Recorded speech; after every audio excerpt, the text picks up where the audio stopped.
Chapter 1. The Rookie System. In a prestigious residential complex in Beijing, 2023, Mu Youyou sat leisurely on her balcony, sipping coffee while admiring the moonlight. Suddenly, three beeping sounds pierced her consciousness, and a blinding light surged into her mind, causing her to faint. When she regained consciousness, Mu Youyou found herself lying in bed, surrounded by an unfamiliar environment reminiscent of the period dramas she had once watched on television. The room, however, was new and tastefully arranged. A glance at the calendar on the wall revealed the year 1974. Am I dreaming? Mu Youyou pinched herself. Ouch! She touched her face. This was no dream. Hello? A childlike voice echoed. Who's there? Mu Youyou glanced around but saw no one. I am within your consciousness. I am the system mentioned in the novels of your time. The boy's voice sounded timid. Explain why I am here. I was just enjoying the moon at home. Mu Youyou strained to control her rising temper, determined to understand the situation first. I was searching for a host who had crossed into this world, but I mistakenly found you. Thank you so much. Mu Youyou's blood pressure surged. You have 3 seconds to send me back. She nearly shouted. You can't go back. The moment your soul was severed, there was no return. The boy's voice quivered like that of a child who had erred. Are you all right, big sister? The system asked cautiously. No. Internally, Mu Youyou was seething with frustration. After a lifetime of hardship, she had finally struck it rich, winning a 30 million lottery, just bought a new house, and now it was all gone. Having grown up in an orphanage and worked her way through school since high school, she was now a second-year graduate student. That day, she had accompanied a classmate to buy lottery tickets, and without ever having purchased one before, she impulsively bought 5 randomly selected tickets. She had forgotten about it until she saw a banner at the lottery shop, and upon checking her numbers at home, she realized she had one. Big sister, your assets from that time can be compensated. The boy's voice chimed in again. How will I be compensated? Mu Youyou raised an eyebrow. Please close your eyes. Skeptical. Mu Youyou complied, and suddenly a shopping application reminiscent of a popular online marketplace appeared in her mind. This marketplace allows you to purchase anything from your previous time or sell items from this time period.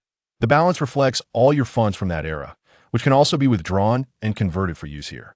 Another balance shows the earnings from selling items in this world. Mu Youyou glanced at her balance, which included the remaining 30 million after taxes from her lottery win and over 10,000 yuan she had saved from her part-time jobs. How was this calculated? She was aware it wouldn't be a 1-to-1 ratio, based on market value at a ratio of 1 to 300. The boy's voice grew softer. Why don't you just rob someone? Mu Youyou was on the verge of exploding. Suddenly, she recalled the time spent reading novels about time travel, where the heroines often sold items from their spatial or system inventories in the black market, deeming this method quite viable. Other time travelers possess spiritual springs, planting spaces, and storage spaces. Yet, you present me with a mere broken system that requires me to spend my own money? Mu Youyou raised an eyebrow, realizing that since returning was no longer an option, she must create the greatest benefits for herself before accepting this task. Well, but if there's nothing at all, we might as well face destruction together. I refuse to take on this task. Mu Youyou feigned indifference. Wah, how can you threaten the system? The boy's voice trembled with a sob. Stop. Do not squander time. Miss, please think it in. Following suit, Mu Youyou concentrated, and before her appeared the house she had won in the lottery. However, there was a difference.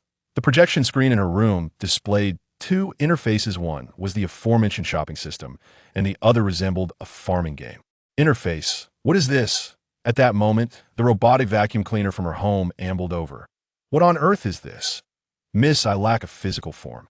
To communicate more effectively, I have transferred my consciousness into this vacuum cleaner. Isn't that cool? The robot's appendages began to flail animatedly. Mu Youyou couldn't help but twitch her lips in amusement. Miss, it is just as you imagine. This farm can cultivate grains, vegetables, and fruits. Most importantly, the well beside it, while lacking the power of resurrection, can enhance physical strength and greatly benefit one's health. Do you think I lack for food? Mu Youyou scoffed, considering herself a millionaire with 30 million. Miss, do not underestimate this system, though it appears modest. It comprises 9 plots, each spanning an acre. Furthermore, all seeds have a maturation period of 72 hours, and once harvested, the grains will be automatically threshed and husked. The robot's eyes gleamed with excitement. Mu Youyou nodded, sensing some utility in this after all. Can I enter this house at any time? After all, she had purchased a spacious three-bedroom apartment of over 130 square meters. This house will henceforth serve as your storage space. Miss Mu Youyou contemplated, pondering what else might be needed. Miss, there truly is nothing else. You mentioned that traveling through time carries risks. I must have something to ensure my survival. Mu Youyou remarked, directing her gaze at the robot. Miss, this is my first mission. Seeing it stammering, Mu Youyou realized there was a glimmer of hope. If I were to perish, wouldn't you face the same fate? All right, fine, miss, this is truly my last offering. Very well. Mu Youyou nodded in agreement. That moment, a droplet container appeared above the well, with a white bowl positioned beneath it. What is this? This is the Essence Spring, an enhanced version of the well water. The effects vary for each individual, and you, my dear lady, must embark on your own journey of exploration. Moreover, this spring only yields a single drop each month, the robot stated. With a soft plop, a drop of spring water fell into the bowl, and then silence ensued. Dear lady, may we commence the reception of the original owner's memories? Wait a moment. Can the items from these two systems be transported to the outside world? Mu Youyou inquired. Indeed, the outside world can incorporate this residence, and all that is within the house and the systems can be brought into reality. This residence can function just as it did in your era, and you may enter at any time, came the response. Understood. Let us proceed with the reception of the original owner's memories. Chapter 2. A New Identity. Now, it is the year 1974 in Kyoto, Huagua. The original owner, also named Mu Youyou, is a 19-year-old orphan and a fledgling primary school teacher, having just completed her first year of work. Both her parents, who were military personnel, perished in the line of duty a year ago. The original owner has a husband she has met only once. Indeed, merely once they are childhood betrothed. Her husband's name is Beiting, serving as a battalion commander in the Eastern Military District. Their sole meeting occurred a month prior, when Beiting returned to Kyoto to obtain their marriage certificate, after which he hurried back to his unit.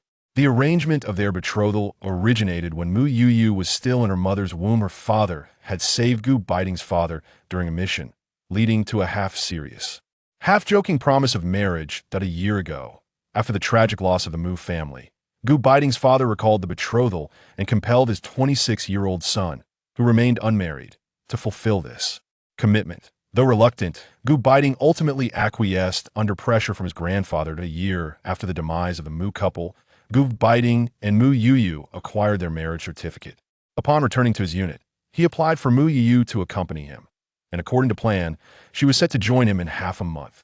Commander, so tall and handsome, albeit a bit aloof, the original owner's memories conjured Beiting's image. It must be said that Beiting embodied the type Mu Youyou favored, but marrying someone she had never truly met was a notion she could hardly accept. So, where did the original owner go? Mu Youyou inquired. Like you, she traversed dimensions, but she encountered another system and voluntarily requested the transition, as she feared Beiting. As for her destination, I am uncertain, the system replied. Possessing the original owner's memories, Mu Youyou understood that she had been a delicate girl raised within the military, accustomed to strong men, yet her affections had always leaned towards the scholarly type. Military marriages are safeguarded, particularly in this era. Given Beiting's initial reluctance to wed the original owner, Mu Youyou resolved to accompany him first and subsequently discuss the matter. If necessary, they could initially live as a nominal couple for 2 years and then part ways. She bears an uncanny resemblance to me, Mu Youyou mused as she gazed into the full-length mirror in the room. The girl in the mirror possessed eyes as clear and bright as the sky, with gently arched willow-like brows and long eyelashes that fluttered softly. Her flawless, porcelain skin radiated a delicate blush, while her thin lips resembled the tender petals of a rose, seemingly ready to weep. Little system, I'm heading out now. From now on, just call me sister. What shall I call you? Mu Youyou pondered for a moment. I'll call you Kai Kai. Mu Youyou chuckled. Why? The newly named Kai Kai inquired curiously. Because you are merely a novice embarking on your first mission. Haha. Before Kai Kai could fully comprehend, Mu Youyou stepped out of the house, which will henceforth be referred to as the space.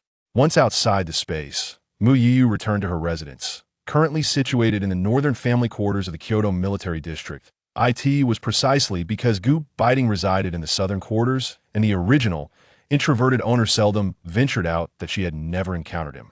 This house belonged to the Kyoto Military District, a privilege granted to the original owner for teaching at a military-affiliated elementary school. Following her military service, she would no longer be permitted to reside here and would have to return it to the military. The Mu couple had purchased a courtyard in the urban area of Kyoto, gradually transferring their useful belongings there. Mu Youyou rummaged through a trunk in her wardrobe and discovered an iron box. Upon opening it, she found 3 bank books. One contained the savings accumulated by the original owner's parents over the years, amounting to over 9,000 yuan, a considerable sum in this era, made possible by the relatively high positions held by the original owner's parents. Another bank book documented their compensation fund, which held 4,500 yuan, 2,500 from her father and 2,000 from her mother. The last book contained 1,000 yuan, a dowry from the Gu family, and fund for purchasing necessary items after military relocation. Inside the iron box were also some cash and receipts. Upon counting, Mu Youyou found that the cash totaled 270 yuan, likely left over from her parents' savings and the original owner's salary after expenses. There were various receipts, including those for purchasing necessary items, all issued by the military and thus valid nationwide. "Sister, there's still money in the original owner's bag," Kai's voice echoed in Mu Youyou's mind. "You could detect that?" Mu Youyou rose to retrieve the bag left on the desk, discovering 29.53 yuan inside, along with several grain and meat coupons, presumably for meals at the cafeteria or state-run restaurants. "Hee, sister, I possess the ability to appraise treasures," Kai declared proudly. "Appraise treasures, indeed." Mu Youyou smiled, appreciating this ability. The original owner left all this money behind. How did she survive after her transmigration? Mu Youyou mused, intrigued. Could it be that her system is similar to mine? Mu Youyou felt she was beginning to grasp something significant. In principle, yes. Systems of the same kind can only interact with each other, Kai responded. "Then why did you make it seem like I had taken such advantage of you?" Mu Youyou rolled her eyes. "That enhanced spirit spring system is truly not something all systems possess," Kai exclaimed excitedly. "That was a gift from my tech dad," Kai said, her voice brimming with pride. "Then you've inadvertently found me. Doesn't that mean I'm no longer alive in my time?" Mu Youyou inquired. "Not at all. The individual meant to inhabit the original host body will automatically transition into the body of my sister from the past." "That's a relief," she replied, not wishing for her former self to meet an untimely demise without cause. "Thus, what is your purpose in seeking a host for this traversal?" Mu Youyou asked, as it seemed rather arbitrary to grant someone a buff for such a journey without reason. Kai appeared somewhat embarrassed. "What's the matter?" "Sister, I was so exhilarated on my first mission that I completely forgot about the task my tech dad mentioned," Kai confessed softly. "I doubt, however, rest assured, sister failing to complete the task will certainly not have any adverse effects on you.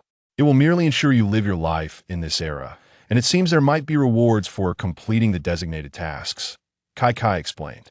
"All right then." With that, Mu Youyou felt a sense of reassurance. Embracing the iron box, Mu Youyou entered the space and placed it in the wardrobe of the master bedroom.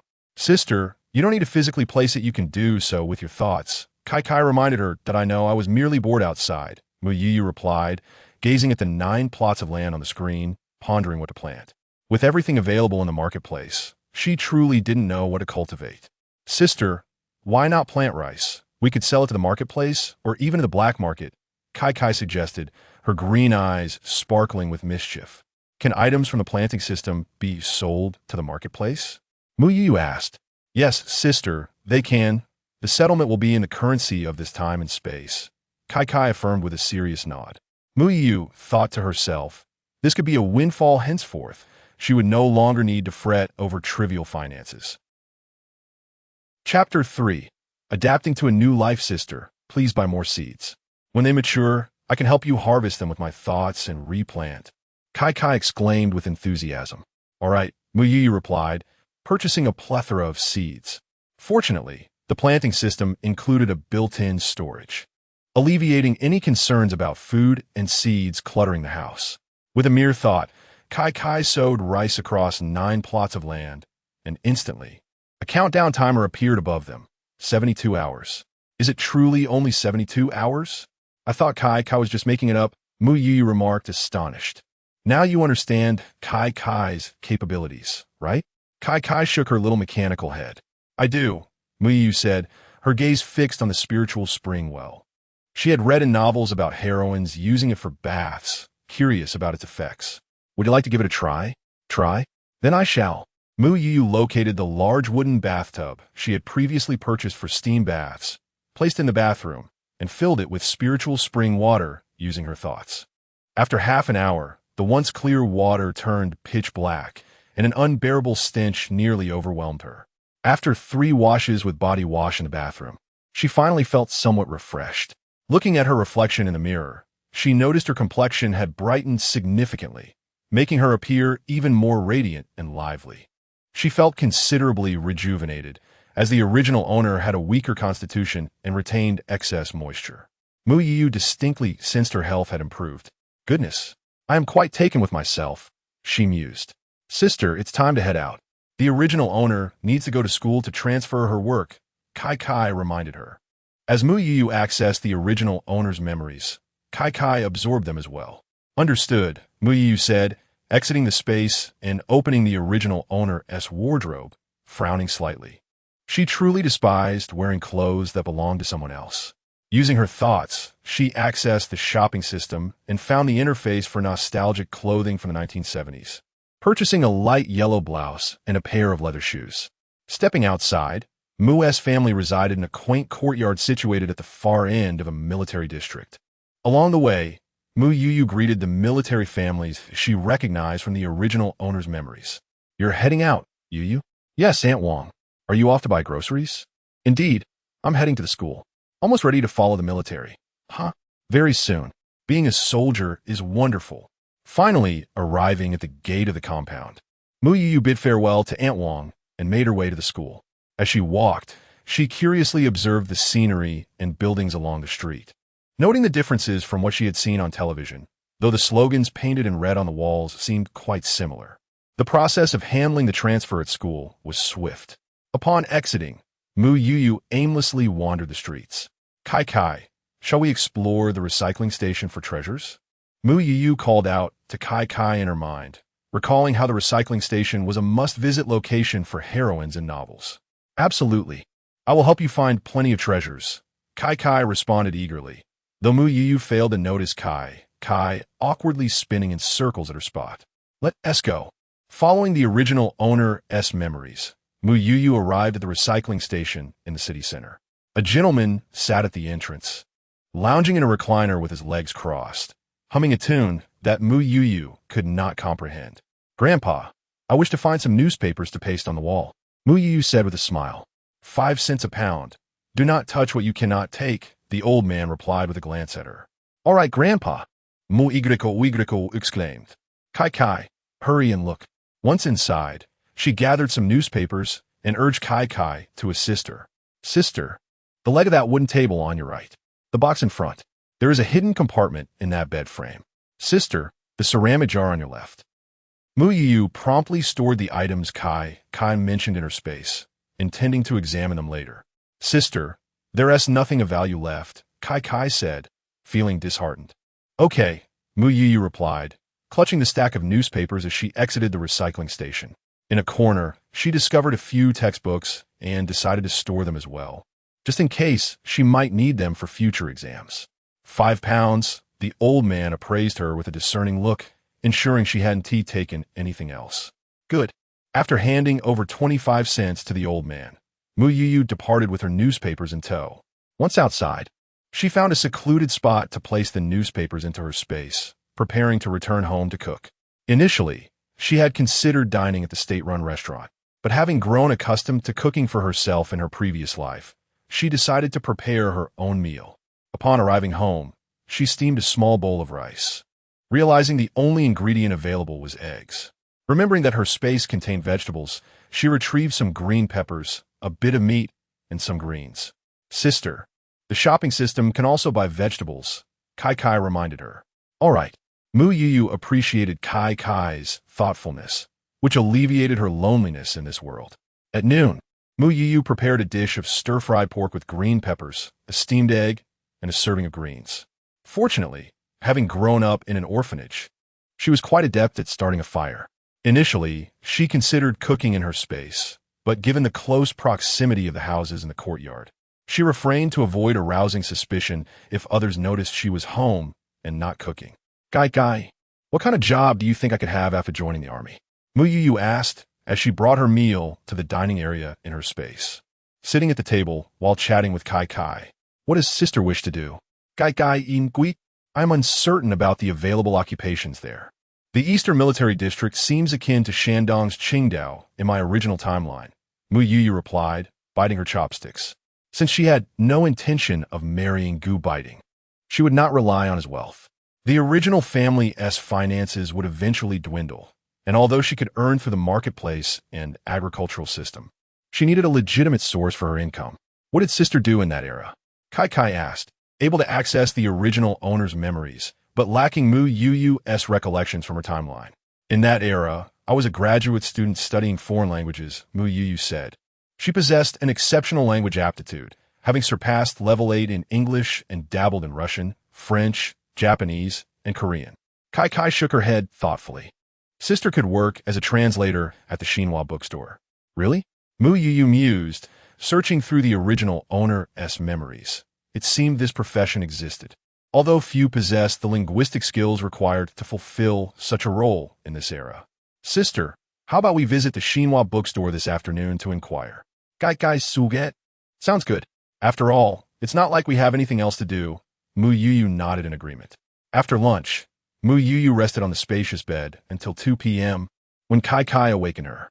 The bookstore was quite a distance away, and Mu Youyou rode her father's old bicycle to get there. Hello, may I ask if you require a translator? Mu Youyou inquired as she approached the counter. The young saleswoman at the front desk, seeing a mere girl before her, disdainfully replied, Can you even do it? You'll only find out if you try. Mu Youyou chuckled softly, accustomed as she was to such condescending attitudes. Just wait.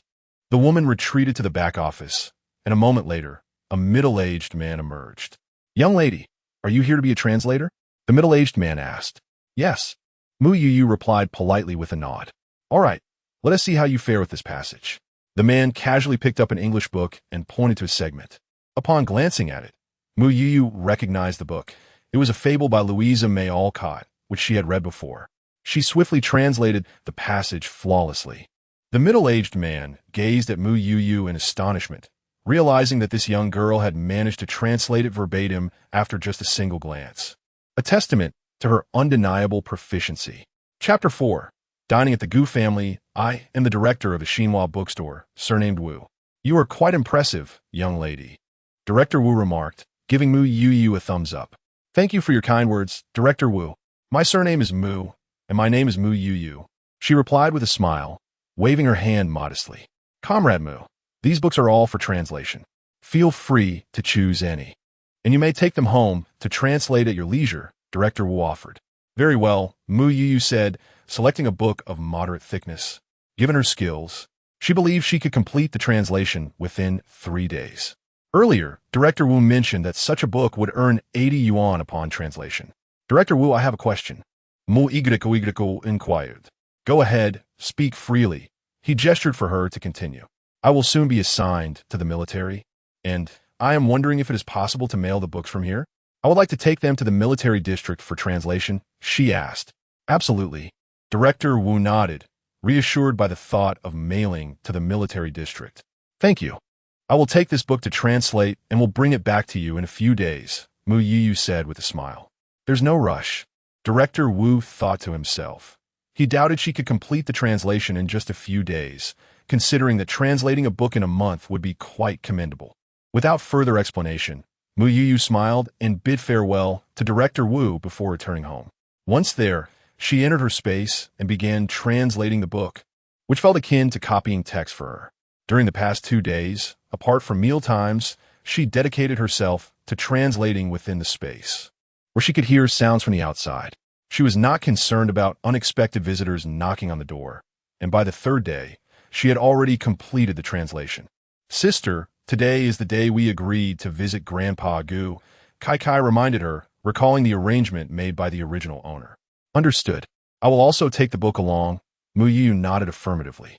Mu Youyou purchased 2 fruit cans with period-appropriate packaging and 2 pounds of sponge cake from a marketplace, placing them in her space. She then set out for the Xinhua bookstore, where Director Wu happened to be outside searching for books. Director Wu, I have finished translating the book I took last time. Please have a look, Mu Youyou greeted him. So soon? Director Wu exclaimed, astonished as he flipped through the pages. I happen to have read this book before, so it was quicker to translate. Mu Youyou smiled, revealing that her intent was not merely to translate daily. That makes sense. Director Wu chuckled. Let me select another book. This one may need to be sent to the military district before I can mail it back. Mu Youyou planned to take this book to the military district for translation as well. Not a problem. I will ensure your payment is sent to you when the time comes. You need not worry, Director Wu said kindly. All right, Mu Youyou nodded. Director Wu had the sales clerk from the previous visit retrieve 80 yuan in cash for Mu Youyou. The clerk looked at her with disbelief. Mu Youyou simply smiled calmly in response. Upon exiting the Xinhua bookstore, Mu Youyou found a secluded spot to place the book in her space and retrieve the items she had prepared before riding her bicycle to the South District residential compound. She knocked on the door, and it was the guard who answered. Mu Youyou nodded in greeting before entering the main room, where Grandfather Gu resided alongside the parents of Gu Beiting. Good day, Grandfather. The elder, a retired Red Army veteran who once held the rank of commander, exuded an imposing presence that could instill a sense of trepidation even in those who were not naturally timid, including Mu Youyou, who had endured the trials of her past life. Ah, Youyou has arrived. Please, take a seat. Grandfather Gu gestured toward the chair beside him, his voice warm. Father, is Mother still at work? Mu Youyou noticed the absence of Gu's parents. Not yet, Grandfather Gu replied with a smile, striving to appear amiable in front of his granddaughter-in-law.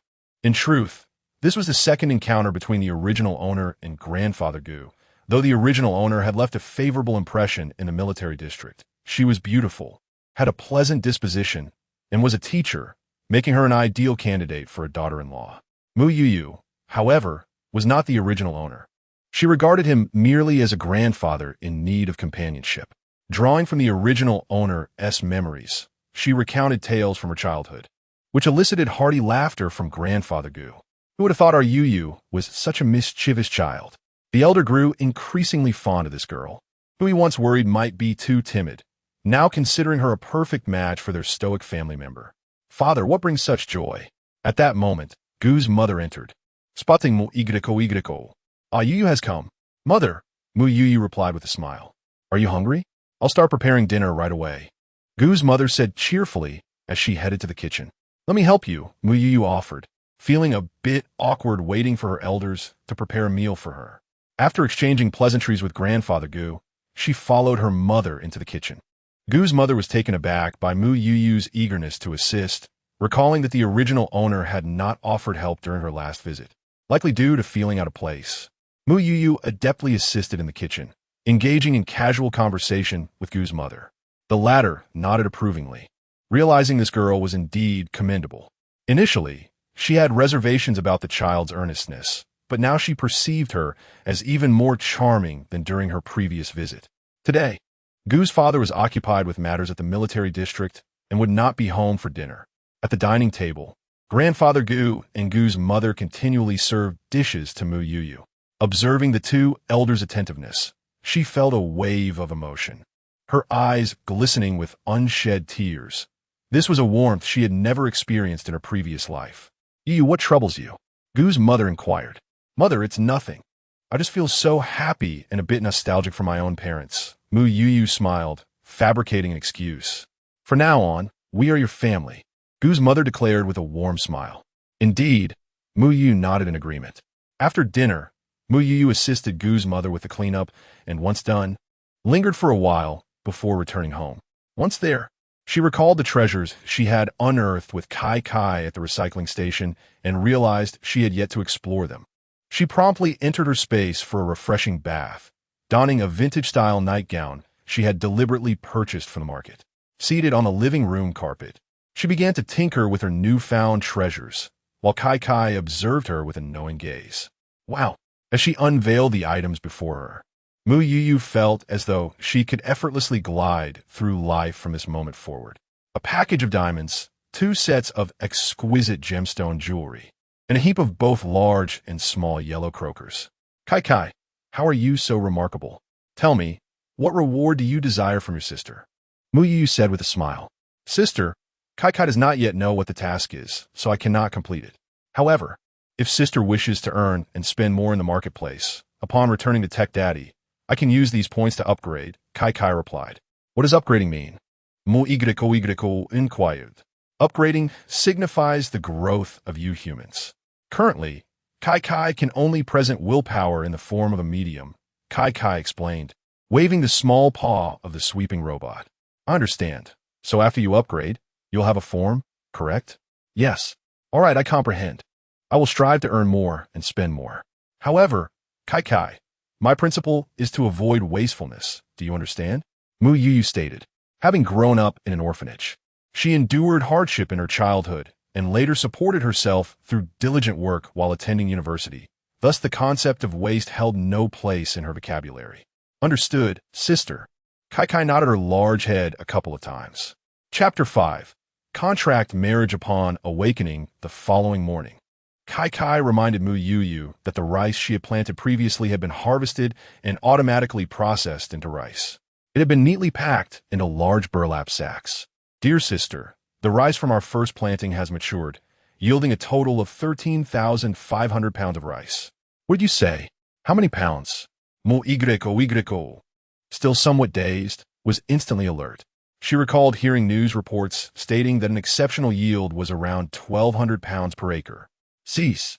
The land in our farm system has been improved by our tech dad, allowing us to produce 1,500 pounds of rice per acre, explained Kai.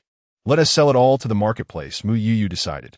Since we need money to help you upgrade, we should refrain from unnecessary spending and focus on earning more. Then, what shall we plant next, sister? Kai's green eyes sparkled with excitement. Let us plant fruits. They are more valuable than grains. What happens to the things we sell to the marketplace? Mu Youyou inquired curiously. Sis, the items we sell to the marketplace are distributed across various realms. Some realms are in need of food, such as the ancient times and the apocalypse, Kai replied. Understanding, Mu Youyou nodded. Select some expensive fruit seeds. We'll assess which type is the most profitable and focus on that. Understood, sister. Kai procured the seeds and planted them before selling the rice. Cease. The grain was sold at the grain station's price, totaling $3,510. The transaction amount is now in our balance, Kai reported. All right, let us keep it in the balance for now. By the way, can we sell those treasures you acquired yesterday? Mu Youyou, having spent these days with Kai, regarded him as family and wished to help him earn more points. Sis, there's no rush. The prices aren't favorable right now. The marketplace prices fluctuate with the real-world economy. Kai et lie. Very well then. To assist Kai in earning points, Mu Youyou abandoned the idea of trading grain on the black market. Cease. You can no longer sleep in the space from today onwards. You must adapt to life in this timeline. Kai insisted when Mu Youyou intended to return to the space for sleep. Can't I just sleep outside after joining the army? Come on, Kai. Mu Youyou began to plead, revealing her slight difficulty in adjusting to new beds. It had taken her considerable time to acclimate to her new bed after moving. No, sister. I can sense that Beiting is on his way back to the capital. His reconnaissance abilities are formidable. If he discovers my presence, you might be taken away for dissection. We cannot take that risk. Kai was not concerned about Beiting realizing that Mu Youyou was not the original owner, given that they had only met briefly when they registered their marriage, and Mu Youyou's body was originally that of the former owner. How can you sense that Beiting is returning to the capital? Mu Youyou questioned, baffled. That seems illogical. I'm not sure either, Kai replied. Seated on the sofa, one person and one machine pondered for half an hour without arriving at any conclusion. Mu Youyou is someone who prefers not to dwell on matters that perplex her. She simply decides to let them go. Forget it. I won't think about it anymore. Kai, I crave ice cream. Understood. In recent days, Kai has procured an abundance of snacks that Mu Youyou delights in from the marketplace, placing them telepathically on the sofa and in the refrigerator, effectively becoming Mu Youyou's little caretaker. Although Mu Youyou is reluctant to leave her comfortable surroundings. She has heeded Kai's advice and spent the majority of her time at her original home, venturing out only when tempted by cravings. Meanwhile, Kai diligently selects clothing for Mu Youyou from the space and prepares her belongings for the military journey ahead. The original owner's clothes have long been listed for sale in the marketplace as recyclables. Mu Youyou was astounded by the recycling feature of the space. Even refuse could be recycled. She had previously worried that the space would begin to smell like a dump after some time. What astonished both Mu Youyou and Kai was that Beiting had not sought her out during his days in the capital. It was only on the morning of her scheduled departure to the Eastern Military District that he knocked on her door. When Mu Youyou opened the door, she beheld a man standing at least 188 meters tall, clad in a sharply tailored military uniform, with a formidable presence and striking features. His eyes sparkled like cold stars, and his brows were painted with precision. His broad chest exuded an aura of indomitable strength. Mu Youyou was momentarily taken aback. This immediate impression was far more striking than her recollections of the original owner. What a handsome, rugged man. She only regained her composure when Kai spoke up. "Hello, Comrade Gu." She recalled that during their first meeting and farewell, he had addressed her as comrade as well. "Comrade Mu, are you ready? We must head to the station," Beiting remarked, observing the girl before him. She seemed different from their initial encounter when she had not dared to meet his gaze. Beiting was aware of his new wife's beauty, yet she appeared even more radiant now, her skin fairer, and her eyes sparkling with newfound brightness. "I am ready. Could you come in for a moment? I have something to discuss with you." Mu Youyou steadied herself, intending to clarify matters before they departed. "All right," Beiting nodded, acknowledging the soldiers behind him before following Mu Youyou into the house. "Please have a drink. Since everything has been moved out, we will make do," she offered, pouring him a glass of water and taking a seat at the dining table opposite him. These were the last 2 chairs remaining in the house. Beiting accepted the glass but set it down untouched, his gaze fixed on Mu Youyou. "I know you were coerced into marrying me by your family," Mu Youyou stated, meeting his eyes directly. Indeed, Beiting did not conceal his surprise at her forthrightness. "What I wish to convey is this. Once we are with the military, we shall sleep in separate rooms. If, over the course of 2 years, we manage to cultivate feelings for one another, we will maintain our marital status. If not, we shall divorce." Mu Youyou spoke in one breath, laying her thoughts bare. Beiting scrutinized her with narrowed eyes. Mu Youyou sensed a hint of danger in his gaze, silently calling out to Kai, "Sister, fear not. I have not detected any harmful intentions from Beiting towards you." The voice of Kai resonated in Mu Youyou's mind. How can you be so extraordinary? Can this truly be detected? It seems only Beiting can be detected. Beiting was utterly convinced that the Mu Youyou before him was the same person he had encountered for the first time. Yet she also exuded an aura that suggested she was not quite the same.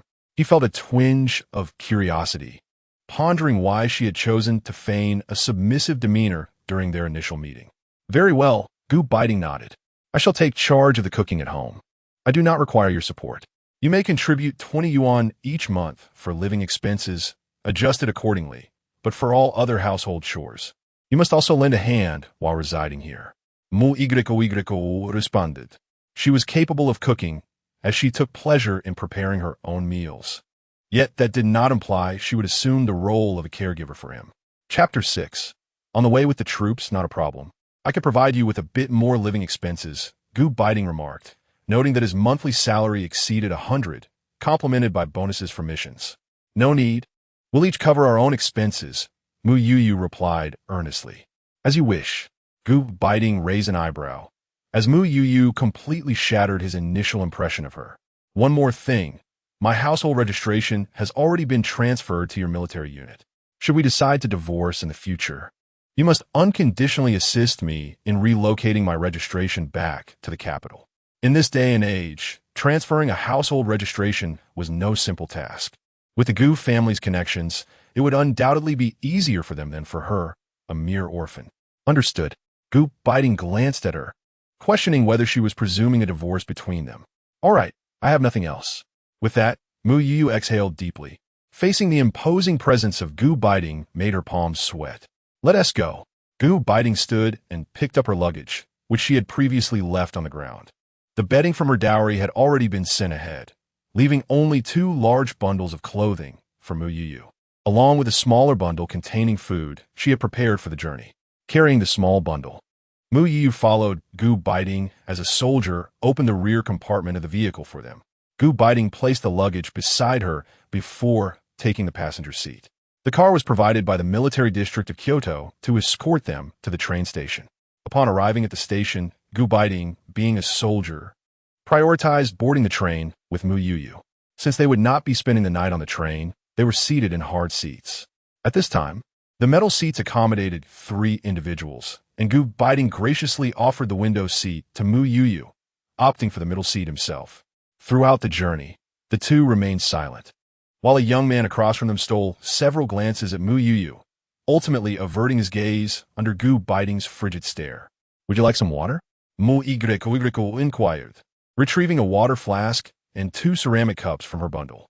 Yes, Gu Beiting nodded, typically capable of going 24 hours without water on missions.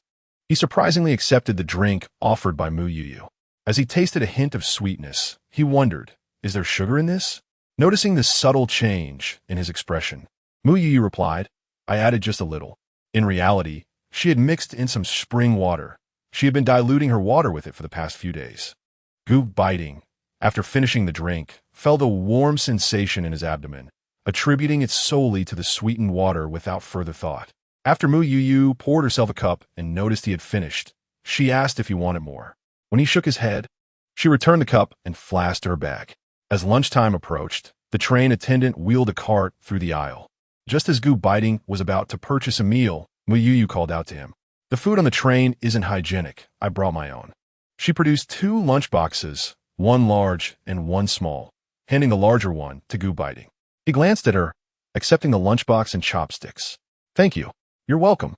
Mu Youyou smiled, and in that moment, Gu Beiting felt a flutter of uncertainty. Her smile radiated warmth akin to a sunbeam on a winter's day, illuminating his heart. Clearing his throat, Gu Beiting opened the lunchbox. The aroma reached her taste buds, and the meal was quite sumptuous, featuring braised pork, stir-fried eggs with green peppers, and sautéed egg greens. Nearby patrons cast curious glances, particularly a young man who had previously observed Mu Youyou, now finding his meat bun rather unappetizing. Unperturbed, Mu Youyou and Gu Beiting continued to savor their boxed meals.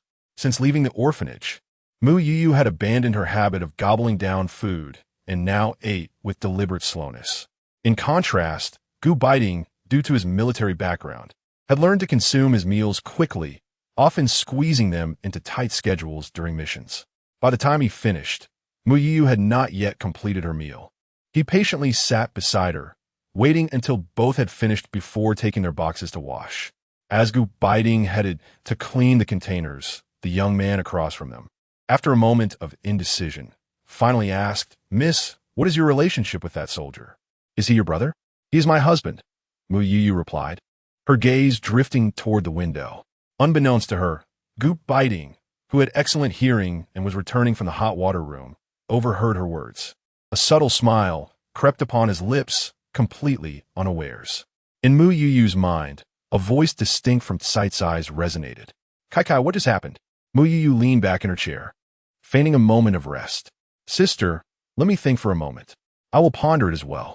Suddenly, a revelation seemed to dawn upon her. Kai, when Gu Beiting was in the capital, you could detect whether he would harm me. Coupled with this newfound favorability, could it be that our mission is to win over Gu Beiting? But sister does not like Gu Beiting, Kai responded, displaying 2 strands of data indicating Mu Youyou's feelings were at 0, with her favorability at 20. Sister, I understand now.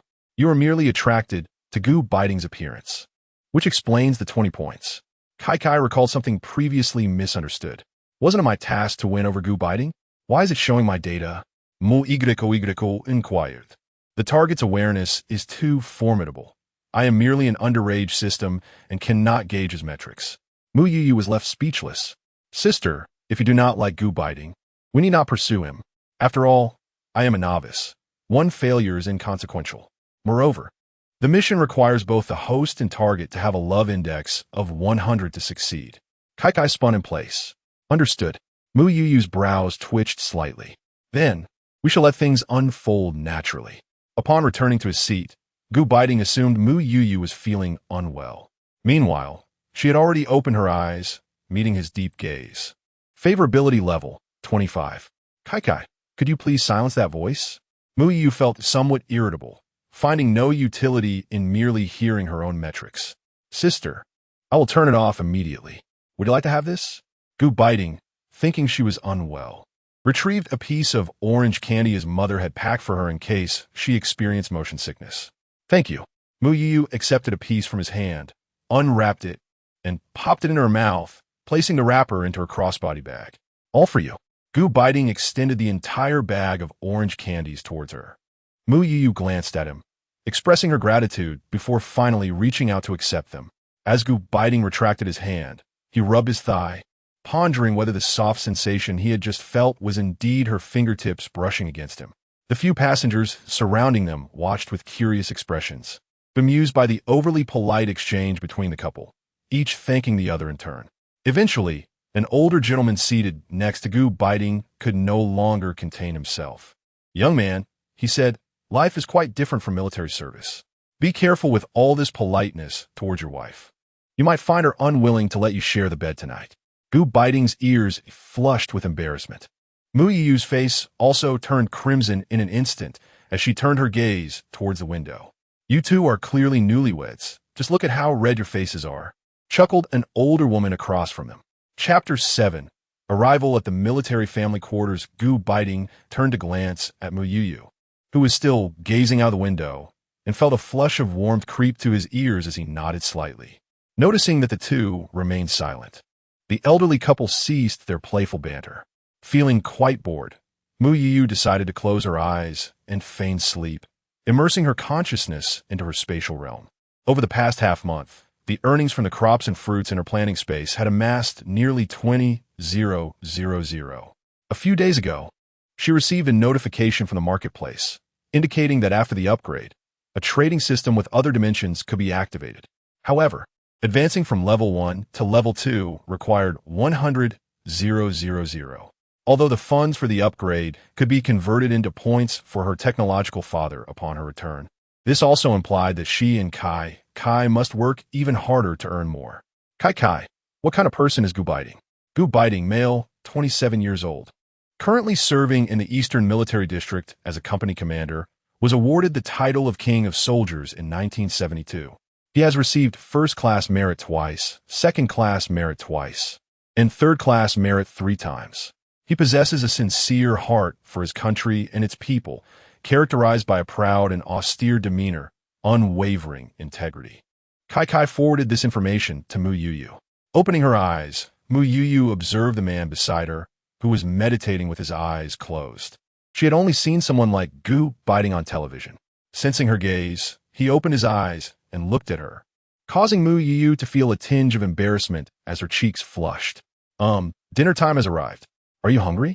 I made some meat pancakes, she said, pulling out an oil paper bag from her small bundle, revealing 4 meat pancakes she had prepared that morning. She handed one to Gu Beiting while keeping the others for herself. Thank you. Gu Beiting accepted the pancake and took a bite, his eyes momentarily flickering.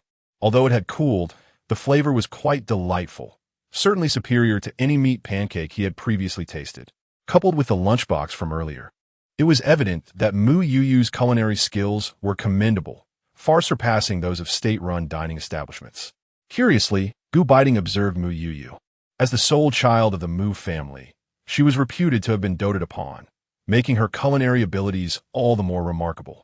Is something wrong? Is it not to your liking? Mu Youyou inquired. It's delicious, Gu Beiting replied. The ensuing silence enveloped them until the train arrived in Qingdao, or Qing City in this timeline, at 8 o'clock in the evening. Tonight, we will stay at a guest house and return to the military district tomorrow. Gu Beiting informed Mu Youyou, as it was too late to catch a ride back and he had not arranged for the troops to send a vehicle for them. All right. Mu Youyou nodded. Upon reaching the guest house, Gu Beiting presented their identification and marriage certificate to the clerk. 2 rooms, he stated. Why are a married couple getting 2 separate rooms? The clerk murmured as she handed 2 keys to Gu Beiting. The adjacent rooms were assigned, and after helping Mu Youyou with her belongings, Gu Beiting retreated to his room to rest. Once Mu Youyou locked her door, she slipped into her spatial realm, yearning for a soothing bath. Although the train was not as unpleasant as depicted in novels, the hard seats had left her body sore and in need of a relaxing soak. Kai, may I stay in the space for one night today? After taking a shower, Mu Youyou lay weakly on the bed. All right, just this once. Kai, with her thoughts, summoned a cup of spiritual water for Mu Youyou. I knew you were the best. After drinking the spiritual water, Mu Youyou felt revitalized. Kai, remember to wake me up tomorrow. With that, Mu Youyou fell into a drowsy sleep. The next morning, Kai noticed that Gu Beiting next door was already awake and went to rouse Mu Youyou. As Mu Youyou finished washing up and exited the space, Gu Beiting happened to knock on the door. I brought breakfast. Have some. Gu Beiting handed her breakfast, which consisted of pancakes filled with shredded potatoes. Thank you. Mu Youyou accepted the meal. I'll head over first. We depart in half an hour. After saying this, Gu Beiting returned to his room. So aloof, Mu Youyou murmured as she closed the door, unaware that Gu Beiting heard her before the door was fully shut.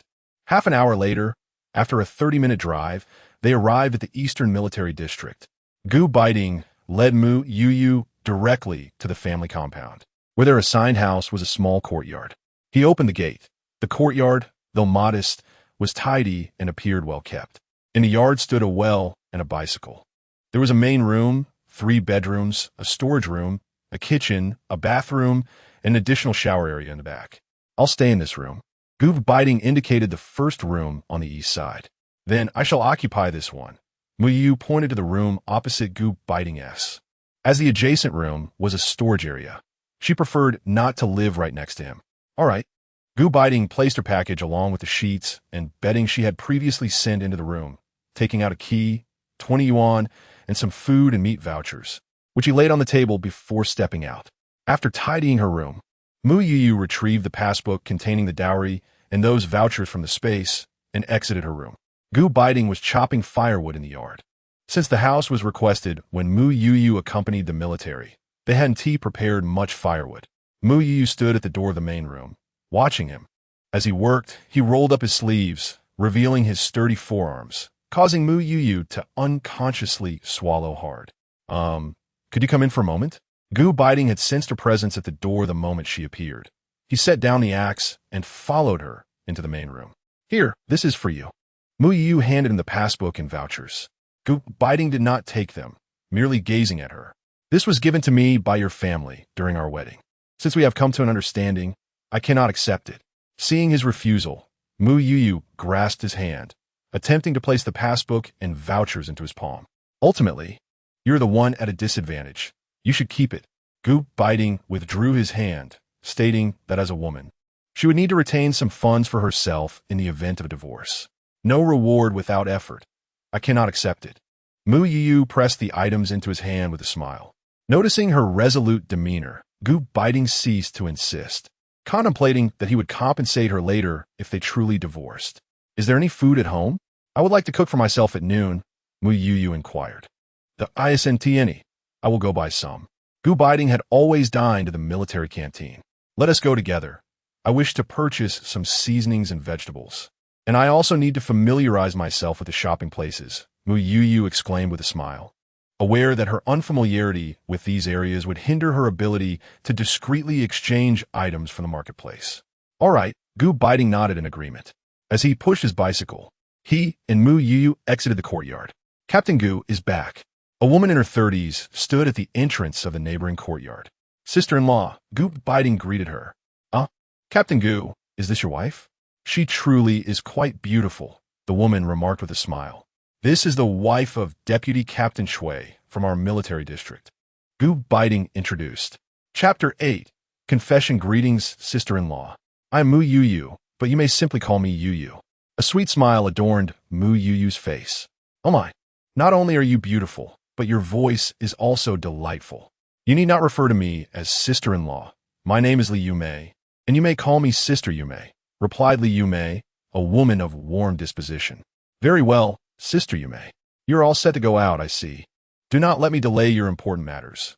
We shall converse later, Liu Mei said with a smile. All right, Sister Yume, we shall take our leave now. Liu Mei waved her hand and returned to her own courtyard. Climb aboard. Gu Beiting mounted the bicycle and glanced back at Mu Youyou. Oh, Mu Youyou took her place on the rear seat, her hands gripping the handlebars beneath her. The wife of Deputy Commander Chui is amiable and a person with whom one can develop a deep friendship. Should I be unavailable, feel free to approach her for assistance. Gu Beiting remarked. Indeed, Mu Youyou was taken aback by his willingness to share such information. Our military unit is situated by the sea, adjacent to a village that houses a supply and marketing cooperative as well as a grain store. You can exchange seafood, vegetables, and eggs with the villagers for other items. One must travel to the city, with transport available twice daily. Understood. Mu Youyou lifted her gaze to Gu Beiting's silhouette. Realizing this was the longest conversation he had held with her. Is the post office also located in the city? Mu Youyou inquired, keen to disclose her translation work. Yes. Do you wish to send a letter? Gu Beiting asked, intrigued, as he was aware she no longer had any relatives. Mu Youyou's grandfather, a veteran of the Red Army, had already sacrificed his life. I am currently engaged in translation work at the Xinhua bookstore in the capital and need to send translated materials and books. My remuneration is also dispatched via remittance, Mu Youyou explained. You're proficient in foreign languages? Yes, I am self-taught, as schools in this era do not offer foreign language courses. A postal worker visits our military district every 3 days to collect and distribute letters. You may entrust your translated books to him. He will also bring your remittance. Gu Beiting noted, surprised to learn of Mu Youyou's linguistic abilities, having believed she had merely secured a position as a primary school teacher through her parents' connections. Unbeknownst to him, the current Mu Youyou had transformed significantly. The original owner had indeed relied on her parents to obtain her teaching role. Thank you very much. The pair first visited the grain store to purchase rice, white flour, and coarse grains, selecting only cornmeal, which Mu Youyou intended to use for making mixed grain steam buns. After all, consuming fine grains daily in this era could draw criticism, even though Gu Beiting's allowances were substantial. Gu Beiting exchanged 2 baskets with the villagers, one for carrying grains and the other for vegetables. He slung the grain basket across his chest, while Mu Youyou carried the smaller basket, and he pedaled the bicycle, taking her on a leisurely tour of the fishing village. They procured some eggs and vegetables, while meat was only available from the supply cooperative on the 1st and 15th of each month. At other times, one had to venture to the city for meat. Shall we purchase some seafood at the dock? Gu Beiting inquired, as there was none available in the capital. Assuming she might desire some, let us save that for our next visit. Seafood cannot be stored, and today is rather rushed. We shall settle for something simple, she replied. After purchasing some spices from the supply and marketing cooperative, the two returned home. The kitchen boasted a double stove, with pots and utensils recently acquired by Gu Beiting after their separation. The new pot required seasoning, and by the time they finished, it was already past lunch hour. Is it acceptable to have noodles for lunch? Mu Youyou inquired of Gu Beiting, who was assisting her in lighting the fire. Sure, he nodded, revealing his unpicky nature. He had even consumed raw meat during missions. Mu Youyou decided to prepare knife-cut noodles, which were relatively quick to make. After kneading the dough, she began boiling water. Once the water reached a rolling boil, she expertly sliced the dough into the pot. Observing her deft movements, Gu Beiting couldn't help but ask, "Do you often cook?" "Whenever I'm home, I usually prepare meals myself." This was a stark contrast to the original owneress habits, who only dined at the school cafeteria or occasionally indulged at state-owned restaurants, spending the rest of her time cooking at home. Gu Beiting nodded in acknowledgement. Once the noodles were ready, Mu Youyou added 2 eggs and chopped a tomato, seasoning the dish to perfection.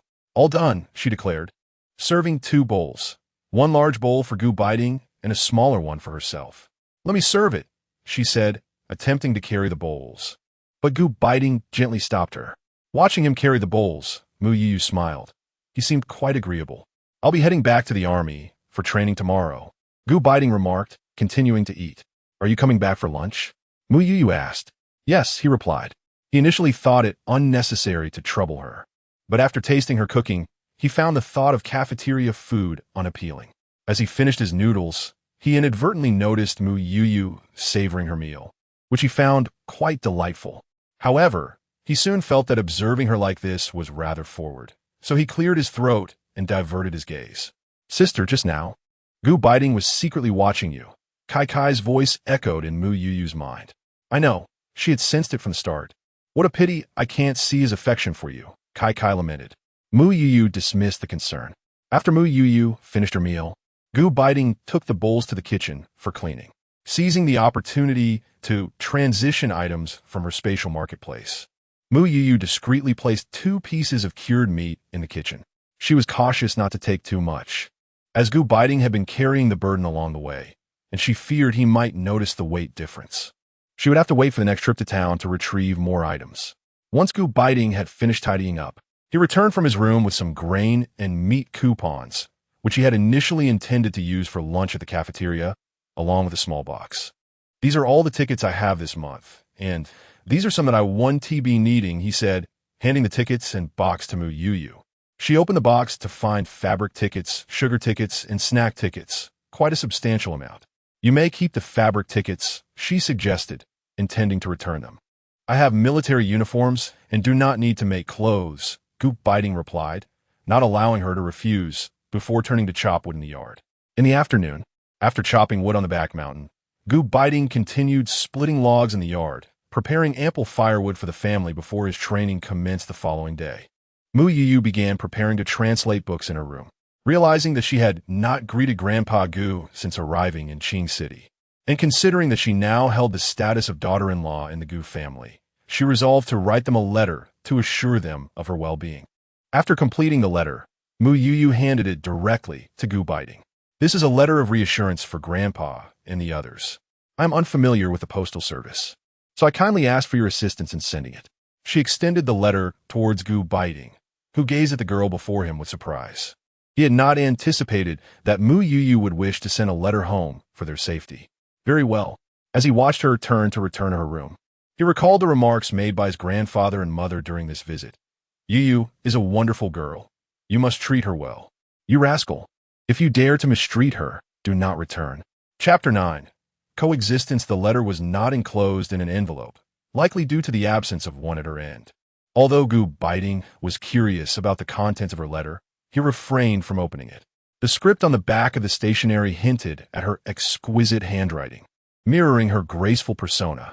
During dinner, Mu Youyou prepared a delectable dish of stir-fried green beans with cured meat, accompanied by spicy and sour shredded potatoes, a refreshing tomato salad, and steamed rice. Such a meal was delightfully invigorating in the summer heat.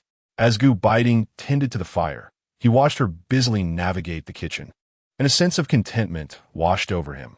This ordinary life felt quite pleasant. Having enlisted at 17, his past decade had been consumed by training and missions, leaving no room for such homely comforts. What kind of life do you envision 2 years from now? Gu Beiting inquired casually. Mu Youyou was taken aback by his unexpected question. In truth, she had not given it much thought.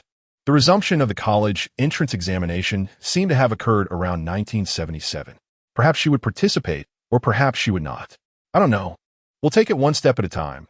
She smiled, reassured that with Kai Kai by her side, her future would not be overly burdensome. Why set the time frame at 2 years? Gu Beiting lifted his gaze to her. If 2 individuals could coexist for 2 years without developing any feelings, then no amount of time would yield a different outcome. Despite Mu Youyou's lack of romantic experience, she had witnessed many of her friends and classmates in love. She had not directly experienced it, but she was no stranger to its nuances. Observing the girl before him, Gu Beiting found her demeanor strikingly mature for her 19 years, not resembling the delicate flower often associated with the military's elite. His initial resistance to this arranged marriage stemmed from 2 reasons: the absurdity of 2 strangers being bound as husband and wife, and the pervasive rumors surrounding Mu Youyou. Being an only child, she was doted upon by her parents, leading to a perception of her as fragile. How could such a person endure the rigors of military life? Had it not been for his grandfather's health concerns and the unsolicited marriage proposal, he would not have wed Mu Youyou. After dinner, Gu Beiting also took it upon himself to tidy the kitchen and prepare hot water for her bath. I'll take care of the bathroom for you. He preempted as Mu Youyou made to retrieve her things. Thank you. Mu Youyou thought to herself that despite his seemingly cold exterior, Beiting was quite considerate. Unaccustomed to bathing with a bucket, she opted for the bathroom in the space. She chose a lightly scented body wash, wary of using anything too fragrant that might give away her presence to Beiting, masking it with the subtle aroma of gardenia, which could easily pass as soap. As Mu Youyou emerged from the bathing area, she found Beiting in the yard, showering. His physique was impeccably sculpted, broad shoulders tapering to a narrow waist, defined abs, and a powerful build exuding raw masculinity. Momentarily stunned, Mu Youyou hastily retreated to her room, feeling a rush of flustered urgency. Beiting was momentarily taken aback. After spending the entire afternoon chopping wood and lighting a fire, he was drenched in sweat and longed for a quick shower. To his surprise, Mu Youyou emerged just then. Surely, she couldn't think he was being inappropriate. Inside the room, Mu Youyou collapsed onto the bed, clutching the blanket. Goodness, he was incredibly handsome. His physique was exceptional, surpassing even those of models in magazines. Sister, your fondness for Beiting has reached 50. The numerical display above Kai's head surged, ultimately settling at 50. As Mu Youyou pondered what to say, a knock echoed at the door. Beiting stood outside, feeling a bit nervous, yet he felt compelled to explain. When the door opened, Mu Youyou's cheeks flushed as she dared not meet his gaze. Observing her bashful demeanor, Beiting was reminded of a ripe, red apple. Ahem. Earlier he stammered, but Mu Youyou quickly waved her hand dismissively. It's nothing, really. I'm going to sleep now. Good night. With that, she slammed the door shut, leaving Beiting's words trapped within him. Left with no choice, he retreated to his own room. What a straightforward man he was. Could he not simply let it go? Why come over to explain? Lying on the large bed in his room, Mu Youyou indulged in the grapes that Kai had purchased for her from the market. Sister, check the data, Kai reminded her.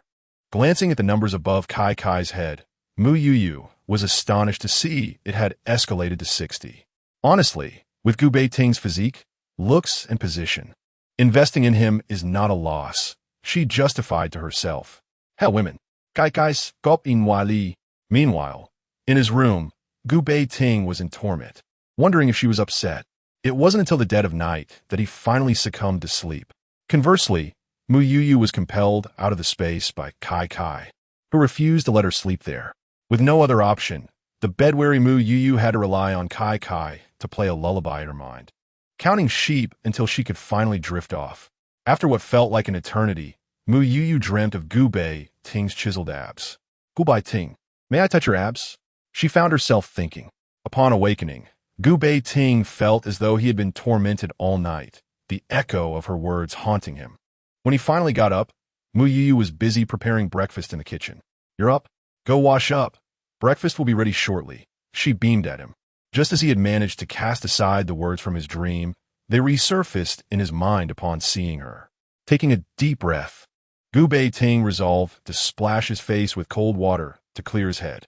For breakfast, Mu Youyou had made chive and egg buns, with pickles sourced from a villager the previous day, which she had prepared. The dough was made with spring water, as she held great respect for the military profession. Given Beiting's rigorous training, she wondered if the spring water might alleviate any hidden injuries he might possess. The last time she had given him water infused with spring water, he had detected a hint of sweetness. She dared not offer him that again for fear he might discover her secret. You don't have to wake up early just to make breakfast for me. I can eat in the cafeteria, Beiting remarked. He trains every day at 7 o'clock. If Mu Youyou intends to prepare breakfast, she must rise by 6 at the latest. On days like today, when she makes dumplings, she probably needs to awaken by 5:30. It's no trouble. I have grown accustomed to it. In the past, when Mu Youyou juggled work and study, she would rise at 5 to prepare breakfast, saving a couple of yuan on bus fare, then walk an hour and a half to her workplace. After all, she now has ample time during the day to catch up on her sleep. Beiting glanced at her, but remained silent. I plan to go into the city shortly, but I will return by noon to prepare lunch, Mu Youyou remarked. The vehicle departs from a military district at 7 and returns from the city at 10:30. Beiting finishes his training at 12, leaving her sufficient time to cook. Beiting nodded, understanding her intention to purchase supplies. Chapter 10. A trip to the city for meat. In the early morning, the bus to the city was not crowded. Among the few passengers were soldiers with backpacks, likely returning home on leave, along with several military families like Mu Youyou. Young lady, you must be from Captain Gu's household? An elderly woman settled beside Mu Youyou. Yes. Ma'am, how did you know? Mu Youyou smiled politely, inquiring. I have lived in the military district for several years and am acquainted with everyone in the family quarters. I am a mother of Deputy Commander Zhao. You can call me Aunt Li, the woman said cheerfully. All right, Aunt Li, you may call me Youyou. Mu Youyou nodded slightly. Throughout the journey, Aunt Li engaged Mu Youyou in casual conversation, to which Mu Youyou patiently responded. Although she felt a bit drowsy from waking up so early, she made an effort to stay alert. After all, in a military family quarter, there were all kinds of military dependents, and any trivial matter could become fodder for gossip. Especially since Gu Beiting was a young captain, there were many eyes watching him. She could not allow her momentary carelessness to reflect poorly on him, even if their relationship was merely contractual.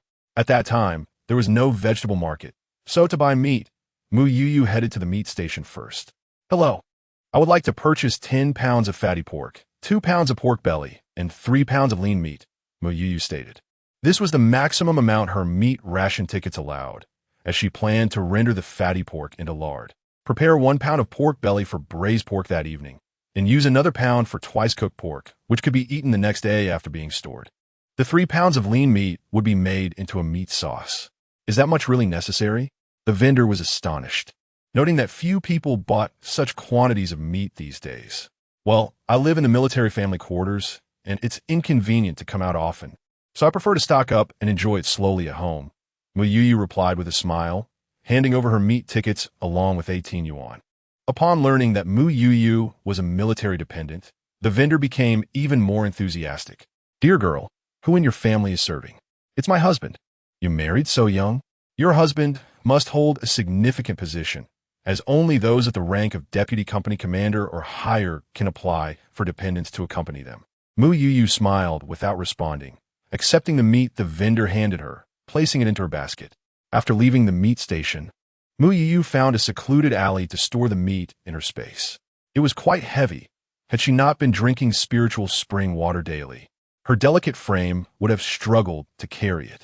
Subsequently, Mu Youyou visited the supply and marketing cooperative, primarily to compare the items there with those in the shopping mall. There was a cooperative in her village, but she and T felt comfortable scrutinizing the items when Gu Beiting was present the day before. With little interest, Mu Youyou purchased only a pound of sponge cake and a pound of fruit candy. Having no further intentions to shop, she retreated to her space. Waiting for the bus departure time, reclining on a large bed in her bedroom, she glanced at the mall system displayed on the screen, selecting some utensils suitable for that era, and also bought some yellow soybean paste and mung beans. Sister, why don't you buy meat directly from a mall instead of taking a half-hour bus ride to the city? Kai asked, perplexed. Gu Beiting, at such a young age, has ascended to the rank of camp commander, undoubtedly due to more than just his remarkable skills. Thus, we must not allow ourselves to falter over trivial matters. Mu Youyou gently ruffled the small iron head of Kai. Kai, why is it that there is electricity at home, yet we cannot access the internet? Mu Youyou inquired, biting into the apple she had purchased for Kai. If we had internet access, I would surely be even less inclined to leave this space. If the robotic vacuum possessed the ability to manage its expressions, Mu Youyou would certainly have perceived its disdainful gaze. Glancing at the time, which read only 9 o'clock, Mu Youyou resolved to take a brief nap. Kai, be sure to wake me up. I must not miss the bus. Mu Youyou advised. Rest assured, sister.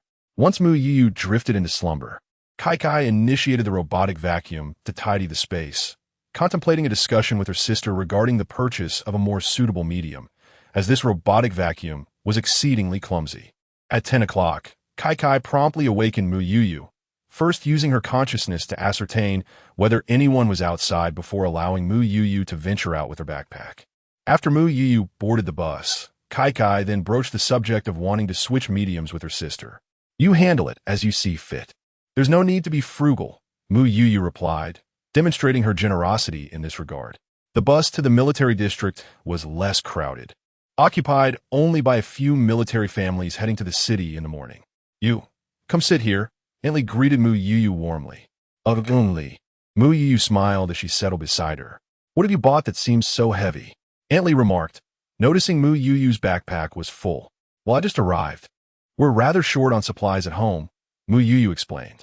A woman in the front row glanced at her, clearly judging her domestic skills. Wang ho hot. If you can't say something nice, then don't speak at all. Is Mu Youyou's shopping any concern of yours? I want to defend it here. Oof. The woman named Wang ho hot fell silent. It's all right, Aunt Lee. Mu Youyou tugged at Aunt Lee's sleeve, not wishing for her to quarrel with Wang ho hot on her behalf. The atmosphere on the journey was dampened by the earlier incident, leaving both Aunt Lee and Mu Youyou without the desire to chat. Upon disembarking, Mu Youyou entered the family compound alongside Aunt Lee. Youyou, our home is located in the second courtyard of the row behind yours. Do come over to play whenever you have the time, Aunt Lee said warmly at their parting. Sure, Aunt Lee. Mu Youyou nodded in agreement. Once home, Mu Youyou set down her backpack and took out the meat, preparing to cook lunch. With 2 pots available in the kitchen, she began steaming rice in one pot while planning to prepare braised pork and dry-fried green beans, along with a seaweed and egg soup using the dried seaweed she had purchased from a villager yesterday. Just as the meal was nearing completion, Beiting returned home. You're back. Please wash your face first. The food will be ready shortly, Mu Youyou called out cheerfully from the kitchen doorway. Beiting nodded, standing by the well to draw water. He turned his gaze towards Mu Youyou in the kitchen, where the summer sunlight bathed her face, casting a radiant glow upon it. After washing his face, Beiting went to assist Mu Youyou in serving the dishes and setting the table. At that moment, he caught sight of the pork and fatty meat in the kitchen. I am preparing to render lard for the meat sauce this afternoon, Mu Youyou explained. Beiting replied with a slight nod. At the dining table, an initial silence enveloped them. So, do you know Wang ho hot?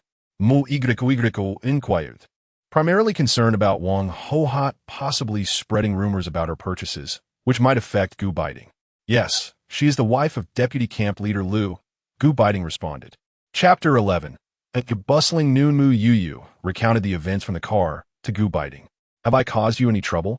She inquired cautiously, her gaze fixed on him. Not at all. Our family is not so destitute that we must rely on others' expressions for sustenance, Beiting replied, lifting his eyes to meet hers, then continued. You need not be so apprehensive. I undertake numerous missions, and my allowances and bonuses surpass those of my peers in the rank of major. This is no secret within the military district. Relieved, Mu Youyou nodded, recognizing that with Beiting's merits, had he not been so young, he would likely have achieved a rank far beyond that of major by now. The midday meal vanished in an instant. Even the sauce from the braised pork was utilized by Beiting to accompany his rice. After dining, he took it upon himself to handle the dishwashing duties. Mu Youyou boiled a pot of water, first cleansing a piece of pork belly, which she then divided into 3 portions before placing them into the water, adding a touch of ginger and cooking wine. What are you preparing? Beiting inquired with curiosity. Twice cooked pork, Mu Youyou replied with a smile, preparing to slice the fatty meat for rendering oil. I'll do it, Beiting said, taking the knife from her hands. Why not take a moment to rest? You still have training this afternoon, Mu Youyou suggested, attempting to reclaim the knife, but he evaded her grasp. No need. I'm accustomed to it, he insisted, not allowing her the chance to argue. Silently, Mu Youyou resorted to selecting mung beans. Are you making mung bean soup? Beiting asked, observing the beans in her hands. Yes, some will be for soup, and others will be sprouted from mung bean sprouts, she answered with a grin, noting his newfound inclination to converse. Mung bean sprouts? Beiting had not heard of them before. Yes, a type of vegetable that is quite delicious. You will see, Mu Youyou replied, continuing to select the beans while keeping an eye on the meat in the pot. Once she deemed it ready, she transferred the contents to a small bamboo basket and suspended it in the well, ensuring it would not spoil in the heat. What do you plan to do with the lean meat? Beiting had already finished slicing the fatty portion. You completed that quite swiftly, Mu Youyou remarked, gazing at the neatly arranged pieces of fatty meat in the bowl. I'll chop it into minced meat, he replied. All right. Gu Beiting began cutting the lean meat into small chunks, then skillfully wielded two knives with a rhythmic motion. Mu Youyou watched in awe at his fluid movements. Even the act of chopping meat appeared remarkably graceful. She found herself momentarily entranced until Gu Beiting's gaze fell upon her, prompting her to blush and hastily turn to the stove to heat water for blanching the fatty meat. After blanching and cleansing the fatty meat, she added 2 bowls of water to the pot, placed the meat inside, and included some ginger and garlic to eliminate any gamey scent, along with a few star anise. Why add ginger, garlic, and star anise?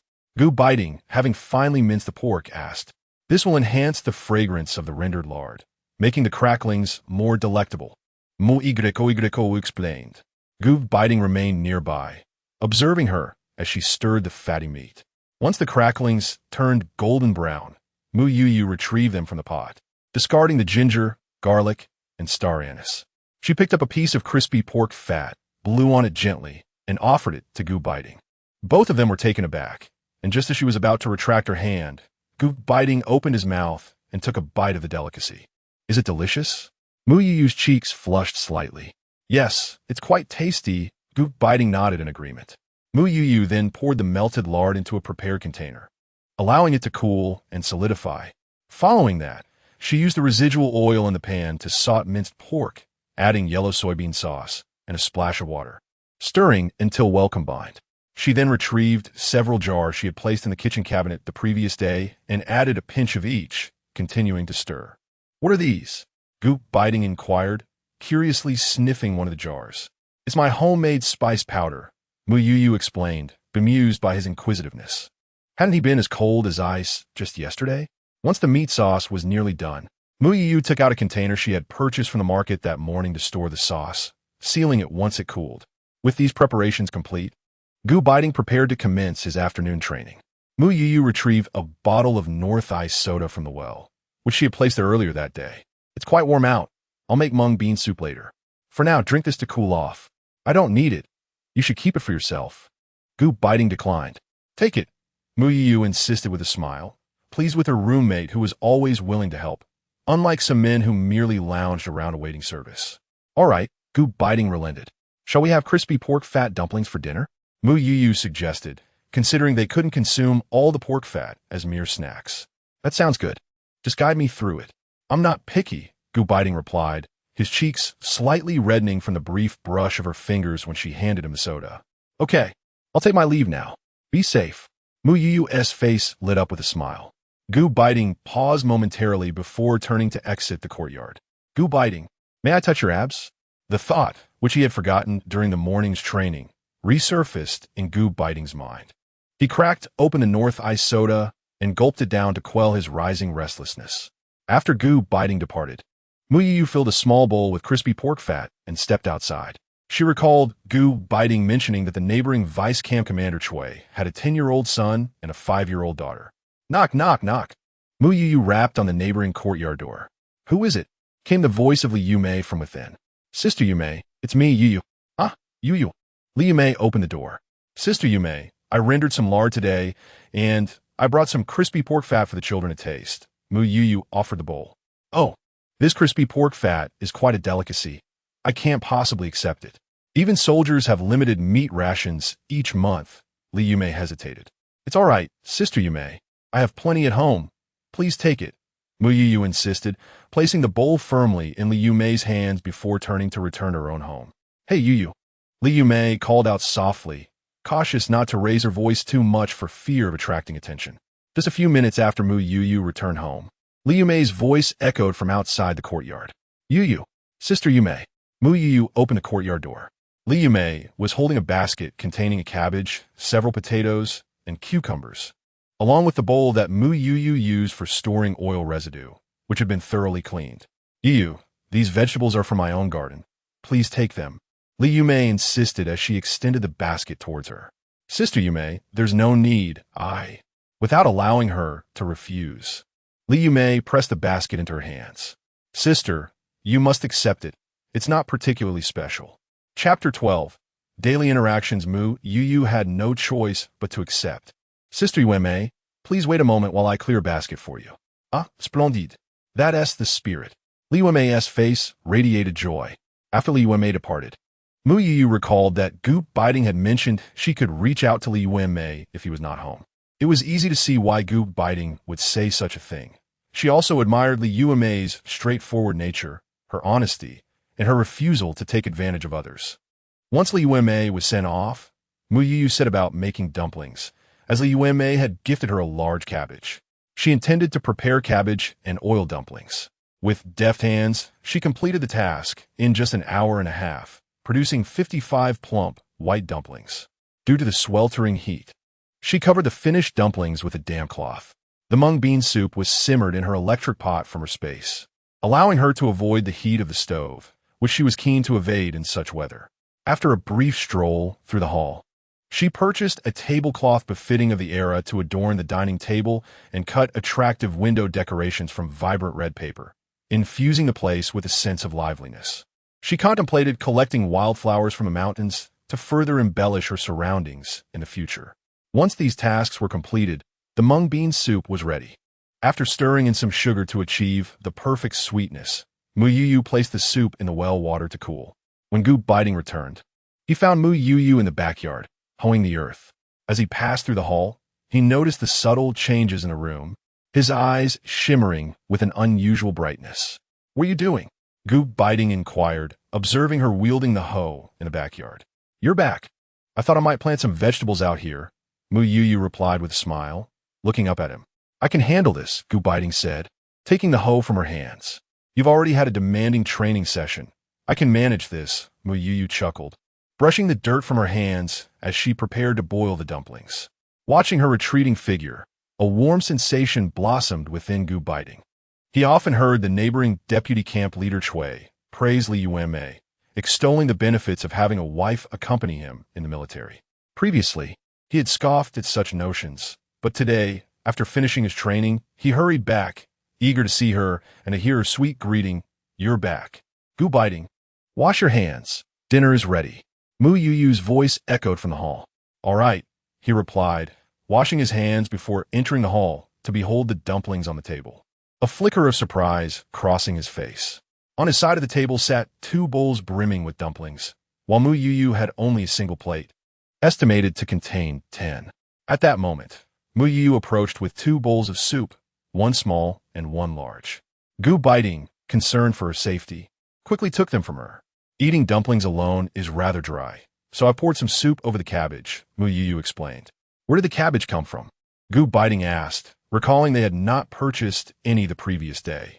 "It was a gift from Sister Liu Mei," she replied, briefly recounting the afternoon as events. Goop Beiting nodded, indicating his understanding. "Dumplings, please take some more," he urged, pushing a bowl of dumplings towards Mu Youyou. "No need, I'm satisfied. You've worked hard during training. You should eat more," she replied, flashing him a sweet smile. Goop Beiting lowered his head to savor the dumplings. As he gazed upon the exquisite visage before him, his heart inexplicably quickened. His eyes were drawn to her hands, slender and delicate, with skin as soft as silk. These hands, which ought to wield chalk, were now preparing sustenance for him. Their relationship was still bound by a 2-year contractual marriage. She, a solitary woman with no kin. How would she navigate life after 2 years? Especially after parting ways with a soldier. Why should she endure such hardship? As these thoughts coursed through Goop Beiting's mind, he instinctively tightened his grip on the chopsticks. "Goop Beiting, why aren't you eating? Is it unpalatable? Would you like me to prepare something else?" Mu Youyou inquired, her gaze probing. "No, it's delicious," he replied, picking up a dumpling and placing it in his mouth. The dumplings were indeed delightful. Goop Beiting finished all 45 of them, even drinking the soup to the last drop. After dinner, he washed the dishes as he did the previous evening, and once finished, he carried a bucket of hot water to the bathing room, knocking gently on Mu Youyou's door. "I brought the hot water to the bathing room." "Thank you," Mu Youyou responded as she entered the bathing room with her clothes, while Goop Beiting tended to the garden in the backyard. She attempted to employ the same method to bathe in her space, but was rebuffed by Kai Kai. "Sister, Goop Beiting is still outside. If you bathe in the space, he will suspect something." At that moment, Kai Kai had adopted a new medium, a service robot from shopping mall, far more agile than a sweeping robot. With a sigh, Mu Youyou resigned herself to the situation. Outside, Gu Beiting was not faring any better. He had intended to finish tilling the soil quickly, but was distracted by the sound of water from the bathing room. His breathing quickened, and his mind involuntarily recalled the image of her from yesterday, when he had stumbled upon her bathing. Shaking his head to dispel the thoughts, he resumed wielding the hoe. The sound of Mu Youyou's bathing ceased, and he heard the door creak open. Turning his head, he beheld her in a pink cotton nightgown, her fair neck exposed, and her long, dark hair cascading over her shoulders, radiating an aura of innocence. I'm going to bed, she stammered, her cheeks flushed, unable to meet his gaze. Gu Beiting replied, observing the rosy hue on her cheeks as his throat involuntarily constricted. Once back at her room, Mu Youyou lay on the bed, finding it inconvenient to tell the time without a mobile phone in this era. The original owner had a watch gifted by her father on her 16th birthday, but it was left behind in her space. Accessing the marketplace system within her consciousness, she selected a simple watch, realizing it would spare her the need to consult Kai for the time. Seeing that it was only 7:30, Mu Youyou found herself unable to sleep. She rose and sat at her desk, turning on the lamp to begin translating a book, leaving the door ajar due to the heat. When Gu Beiting emerged from the backyard, he caught sight of her earnest figure illuminated by the desk lamp. At that moment, he realized that her figure was remarkably petite. Her face was small, with round and smooth cheeks, a prominent nose, and full lips. Her features formed an exquisite visage that captivated the onlooker, rendering them unable to divert their gaze. Gu Beiting even felt a slight thirst. He swallowed hard, approached the table, poured himself a glass of water, and, after drinking it, he stepped into the courtyard, retrieving a cigarette from his pocket. He inhaled deeply, the robust scent of tobacco providing a semblance of calm to his racing heart. He lingered in the courtyard for quite some time, watching as the sky gradually darkened, before finally taking the water to the bathroom for a quick shower. When he emerged, Mu Youyou's door was already closed. Chapter 13. Heartfelt mung bean soup. Reclining on his bed, Gu Beiting could scarcely recall the first time he encountered Mu Youyou. Only the moments shared with her over the past 2 days lingered in his mind. A wave of melancholy washed over him as he pondered the inexplicable interest he felt towards her. His hand gently caressed his chest, his heart racing as if a rabbit were leaping within. Could it be that he had developed feelings for her? Gu Beiting found himself murmuring softly. He closed his eyes, striving to quell his wandering thoughts. Yet, with his eyes shut, her clear, luminous gaze flickered before him, always brightening his heart with an inexplicable affection.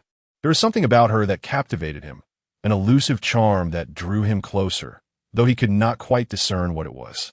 Tossing and turning in bed, sleep eluded Gu Beiting, prompting him to reach for a book. Time slipped away, and eventually, he succumbed to the embrace of slumber. Meanwhile, Mu Youyou enjoyed a peaceful night's rest. Upon awakening the following morning, she found Gu Beiting laboring in the backyard, his sturdy silhouette eliciting a smile from her lips.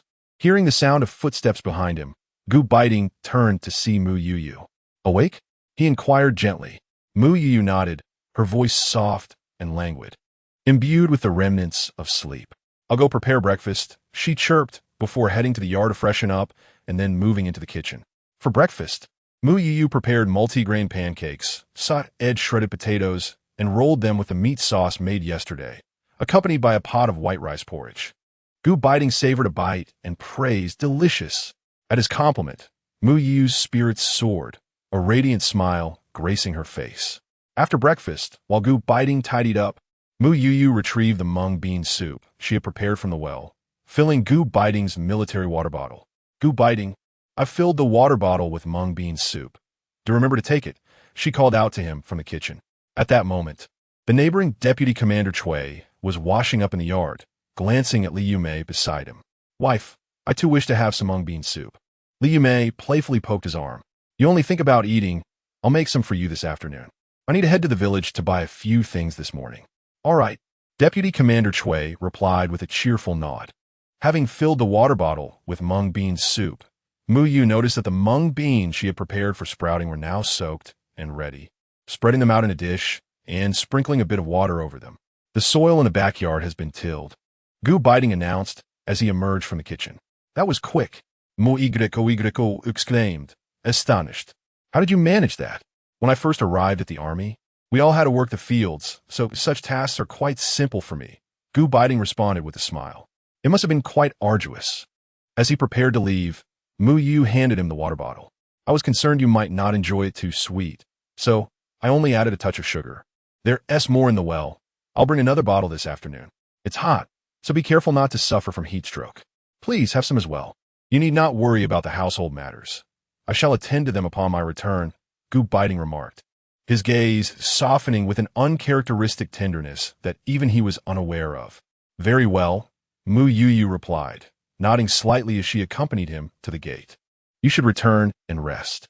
As Gu Beiting turned to look at her, for the first time in his life, he felt an inclination to forego training.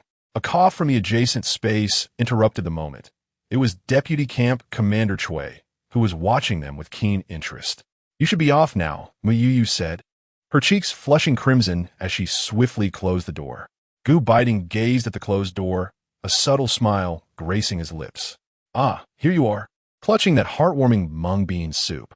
You'll be back by noon, and yet you act as if parting is such sweet sorrow, Deputy Camp Commander Chui jested. Gu Beiting paid him no heed, striding forward with purpose. Hey, wait for me, Chui called after him, playfully draping an arm over Gu Beiting's shoulder as he whispered. I was right. Marrying is far superior to remaining single. Wouldn't you agree? Indeed, Gu Beiting replied, almost imperceptibly nodding. Share a bit of that mung bean soup with me. My wife will prepare some for you this afternoon in return, Chui remarked, eyeing the water bottle in Gu Beiting's grasp. Not a chance, Gu Beiting retorted, pulling the bottle closer to himself. How did I never notice your stinginess before? Hui chuckled, unable to suppress his amusement at Gu Beiting's possessiveness. Gu Beiting shot him a glance. Can one compare? Meanwhile, Mu Youyou, having shut the gate, pressed her flushed face into her hands. Sister, you're blushing, came the voice of Kai Kai. What do you know, little rascal? Mu Youyou lowered her hands and walked to the backyard to observe Gu Beiting tending to the soil. I may not know much, but it's clear to me that your feelings for Gu Beiting have reached an 80, Kai Kai exclaimed, flailing her arms excitedly. Is it so quick? Sister, today marks just the 4th day. I see that while you haven T1 over Gu Beiting, he has certainly captured your heart. It's all the same, no difference. Mu Youyou replied, unwilling to dwell on the matter. She was not one to be overly sentimental. If she truly found herself fond of Gu Beiting, she would embrace it openly. However, should he not reciprocate her feelings, she would leave without hesitation, refusing to impose. Watching Gu Beiting diligently working the land, Mu Youyou couldn't help but smile. He was indeed swift and skilled in his labor. At that moment, a knock echoed from the front yard. I'm coming. Mu Youyou hurried to the door. Youyou, it was Li Yumei. Sister Yumei. Youyou, I'm heading to the village to purchase some items and wondered if you would care to join me. Li Yumei proposed with a cheerful demeanor. Certainly, Sister Yumei. I happen to need some seeds and seafood as well. Please wait a moment while I fetch my basket, Mu Youyou replied with a smile. Take your time. I shall wait for you, Li Yumei assured her. Once Mu Youyou had secured her basket, she followed Li Yumei to the entrance of the residential area, where another military wife awaited them. Youyou, this is Instructor Zhang's wife, Lu Shuzhen, Li Yumei introduced. Youyou, just call me Sister Shuzhen. My husband, Zhang Hui, is a partner of your Captain Gu. Lu Shuzhen possessed an alluring visage, characterized by her delicate, oval face. Sister Shuzhen, Mu Youyou sweetly called out. Let's be on our way. Li Yumei grasped Mu Youyou with one hand and held onto Lu Shuzhen with the other, as the trio made their way toward the village. Youyou, did you encounter Wang Ho-Hat in the city the other day? Li Yumei inquired, having heard from the residents of the family compound while picking up the children from school the previous day. Oh, did she mention anything outside? Mu Youyou asked. Pay her no mind. Everyone in the compound knows her true nature. Just disregard her words as mere nonsense, Lu Shuzhen advised. Indeed, heed Shuzhen's counsel. She has had her fair share of disputes with her in the past, Li Yumei remarked, casting a glance at Lu Shuzhen. Now, even Sister Shuzhen chooses not to engage with her. All right, I understand, Mu Youyou replied with a smile, feeling genuinely appreciative of the kindness shown by Li Yumei and Lu Shuzhen. Chapter 14. Mu Youyou tumbles down the slope. If she bullies you, just let me know, and I shall help you scold her, Lu Shuzhen said to Mu Youyou with a serious expression. Mu Youyou looked at her. Lu Shuzhen appeared delicate and gentle, while Wang Ho Hot was notably formidable. Haha, do not underestimate Shuzhen. She is famously known as the iron-mouthed matron of the family compound, and no one can outtalk her. Liu Mei Shuklat. Liu Mei, you are exposing me. Lu Shuzhen protested, feeling a bit put out. After all, she had just met Youyou, and she wished to leave a favorable impression. As the three conversed, they arrived in the village. They first stopped at the supply and marketing cooperative. Liu Mei purchased some snacks for the children and various condiments for her household, while Lu Shuzhen, who also had a daughter, bought quite a few items. Mu Youyou acquired some seeds and some thread, having noticed that Beiting's military pants had developed a hole while drying in the yard that morning. Upon exiting the cooperative, the trio made their way to the dock, where fishing boats had just returned with freshly caught goods.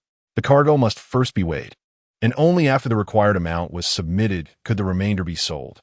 After waiting for a brief moment, Mu Youyou decided to buy some shrimp, as seafood is best enjoyed fresh. Liu Mei and Lu Shuzhen continued to select seafood, and noticing villagers selling vegetables at the dock, Mu Youyou bought a variety of greens. The three returned home with their arms full. Once back, Mu Youyou promptly planted the vegetables. Cucumbers and tomatoes required supports, and feeling a bit awkward, she resolved to search the back mountain for some bamboo to fashion a trellis. Armed with a sickle and a water bottle, she set off. Where are you headed? Liu Mei inquired, puzzled by the sight of her with a sickle. Jijia, I'm going to cut some bamboo in the mountains, Mu Youyou replied with a smile. Why not have your Captain Gu go with you? Liu Mei asked. That's unnecessary. He trains hard every day, and I wouldn't want to trouble him with such a small matter. Mu Youyou responded with a gentle laugh. Being an orphan, she was accustomed to handling things independently and preferred not to burden others. Ascending the mountain, she observed a lush expanse filled with wild vegetables. Not having a basket, she instructed Kai in her spatial realm to purchase one similar to the one at home. As she gathered the wild greens, she continued her ascent. At that moment, she spotted a wild rabbit, her eyes lighting up at the prospect of spicy rabbit meat. Silently, she followed the rabbit, and, just as it was about to leap away, she lunged forward. A startled cry escaped her lips as Mu Youyou tumbled down a small slope. Sister, Kai sensed the incident in the spatial realm, but there was no time to pull her back safely. It's all right. It's all right. Mu Youyou reassured herself, standing to assess her condition. She had only scraped her elbow and tested her ankle, relieved that it was not sprained. Sister, how did you manage to fall? Kai inquit, scanning the surroundings for any lurking beasts. Mu Youyou gazed at the steep slope before her, feeling fortunate that she had not sustained any serious injuries from her fall. Kai, I am determined to catch that rabbit, Mu Youyou said through gritted teeth. Sister, it has already escaped. Kai expressed her helplessness. I don't care. I want to eat. With no other option, Kai purchased a wild rabbit from the marketplace, using her mind to render it unconscious and placing it beside Mu Youyou. Sister, you should be more concerned about how to get up there. Just wait. Beiting will likely come looking for me since he hasn't seen me at home. Mu Youyou site. Kai, do you know? I won the lottery and received this incredible system, and I can't help but wonder if I am the chosen one. Yet here I am, merely chasing after a rabbit. Shouldn't the chosen ones have rabbits leaping into their arms? Why did it roll down the hill when it came to me? Sister, if you want to eat a rabbit, can't you just buy one from the marketplace? Kai expressed her frustration. Ahem. I forgot when I saw the rabbit, Mu Youyou admitted bashfully. With such a powerful marketplace system, why was she even chasing rabbits? Meanwhile, seated on the hillside, Mu Youyou conversed with Kai, while in the family quarters. Liu Mei grew anxious after an hour had passed with no sign of Mu Youyou and went directly to the military training ground. Wife, what brings you here? Lieutenant Colonel Chui was taken aback to see Liu Mei, as she seldom visited the training grounds. Where's Captain Gu? Liu Mei panted heavily from her run. What happened? Lieutenant Colonel Cui inquired. You went up the mountain to cut bamboo, and it's been an hour. I fear something might have happened. You must inform Captain Gu quickly. Liu Mei implored, grasping Lieutenant Colonel Cui's hand. All right, my dear, I will find Beiting right away. You rest here, he replied. Lieutenant Colonel Chui dashed towards Gu Beiting's training area. Beiting, what's wrong? Gu Beiting asked, noticing Lieutenant Colonel Chui approaching while training the new recruits. Your wife went up the mountain, and it's been an hour. Before Lieutenant Colonel Chui could finish, Gu Beiting shot a glance at Zhang Hui and rushed towards the back mountain. Within 5 minutes, Gu Beiting reached the rear slope, his heart racing. As he ascended, he called out Mu Youyou's name. Mu Youyou. Youyou. Continuing up the mountain, he spotted the sickle that had fallen to the ground. Mu Youyou. Where are you? Gu Beiting. I'm down here. Mu Youyou responded from below the slope. Gu Beiting, I'm right here. Confirming her location, Gu Beiting leaped down the slope, disregarding any decorum. He meticulously examined her for injuries, sighing with relief when he noticed only a scrape on her elbow. Who told you to go up the mountain to cut bamboo? He questioned, his brow furrowed and his tone serious. I just wanted to cut a few bamboo shoots to make a vegetable rack, Mu Youyou replied, feeling a bit wronged. Intimidated by Gu Beiting's demeanor. Beiting, please don't be angry with me. She began to cry. Don't cry. Gu Beiting felt at a loss upon seeing her tears. He wanted to embrace her, but ultimately restrained himself. In a gentle tone, he reassured her, do not cry. I should not have scolded you. I promise I will never raise my voice at you again. Really? Mu Youyou sniffed, raising her tear-filled eyes to gaze at Gu Beiting. Indeed, but you must promise me that I will handle such matters in the future, Gu Beiting stated earnestly. All right. Mu Youyou nodded solemnly. However, how shall we ascend? She inquired, glancing at the slope above. Gu Beiting picked up the backpack she had dropped and placed the rabbit from the ground inside it before securing it on his back. He then crouched before her and said, climb on. Mu Youyou paused momentarily, then lowered her gaze, feeling a touch of shyness as she observed Gu Beiting's strong back. Hurry up, I will carry you, Gu Beiting urged. Chapter 15. My wife does not cook for others. Mu Youyou bit her lip and slowly climbed onto his back. Gu Beiting's back was sturdy and broad, exuding a masculine charm. Nestled against him, Mu Youyou felt an overwhelming sense of safety. Can you manage this steep slope? She asked, a hint of concern in her voice. Rest assured, it's nothing to worry about, Gu Beiting replied confidently. This gradient is a mere trifle for me. With Mu Youyou on his back, Gu Beiting ascended the slope effortlessly. He removed the basket from her back and slung it across his shoulder. Can you walk on your own?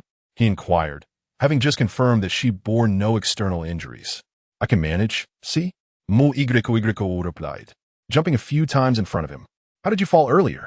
Gu Beiting, having spotted a rabbit, had already made an educated guess. I was chasing a rabbit. Mu Youyou admitted, a tinge of embarrassment coloring her cheeks. Gu Beiting stifled a laugh, his suspicions confirmed. On their return journey, he casually cut a few bamboo stalks to take home. Youyou, are you all right? Upon their arrival at the family compound, Li Yume anxiously awaited at the gate. Sister Yume, I'm fine. I just fell down the slope and couldn't climb back up. Mu Youyou reassured her, feeling warmth from Li Yume's genuine concern. As long as you're okay, I'll head back to prepare dinner. All right. Thank you for your help today, Sister Yume. Mu Youyou smiled gratefully. No need for thanks, Li Yume replied, turning to enter her own yard. Don't you have training to attend? Mu Youyou asked as she watched Gu Beiting carry the bamboo to the backyard. Not anymore. He glanced at the time, noting that there were only half an hour left until it concluded. Could you help me with the rabbit? Mu Youyou looked at him, feeling apprehensive about killing a living creature. In her time, supermarkets and markets had always taken care of such tasks. Of course, Gu Beiting nodded. Can you handle spicy food? Shall we make spicy rabbit meat? Mu Youyou blinked at him with her sparkling eyes. Certainly. Gu Beiting could not help but smile at her enthusiasm. Initially, Mu Youyou had planned to prepare spicy shrimp for lunch, but now her mind was consumed with thoughts of the rabbit that had caused her tumble down the slope. Since she could not have that one, she would settle for its kin. To prevent the shrimp from perishing in the heat, Mu Youyou placed them in the well to cool down. She retrieved the twice-cooked pork she had put in yesterday, plucked a few chili peppers, and washed 2 cucumbers to prepare a smashed cucumber dish. Before long, Gu Beiting had skillfully dispatched the rabbit, chopping it into pieces, and sat nearby to help her start the fire. As the aroma of the rabbit meat wafted through the kitchen, Gu Beiting couldn't help but inhale deeply. Once the rabbit was ready, Mu Youyou served 2 bowls, handing one to Gu Beiting. Could you deliver this bowl of rabbit meat to Sister Yume? If she hadn't come looking for you today, I would have been stuck at the bottom of that slope for much longer. The reason she asked Gu Beiting to deliver was that Deputy Camp Leader Chui was likely home at this hour. All right.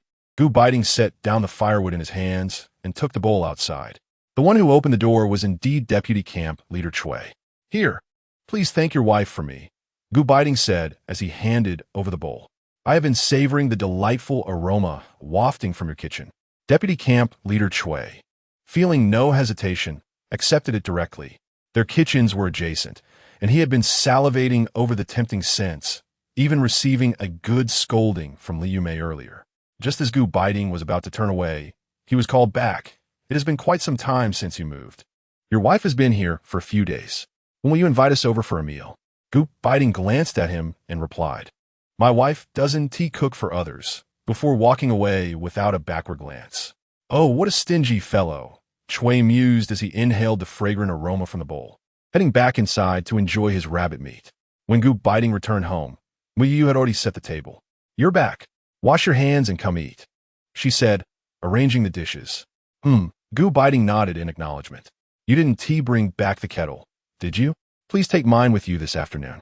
I've already prepared the mung bean soup, Mu Youyou mentioned, as he must have gone straight to find her after training. All right, Gu Beiting initially intended to refuse.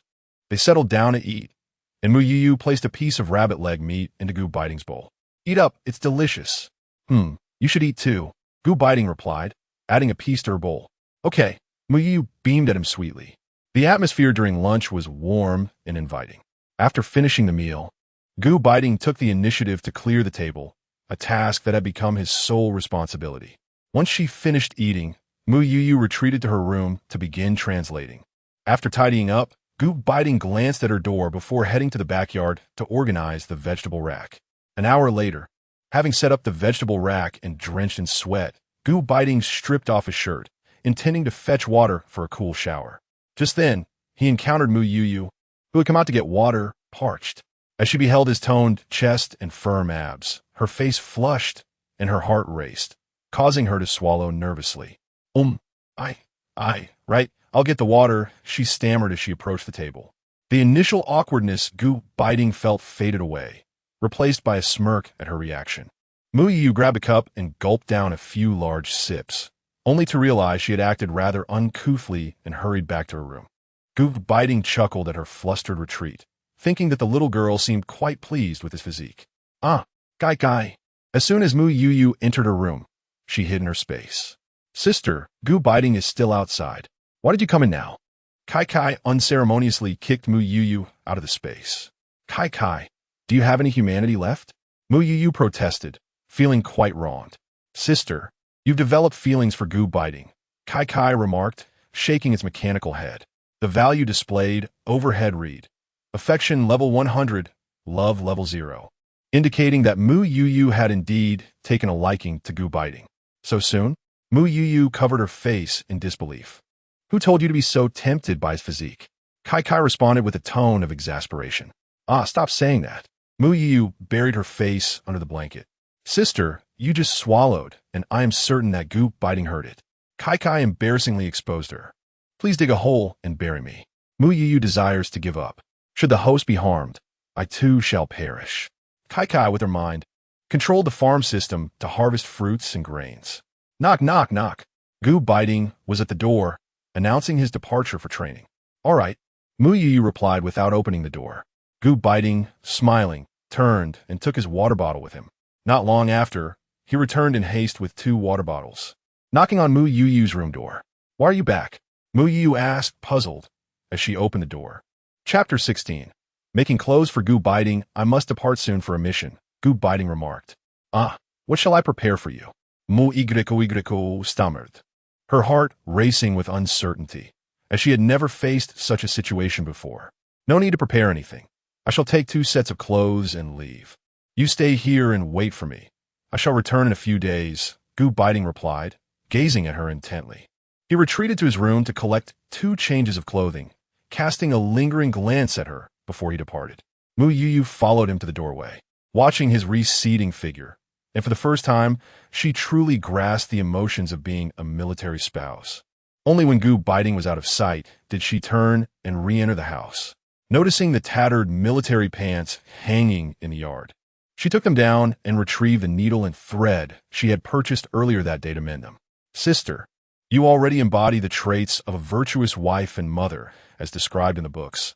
The voice of Kai Kai echoed in her mind. "Little one, you even know about virtuous wives and mothers?" Mu Youyou could not help but chuckle. "I bought a few novels at the market to read, and they mention it." Kai Kai Zeepleet. "Ah, so the little one reads novels as well?" Mu Youyou teased back. Once she finished mending the pants, she bit off the thread and neatly folded them, placing them on Gu Beiting's bed. This was her first venture into Gu Beiting's room, which was impeccably tidy. The quilt was folded into perfect squares, and there was not a single extraneous item in sight. A few books were neatly arranged on the desk. With Gu Beiting away, Mu Youyou spent the entire afternoon translating books in the room. When it came time to prepare dinner, she retrieved the shrimp from the well. Initially intending to make spicy shrimp, she opted for a simple boiled shrimp instead, enough to last her for several days. For the past 2 days, Mu Youyou had not ventured outside, secluding herself in her room to translate books, and she soon completed the translation. Knock, knock, knock. A sound echoed from outside the yard. "Is Youyou at home?" It was Li Yumei's voice. "Yumei Jia, what brings you here?" Mu Youyou inquired as she opened the yard door. "Your Captain Gu is not home, and you are here all alone? Come on, I've arranged to go to the supply and marketing cooperative with Shujin to buy fabric for making clothes. You should join us. Don't confine yourself at home to the point of illness," Li Yumei urged, attempting to pull her outside. "Wait, Yumei Jia. Let me grab some money and tickets," Mu Youyou laughed. "All right, I'll wait for you. Hurry." Mu Youyou nodded, retreated to her room, and entered the storage space to collect some money and tickets before slinging a basket over her shoulder and following Li Yumei out. "I must say, 2 days without anyone to converse with, and you managed to endure," Li Yumei observed with glance. "I've grown accustomed to it," Mu Youyou replied with a smile. "I truly do not know how to commend you," Li Yumei quipped playfully. "Yumei, Youyou." At that moment, Lu Shujin approached. "Shuzenji, Mu Youyou greeted her. How are things? Is this the first mission for your Captain Gu since your marriage?" Lu Shujin inquired. "Yes, it's going quite well," Mu Youyou smiled. "Well, indeed. She has not stepped outside for 2 days," Li Yumei remarked without holding back. "Ah, you truly can endure," Lu Shujin responded. Lu Shujin gave Mu Youyou a thumbs up. At least she and Li Yumei had children to keep them company. Mu Youyou awkwardly smiled, recalling her record of not stepping outside for an entire month. "You miss your Captain Gu, don't you?" Lu Shujin teased. "No, not at all." Mu Youyou's cheeks flushed. "Come now, Yu has just married." Refrain from teasing her. Li Yumei legally skulda Liu Shuzhen. I am merely curious. "When I first married Zhang, I wept for several nights whenever he was on a mission," Lu Shujin laughed. "Is Instructor Zhang accompanying Captain Gu this time?" Mu Youyou inquired. "No, it seems it's only your Captain Gu going this time," Lu Shujin replied. "Oh," Mu Youyou nodded. "It's all right, Youyou. Your Captain Gu is quite capable. He'll be just fine, rest assured." Li Yumei comforted, patting Mu Youyou's shoulder. Mu Youyou responded softly. As they spoke, the trio arrived at the supply and marketing cooperative. "I heard you have a new batch of fabric. We come to take a look." Li Yumei smiled at the salesperson. Indeed, the salesperson, recognizing them as military spouses, greeted them warmly. "I'll take this pink fabric to make a dress for my daughter." Lu Shujin selected a piece of pink fabric and chose some additional materials. Li Yumei also picked several pieces for her children and for Deputy Captain Shui. Mu Youyou was entranced by a piece of white fabric and a piece of black fabric, pondering how Captain Gu, who always wore military attire in front of her, would look in other clothing. "Are you thinking of making clothes for your Captain Gu?" Li Yumei approached her with a question. "But I can only mend. I don't know how to make clothes." Mu Youyou expressed her dilemma. "No worries. I need to make something for my old Shui as well. Just come over and learn from me," Li Yumei said with a smile. "Exactly, Youyou. Your Yumei's sister is the best at sewing in the entire family compound. I'll learn from her," Lu Shujin added. "Then I shall buy it." Mu Youyou felt tempted. "Go ahead, buy it," they encouraged. After purchasing the fabric, the 3 returned home. Upon arrival, Li Yumei first visited Mu Youyou's home, taking measurements based on Captain Gu's military uniform and teaching Mu Youyou how to cut the fabric. After lunch, while waiting for Deputy Captain Shui to leave for training, Mu Youyou brought the cut fabric to Li Yumei's house. Mu Youyou learned quickly. With just a little guidance from Li Yumei, she grasped the skills. Youyou, I heard from old Shui that your parents were martyrs? Li Yumei Yingkidat. Having learned from Deputy Captain Shui about Mu Youyou's parents, who held esteemed positions and were heroes. Yes, Mu Youyou nodded. I had no idea you were so capable. Li Yumei expressed her surprise. Although Mu Youyou had not been living with the military long, as their neighbor, Li Yumei was aware that Mu Youyou cooked daily and even tended to a garden. My parents are often away, so I've picked up some household chores. Mu Youyou admitted, which was true. Despite her delicate demeanor, the original owner of her body was indeed competent in household tasks. Just a little? That spicy rabbit dish you made the other day had old Shui drooling, Li Yumei remarked, showing no mercy in her teasing of Deputy Captain Shui. Mu Youyou was amused by Li Yumei's words.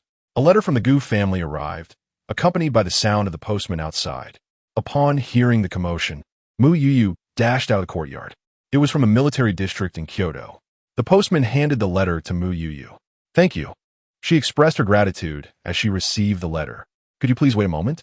I have something to send to the Xinhua bookstore in Beijing. She recalled the translated book. All right, she replied, and after bidding farewell to Li Yumei, she returned home to fetch the book, which also contained a letter for Director Wu.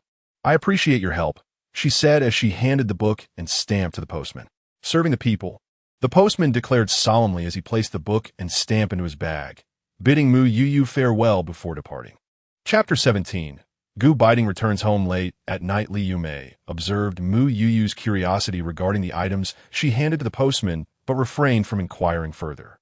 Mu Youyou was aware that the letter was sent by the Gu family and decided to wait until Gu Beiting returned to show it to him. After securing the courtyard gate, she proceeded to Li Yumei's home to continue sewing. It was not until 4:30 p.m., when Li Yumei left to pick up her child, that Mu Youyou returned to her own residence. Over the past few days, Mu Youyou had been working closely with Li Yumei and Lu Shuzhen, strengthening their bond as military wives. The clothes and trousers she had made for Gu Beiting were complete, yet she was uncertain about how to present them to him. That evening, Mu Youyou sat on her bed, clutching the garments in a state of indecision. Sister, why not just give them to him? Gai Vima? Finding human behavior quite perplexing. Here was Mu Youyou, with finished clothes, still grappling with how to deliver them. Oh, what do you know, child? Ultimately, Mu Youyou resolved to place the clothes in Gu Beiting's room. If he did not inquire, she would remain silent. Just as Mu Youyou exited Gu Beiting's room, she heard a rustling at the courtyard gate. Grabbing a broom from the living room, she took her position behind the door. At that moment, the door swung open, prompting her to shut her eyes and swing the broom instinctively. Youyou, it's me, Gu Beiting's voice resonated. Mu Youyou froze, the broom slipping from her grasp and falling to the ground. Turning to face him, she was taken aback by the sight of his blood-stained clothes and dirty face. You're injured? She exclaimed in alarm, rushing to support him. Seeing the worried expression on Mu Youyou's face warmed Gu Beiting's heart. It's nothing. It's the enemy's blood. Really? Mu Youyou assisted him to his room and filled a basin with warm water. Inside, Gu Beiting's eyes caught sight of the new outfit on the bed, and a smile crept across his lips. Take off your clothes. Let me see, Mu Youyou said as she entered with a water basin. Gu Beiting glanced up at her, realizing her seriousness, and reluctantly began to unbutton his shirt, revealing his well-defined chest and abdominal muscles. Mu Youyou swallowed hard. Although she had seen him before, the proximity was undeniably thrilling. Gu Beiting noticed her cheeks flush, and his smile widened. She truly was shy. Several shallow wounds adorned Gu Beiting's chest, likely scrapes and grazes. Mu Youyou handed him a wrung-out towel, instructing him to wash his face first. Then she prepared another basin of water and gently wiped away the dirt from his chest and abdomen. As her fingertips brushed against his skin, Gu Beiting couldn't help but draw in a sharp breath. What's wrong? Does it hurt? Mu Youyou asked, noticing his furrowed brow and assuming he was in pain. Gu Beiting shook his head, assuring her it did not hurt. She then retrieved some ointment and carefully applied it to his wounds. The coolness of the ointment provided immediate relief to the previously burning sensation. This is anti-inflammatory and pain-relieving. It works wonders, Mu Youyou explained. Gu Beiting nodded in acknowledgement. The weather was unbearably hot, so I refrained from bandaging you to avoid inflammation. After tending to his wounds, Mu Youyou suddenly remembered something. He must not have had dinner yet, returning so late with injuries. Are you hungry? I'll go prepare a meal, she said, heading toward the kitchen. Youyou, Gu Beiting called out to her. Mu Youyou turned to look at him. Is this the outfit you made for me? Gu Beiting inquired unexpectedly. Mu Youyou was taken aback, surprised that he noticed so quickly. She offered an awkward smile and nodded in acknowledgement. At the time of making it, she and T considered their contractual marriage. It was a spontaneous decision. If you don't like it, Before she could finish, Gu Beiting interrupted. I really like it, thank you.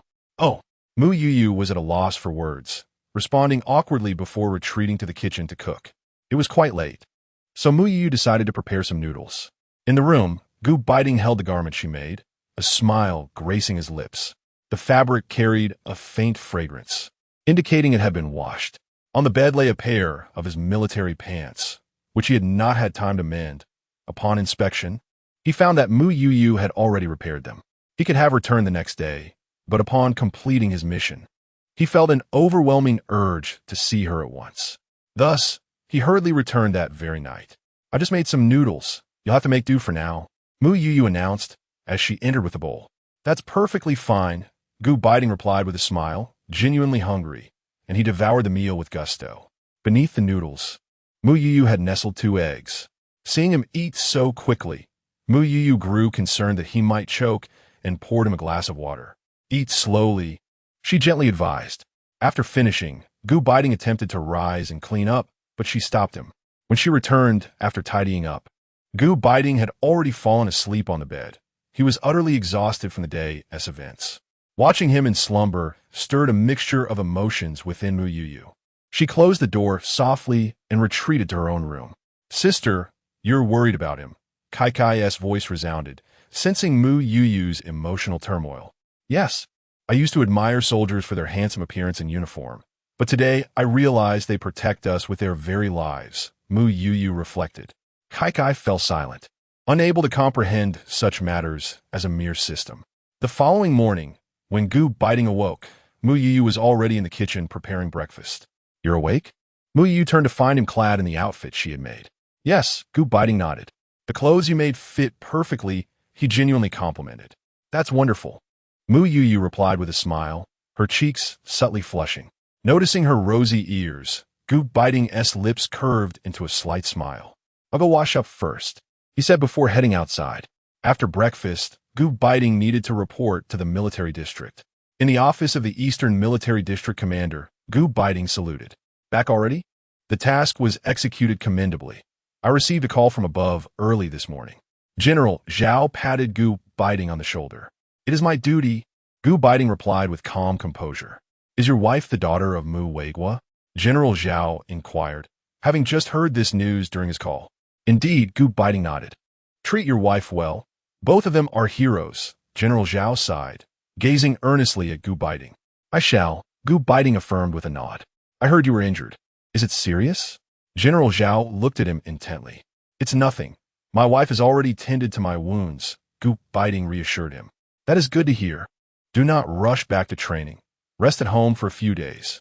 Yes, Gu Beiting initially contemplated declining, as this minor injury was inconsequential to him.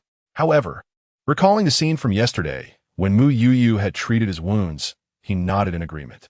Chapter 18. Unveiling affections. As Gu Beiting returned home, Mu Youyou was preparing to venture out with a basket on her back, concerned for his well-being following his injury. She contemplated visiting the village to procure a chicken for him. Although the space market offered one for sale, she simply needed an excuse to retrieve it.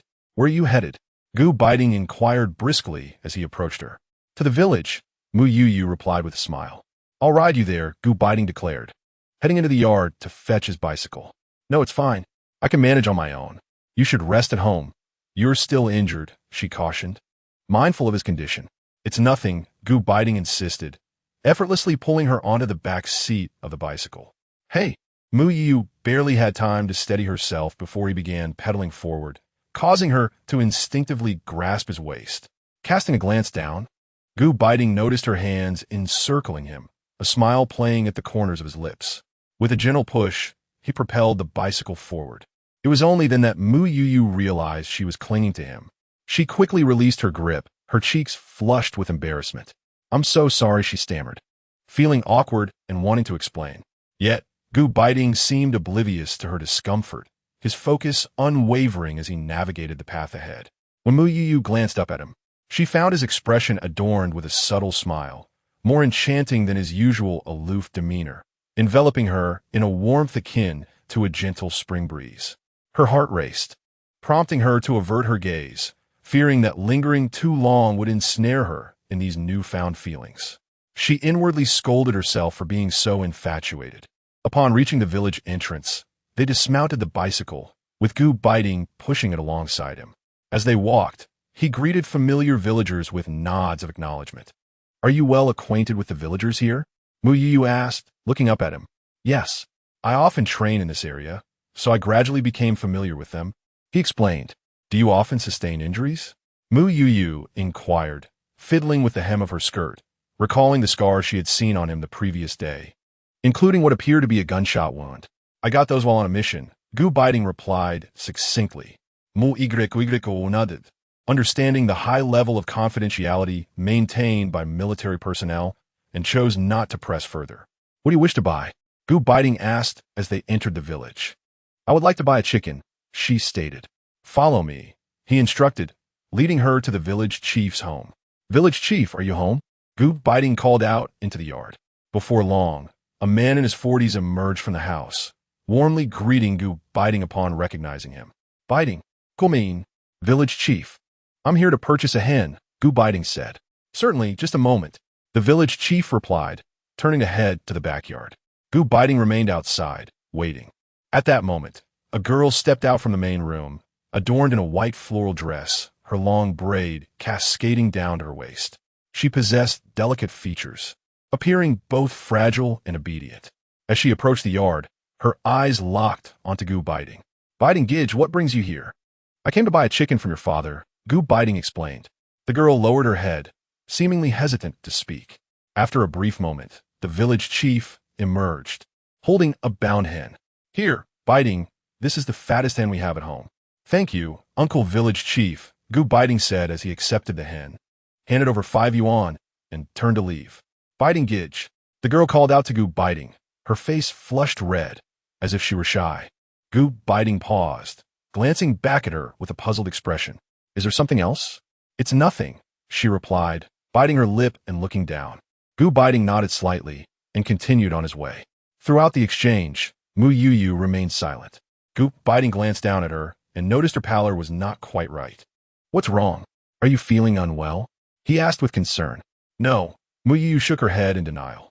Beiting then took her to purchase some vegetables, but he observed that she remained quiet and distracted throughout. Upon returning home, Mu Youyou went straight to her room.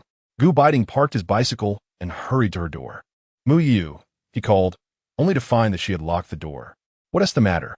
She remained silent, standing by the window, lost in thought for a long while.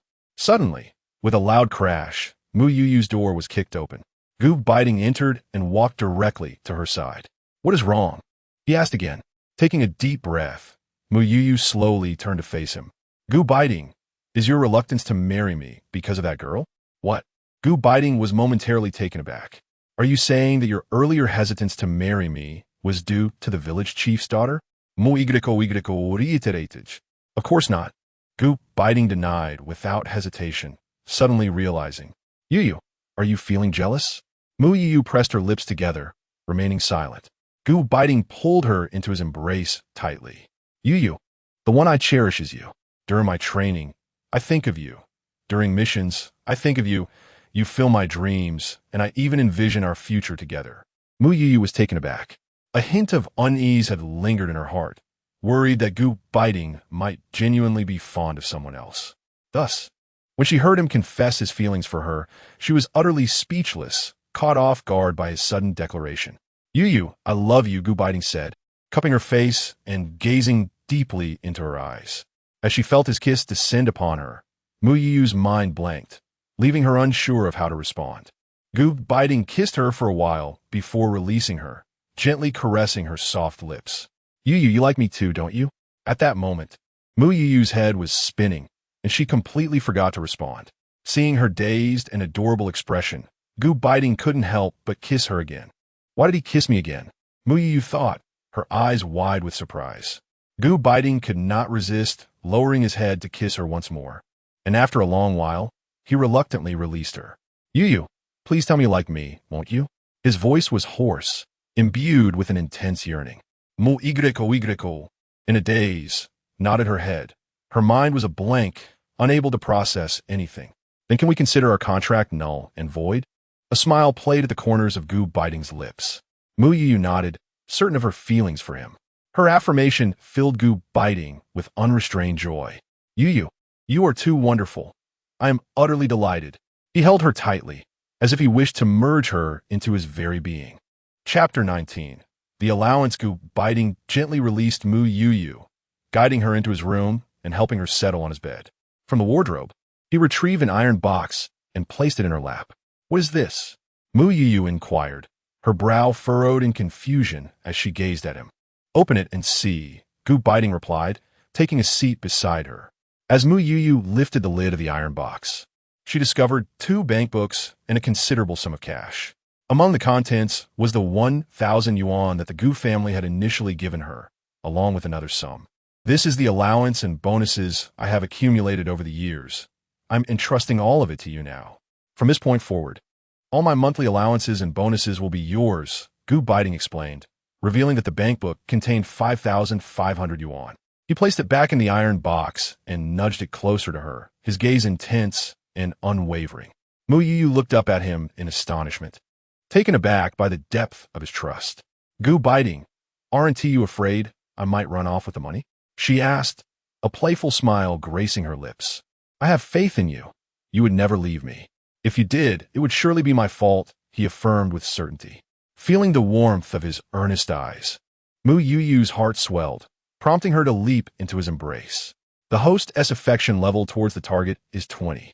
The target's affection level towards the host is 40.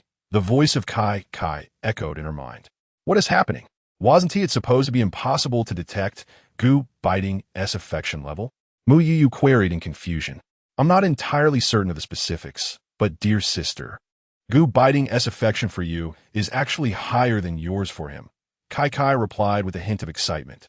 Kai, is it possible to cancel the affection level monitoring? Mu Youyou asked, wishing for her relationship with Beiting to exist beyond mere data. Of course, sister. Kai responded with unexpected enthusiasm. Why do you seem so pleased? Mu Youyou wondered, perplexed, as this was tied to Kai's mission. Because this means I can accompany you through this life in this world. Kai exclaimed, waving her robotic claws in delight. Hangzhu, Kai. A smile broke across Mu Youyou's face as she nestled in Beiting's embrace. Monitoring cancellation in progress. 3, 2, 1 cancellation complete. Rising from Beiting's arms, Mu Youyou shyly regarded him. Please go and help me with the chicken. All right, he nodded in agreement, though he made no move to stand. Go on. Mu Youyou playfully chided him with a soft pout. Okay, Beiting smiled, planting a kiss on her cheek before heading outside to tend to the chicken. Seated on Beiting's bed, Mu Youyou clutched the iron box and found herself grinning foolishly for quite some time before returning to her own room to store it away. Wife, the chicken is ready. Beiting called from outside the courtyard. Must you shout so loudly? Everyone can hear you. Have you no shame? Mu Youyou retorted, her cheeks tinged with red as she rushed out to cover his mouth. What is wrong with calling you my wife? Beiting replied, gently removing her hand from his lips. Mu Youyou gazed at him, exasperated. Wife, I'm stepping out for a bit. I'll be back soon. Beiting kissed her cheek and dashed out of the courtyard. Mu Youyou rested her forehead on her hand, pondering who had taken away her icy counterpart, Beiting, and replaced him with this fellow. After Beiting stepped out, she commenced the preparation of chicken soup. In the office of the commander of the Eastern Military District, Beiting stood straight as he faced Commander Zhao. What brings you here again? Aren't you on leave? Zhao inquired, intrigued by the unexpected visit. "Commander, I would like to request something," Gu Beiting said, a hint of bashfulness creeping into his demeanor as he scratched the back of his head. "Speak, what is it?" Zhao felt a surge of curiosity. It was the first time Gu Beiting sought him out for a personal matter. "It's that my wife and I have yet to hold a wedding, so I would like to apply to hold a ceremony at the base. Would that be permissible? I'll cover the expenses myself." Gu Beiting politely poured a glass of water for Zhao. "Haha," Zhao chuckled heartily. "Please don't laugh.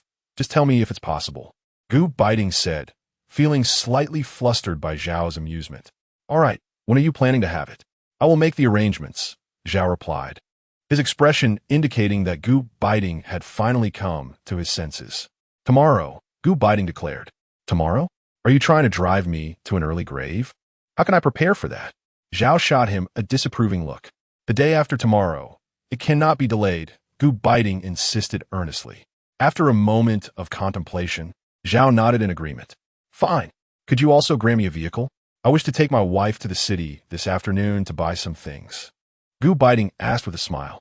"You rascal," Zhao said, pointing at him before breaking into a grin.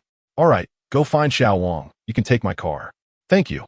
Gu Beiting saluted Zhao and exited. "By the way, you must be my witness. You are an old comrade of both my father and my father-in-law," Gu Beiting called back. "Now you're assigning me duties," Zhao replied, a hint of amusement in his voice. Satisfied with Zhao's response, Gu Beiting left. In the kitchen, Mu Youyou, while kneading dough, heard the sound of a vehicle outside and curiously stepped out to see Gu Beiting alighting from the car. "Whose car is this?" she asked. "The commander's. I borrowed it. After lunch, I'll take you to the city," Gu Beiting explained as he approached her and entered the yard, washing his hands to assist her in the kitchen. "What do we need to go to the city for?" Mu Youyou asked, puzzled. "I applied to hold our wedding at the base the day after tomorrow, so we're going shopping," Gu Beiting replied with a smile. "What?" Mu Youyou's mind exploded with disbelief. "What's wrong?" "Since you're marrying me, I naturally want to give you the best wedding," he said, affectionately ruffling her hair. "But isn't this a bit much?" Mu Youyou expressed concern about being a burden to him. "Not at all. Just be a good bride, and leave everything else to me," Gu Beiting reassured her, placing a gentle kiss on her forehead. Leaning against his broad chest, Mu Youyou suddenly felt an overwhelming sense of happiness. After preparing the chicken soup, she made no other dishes, simply whipping up a cucumber salad and some whole grain steam buns. "Darling, could you spare some money?" Gu Beiting asked playfully after finishing the dishes and entering her room with a smile. "Sure," she replied. Mu Youyou retrieved the iron box belonging to Gu Beiting from a wardrobe. She did not count the exact amount of money within, but took out the original owner's box and combined all the currency notes. Together, they counted a total of 623. 2 yuan. "In a while, we shall purchase the 3-turn-1 sound," Gu Beiting remarked. "There is no need for that. I have a watch, and do you not possess a bicycle? As for the radio, it is unnecessary for me. Let us acquire a sewing machine instead." She had learned to sew from Li Yumei, and operating a sewing machine was undoubtedly quicker than hand-stitching. Gu Beiting gazed at her, unwilling to see her endure any discomfort. "All right then. Purchasing it would be a waste if it remains unused," Mu Youyou said, playfully swaying his arm. Chapter 20. Wedding preparations all right. I shall heed your wishes, Gu Beiting chuckled softly. "I will take 100, and the banquet will be arranged by the cafeteria. If there is any excess, I shall provide you with more." He mentioned that the cost of the banquet still needed to be confirmed with the cafeteria. "Very well," Mu Youyou replied, placing the remaining money into her bag, as they would need it for purchasing items for the wedding. Once they had gathered their things, the couple set off in their vehicle, reaching the city in under half an hour. They headed directly to the department store. "Let's first acquire some clothing," Gu Beiting suggested to Mu Youyou. He had intended to hold her hand, but she hesitated. Even in marriage, holding hands in public could invite disapproving whispers in this era. Milimetrov, Mu Youyou nodded. Since Gu Beiting was in military uniform, their primary focus was on selecting attire for her. Pointing to a red dress, he remarked, "You should wear this for the wedding in 2 days." "Sounds good," Mu Youyou agreed, recognizing that in this age, having even a single new outfit for the wedding was a luxury, let alone a red dress. "We shall take this one," Gu Beiting instructed the sales clerk.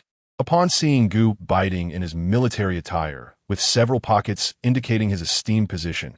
The clerk immediately greeted him with a bright smile. This dress costs 28 yuan, and it's imported from Port City. When Mu Youyou heard the price of 28 yuan, she hesitated, tugging at Gu Beiting's sleeve. Although they were not lacking in funds, spending that much on a dress felt extravagant. "Darling, we shall have this one," Gu Beiting smiled at her, disregarding her reluctance as he selected additional dresses and a pair of shoes. He understood that the Mu family was well off, and Mu Youyou always wore beautiful clothes, likely purchased from the capital's department store. He believed it inappropriate for her to forego her preferences simply because she was marrying him. His allowances and bonuses were substantial enough to ensure he could support his wife. As Mu Youyou glanced at the clothes and shoes piled in Gu Beiting's arms, and then at the man beside her, she felt confident in her choice of partner. A man who was reluctant to spend money on her was of little worth. Having heard that the bride was traditionally expected to purchase a full outfit for the groom, Mu Youyou insisted, and Gu Beiting acquiesced, acquiring a complete set of clothing along with a pair of leather shoes. After their clothing purchases, they ascended to the 4th floor, which specialized in larger items. Mu Youyou chose a butterfly brand sewing machine, paying 240 yuan. Since the military vehicle could not accommodate the machine, they paid an additional 3 yuan to hire a bullock cart to deliver it to the military compound. They also procured a variety of sweets, sunflower seeds, and peanuts for the wedding reception. "Shall we also buy some red satin?" Mu Youyou inquired, recalling from television dramas that families often adorned their homes with red fabrics and wore red flowers on their chests during weddings. Indeed, Gu Beiting smiled, affectionately tousling Mu Youyou's hair. She blushed and gently brushed his hand away, mindful of the onlookers. "What harm is there in touching my own wife?"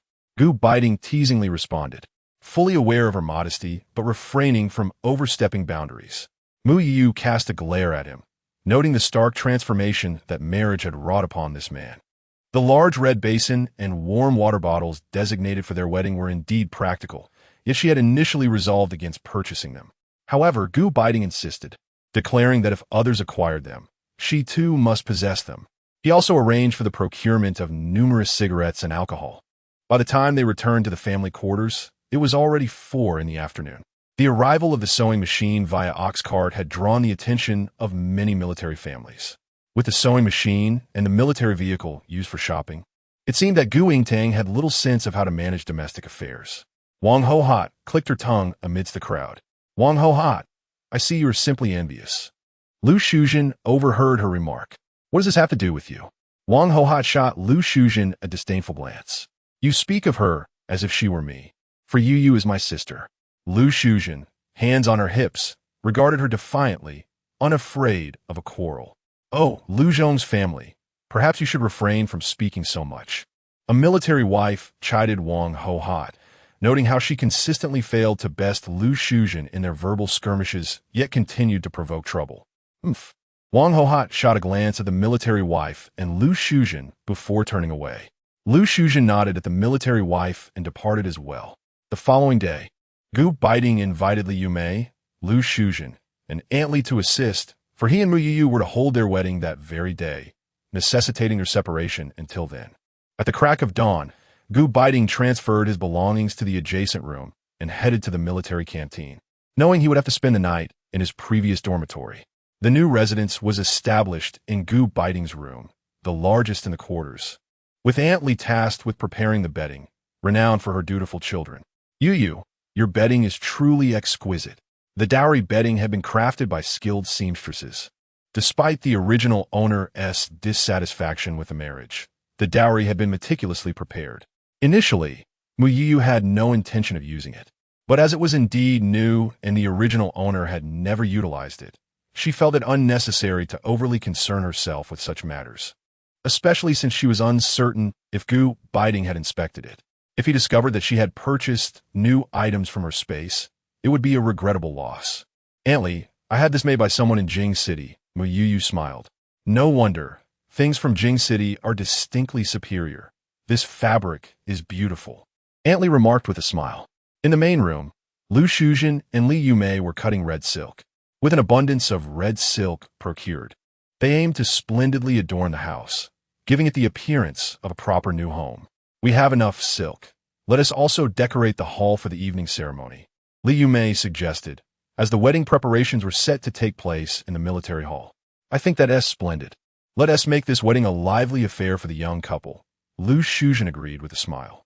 When she had married Zhang Hui, she had wished for a grand celebration, but Zhang Hui's rank at the time prevented him from accompanying her, and they were compelled to hastily conduct a simple ceremony in their hometown. Let us arrive early tomorrow. Youyou's family has no one left, so we shall act as her family, Li Yumei proposed. Agreed. Lu Shuzhen nodded in agreement. A few individuals meticulously cut various red characters of joy from red paper and adorned the house with them.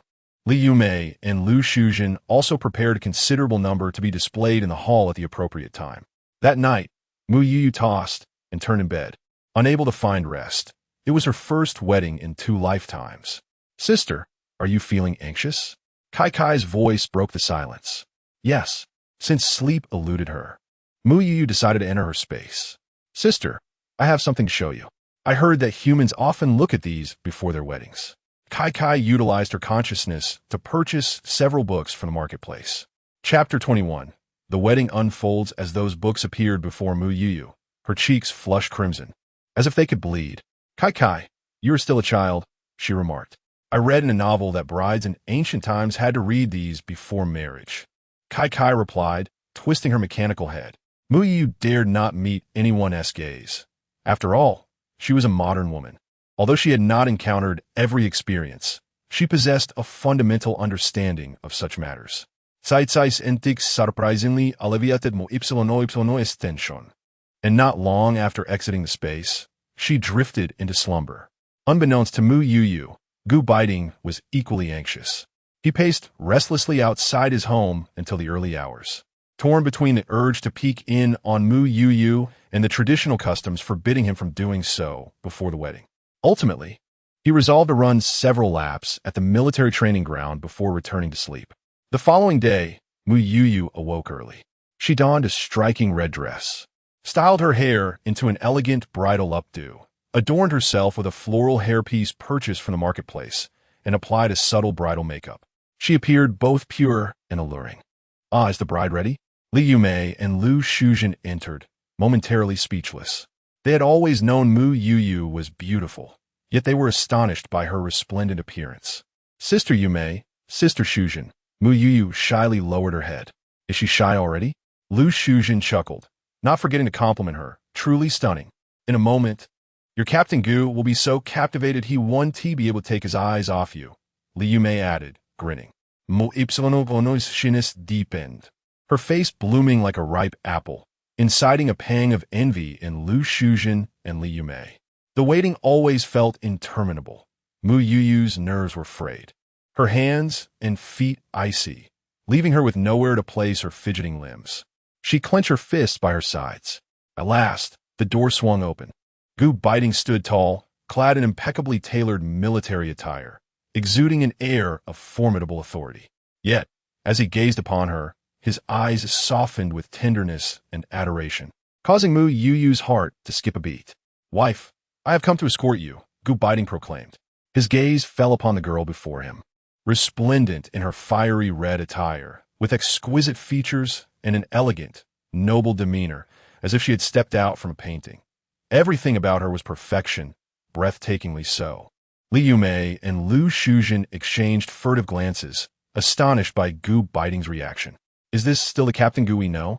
Beiting strode purposefully toward Mu Youyou, and with each step he took, her breaths quickened, her heart raced uncontrollably, as if it might leap from her chest any moment.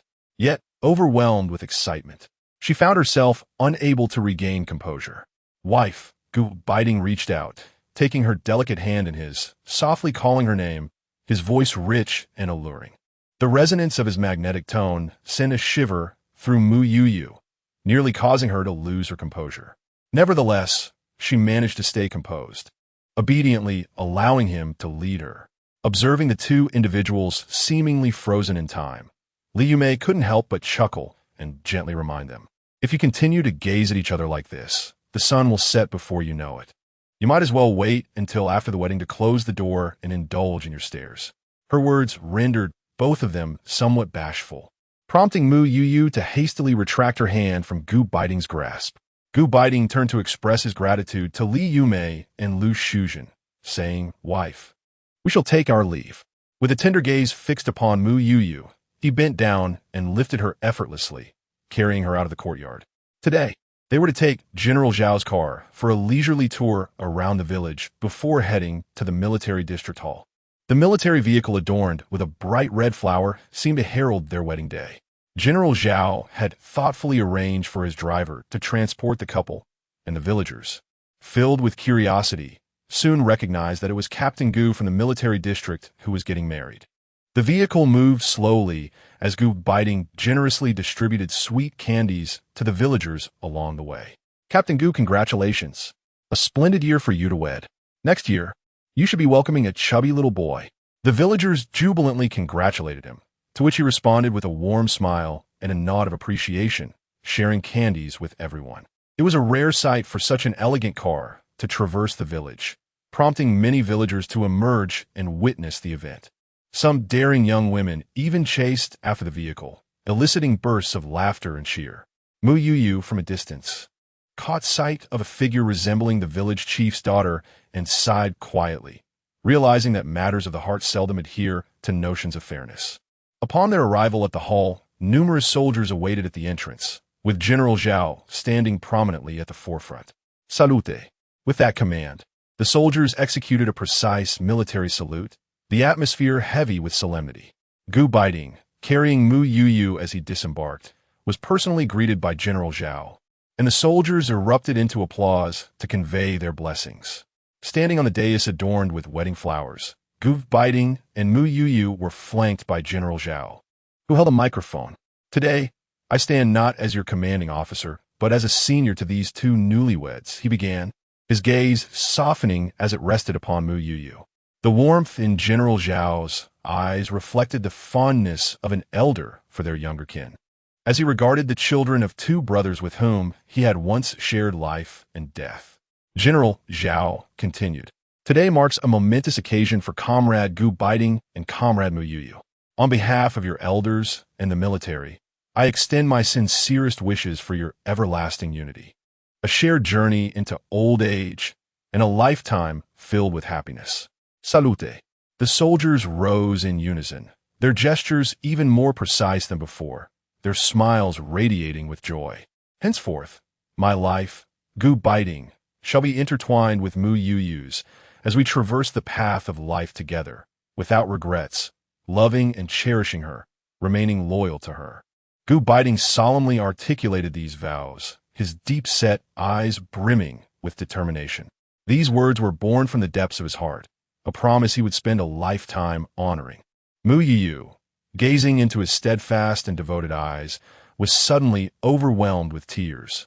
She understood that once this man made a decision, it would be unyielding. "From this moment forth, my life shall be intertwined with yours, weathering storms together, sharing both trials and tribulations, never to betray nor depart." Mu Youyou solemnly articulated these words. In Gu Beiting's profound gaze, a glimmer of tears sparkled. The military wives present could not help but wipe away their tears. Some felt envy, others jealousy, yet the majority offered heartfelt blessings. Being a military wife is a source of pride, albeit one that is accompanied by countless tears and heartache that only one can truly understand. The audience erupted in fervent applause, which resonated for an extended duration. Chapter 22. The wedding night. Next came the toasting segment, where Gu Beiting and Mu Youyou made their rounds, offering cheers at each table. "Captain Gu, congratulations. Captain Gu, I raise a glass to you, wishing you a lifetime of happiness and early blessings of children."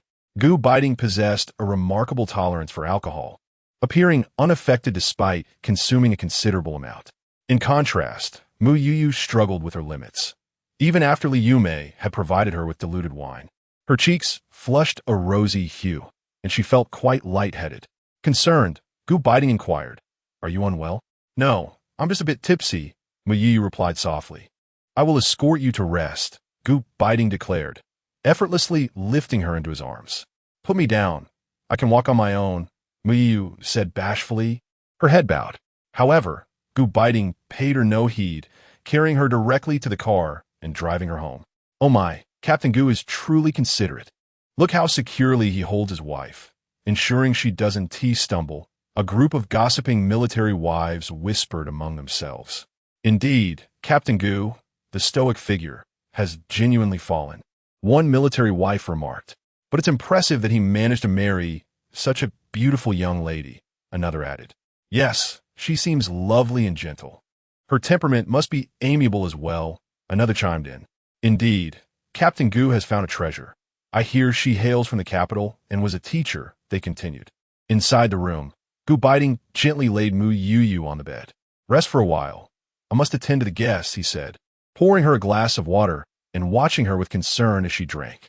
All right, Mu Youyou nodded, feeling utterly fatigued, as if her eyelids were weighted with lead. Gu Beiting kissed her forehead before stepping out of the room. As soon as he closed the door, Kai, with her psychic abilities, transported Mu Youyou into a separate space and offered her a cup of spiritual spring water. Sister, tonight is the wedding night. You cannot sleep. You as a system are even more enthusiastic than I am, Mu Youyou remarked after sipping the rejuvenating water, feeling significantly better. Kai, are you hoping to witness a live broadcast? Mu Youyou suddenly remembered that Kai could sense her external experiences. Sister, don't worry. We systems are quite principled. Such processes are automatically shielded, Kai assured her. That's good to hear. With Kai's reassurance, Mu Youyou felt at ease. When Gu Beiting returned, he brought with him 2 overflowing containers of food. Observing the spread before her, Mu Youyou realized he had likely eaten little himself. So she retrieved 2 bowls from the kitchen and portioned the food for both of them to share. Wife, please eat, Gu Beiting said, placing a chicken leg into her bowl.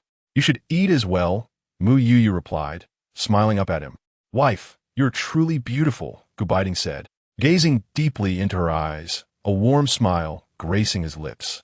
As Mu Youyou heard Gu Beiting praise her, a sweet sensation enveloped her heart, yet she feigned annoyance, playfully retorting flattering words. When night descended, Mu Youyou had finished her bath early and lay in bed. Claiming she was not nervous would be a lie. When Gu Beiting stepped into the room after a shower, he found Mu Youyou shyly hiding under the covers. My dear, aren't you feeling hot on this sultry summer night? Gu Beiting inquired gently. Upon hearing his voice, Mu Youyou lifted the quilt, revealing her delicate, fair face. Gu Beiting was momentarily entranced, finding her beauty as ethereal as that of a celestial being. Noticing Gu Beiting's entranced gaze, Mu Youyou grew even more bashful. Why aren't you wearing shirt? She stammered. Her cheeks flushed crimson as she beheld his bare chest. The man's physique surpassed even the model she had seen on television, causing her to swallow hard. Gu Beiting glanced down at his chest, realizing he had not donned a shirt due to the heat. Yet now he felt a playful urge to tease her. My dear, would you like to touch? He asked with a mischievous grin, drawing closer and showcasing his firm muscles. Mu Youyou's fingertips trembled as they brushed against Gu Beiting's toned chest, the warmth of his skin sending a delightful shiver through her. Do you like it? He inquired, arching an eyebrow with a husky, suggestive tone. Blushing fiercely, Mu Youyou nodded, prompting Gu Beiting to capture her lips in a kiss. Gu Beiting. Mu Youyou softly moaned, her voice tender and delicate, akin to a kitten's purr, stirring something deep within Gu Beiting's heart. As he kissed her, he gently laid her back upon the bed. My dear, Gu Beiting's breaths grew heavier as he nibbled on her earlobe, calling her name. After their intimacy, Mu Youyou nestled in Gu Beiting's embrace, and they drifted into slumber. The following morning, Mu Youyou awakened, feeling a dull ache in her back and waist, memories of the previous day flooding back like a tide. Gu Beiting's stamina was nothing short of remarkable. My dear, let's sleep a little longer, he murmured, cradling her in his arms and tenderly patting her back as one would soothe an infant.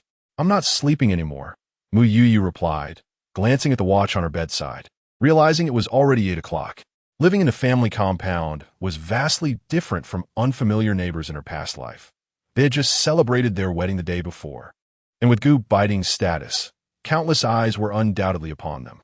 As she sat up, Mu Youyou suddenly noticed the numerous marks adorning her skin. Gu biting.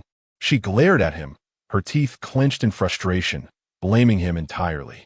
Gu biting, in the midst of dressing, looked at her with bewilderment, unable to suppress a smile as he playfully pinched her nose. Why are you still angry? You, Mu Youyou exclaimed, exasperatedly pointing at the marks on her body. Well, my dear, Gu biting coughed awkwardly. What do you expect me to do when I go out? It's summer. My dear, I'm off to freshen up. Gu biting hurriedly replied, dashing out of the room, fearing that lingering too long would earn him a scolding from his wife. Mu Youyou gazed at his retreating figure, filled with a fervent desire to seize him and deliver a sound thrashing. Ultimately, with no other choice, she donned a crisp shirt and purchased a box of concealer from the mall, barely managing to mask the evidence. In the courtyard, Gu biting, witnessing his wife finally emerging, hastened to ingratiate himself, saying, Darling, please don't be upset. I promise to be gentler in the future. Oof. Mu Youyou pushed him away, her cheeks puffed in indignation as she proceeded to fetch water for her morning routine. My dear, allow me to assist you, Gu biting promptly offered, rushing to squeeze toothpaste and prepare water for her. What would you like for breakfast? After completing her morning ablutions, Mu Youyou turned to Gu biting and inquired. Chapter 23, title Gathering My Dear Wife. Are you no longer upset? Gu biting inquired cheerfully as he leaned closer to Mu Youyou. How could I remain angry for long? Mu Youyou replied with a playful glare. If I were to be perpetually irate, how would we continue living our lives? Indeed, I knew you would be the most understanding. Gu biting said, planting a gentle kiss on her cheek. As the hour grew late, the couple had a simple breakfast, with Mu Youyou preparing a hearty bowl of dumpling soup. My beloved wife, shall we venture out to gather from the sea? Gu biting asked, emerging from the kitchen after washing the dishes. Today marked the last day of his holiday. Is that truly possible? Mu Youyou's eyes sparkled with excitement, for she had never partaken in such an adventure before. Of course, Gu biting affectionately ruffled her hair, dressed in a pink blouse and black trousers. With her hair styled in two charming braids, she radiated purity and cuteness. In their village, it was customary for soldiers and their families to gather from the sea, provided they submitted the requisite portion of the seafood. The remainder could be taken home. Then let's set off at once, Mu Youyou exclaimed, eagerly clutching two buckets as she tugged Gu biting outside. Upon their arrival at the seashore, they found numerous villagers already engaged in gathering from the tide, chatting amiably as they worked. Ah, Captain Gu, bringing your wife to gather from the sea today? An elderly woman waved at him. Wang Ani, Gu biting greeted her, while Mu Youyou offered a warm smile and a nod in return. Your wife is truly lovely, Wang Auntie remarked with a teasing glint in her eye. Mu Youyou's cheeks flushed immediately, while Gu biting remained composed, his expression one of mild pride. Of course, Wang Ani burst into laughter at his response. Mu Youyou found herself speechless, bemused by Gu biting's audacity in handling such banter. As villagers gathered to catch a glimpse of the newlywed, their curiosity piqued. Is this indeed your wife, Captain Gu? Indeed. Allow me to introduce my beloved wife, Mu Youyou, Gu biting said, effortlessly draping his arm around her shoulders. Witnessing this display, the villagers showered them with compliments. This young lady is truly exquisite, a fitting match for our Captain Gu. Indeed, indeed, the crowd buzzed with admiration, while Gu biting maintained a serene smile, as if their praises were merely expected. Mu Youyou was taken aback by the amiable side of the usually stoic Gu biting in front of the villagers. As the gathering swelled, noticing the deepening crimson of his wife's cheeks, Gu biting quickly interjected, Everyone, please continue with your work. My wife has never gathered from the sea before, and I have brought her to observe. With that, he took Mu Youyou's hand and led her to the shallows. They removed their shoes and tucked them away, and Gu biting bent down to roll up her pant legs before gently placing her feet in the cool, refreshing water. The sensation was delightful as her soles soaked in the sea. I will hold your hand. Do not let go, Gu biting said, grasping her small hand as they waded forward. Upon reaching a rocky outcrop, he lifted her onto the stones. Rest here for a moment, and I shall find some seafood for you shortly. Okay, she replied, her heart swelling with joy. Mu Youyou nodded obediently, sitting upon the rocks. She gazed at the shimmering ocean, feeling invigorated by the refreshing atmosphere surrounding her. My dear, look, she lifted her head to see Gu Beiting grasping a sizable eel. Wow, what a big eel! She exclaimed, leaping with joy, prompting Gu Beiting to steady her. Be careful not to fall into the sea, he chuckled, placing the eel into a bucket and gently flicking her nose. I want to try too, Mu Youyou said, her eyes sparkling with desire as she looked at him.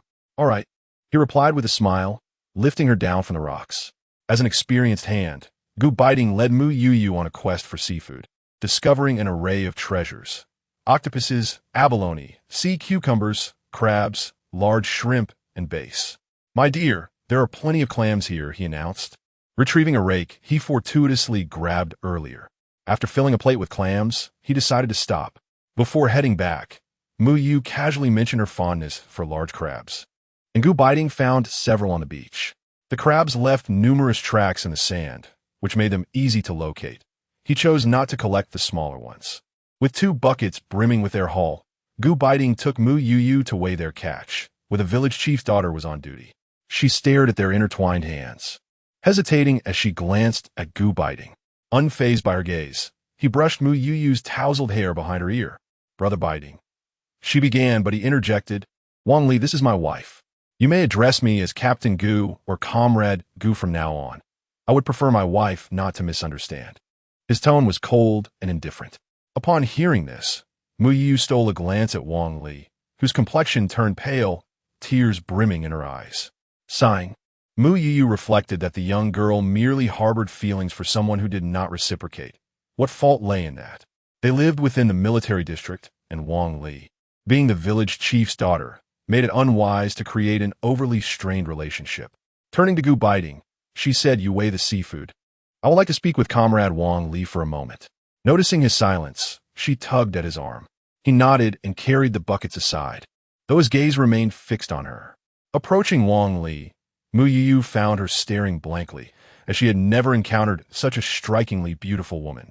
Though the villagers often praised Wang Li's looks, she suddenly felt overshadowed in Mu Youyou's presence. Comrade Wang Li, do you have feelings for Gu Beiting? Mu Youyou inquired gently. I. Ban li stammarad, nodding slowly. There is no fault in liking someone, but you must see that Gu Beiting and I are married. Our love is mutual. Mu Youyou spoke softly. I never intended to do anything. Wang Li's voice dwindled. You cannot do anything. We are in a military marriage, Mu Youyou replied, looking at her, asserting that regardless of Gu Beiting's feelings, the sanctity of their military union could not be easily disrupted. I understand that you are a wonderful young woman, deserving of a man who cherishes and adores you. Mu Youyou bestowed upon her a sweet smile. Wang Li gazed at Mu Youyou, the sunlight cascading upon her, cloaking her in a golden hue, reminiscent of a princess from a fairy tale, as enchanting as a dream. Indeed, only a person as exalted as Captain Gu could be worthy of such a being. Thank you. Wishing you both a joyful wedding. Wang Li suddenly felt a sense of relief and smiled at Mu Youyou. Mu Youyou reciprocated with a smile, and the 2 girls waved their goodbyes. Gu Beiting acquiesced to Mu Youyou's request, leaving behind the large crab, the eel, and some clams, while surrendering the rest, primarily due to their excessive quantity, which they could not consume. Chapter 24. Catching wild chickens in the back mountain upon returning home. Mu Youyou first rinsed the clams several times in clean water until the liquid ran clear. She then submerged the clams in water, added a few tablespoons of salt, and a few drops of cooking oil to begin soaking them. While Mu Youyou busied herself in the courtyard, she noticed Gu Beiting emerging from the room with a bundle of sheets, preparing to wash them, causing her cheeks to flush with embarrassment. Just leave that. I'll wash it later, she insisted. I can handle it. It's fine. I may not cook, but I can take care of the laundry. Gu Beiting replied with a smile, appreciating the soft tenderness of his wife's hands, which he felt compelled to protect. Hearing his words warmed Mu Youyou's heart. She tiptoed and planted a kiss on Gu Beiting's cheek, murmuring, You've worked hard. It's no trouble at all, he smiled in response.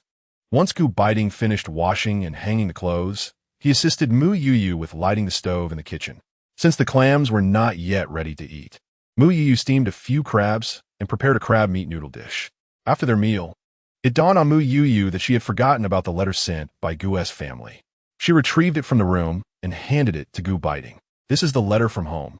I forgot about it since you were injured when you returned, and there's been so much going on these past few days. Why didn't you open it? Gu Beiting asked, noticing that the letter was still sealed. Feeling slightly embarrassed, Mu Youyou averted her gaze, unable to admit that she had refrained from opening it because she was uncertain how their relationship would progress. Understanding her hesitation, Gu Beiting did not press further. Instead, he opened the letter, skimmed its contents, and returned it to Mu Youyou. It's addressed to you. Really? Mu Youyou exclaimed as she took the letter, confirming it was indeed meant for her, written by Gu's mother. It began by acknowledging her previous correspondence and included instructions for her to inform them if Gu Beiting ever mistreated her, along with reminders to take good care of herself. Mother likes you very much. Before I departed, she repeatedly emphasized that I should treat you well, Gu Beiting remarked. Recalling how his mother had urged him to invite Mu Youyou over for dinner when he returned to Beijing, a suggestion he had staunchly resisted. Indeed, Mu Youyou replied, touched. In her past life, she had no family, and she longed for familial affection. The bean sprouts that Mu Youyou had previously prepared were now ready, and she set aside a portion for dinner. There was also some leftover candy from their wedding festivities. She divided the sweets and bean sprouts into 3 portions, intending to give them as tokens of gratitude to Li Yumei, Lu Shuzhen, and Aunt Li for their assistance. After delivering the gifts to the 3 households together with Gu Beiting, the couple ventured into the back mountain. The wild vegetables Mu Youyou had previously foraged were scarce after having tumbled down the slope, and she had been yearning to make wild vegetable dumplings. In her past life, wild vegetables were considered a delicacy, but the military families in the area lived comfortably, resulting in few individuals foraging for them. Gu Beiting, why do I rarely see anyone visiting the back mountain? Mu Youyou inquired curiously. The military families seldom come here, and since we train daily, we don't have much time to explore. The military district doesn't officially claim the wild vegetables and game in the back mountain. A few years ago, during the famine, even the roots of wild plants were consumed to the point of nausea, so despite the wild vegetables thriving now, no one dares to harvest them.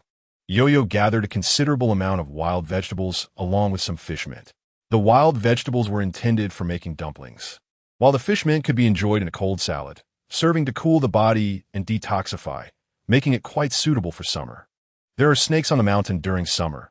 You shouldn't come up here alone, Gu Beiting advised, concerned that Mu Youyou might venture up the mountain while he was training. I understand, Mu Youyou nodded in acknowledgement. At that moment, Gu Beiting made a shushing gesture. There was a wild chicken ahead. He bent down to pick up a small stone. The wild chicken seemed to sense danger and prepare to take flight. Gu Beiting threw the stone, and with a thud, the chicken fell. Mu Youyou was astonished by Gu Beiting's precise aim. Since there was a wild chicken here, it was likely that there was a nest nearby.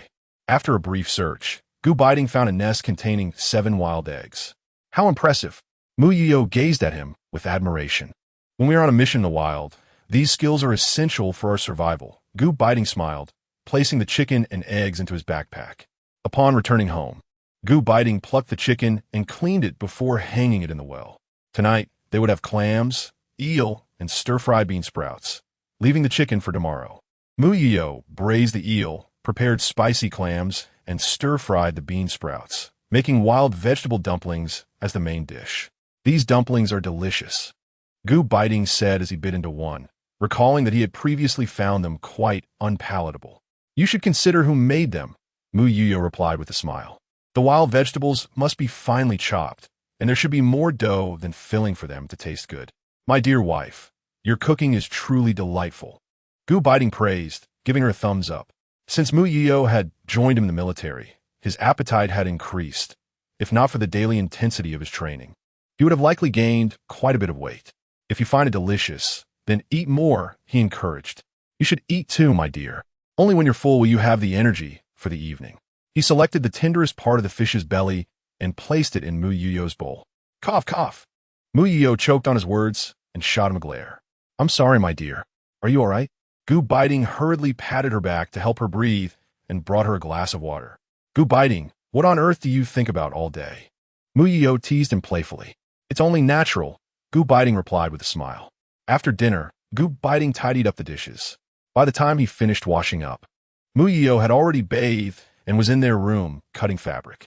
"My dear, I have something to tell you," Gu Beiting said as he sat beside her. "What is it?" "Go ahead," she replied, not lifting her head as she continued her work. The weather was too hot, and she planned to make Gu Beiting 2 vests to spare him from going shirtless every day. "Could you also make me a pair of shorts?" Gu Beiting looked at her with anticipation. Mu Youyou was taken aback. "Huh? In the past, it was always our mother who made them, but now that we are married," Gu Beiting said, feeling somewhat bashful. "Oh, all right," Mu Youyou conceded. It was indeed inappropriate to keep troubling her mother with such requests. "Thank you, my dear wife." Gu Beiting was utterly exhilarated, embracing Mu Youyou and showering her with kisses. Mu Youyou wriggled free from his embrace, her cheeks tinged with a rosy hue as she gazed at him. "My dear wife, what are you doing?" Gu Beiting inquired, gesturing towards the fabric on the bed. "I'm making you a vest," she replied. "No need for that. The army provides uniforms, and there's no need to wear such things at home," he chuckled, taking the fabric from her hands. "My dear wife, it's time to attend to more pressing matters." Without affording Mu Youyou the chance to respond, he leaned down and kissed her. Though Gu Beiting lacked experience, he was, after all, a vigorous young man, and soon, Mu Youyou found herself captivated by the moment. Chapter 25. He of the art troupe the following day. Gu Beiting concluded his holiday and returned to training. Mu Youyou received a hint from Kai, indicating that she was still 50,000 away from the activation of the trading system. The translated books from Xinhua bookstore had yet to arrive, and with little to occupy her during the day, Mu Youyou, unfamiliar with the sewing machine purchased for her wedding, decided to buy 2 sewing books from the mall to begin learning how to make clothes. Fortunately, she had received some prior instruction from Liu Mei, making it relatively easy for her to pick up the skill now. Having some leftover red fabric from the wedding, Mu Youyou used it to practice, starting with mastering the straight stitching technique. Today, the military district was abuzz with excitement as the art troupe came to perform a morale-boosting show. In the morning, Liu Mei came to invite Mu Youyou to watch, but she declined, as she held no interest in such events. After receiving a notification, Gu Beiting granted the soldiers a break, preparing to return home to accompany his wife, but he was halted by someone calling out to him. "Commander Gu, aren't you coming to watch our performance?" A female soldier from the art troupe inquired. Gu Beiting looked at the individual before him, unable to recognize her. "Commander Gu, don't you remember me? I'm Youyou. A year ago, you saved me during the flood in Hunan province. I have performed here in our military district several times," Youyou said eagerly. "I don't remember," Gu Beiting replied curtly, attempting to bypass her, as he was anxious to return to his wife. "Hey, Commander Gu, wait a moment," Youyou exclaimed, pulling at him in urgency. "Comrade, please be mindful of your surroundings." "I'm already married," Gu Beiting replied, freeing himself from her grasp. "Married? When did that happen?" Youyou looked at Gu Beiting in shock, for she had inquired previously and learned that he had always been single. "That is of no concern to you," Gu Beiting said, dismissing her and walking away. He was unaware that this exchange was witnessed from a distance by Wang Hohot and several military wives. "Hey, what do you think the relationship is between Commander Gu and this comrade he?" Wang Hohot remarked to the military wives beside her. "Who knows? I heard that Commander Gu's marriage was arranged by their families," one wife replied. "Is that so? Then there must be no feelings involved," another added. "Exactly. Do you think Commander Gu might have something with Comrade He?" The military wives continued their discussion, oblivious to Gu Beiting's presence. "Darling, I'm back," Gu Beiting announced as he arrived home, where Mu Youyou was blushing while sewing pants. "Welcome back. Here you go." She tossed the pants to him before heading to the kitchen to prepare dinner. Gu Beiting laughed, holding the pants against himself. Just the right fit. "Wife, let me help you. Chop up that wild chicken from yesterday. We're having braised chicken today," Mu Youyou instructed Gu Beiting. "All right," he replied cheerfully. "Why didn't you go watch the art troupe's performance?" Mu Youyou inquired curiously, knowing that in this era, many soldiers and military wives enjoyed such shows due to the lack of activities. "It seemed dull. I'd rather be home with my wife." "You are far more beautiful than they are," Gu Beiting said with a smile. "Such a tease." Mu Youyou playfully glared at him before starting to peel potatoes. Gu Beiting gazed at her profile, feeling a warm sense of contentment in his heart, grateful for having married such a precious wife. Now he finally comprehends why Deputy Commander Chui often extolled the virtues of marrying a wife. It turns out that having a spouse brings such profound happiness. After finishing their lunch, the two took a brief respite, as Gu Beiting still had training to attend to in the afternoon. Once Mu Youyou awoke, she prepared to venture into the village to procure some vegetables, for the seeds had only recently been sown, and she needed to purchase her greens from the market. As she exited the family compound, she felt an unsettling sensation that people were whispering and pointing at her. Furrowing her delicate brows, Mu Youyou wondered about the peculiar situation. "Have I not stepped outside all day?" "Excuse me, are you Comrade Mu?" A fellow in military attire called out to her from behind. It was Youyou. "Look, comrade, he is here to see Commander Gu's wife." A few military wives murmured from distance. "Do you think there might be a confrontation? Should we go fetch someone? May I ask who you are?" Mu Youyou turned to face Youyou. Youyou was taken aback by Mu Youyou's beauty and regretted having approached her, yet she could not suppress her envy. She had harbored feelings for Gu Beiting for a year, eagerly signing up for every performance the artistic troupe held in their Eastern Theater just to catch a glimpse of him. "I am Youyou, from the Western Military District's artistic troupe. Commander Gu saved me a year ago in Hunan Province." Youyou scrutinized Mu Youyou's expression closely. "Oh," Mu Youyou replied with calmness, internally dismissing the encounter as an impending nuisance. "I have attended every performance in the Eastern Theater over the past year," Youyou continued, surprised by Mu Youyou's lack of reaction. Mu Youyou expressed her disinterest. "What is it you wish to convey? That you fancy Gu Beiting? You ought to tell him directly. I heard that you and Commander Gu were betrothed by your families, and that there is no affection between you," Youyou remarked, deliberately omitting the fact that she and Gu Beiting were not particularly acquainted. "Comrade please speak plainly. I am in a hurry to buy vegetables. Isn't it rather warm standing out here in this summer heat?" Youyou suddenly found herself at a loss for words, having impulsively approached after overhearing gossip about Mu Youyou. As a prominent member of the artistic troupe, she had assumed Mu Youyou was merely a rustic woman, not anticipating her striking beauty or the evident intelligence she possessed. Mu Youyou. The crowd around them swelled with onlookers as Li Yumei and Lu Shuzhen arrived. "What is happening here?" Wang Hohot approached, inquiring of the military wives with whom she shared camaraderie. "I don't know. We're still watching," someone replied. "It's nothing." "Sister Yumei." Mu Youyou smiled reassuringly at Li Yumei and Lu Shuzhen. "Comrade I must clarify that my engagement to Gu Beiting was indeed arranged by our families. But we are genuinely married," Mu Youyou stated firmly, gazing at Youyou. "Yet he does not harbor feelings for you," Youyou countered, asserting that a betrothal arranged by families could hardly entail genuine affection. So, he must have feelings for you?" Mu Youyou retorted with a cold smile, questioning the notion of such feelings being as pure as a white lotus. "Furthermore, if you are enamored with Gu Beiting, why not confess your feelings to him? What business do you have with me? Do you wish to convey that you share mutual affections? Are you hoping I will step aside?" Gu Beiting, always bringing her trouble with troublesome suitors. She must settle accounts with him tonight. You did not expect Mu Youyou to be so forthright. She had deliberately refrained from clarifying her relationship with Gu Beiting, hoping to induce a misunderstanding. "Comrade as a soldier, you ought to comprehend the consequences of undermining a military marriage. If you wish for me to be with Gu Beiting, kindly have him speak to me directly." Mu Youyou cast a glance at Youyou. Alas, the level of sophistication here is far too lacking, compared to the dramas she has watched in her past life. Youyou's performance is truly insufficient. Chapter 26. Gu Beiting's unfortunate romantic entanglements. The commotion here was quite significant, prompting someone on the other side to notify Gu Beiting and the head of the performance troupe about the incident. "Wife."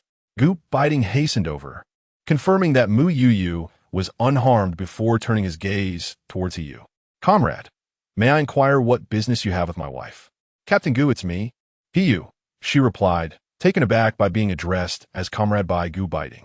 Youyou stated, "We have an engagement arranged by our families.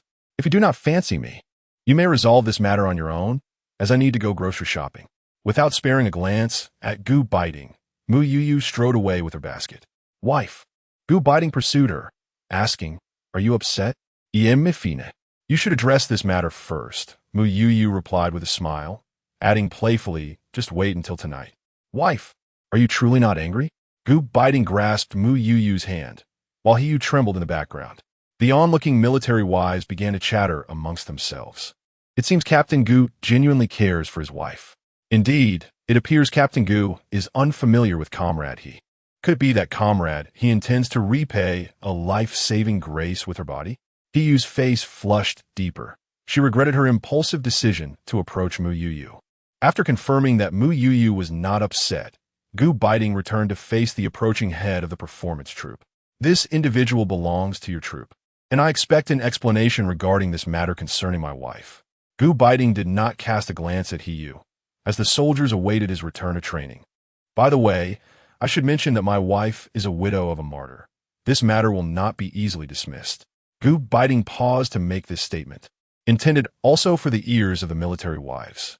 He was well aware of the gossip within the family quarters and wished to protect Mu Youyou from any grievances while he was away on duty. By disclosing this aspect of their identity, he offered her a form of protection. Gu Beiting's words sent ripples through the circle of military wives. But he paid them no mind and swiftly departed. "Now it makes sense. I found it odd that General Zhao officiated at their wedding. I had a feeling that a man like Captain Gu should marry someone of equal standing. Does this imply that his wife's family holds a significant position?" The head of the performance troupe wore an awkward expression, as she knew this incident would need to be reported. If mishandled, it could jeopardize the entire troupe, as the implications of disrupting a military marriage were serious. One was the youngest captain, and the other a widow of a martyr. She glared at He Yu, who stood there motionless, and admonished, "What are you still doing here? Is it not embarrassing enough?" He Yu looked at her superior, having been a pillar of the troupe, and never before had she been treated so harshly. "Sister Lu, still not leaving?" Sister Lu shot her a glance and turned to leave, unwilling to endure any further humiliation. With the spectacle ended, the military wives quickly dispersed. "I never would have imagined that Yu Yu was a widow of a martyr." Li Yumei and Lu Shuzhen returned home together, unable to contain their chatter.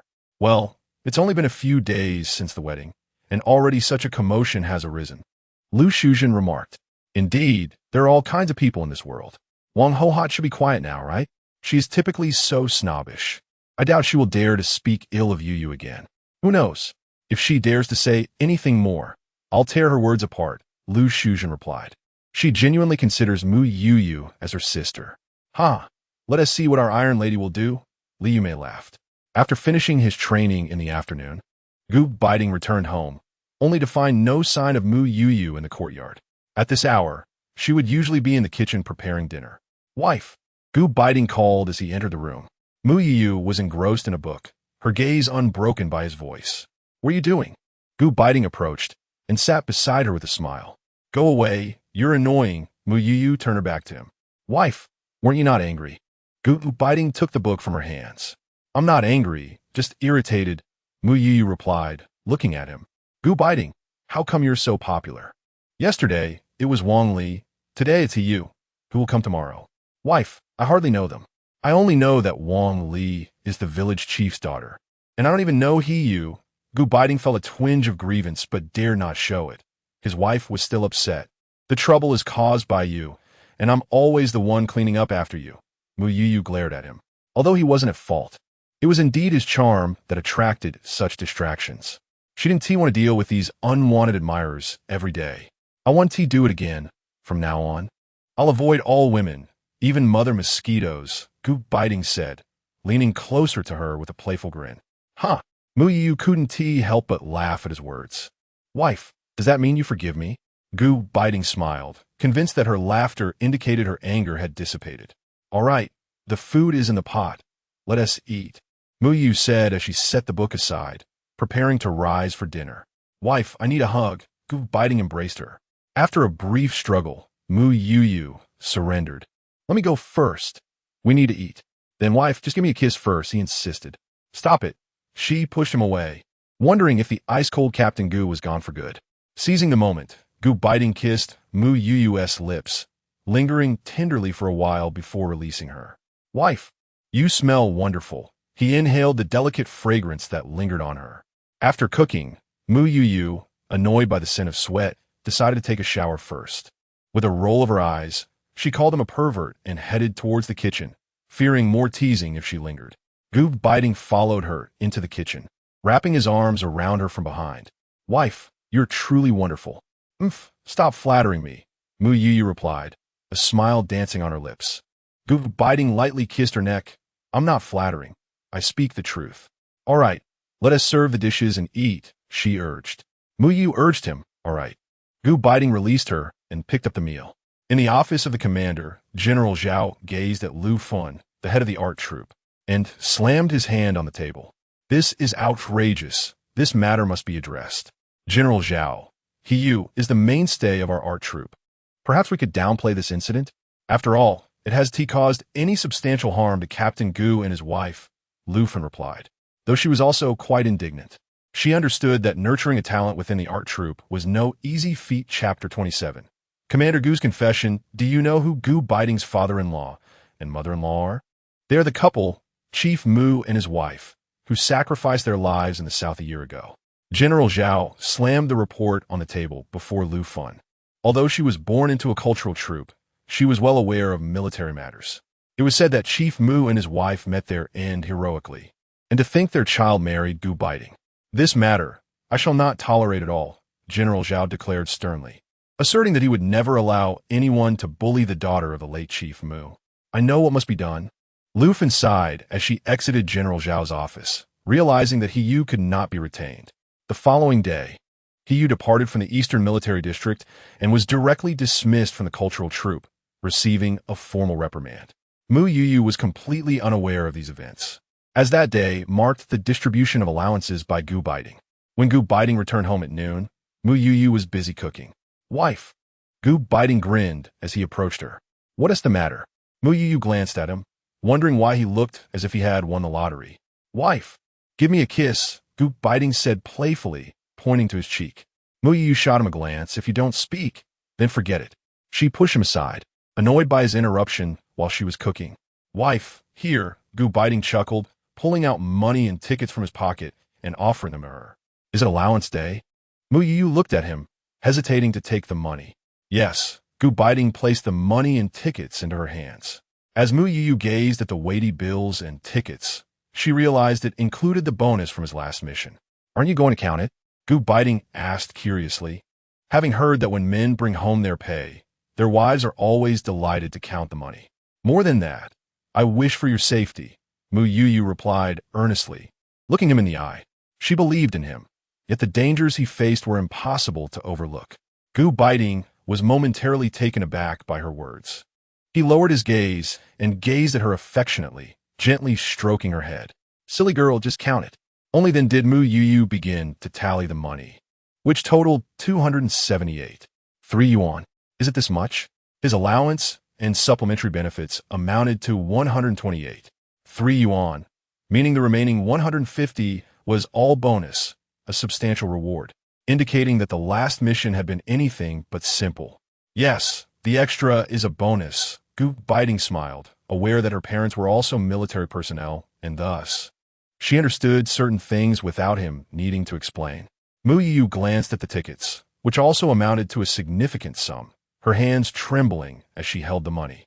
Having always thought she was born in a time of peace, this was her first close encounter with a military profession, and she truly comprehended the saying, "There is no tranquility without someone bearing the burden for you." Now, before her stood such a person. "Gu Beiting, thank you," Mu Youyou said, gripping the money and tickets tightly, looking up at him, realizing this was money he had earned through hard work. Gu Beiting smiled, then drew her close, kissing her forehead and whispering in her ear, "I still prefer it when you call me husband at night." "Get off me." Blushing, Mu Youyou gently pushed him away. This man, how could he think of that while she was being so sentimental? "Isn't it only natural, dear wife?" Gu Beiting remarked, pursuing her, amused by how easily she blushed at the slightest provocation. "It's time to eat." Mu Youyou chose to ignore him and set the dishes and rice on the table. The lunch was rather simple, as there was no meat left in the house. "Tomorrow is the 15th. There will be meat available in the village. I will go buy some," Mu Youyou said, noting that Gu Beiting had just received his allowance today. "You might not be able to get any. Everyone will be buying meat tomorrow with the allowances," Gu Beiting replied, glancing at Mu Youyou's petite frame. Perhaps you should refrain from going. It might be too crowded. Tomorrow, I'll head up the mountain at noon to see if I can catch a wild chicken or a rabbit, he suggested. No need, if there is none. We want to eat it. It's not essential to have meat, Mu Youyou replied, contemplating her ability to procure some from the space market without anyone knowing. Besides, I can always go to the city to buy some.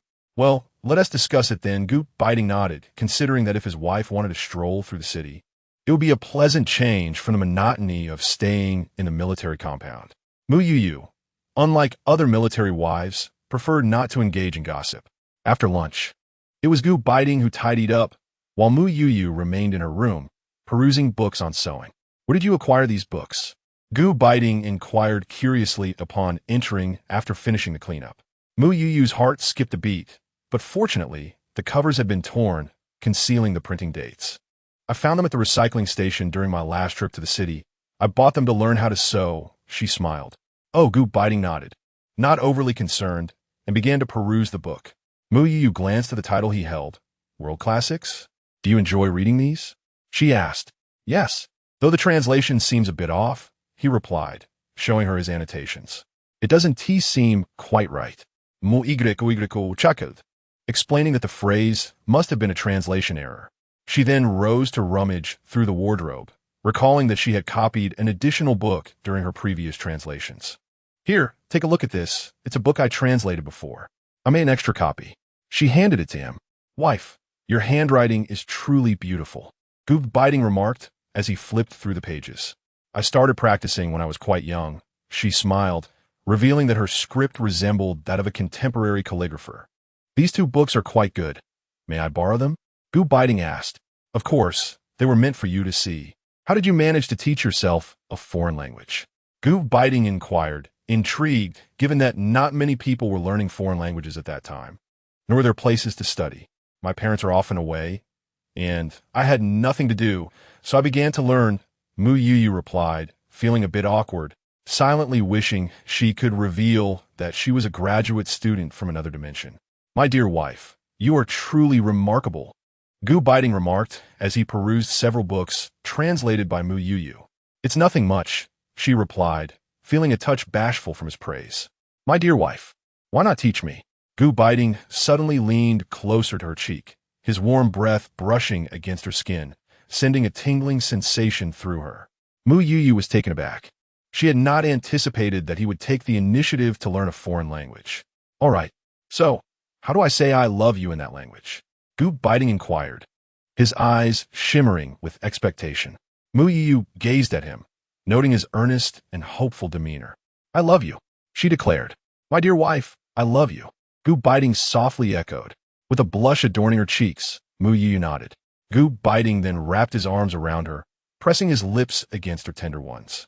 After a while, he released her and said, My dear wife, I love you. Chapter 28. Purchasing meat in the afternoon, as Beiting headed off for training, Mu Youyou presented him with two large black $10 bills. A man of stature should not be without money. It would be rather embarrassing. You should keep it on you, she insisted. Beiting smiled at Mu Youyou and waved his hand dismissively. I eat at home every day. I have no need for money. You should take it. Undeterred, Mu Youyou tucked the bills into his pocket. Beiting, however, retrieved the money and returned $10 to her. Wife, if you are worried, just let me have this 10. You keep the rest. Upon seeing the earnestness in his eyes, Mu Youyou accepted the $10 bill. The following day, Mu Youyou left the house alongside Beiting. While he went off to train, she ventured to the village supply cooperative to purchase meat. Upon reaching the village entrance, she encountered Liu Mei, who was returning from her own meat-buying excursion. Mu Youyou, are you off to buy meat? Liu Mei inquired, noticing the basket on Mu Youyou's back. Presuming her intent. Yes, I'm just going to have a look. If I can't find any, I'll go to the city this afternoon. Mu Youyou replied with a smile. Oh dear, had I known, I would have called you. The military district issued allowances yesterday, and everyone was eager to buy meat this morning. Your sister Shujin didn't even manage to get any, and has gone to the village to buy something else. Liu Mei remarca. She was aware that Mu Youyou had to prepare breakfast for Beiting each morning, which was why she had not invited her. It's all right, Sister Yume. I'll head straight to the city. Mu Youyou said cheerfully as she bid her farewell. Today, there were even fewer passengers on the bus than last time. Mu Youyou chose a window seat and unwrapped a piece of orange candy, beginning to enjoy it. Although she typically did not suffer from motion sickness, the bumpy roads and unsteady vehicles of this era made it a challenge. Upon arriving in the city, Mu Youyou first made her way to the meat station. With the allowances and bonuses from Beiting, she had 5 pounds of meat tickets. She decided to purchase 2 pounds of pork belly, as Beiting had a fondness for braised pork. "Excuse me, how much are the pig offals?" Mu Youyou asked, eyeing the offals set aside. "These offals are not in demand. No one wants them," the vendor replied with a chuckle, bemused by her inquiry. "You seem quite tidy and well-spoken. Why are you asking about pig offals? If no one wants them, I'll buy them from you," Mu Youyou said with a smile. "Well, if you want them, take them. No charge," the vendor said with a grin. Typically, a colleague would take the offals home, but today that colleague was on leave. "Really? Thank you so much," Mu Youyou exclaimed, pulling a handful of orange candies from her pocket to offer the vendor. "Oh no, I can't accept your candy. Just take it as a gift." The vendor declined, waving his hand. Mu Youyou placed the candies on the counter, and seeing her courtesy, the vendor found a bag to help her pack the offals into her basket. With the basket now heavy with the offals, Mu Youyou set off, feeling the weight of at least 8 to 10 pounds.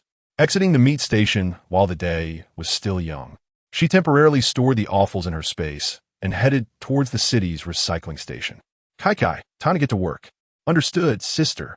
Upon arriving at the recycling station, Mu Youyou informed the gatekeeper that she was there to search for books and newspapers. The man, without a hint of suspicion, permitted her entry. "Sister, straight ahead. That yellow canister," she directed. "Sister, to your left, there's a table leg. Sister, below you to the left, there's a box. Sister, to your right, there's a bedside cabinet." Guided by Kai, Mu Youyou discovered a plethora of treasures. Before exiting the recycling station, she stumbled upon several high school textbooks. Unsure of her intentions regarding the college entrance examination, she decided to store them all away. Eventually, Mu Youyou emerged from the station with a collection of newspapers and books, handing the elderly man $1 before departing. Seeking solitude, Mu Youyou slipped into a deserted alley and entered her space. Glancing at the enhanced version of the planting system's spiritual water, which had finally yielded another drop. Bored, she began to peruse the marketplace, contemplating the possibility of retrieving food from her space, but ultimately abandoning the idea. Not only would it be futile to deceive Beiting, but the military family compound was bustling with chatter. To her left lived the Li Yume family, while the household to her right seemed to have gone home for a visit and had yet to return. Is this the sorrow of having wealth, but no place to spend it? Mu Youyou cast a silent glance at Kai. "Why not, sister, raise a few chickens?" Kai suget tentative. Raising chickens in the military compound was regulated. Each person could only keep one, meaning she and Beiting could only own 2. And the daily chore of cleaning up after them was hardly appealing to Mu Youyou. Ultimately, she refrained from retrieving food from her space and made another trip to the department store. Knowing that Beiting occasionally smoked, she purchased 2 packs of the Chinmen cigarettes. "Sister, Maotai wine is quite valuable in this era. We could buy some. There are 4 wine tickets in the space." Kai's voice echoed in Mu Youyou's mind. Mu Youyou subsequently acquired 4 bottles of Maotai, each quite expensive at $8 a bottle. After completing her purchases of cigarettes and wine, she visited the grocery counter, acquiring some sweet rice strips and using her nearly expired sugar tickets to buy White Rabbit milk candies and brown sugar, with little else to purchase. She glanced at her watch and realized it was nearly time to catch a ride, prompting her departure from the department store. Finding an alley, she stored the Maotai in her space and placed a meat and pork offal in her backpack, additionally requesting Kai to procure 30 free-range eggs from the marketplace. Only then did she proceed to the bus stop. Arriving home precisely at 11 o'clock, it was too late to deal with the pork offal. For lunch, Mu Youyou planned to make braised pork, using 2 pounds of fatty pork, preparing only 1 pound while reserving the other for boiling to be made into twice-cooked pork the following day.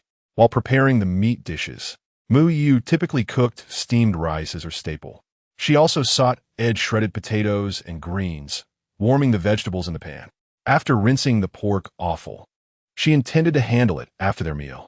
The kitchen in her space was stocked with the marinating packets she had previously purchased, eliminating the need for additional seasonings. She retrieved a seasoning packet from her space, unwrapped it, and placed it in the kitchen cabinet, knowing that Beiting rarely ventured into the kitchen due to his lack of culinary skills. "Wife, I'm home," he called out. At this moment, Beiting returned from his morning training. "I'm back. The meal is ready. Let us eat," Mu Youyou announced as she emerged from the kitchen. "Dear wife, what is this?" Beiting inquired, pointing at a large bucket of pig offal. "It's pig offal," Mu Youyou replied, preparing to go back to the kitchen to serve the dishes. "My dear, this is inedible," Beiting asserted, reaching for the bucket to dispose of it. "Hey, what are you doing?" Mu Youyou hurriedly intervened to rescue the bucket of pig offal. "My dear, this cannot be consumed. It's far too unsanitary." Beiting frowned slightly, placing the bucket on the floor. How could it be that, despite his considerable monthly allowance and bonuses, his wife would resort to eating such things? Chapter 29. Preparing braised pork offal. Beiting, "I must warn you, should you dare to discard my ingredients, I shall not take it lightly." Mu Youyou stood with her hands on her hips, gazing at Beiting. "No, dear wife, this dish is truly unpalatable. It is only eaten during pig slaughtering." Beiting attempted to clarify. "Irrelevant. Once I prepare it, you will understand. Now, turn around and go prepare the meal." Mu Youyou tilted her head, commanding him with confidence. Beiting could not help but chuckle at her demeanor.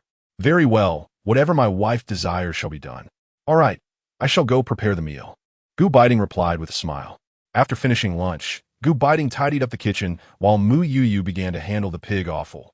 She first poured 2 bowls of flour, kneading and rinsing repeatedly, then kneading again with vinegar several times until the water ran clear. "Is this done?" Beiting, now finished and freshly showered, inquired. "Yes, I shall transform them into a delicacy for you to behold." Mu Youyou arched an eyebrow at him. "Good, I will assist you with the fire." Beiting smiled. "No need. You've just showered, and soon you'll be drenched in sweat again." Mu Youyou shook her head.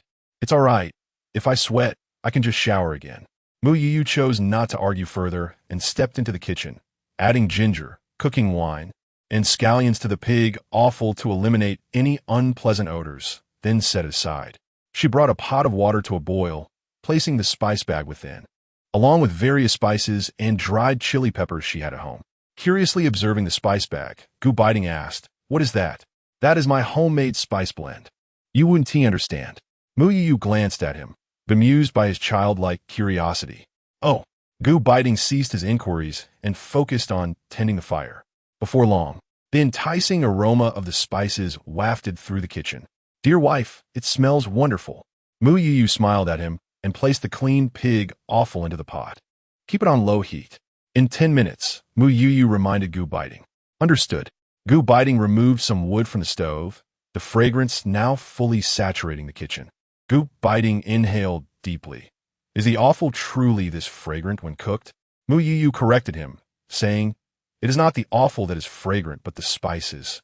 Beiting nodded, seemingly understanding. 15 minutes later, Mu Youyou prodded the offal with chopsticks. It was ready to be removed from the heat. "Shall we sample it?" Mu Youyou asked playfully, observing his anticipation. "Yes." Beiting nodded. The aroma was indeed irresistible, and he found himself salivating. Mu Youyou sliced a piece of the large intestine and offered it to Beiting, eagerly awaiting his reaction. "Delicious, truly delicious." Beiting felt as though he might swallow his own tongue in delight. Mu Youyou laughed at his expression. Meanwhile, in the neighboring household of Li Yumei, Deputy Camp Leader Chui was taking a midday nap, with Li Yumei sitting beside him, mending their child's clothing. "Isn't the Gu family preparing braised pork for lunch today? Why does it smell so enticing at this hour?" Deputy Camp Leader Chui inhaled deeply, intrigued. "Do you even know that they had braised pork for lunch?" Li Yumei chucked. "Indeed, old Gu's wife cooks exceptionally well. Just the aroma wafting from their kitchen is enough to make me crave a bowl of rice," remarked Deputy Commander Chui with a smile. "I suspect you were a glutton in your past life," Li Yumei teased, pointing to Deputy Commander Chui's forehead. "However, Youyou's cooking is truly delightful." She nodded in agreement, having also been enchanted by the fragrance that even permeated her own home. "Honey, I'm hungry," Deputy Commander Chui said, drawn by the tantalizing scent as he looked at Li Yumei. Did you not just indulge in meat and 4 buns at lunch? How can you be hungry again? Li Yumei inquired, soon realizing he was merely craving more. Why don't you nibble on a couple of cakes instead? She suggested, giving him a gentle push. All right then, it seems I have no other choice. Meanwhile, at the Gu residence, Gu Beiting gazed at a large pot of pig offal and pondered whether he should send some over to old Chui. The enticing aroma undoubtedly wafted to their home. Is it appropriate to send such offal to others? Mu Youyou hesitated, not out of reluctance, but concern over potential misunderstandings. Not at all. Old Chui and his wife are not that type of people. Old Chui is a foodie and is probably drooling at home right now. Gu Beiting laughed. Very well. I shall ladle out a bowl for you to take over, Mu Youyou said, retrieving a large bowl. Once she had prepared it, Gu Beiting promptly carried it next door. Deputy Commander Chui was busy savoring a cake when he heard a knock and went to answer the door. Here is something for you. Don't be picky. It's not a delicacy, Gu Beiting said, handing over the bowl without hesitation. It smells wonderful. What is this?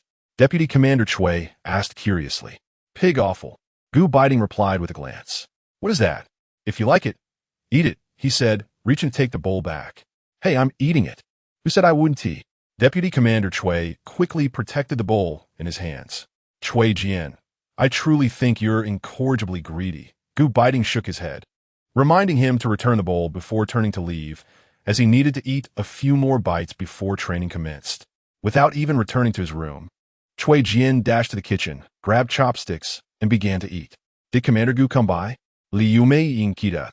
Yes, he brought pig offal. Chui Jian mumbled with his mouth full. Pig offal? Li Yumei walked over in curiosity, immediately catching the delicious scent from the bowl. Dear, you must try this. It's incredibly delicious, Chui Jian insisted, feeding her a bite. Li Yumei took a couple of bites, surprised at how delectable the pig offal was. How did Youyou manage to make it taste so good? She wondered, grabbing a pair of chopsticks to join him in the feast. As they consumed nearly half the bowl, Li Yumei finally said, Stop eating. We need to save some for the children. Ah, all right, Chui Jian replied, pausing after taking one more bite. Mu Youyou gathered all the braised pig offal from the pot, planning to add some potatoes and greens in the evening for another delightful meal.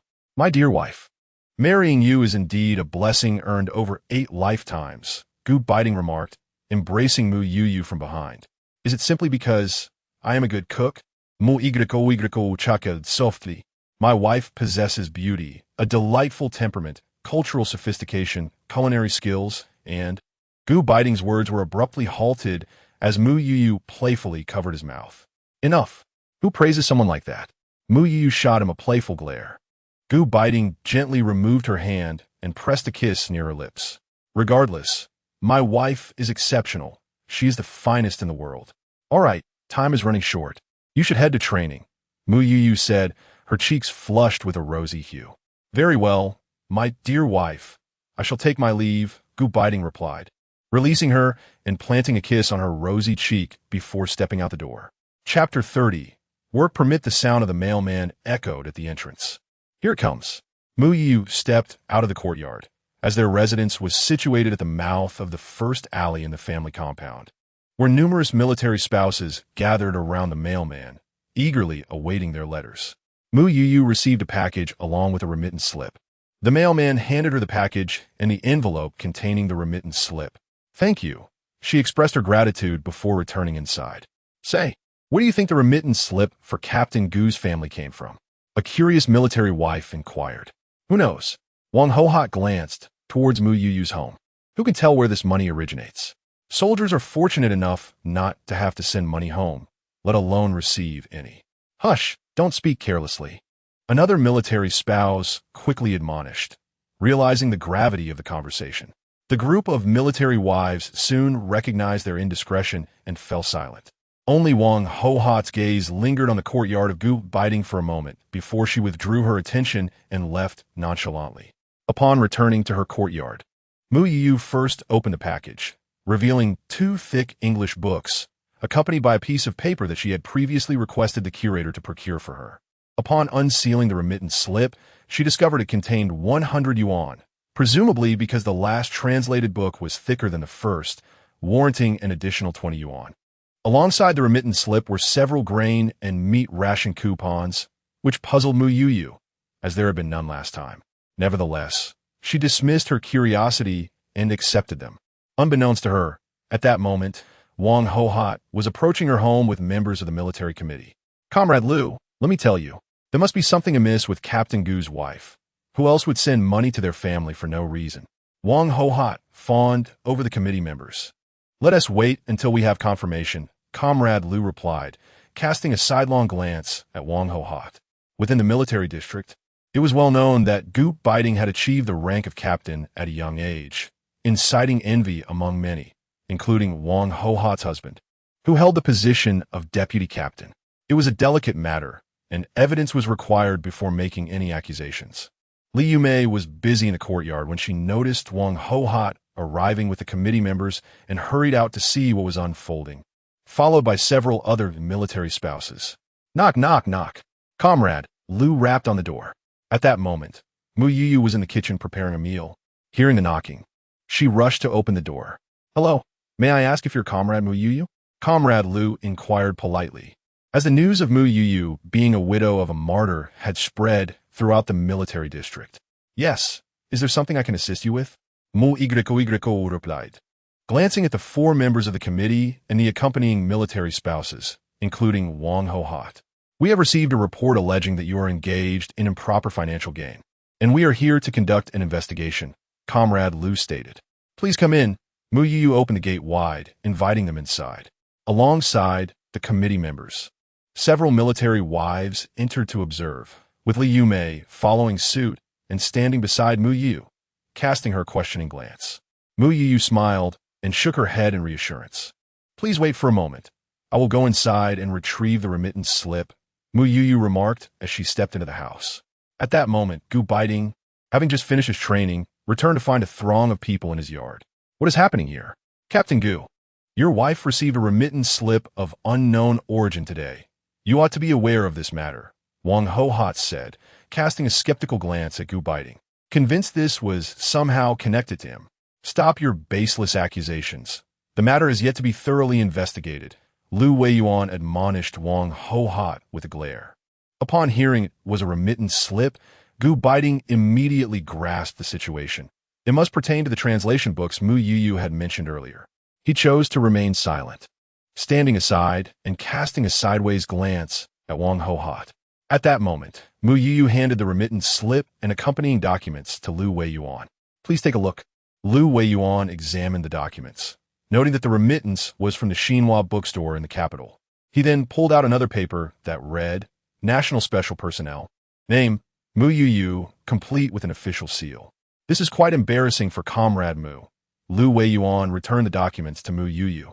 The military families gathered around were curious about the contents, though only a few near Liu Weiyuan could see the details on the paper. "Not to worry.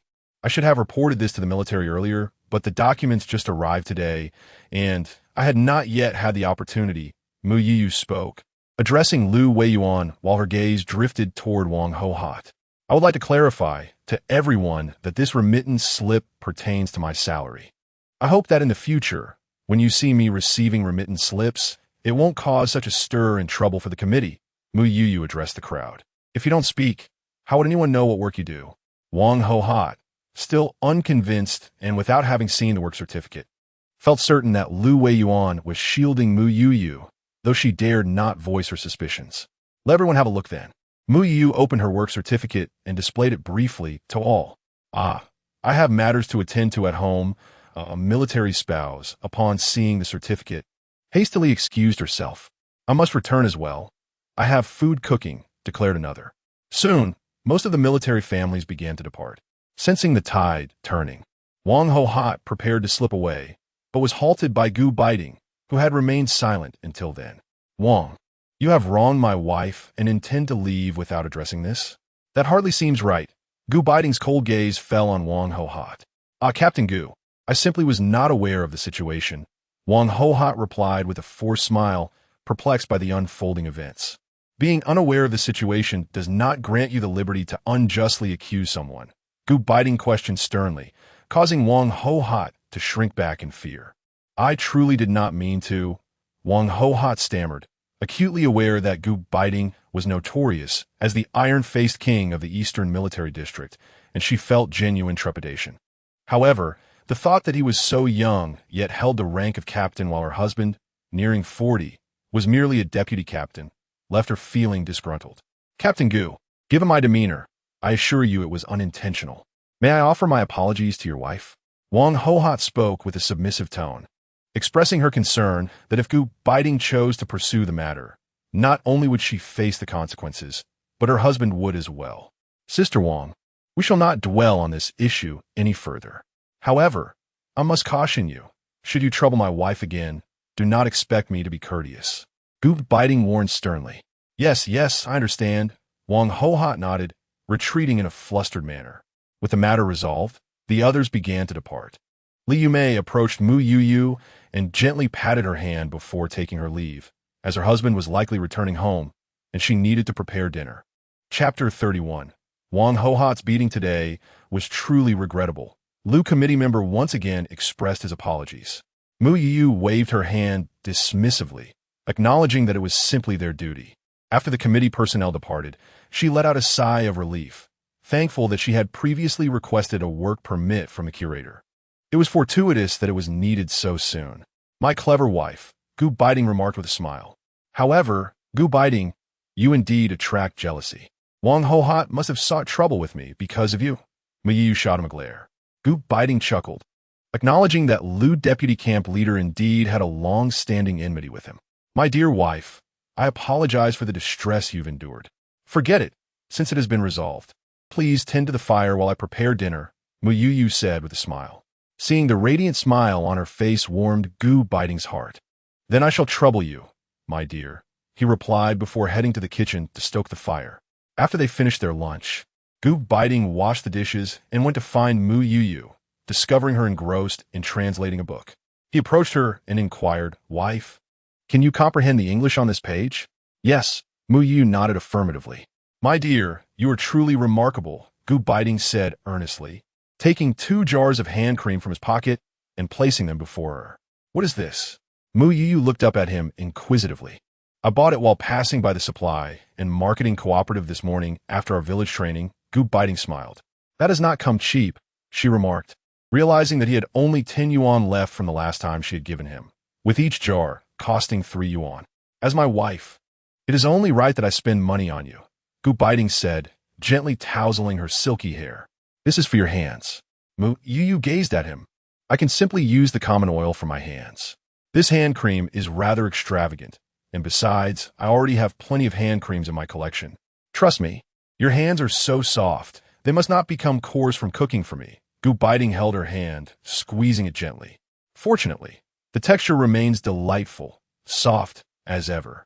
I received 100 yuan in manuscript fees, along with a few receipts. Mu Youyou felt it necessary to share this with him. Gu Beiting was unfazed, believing that providing for the family was his responsibility. Nevertheless, he would not hinder Mu Youyou from pursuing work she enjoyed. If you like it, then do it. If you don't, then don't. All my earnings are yours. A subtle smile graced Mu Youyou's lips as she observed his earnest expression. Indeed, a man willing to surrender his earnings to his wife is undeniably charming. I have little to occupy my time at home. This is not difficult for me. Although Kai is here and money is not a concern for her, I still wish to find something to engage in. Very well, as long as you enjoy it. Gu Beiting smiled knowingly, aware that life as a military spouse could be quite dull, filled with mundane domestic matters. Allowing Mu Youyou to remain idle would only lead to discomfort. Mu Youyou opened the jar of hand cream and applied a layer onto the back of her hand, appreciating the pleasant fragrance. Observing Mu Youyou as she delicately applied snowflake cream, Gu Beiting felt an unexpected pang of jealousy towards the cream itself. Suddenly, he reached out with his large hand, seizing Mu Youyou's petite one, and pressed her hand against his forehead, gently caressing it. It was indeed quite smooth.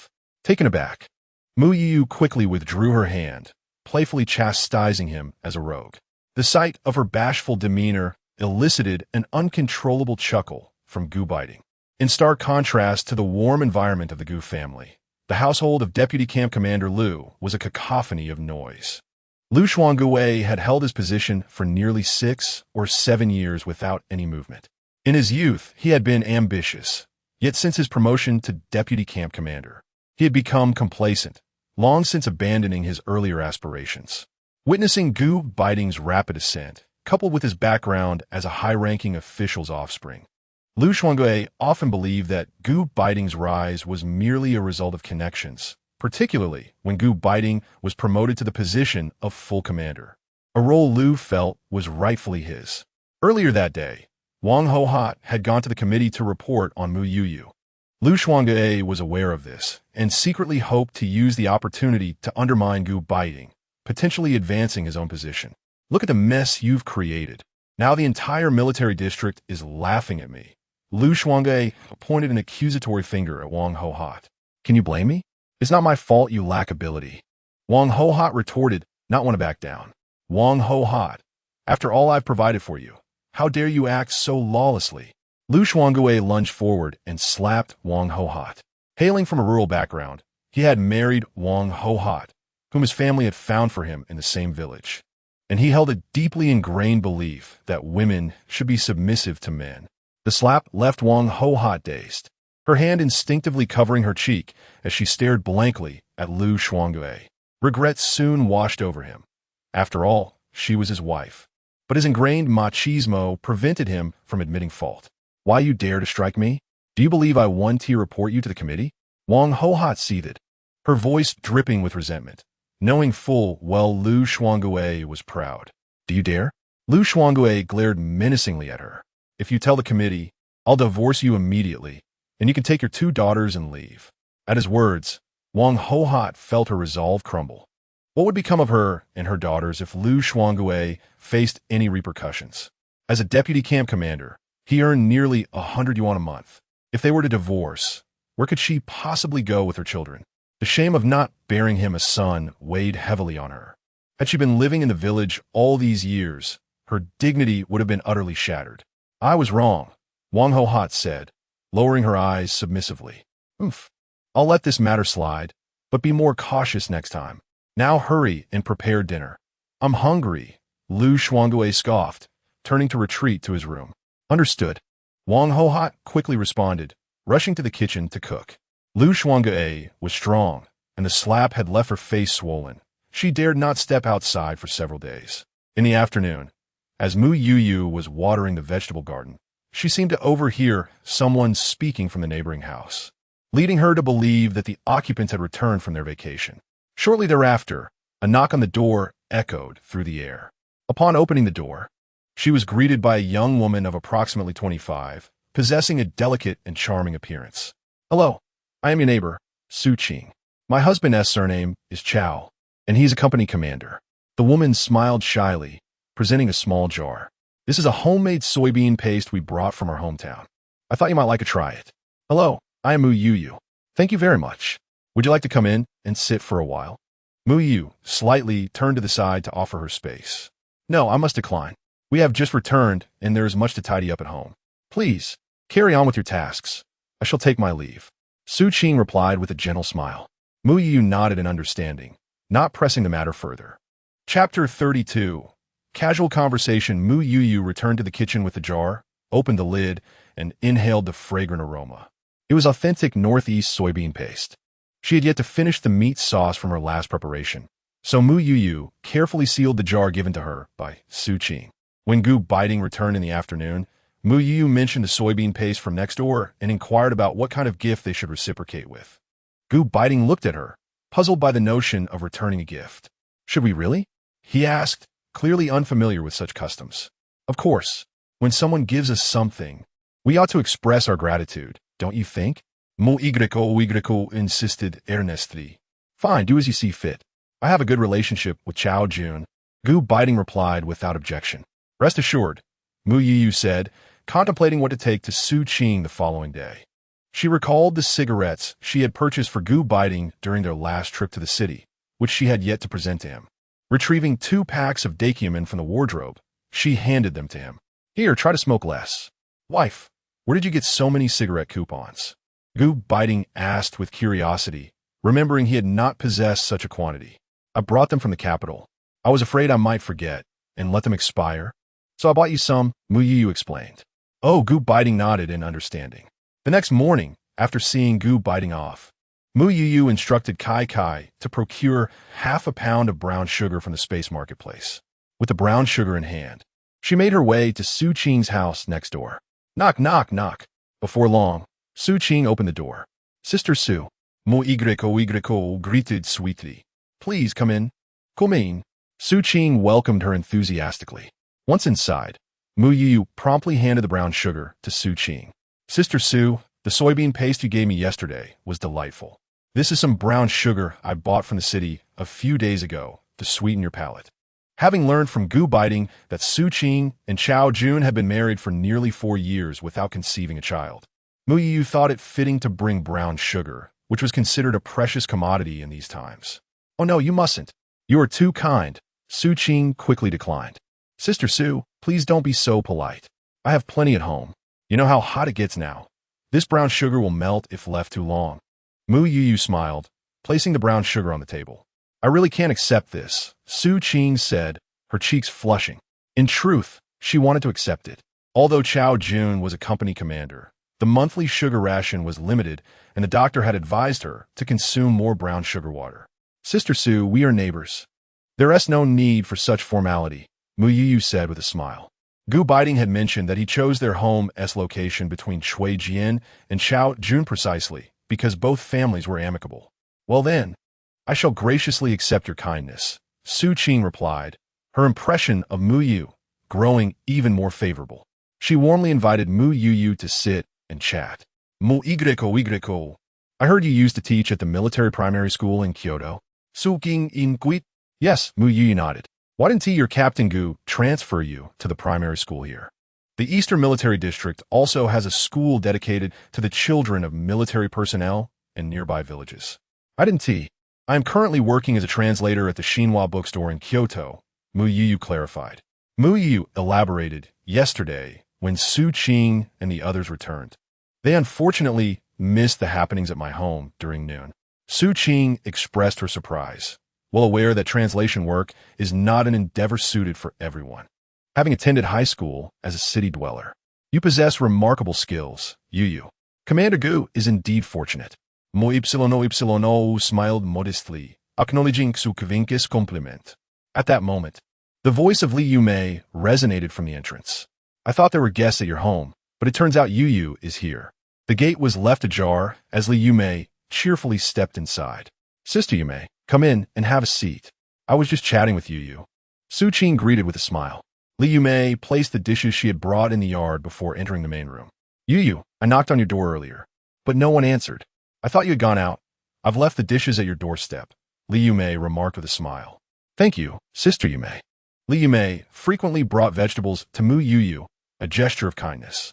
No need for thanks. They are merely humble offerings. Li Yumei accepted the chair Su Qing offered and turned her attention to her. How was the return home? What else could it be? Just as it was. Su Qing sighed. Mu Youyou, puzzled, glanced at the two, hesitant to inquire further. Well, it's not something too delicate. I've been married to Chao Jun for nearly 4 years now, and since we haven't had children, his family is anxious and insists I go for a checkup. Su Qing explained, though she had already undergone examinations with no issues. However, conception remained elusive. Has Commander Chao been checked as well? Mu Youyou inquired, recalling the numerous men in her previous era who faced infertility, while in this time, the scrutiny often fell upon women. He has been checked, and all is well. Su Qing replied, grateful that Chao Jun was not a traditionalist. After her examination, he had also undergone testing. This is indeed perplexing, Li Yumei remarked. Both of you are healthy, so why the difficulties in conceiving? However, the doctor mentioned I have excessive coldness in my body, and since our military district is by the sea, I need to recuperate, Su Qing added, but this detail has not been shared with my mother-in-law, or else she would cause a stir. Ah, your mother-in-law? Fortunately, you don't live together, and it's a blessing that your husband is not the only son. Otherwise, you would have a harder time, Li Yumei sighed. Last year, Su Qing's mother-in-law had stayed with him at the base, causing quite a commotion. Indeed, thankfully, Chao Jun has been supportive throughout the years. Otherwise, I would not have continued this marriage, Su Qing replied, her face radiating happiness. Your sentiments are valid. Li Yumei nodded in agreement. Su Qing came from a well-off family and was the only daughter, cherished by her parents. Chao Jun, the youngest son, had to send a portion of his monthly allowance home to support his parents. His mother, known for her favoritism, often wrote letters requesting money to support her eldest son. Chao Jun was astute, ensuring he only contributed what was necessary and disregarding any additional requests. His recent visit home was under the pretense of concern for his health, a ruse orchestrated by his mother. Enough about me. Youyou, how are things with Commander Gu? It has been nearly a month since you joined the military, hasn't it?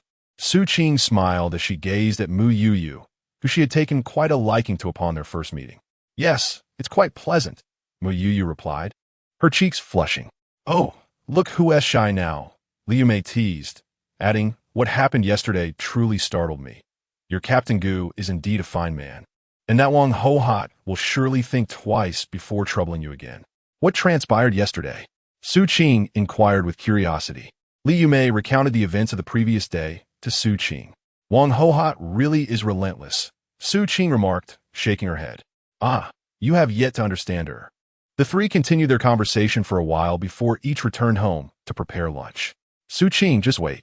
Soon the delightful aroma of Youyou's cooking will waft through the family compound, Li Yumei said with a smile as she stepped out.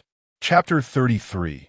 Gu Beiting's mission. Mu Youyou was preparing to make fried sauce noodles for lunch, first kneading the dough, intending to cook it when Gu Beiting returned. The bean sprouts she had prepared for the second time were also ready to be added to the noodles. Just as she was getting ready, the sound of keys unlocking the door echoed through the courtyard. Glancing at the clock, she noted it was still before noon. Why had he returned so early today? Curiously, Mu Youyou walked over to inquire. Wife, Gu Beiting hesitated, aware that he was about to embark on another mission. Observing his expression, Mu Youyou nodded in understanding. Will you eat before you go? Gu Beiting affirmed with a nod. Go pack your things. I'll start cooking now. We'll have noodles for lunch. It won't take long, Mu Youyou smiled at him. Wife, you're working hard, Gu Beiting remarked, watching her retreating figure, feeling a pang of tenderness. It had only been a month since their wedding. Mu Youyou remained silent. Having chosen to marry him and dissolve their previous contract, she was prepared for this reality.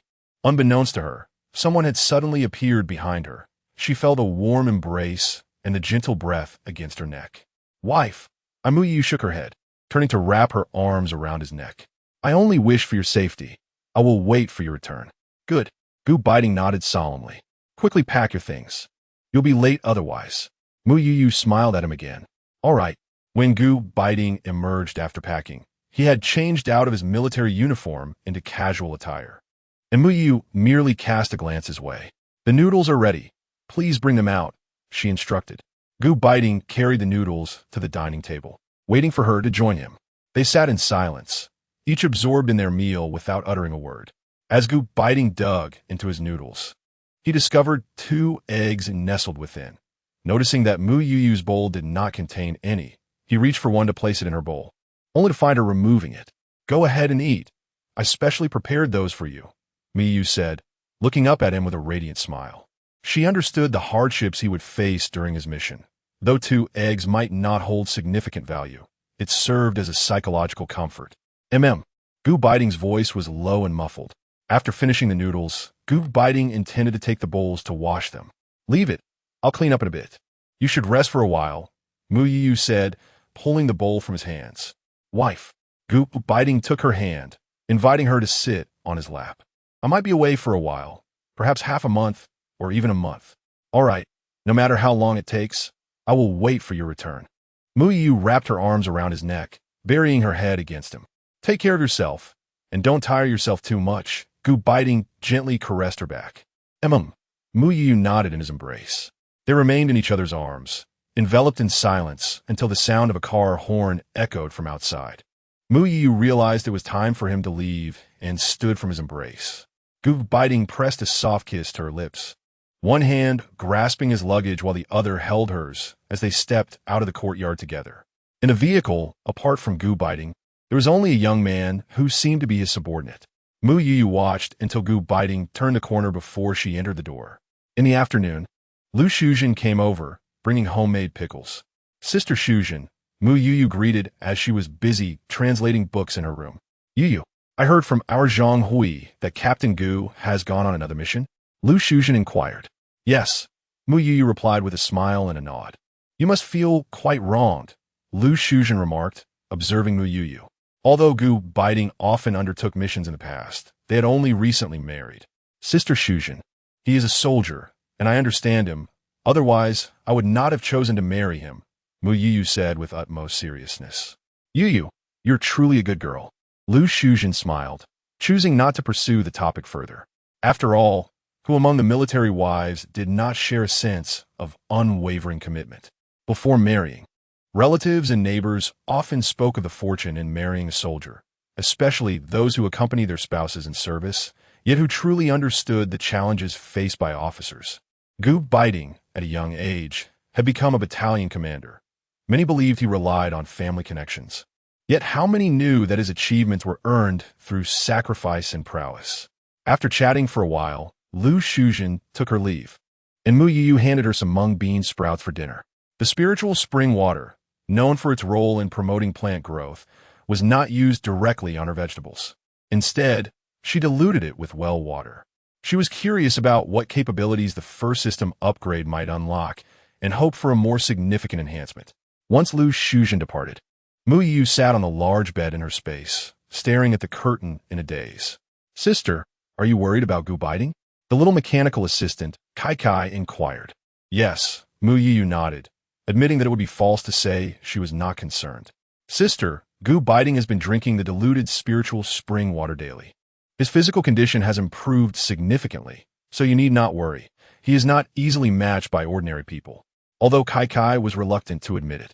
It had to acknowledge that Gu Beiting had been formidable even before. I know, Kai. This is only natural. He is my husband, the one with whom I will share my life, Mu Youyou stated. Kai nodded in a somewhat confused manner, though it did not comprehend human emotions. It could clearly sense Mu Youyou's feelings. Due to Gu Beiting's absence, Mu Youyou had a light dinner and went to bed early. As the weather gradually turned cooler, she planned to buy 2 chickens from the village and procure a few more from her space, taking advantage of Gu Beiting's absence to prepare some preserved chicken. The next morning, Mu Youyou rose early. Being unfamiliar with the other villagers, she went directly to the village chief's house. Sister Gu, Mu Youyou greeted upon arriving at the village chief's home, just as Wang Li was preparing to leave for work. Comrade Wang, you can simply call me Youyou or Youyou Jia, Mu Youyou smiled, feeling a good rapport with the young girl. All right, Youyou Jia, you can call me Xiaoli. It feels strange to be called Comrade Wang, the girl replied. Wang Li also broke into a smile, having set aside her feelings for Gu Beiting. Following their previous conversation, she had developed an affection for Mu Youyou. All right, Mu Youyou nodded. Sister Youyou, have you come here for something? Bang Li inquired. Xiaoli, I wanted to ask if there are any families in the village that sell chickens, but I'm not familiar with others, so I thought I'd inquire with you. Mu Youyou said, a hint of shyness as she touched her head. It's no trouble at all, Sister Youyou. Come with me, and I will help you find out. Wang Li replied with a smile. In the village, chicken farming was regulated, and their family only had a few hens left that were still laying eggs. However, there were surely others who had chickens available. Chapter 34. Preparing dried fish and chicken. Wang Li led Mu Youyou to the neighbor's house. Is Aunt Lu at home? Wang Li called out into the courtyard. Yes, it's you, Xiaoli. What brings you here? Aunt Lu responded from the yard. Aunt Lu, my friend has come to buy 2 chickens, so I want to check if you have any. Wang Li inquired with a smile. Indeed, I have some. Aunt Lu exclaimed joyfully upon hearing that they were there to purchase chickens, welcoming them inside. Hello, I would like 2. Mu Youyou said as she followed Wang Li into the yard. All right, would you like them slaughtered? Aunt Lu noticed how presentable and clean Mu Youyou looked. If you could help with that, it would be splendid, Mu Youyou replied with a cheerful smile. As she had been uncertain about how to proceed and had intended for Kai to handle the task. Very well, please have a seat. I will go prepare them for you, Aunt Lu said, smiling as she grabbed 2 chickens from the coop and headed to the backyard. Xiaoli, if you are busy, you need not wait with me, Mu Youyou remarked, concerned that she might delay Wang Li's work. Not all, Youyou, I am in no rush. I must wait until the villagers return from fishing before I have any tasks to attend to, she assured. By the way, There have been quite a few small shrimp for sale in the village lately. Would your family like to dry some shrimp skins? Wang Li asked. Really? I would like to buy some. Mu Youyou nodded. Knowing the nutritional value of shrimp skins was high, they could be added to noodles, congee, or soups. Then I will take you to buy some shortly, Wang Li replied with a smile. Xiao Li, thank you so much for today, Mu Youyou said sincerely. There is no need for thanks, you.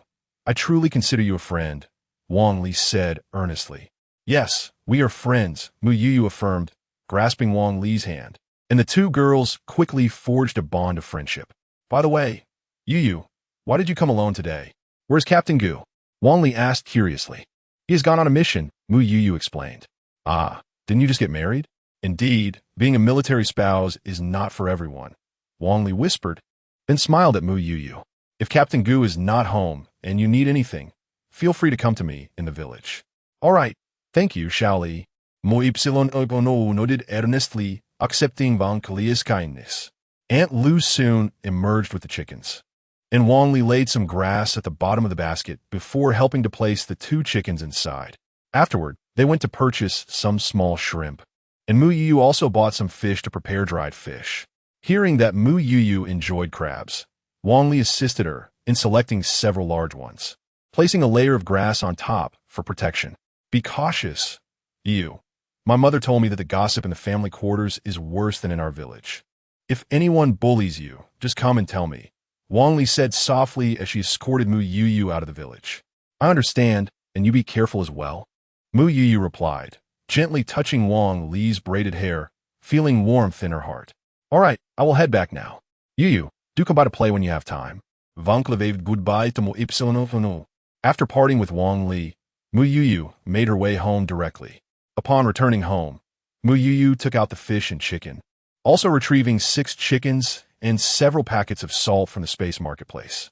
She meticulously removed the entrails of the fish and chicken, cleansing them thoroughly before placing them in large bowls. Applying salt both inside and out, she marinated them for 2 days, after which they would need to be sun-dried for an additional 7 to 10 days before being stored for leisurely consumption. After tending to the fish and shrimp, Mu Youyou proceeded to prepare the small shrimp, rinsing them thoroughly before adding water and an appropriate amount of salt to a pot. Once the water reached a boil, she skimmed off the foam and added the cleaned shrimp, cooking them until done. The cooked shrimp were drained and laid out to dry in the sun, ensuring an even thickness while occasionally pressing them down to prevent moisture retention. Once the shrimp shells were adequately dried, they were stored in a cool place, completing the process.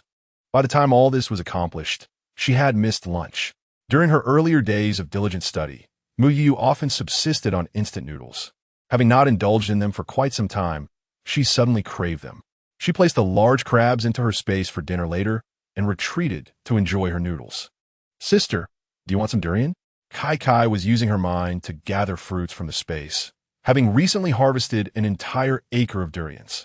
Leave 2 for the warehouse, Mu Youyou said with sparkling eyes, although the marketplace offered them. She had previously refrained from indulging due to concerns about the lingering smell that might attract Gu Beiting's attention. All right, I will save 2 for you each time I plant durians, Kai promised, waving her claws. I also want cherries, Mu Youyou remarked, looking up. What my sister desires must be fulfilled. Kai, how long until the system can upgrade? Mu Youyou inquired with curiosity. Still half a month.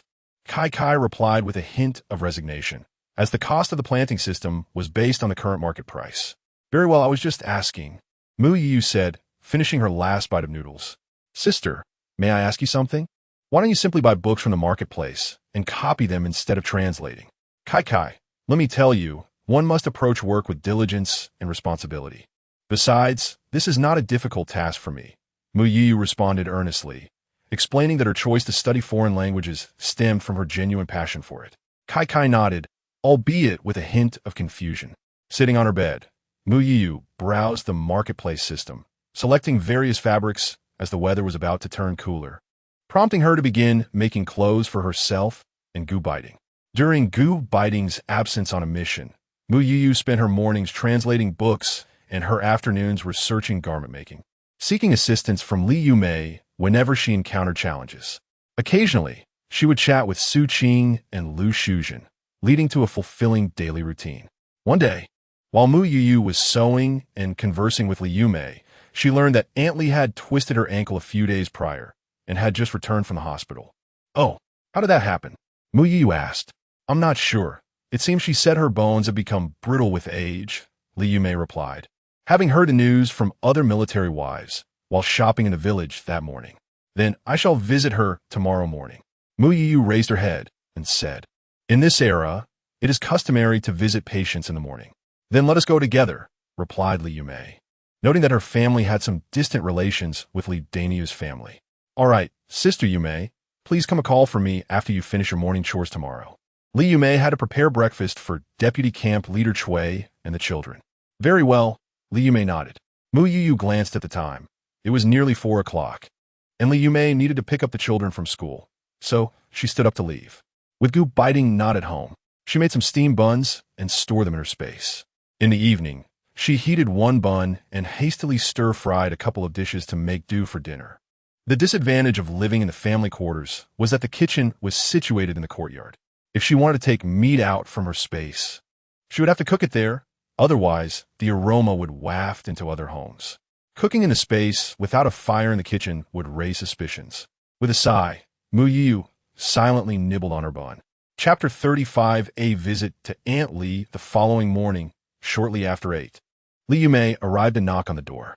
Mu Youyou, carrying 10 eggs and half a pound of brown sugar acquired from the market, followed Li Yumei in a small basket to Aunt Li's home. The door was opened by Chun Suya, the wife of Deputy Commander Zhao. Since the passing of Deputy Commander Zhao's father, the couple had brought Aunt Li to the military camp to live with them. "Sister Tsuya, we have come to visit my aunt," Li Yumei said with a smile. "Sister Tsuya, hello," Mu Youyou greeted warmly, echoing Li Yumei's words. "Oh well, you must be Captain Gu's wife, aren't you? You're quite striking," remarked Chun Suya upon her first encounter with Mu Youyou. Chun Suya was known for her honest demeanor, embodying the archetype of a devoted homemaker. "Indeed, Sister Tsuya, I am Mu Youyou, accompanying Sister Yumei to visit Aunt Li," Mu Youyou responded with a smile. "My mother is inside. Allow me to lead you in," Chun Suya said cheerfully, guiding them into the house. "Mother, look who has come to see you," Chun Suya announced, knocking gently on the door before opening it to let Li Yumei and Mu Youyou enter. This subtle gesture made Mu Youyou regard Chun Suya with a newfound appreciation. Upon entering, they found Aunt Li propped up against the headboard, her feet wrapped in bandages as she knitted a sweater. "Oh dear, Mother, I told you to rest more. Why are you still knitting? You'll strain your eyes." Chun Suya scolded gently, ignoring the presence of guests as she took the yarn from Aunt Li's hands. "I'm merely trying to stave off boredom. It's been several days, and one can grow rusty," Aunt Li retorted, casting a playful glare at Chun. Unfazed, Chun Suya smiled and placed the yarn on the table, then arranged chairs for Li Yumei and Mu Youyou. "Aunt, I brought you a little something," Li Yumei said, placing her offerings on the table. "Take good care of yourself," Aunt Li Mu Youyou added, setting her basket down as well. "Oh, you come to visit this old woman. That brings me great joy. There is no need for gifts," Aunt Li insisted, waving her hands dismissively. "Please, just accept it," Li Yumei replied, her words as smooth as silk, while Mu Youyou merely nodded in agreement beside her. "Aunt, your injury must be healing well by now," Mu Youyou inquired, noting the absence of a cast. "Indeed, I should have been able to avoid hospitalization, but my family is rather frugal and insisted I stay in the hospital for a few days," Aunt Li explained, gesturing toward Chun Suya, who was busy preparing tea. Her eyes sparkling with warmth that indicated the strong bond between the mother-in-law and daughter-in-law. "What are you plotting about me now?" Chun Suya laughed as she brought 2 cups of tea to Li Yumei and Mu Youyou. "Complimenting you," Li Yumei replied with a grin. "Is that so? How rare. I shall have to indulge in an extra bun for lunch," Chun Suya said, returning to the kitchen to fetch a bowl of milk powder for Aunt Li, blowing on it gently before handing it over. Aunt Li accepted the milk, saying, "The buns are for Dejou. I'll have chicken soup and the drumstick for you." Dejou was Deputy Commander Zhao's name. "I want to eat. I'll save it for you," Chun Suya replied with a smile. The dialogue between the mother-in-law and daughter-in-law has indeed soured the relationship between Li Yumei and Mu Youyou. They did not linger for long and soon made their way back. On their return, they fortuitously encountered Wang Ho Hot, who had not ventured out for several days. Oomph. Wang Hohot shot a glare at Mu Youyou and walked away. What kind of person is this? Li Yumei remarked, pointing at Wang Hohot's retreating figure. Don't worry, Sister Yumei. We shan't stoop to the level of such petty individuals. Mu Youyou replied, smiling as she gently tugged at Li Yumei. You really do have a good temperament, Li Yumei commented, tapping Mu Youyou on the forehead. That may be so, but she hasn't cost me anything. If she truly provokes me, I'm not one to be easily intimidated, Mu Youyou asserted. Growing up in an orphanage had instilled in her a philosophy of avoiding unnecessary conflict, yet she was not a pushover if her boundaries were persistently challenged. Li Yumei chuckled at her response. However, your Captain Gu is not one to be trifled with, and I doubt Wang Hohot would dare to cross him. Upon hearing Captain Gu Beiting's name, Mu Youyou fell silent, uncertain of his current well-being. What? Are you missing your Captain Gu? Li Yumei surmised from her expression. I am merely a bit worried about him, Mu Youyou admitted with a slight nod, not denying her feelings. Perhaps it's time to consider having a child. It would provide a sense of purpose and lessen your worries, Li Yumei suggested with a smile, reminiscing about her own experiences. One cannot simply decide to have a child at will, Mu Youyou replied, her cheeks flushing. At merely 19, she felt it was too early for her in this reality. However, given Gu Beiting's age and profession, having a child sooner rather than later would be advantageous. Thus, she neither resisted nor insisted upon it, choosing to let nature take its course. As they conversed, they arrived at her doorstep, and after bidding farewell, Mu Youyou returned to her courtyard. As she prepared to send off 2 English books, she noticed that Gu Beiting had yet to return, while in the wardrobe lay the new jacket and trousers she had made for him. Sister, the trading system is ready for its first upgrade, Kai announced while Mu Youyou was watering the vegetable garden. Upon hearing this, Mu Youyou dropped the watering can and hurried back to her room to enter the space directly. A third panel appeared on the screen. Sister, the opening of this trading system is random.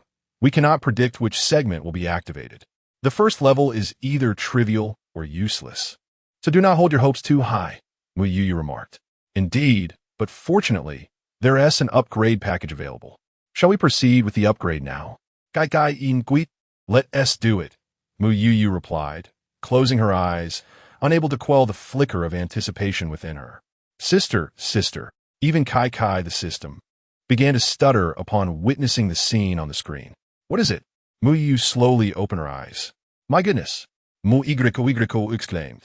Having never seen so much meat before, the first level interface of the trading system was entirely filled with various types of meat. Sister, this is the Beastman system. They are selling their captured prey, Kai explained. Indeed, it is either a trivial matter or sheer waste. Mu Youyou covered her face, for she possessed a shopping system and had no shortage of places to procure meat. Wait a moment, Kai. Why not attempt to sell a kilogram of rice in this orc system? Mu Youyou suddenly suggested. All right, Kai responded, albeit uncertain of Mu Youyou's reasoning. She proceeded to comply. As anticipated, a sum of 30 cents appeared in her balance. Given the prevailing prices of this era, rice at the grain station was priced at 26 cents, indicating that selling to the orc dimension would yield an additional profit of 4 cents. Thus, the upgrade proved to be somewhat beneficial. Sister, should we open the upgrade gift pack now? Kai inquired. Yes, let us proceed, Mu Youyou replied without hesitation. Chapter 36. Gu Beiting's Injury and Hospitalization. Kai unwrapped a large gift, enhancing the spirit spring with a single drop and acquiring an acre of land for the planting system. Is that all? Mu Youyou looked at Kai in disbelief. In this era, 100,000 yuan yielded so little? Truly, this was not a benefit for her, but rather for Kai. That's its sister. Next upgrade will require 500,000. You better work hard. Mu Youyou felt 3 black lines appear above her head, relieved that she did not have to earn that money. Don't worry, sister. I will do my best, Kai said with determination. Glancing at the 3 drops of water in the enhanced spirit spring, Mu Youyou twitched her mouth, choosing to leave the space to avoid seeing it. That morning, while Mu Youyou was watering the vegetables in the backyard, a series of urgent knocks echoed from the gate. She set down the watering can and went to open the door, revealing General Zhao standing there. Youyou, quickly gather some change of clothes for you and Beiting, and come with me, to the military hospital in the city. All right, Mu Youyou nodded in a daze. Without time to think, she hurried inside to pack a few garments and followed General Zhao to the car. As they sat in the back seat, Mu Youyou hesitated, glancing at General Zhao. Youyou, Beiting was shot in the leg, but the bullet has already been removed. He is just still under anesthesia. There is no danger to his life. General Zhao turned to Mu Youyou, nodding inwardly. She was indeed old Mu's daughter. Her composure was not something an ordinary girl could possess. Thank you, General Zhao. Mu Youyou managed a smile. Just call me Uncle Zhao. We are not in the military district, and your father and I share a deep bond.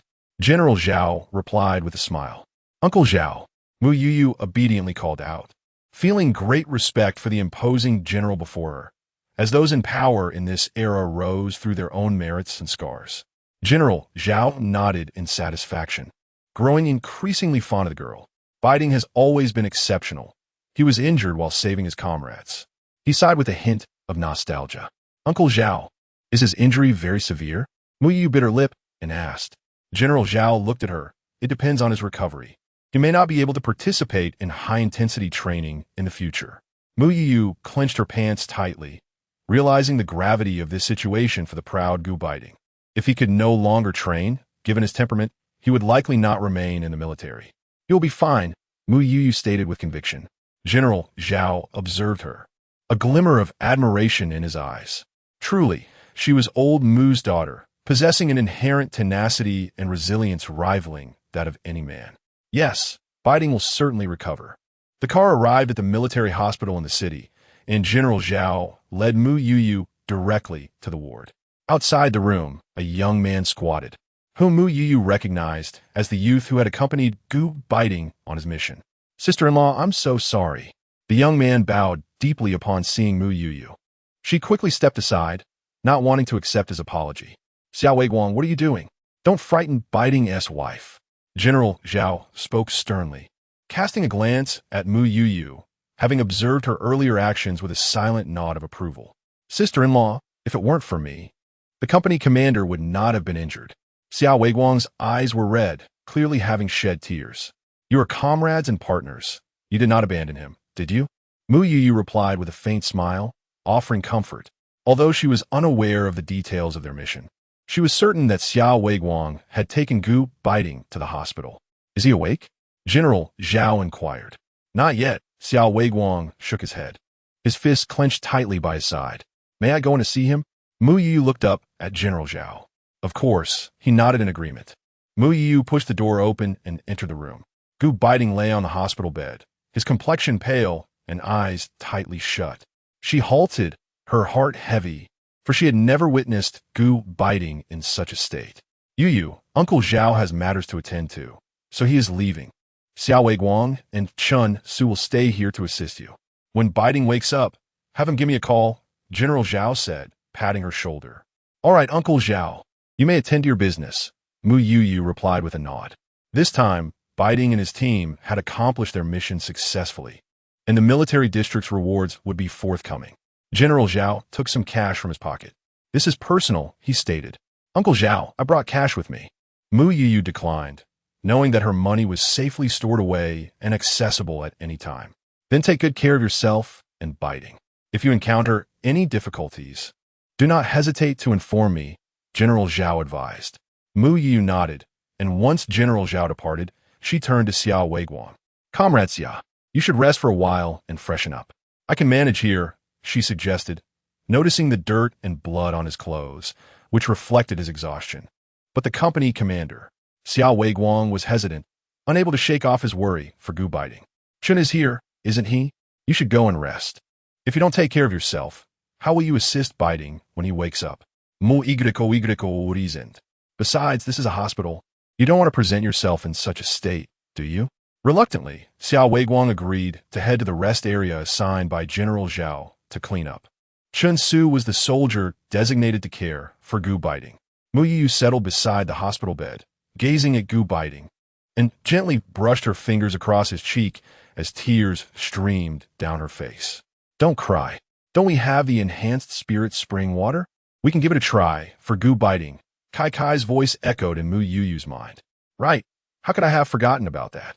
Mu Youyou quickly filled a cup with the spirit spring water from the table and added a drop of the enhanced version, hesitating to use all 3 drops at once since it was her first time trying the stronger variant. Rest assured, with the spirit spring water, Gu Beiting's legs will surely be fine. Kai reassured her, the spirit spring water from our tech dad is truly remarkable. Indeed, Mu Youyou nodded, supporting Gu Beiting as she helped him drink the spirit spring water, relieved that he was merely unconscious and still able to swallow despite the anesthesia. Mu Youyou was unaware that from the moment she entered the hospital room, Gu Beiting's fingers had already begun to stir. Though he had been exhausted from several days without sleep, rendering him unable to awaken. After feeding him the spiritual spring water, Mu Youyou settled by the bedside, gazing at Gu Beiting, and gently caressed his brow. Having consumed my spiritual spring water, I hope you will awaken soon. Gu Beiting's fingers twitched ever so slightly once more. Chapter 37. Gu Beiting awakens. A soft knock echoed through the room. Come in, Mu Youyou called gently. Sister-in-law, I brought you some food from the cafeteria. Feel free to eat, Chun Su said as he entered. Thank you, Mu Youyou replied, accepting the meal and retrieving some cash from her pocket to hand to Chun Su. Here, take this. Sister-in-law, it's unnecessary. With the rank of a company commander, we receive meals at the military hospital, Chun Su said with a smile, waving his hand dismissively. Is that so? I appreciate it then, she responded. There's no need for formality. I'll take my leave now. Just call if you need anything. All right, thank you. Once the door closed behind Chun Su, Mu Youyou placed the food container on the table and turned to see Gu Beiting staring at her in a daze. You're awake. I'll go call the doctor, she exclaimed, rushing out before Gu Beiting could respond. It's nothing serious. Since it's just the knee that's injured, as long as you pay attention to recovery, you'll be fine. For now, maintain a light diet and consume more nutrients, the doctor advised. Mu Youyou and Chun Su nodded in agreement. Sister-in-law, I'll go fetch some kanji for the company commander, Chun Su said before leaving the ward. How are you feeling? Mu Youyou asked, turning her gaze to Gu Beiting. He looked at her and shook his head. Wife, I want some water. All right, she replied, and turning away, she discreetly conjured a cup of spiritual spring water for him. Gu Beiting took a sip, raising an eyebrow slightly before handing it back to Mu Youyou. Wife, I'm sorry. As she set the cup on the table, Gu Beiting grasped her hand. What is there to apologize for? She smiled. Did you not eat? Gu Beiting noticed the meal container on the table. I couldn't eat, she admitted. Knowing she was not fond of outside food, he encouraged her gently. You should eat a little. Mu Youyou glanced at him, nodded, and finally picked up the meal box to eat a few bites. When Chun Su returned, Mu Youyou found herself unwilling to eat anymore, lifting the kanji to offer it to Gu Beiting. Wife, could you feed me? Mu Youyou was speechless. Was he not injured in his leg? Nevertheless, she scooped up some kanji, blowing on it gently before bringing it to his lips. Gu Beiting obediently opened his mouth, allowing her to feed him, his gaze never leaving her. Feeling flustered under his constant stare, Mu Youyou asked, Why are you looking at me? I'm just admiring my wife. Gu Beiting replied matter-of-factly. Mu Youyou sighed, exasperated by his unnecessary comment. Company commander, the door suddenly swung open, and Xiao Weiguang stood at the threshold, staring blankly at the sight of Mu Youyou feeding Gu Beiting. Get out, Gu Beiting exclaimed, noticing Mu Youyou's flushed cheeks as he glared at Xiao Weiguang. Company commander, E.M. Soda. Xiao Weiguang quickly shut the door behind him. I told you not to go in yet. Chun Su shot him a disapproving glance. How was I to know? Are you foolish? The company commander just woke up. Shouldn't he have a proper conversation with his sister-in-law? Xiao Weiguang looked at Chun Su. Is that what you call a proper conversation? Isn't the company commander injured in his leg? Why is he having his sister-in-law feed him kanji? Until the large pot of porridge was nearly empty, Gu Beiting ceased his actions of consuming it. Have you had enough? Let me help you lie down to rest, Mu Youyou suggested as she tidied up the items around. Wife, I need to use the restroom. Gu Beiting coughed lightly, his ears slightly flushed. Mu Youyou opposite had movements. Quickly realizing that although he could sit up now, he was still unable to get out of bed. She retrieved a urinal from under the bed and handed it to him. You can use this for now. Gu Beiting displayed a face of resistance. I can't do it like this. Why don't you call Chun Su and Xiao Weiguang to help me? No, just use this. You just had surgery. Is your knee expendable? Without further discussion, Mu Youyou began to tug at his pants. Hey, wife, I can manage this myself. Let's save the embarrassment for when we get home. We should be mindful in a hospital. Gu Beiting quickly interjected to stop her. Still have time for jokes? You seem to have nothing better to do. Mu Youyou shot him a glance before turning away. Wife, what now? Mu Youyou rolled her eyes toward the ceiling. Wife, could you step outside for a moment? I can't go with you here. Gu Beiting stammered. Be quiet. Upon hearing her commanding tone, Gu Beiting obediently closed his mouth. Mu Youyou exited the ward, shutting the door behind her. As soon as she left, Gu Beiting sighed in relief and lowered his pants, glancing down between his legs. A sudden urge to relieve himself hit him. Estimating that he was ready, Mu Youyou re-entered the room. Gu Beiting's ward was equipped with a bathroom, and she carried the urinal inside. Watching her retreating figure made his face flush. After cleaning the urinal, Mu Youyou placed it back under the bed. I want to check if there's a place to prepare some soup. I'll have Chun Su and the others come by to take care of you. I'll step out for a bit, Mu Youyou said. Wife, no need to trouble yourself. I can eat from the hospital cafeteria, Gu Beiting replied with a smile. Waving his hand dismissively, Mu Youyou shot him a sharp glance, causing him to cough and close his mouth, wondering how it was that his wife seemed to have become more formidable in his absence. Just lie down properly. Look at those dark circles under your eyes, Mu Youyou said as she tucked him in. Thank you, my dear wife. Gu Beiting gazed at her with affection. I'm heading out now, Mu Youyou said with a slight smile, and Gu Beiting nodded absent-mindedly. After Mu Youyou left, Xiao Weiguang entered. Captain, I'm so sorry. It's all my fault. Enough with the apologies. You've said enough already.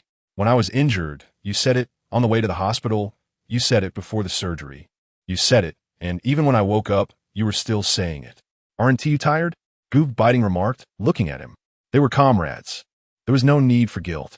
Xiao Weiguang lowered his head in silence, knowing that if Gu Beiting hadn't pushed him away at that moment, his injury would have been far worse. His life could have been at stake. Pour me a glass of water, Gu Beiting suddenly said, looking at the cup. All right. Xiao Weiguang replied as he approached the table and poured a glass of water from the thermos, handing it to Gu Beiting. After taking a sip, Gu Beiting slightly frowned and returned it to Xiao Weiguang. Please dispose of this. Huh? Xiao Weiguang looked at Gu Beiting in confusion, who shot him a glance that made Xiao Weiguang tremble slightly. He quickly disposed of the water in his cup.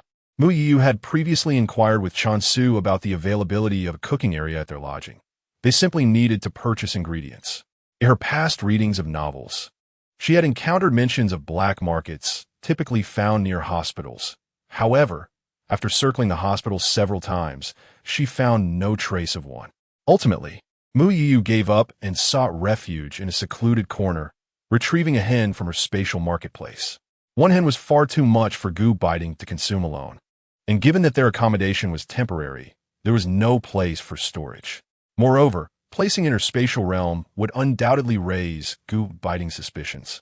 Thus, Mu Youyou decided to simmer half of the hen for soup and stir-fry the other half, ensuring there would be enough for Chun Su and Xiao Weiguang. Chapter 38. The sudden unveiling. Mu Youyou prepared the chicken soup using spiritual spring water, adding a drop of enhanced spiritual spring water in hopes that would aid Gu Beiting's knee recovery. She could see that he was passionate about the military, and she felt reluctant to disappoint him. While simmering the soup, she took the liberty to prepare a dish for herself in her space. And then she brought the soup and stir-fried chicken to the hospital room, where only Gu Beiting and Xiao Weiguang remained. Mu Youyou handed the stir-fried chicken to Xiao Weiguang, informing him that she had already dined. I sent Chun Su back to the unit, Gu Beiting remarked as he observed Mu Youyou ladling the soup, indicating that he did not require so many people to attend to him. Nodding in acknowledgement, Mu Youyou set up the small table by his bed, deciding against feeding him. Gu Beiting cast her a lingering, discontented glance, but remained silent. With a smile, Mu Youyou replied, "It's not your hand that's injured. Besides, there's chicken here. Feeding you would be inconvenient." She had already skimmed off the fat from the broth, rendering the soup light and delicate. Gu Beiting took a spoonful of soup and, after swallowing, discreetly glanced at Mu Youyou. Although the flavors of the soup and dishes at home bore a faint resemblance, this was far richer, reminiscent of the water he had drunk while still under the influence of anesthesia. Later, After regaining consciousness, he requested another cup of water from Mu Youyou, which tasted slightly more subdued. After she left, he specifically asked Xiao Weiguang for a glass of water that mirrored the taste he was accustomed to. Since he began enjoying the meals prepared by his wife, he found himself invigorated after daily training, a stark contrast to his previous belief that marriage had merely heightened his appetite for life. However, the glass of water he had consumed in his dreams left him enveloped in a warm flow that coursed through to his wounded knee, confirming that it was not his palate that was at fault. As Gu Beiting gazed at the chicken leg in his bowl, he reflected on how Mu Youyou had only been in Qing City for just over a month, most of which was spent at the military base. Each time she visited the city, it was a hurried morning arrival followed by a swift return to prepare his lunch. She was unaware of the black market's location, and since the afternoon hours saw it closed, where had she procured the chicken? Quietly, Gu Beiting finished the soup and consumed all the chicken, a familiar sensation washing over him, a warmth followed by an itch, akin to the sensation of a wound healing. Although his curiosity was piqued, he refrained from voicing it. Now was not the time for inquiries. Once he had finished, Mu Youyou excused herself to wash the food container in the restroom, placing it neatly on the table. "Wife, I would like some water," Gu Beiting said, a slight smile gracing his lips. "Did you not just drink so much soup?" Mu Youyou murmured curiously, yet she complied. After a moment's hesitation, she feigned pouring from the thermos, but instead retrieved a cup of spiritual spring water from her space for Gu Beiting. He accepted the cup and drank it all, discovering it indeed tasted the same as the water he had consumed while awake. Upon Xiao Weiguang's return from his meal, Mu Youyou urged him to rest, mentioning that breakfast would be a challenge to prepare, and she instructed him to bring breakfast the following morning. Mu Youyou gently wiped Gu Beiting's body with water. Although they had become true husband and wife, the sight of his chiseled 8-pack abs still made her blush uncontrollably. "Wife, what's wrong?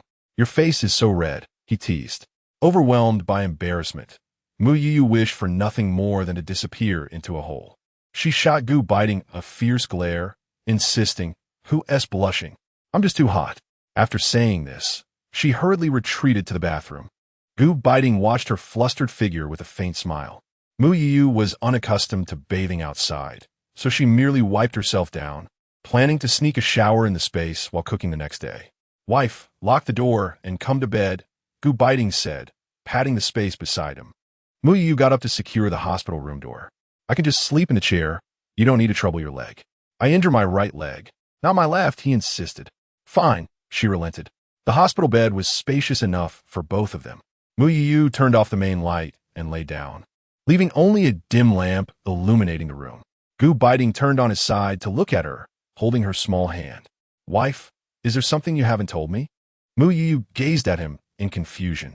"Wife, when I woke up from the anesthesia, what was that spirit water you gave me?" Gu Beiting's voice was soft, ensuring that no one outside could hear. What spirit water?" Mu Youyou tried to withdraw her hand, but found it trapped. Gu Beiting placed a finger on her lips, signaling her to lower her voice. "You said, drinking my spirit water means you'll get better quickly." He repeated her words. Mu Youyou stared at him in shock, realizing he had been conscious at that moment. Kai Kai, the truth is out. Kai Kai, who had sensed they were going to sleep, was about to dive into his novel when he heard Mu Youyou call out, startling him. In the next instant, both Mu Youyou and Gu Beiting found themselves on the large bed in the space. "Where is this?" Gu Beiting looked around at the unfamiliar surroundings and, upon seeing Kai Kai standing before him, instinctively pulled Mu Youyou closer, eyeing Kai Kai with suspicion. "How did you bring him here?" Mu Youyou covered her forehead in exasperation. "Gu Beiting is the target. He can enter the space. Since he was holding on to you, I accidentally brought him along," Kai Kai said, his eyes shimmering with embarrassment. "Wife, who is he? What is this place?" Gu Beiting observed Mu Youyou's demeanor, realizing she was not unfamiliar with their surroundings. "Kai Kai, explain it to him yourself," Mu Youyou lamented, feeling as though her secret had been exposed far too soon. "Okay, I will," Kai Kai replied, turning to face Gu Beiting. Brother-in-law, I'll transmit the circumstances of how sister came to this time-space into your consciousness. Please don't resist." Gu Beiting regarded the peculiar creature before him, nodded slightly, and closed his eyes, From the moment Kai encountered Mu Youyou, she conveyed everything to Gu Beiting, up until the most recent events. When Gu Beiting reopened his eyes, he found Mu Youyou standing at his bedside, gazing at him. He reached out and pulled her into his embrace, asking softly, "You won't leave, will you?" It seemed as though he exerted every ounce of strength to hold her tightly. "Never, never," Mu Youyou reassured him, gently caressing his back. She had not anticipated that Gu Beiting's first reaction upon learning the truth would be fear of her departure. "Rest assured, brother-in-law, my sister will not leave." Kai chimed in, waving her little paws beside them. Unbeknownst to Mu Youyou, but known to the transmitting Kai, it was essential that Gu Beiting's love for Mu Youyou reached a perfect 100% in order to convey the message completely. Otherwise, even if he entered the space, the system would forcibly erase all his knowledge regarding the space and the system itself. Chapter 39. Early discharge. Then what you gave me was that. Gu Beiting pointed to the spring water from the farm system displayed on the screen. "Yes, while you were still unconscious. I added a drop of the enhanced spring water to the chicken soup," Mu Youyou explained. "No wonder." Gu Beiting nodded in understanding. "Did you feel any difference?" "I still have a drop left. Should I try drinking it again?" Mu Youyou looked at him. "Wife, there's no need." Gu Beiting waved his hand. "I can already feel my wound itching." "So soon?" Mu Youyou exclaimed in surprise. "Science does not deceive me." Kai chimed in, waving her little paw joyfully. "Wife, I wish to be discharged from the hospital soon," Gu Beiting said.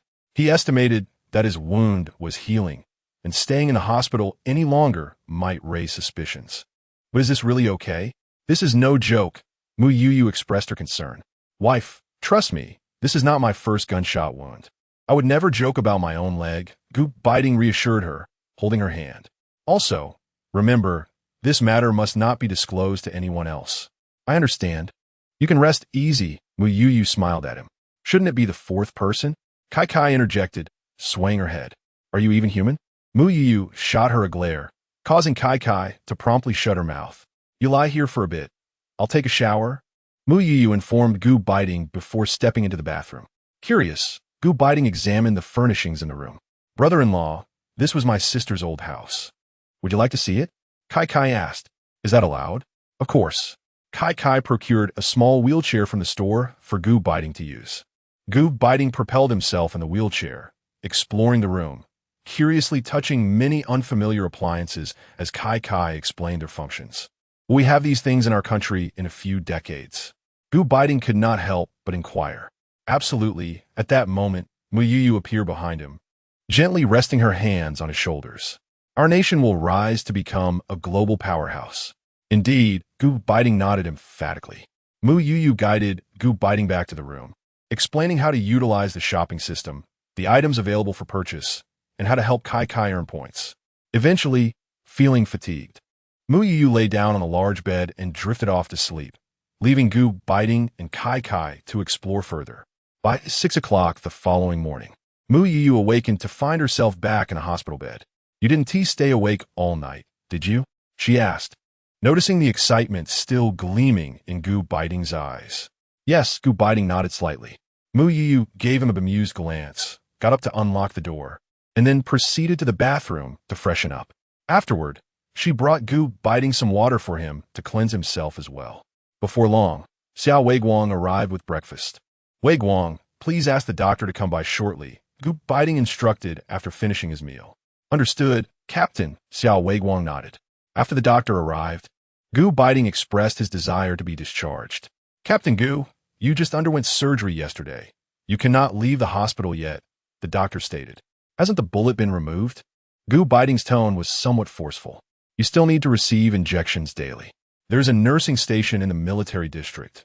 I can receive my injections at home," Gu Beiting replied, looking at the doctor. The doctor felt a chill run down his back. Despite Captain Gu's young age, his gaze was intensely formidable. "If you insist on being discharged, it is feasible," the doctor conceded. "Then I must trouble you," Gu Beiting responded. After the doctor left, Gu Beiting instructed Xiao Weiguang to arrange for a car, as they were preparing to leave for the military district. "Captain, shouldn't you stay a few more days before returning?" Xiao Weiguang had witnessed Gu Beiting's injuries firsthand. "No need, I know my own body. Please make the arrangements," Gu Beiting insisted. Xiao Weiguang glanced at Mu Youyou, hoping she would help persuade Gu Beiting, but Mu Youyou completely ignored him. With a sigh, Xiao Weiguang exited. Is this really a good idea? Mu Youyou looked at Gu Beiting, concerned that her overt actions might raise suspicions. It will be fine, Gu Beiting shook his head, explaining that others would only perceive his injury as a knee issue, believing he was merely being stubborn and refusing to stay in hospital. If I remain hospitalized, I will need a change of dressings in 2 days. Exposing the bandage would reveal everything. Wife, when the time comes, please ask the doctor for some medication and bandages. And tell them you're helping me change the dressings, Gu Beiting instructed. All right, Mu Youyou nodded. When Xiao Weiguang returns, I will step out to buy some groceries. Mu Youyou glanced at him. Gu Beiting immediately understood. This was not merely about groceries, but rather an opportunity to retrieve some meat from their hidden stash. Wife, I apologize for the inconvenience. Gu Beiting held her hand, lamenting that they could not enjoy the abundant food they had. There's no need for apologies. Mu Youyou laughed and shook her head. Mu Youyou first sought out the doctor for medication, and when Xiao Weiguang returned, she stepped out, not venturing far, just to a nearby alley where she acquired some meat and a chicken. Xiao Weiguang handled the discharge procedures, and once completed, he and the soldier driving helped Gu Beiting into the car. As the vehicle entered the military district's residential area, many military families looked on.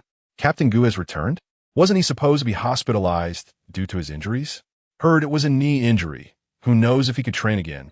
Wang Hohot remarked, her tone laced with schadenfreude. The nearby military families exchanged glances but remained silent. Although there was competition within the military district, ultimately, their efforts were for the nation and its people. Upon returning home, Gu Beiting was settled into his room. The soldier who drove them left, and Xiao Weiguang began chopping firewood in the yard. Xia, you go on with your tasks. We have plenty of firewood, Mu Youyou said, noting that they indeed had an abundance, as Gu Beiting always ensured their supply was ample whenever he was home. Sister-in-law, let me help with something. Xiao Weiguang felt a lingering sense of guilt. Xiao Weiguang, come inside, Mu Youyou called. In the room, the voice of Gu Beiting resonated. Yes. At that moment, Xiao Weiguang set down his axe and stepped inside. Are you devoid of tasks? If so, go and train. As soon as he entered, Xiao Weiguang was met with a barrage of reprimands from Gu Beiting.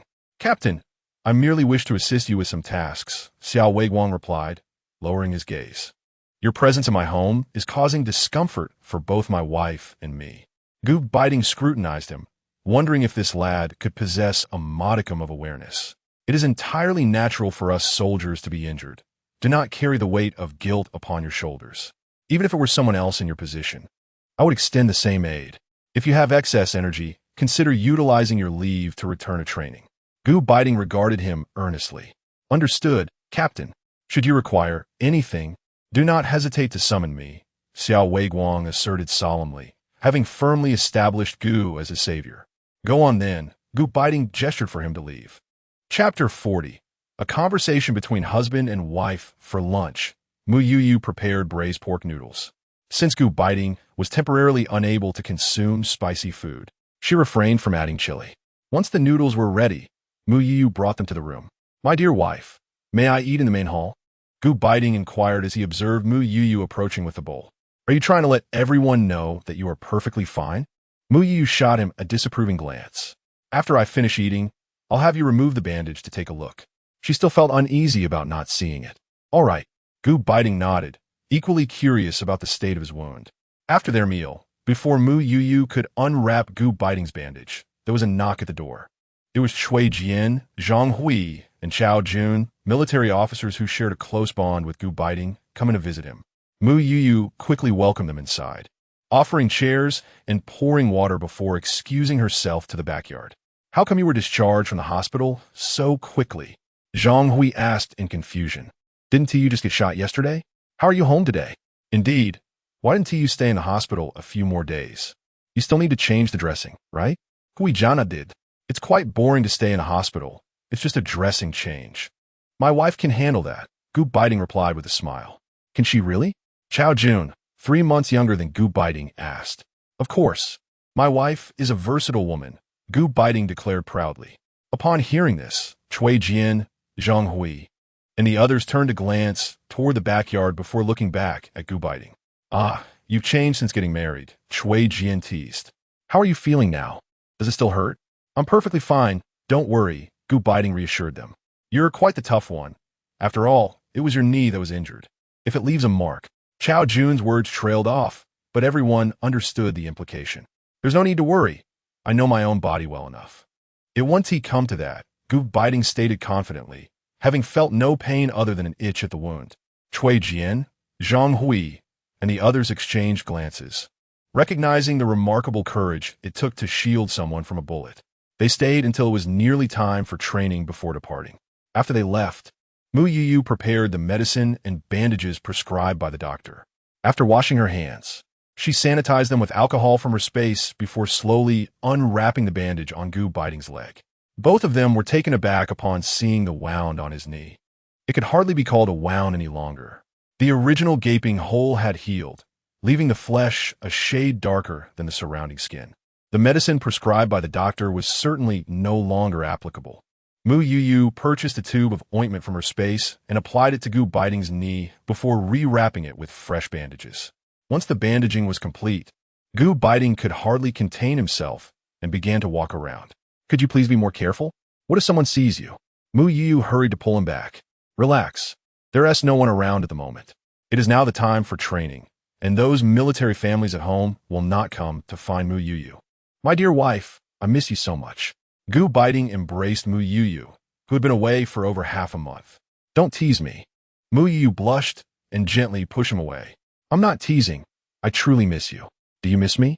Gu Beiting lifted her chin and gazed earnestly into her eyes. I do, Mu Youyou admitted honestly, and during this time, she had indeed missed him greatly. Upon hearing this, Gu Beiting immediately smiled and gave me a kiss.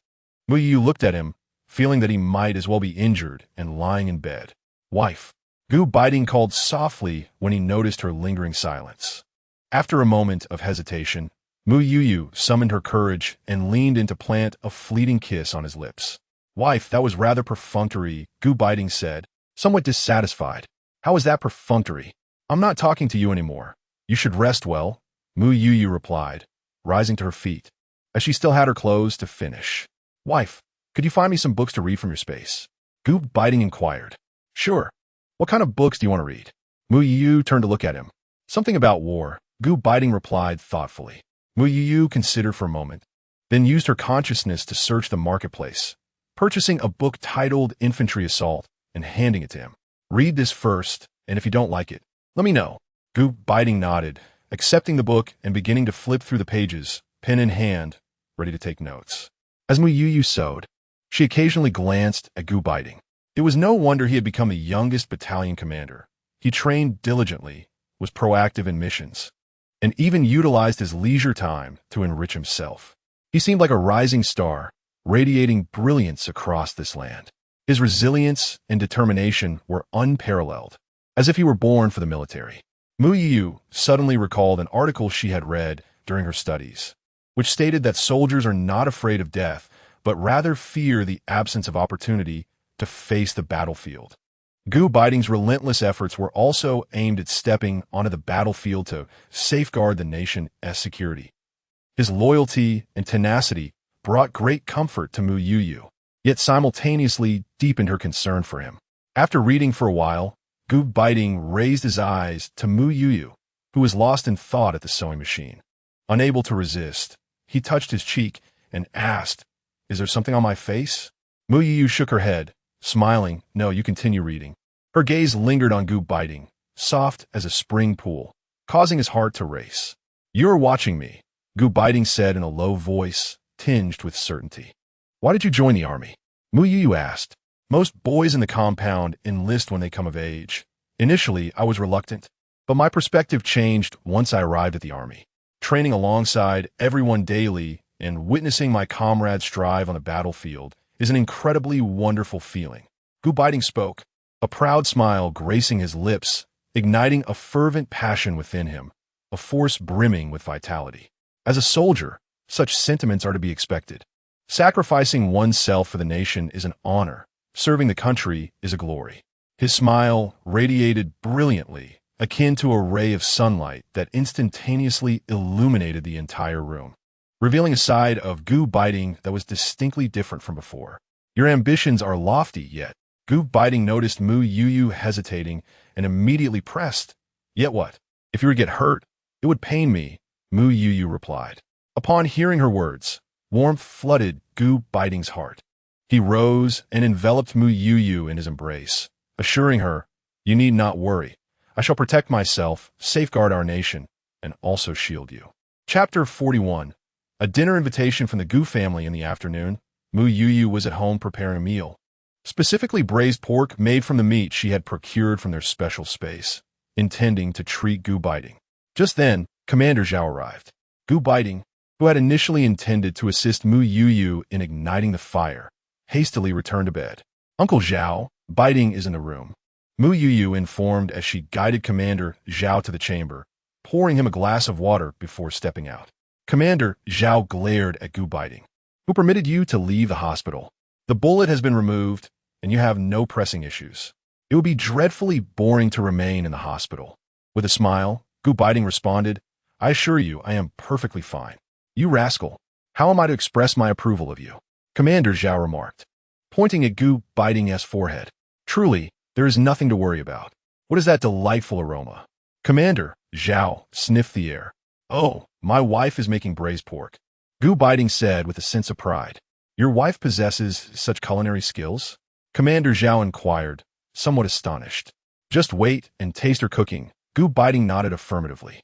"You cheeky lad. Seeing you so pleased, I shall forego the meal. Your aunt is waiting for me at home," Commander Zhao declared. "Then do come again another day." Gu Beiting replied. "Very well, rest up. I shall be on my way," Commander Zhao said before departing. "We should continue preparing meat in that special space," Mu Youyou suggested to Gu Beiting as they lay in bed, ready to sleep. "Indeed," Gu Beiting agreed. "There are so many delightful items in the wife's marketplace.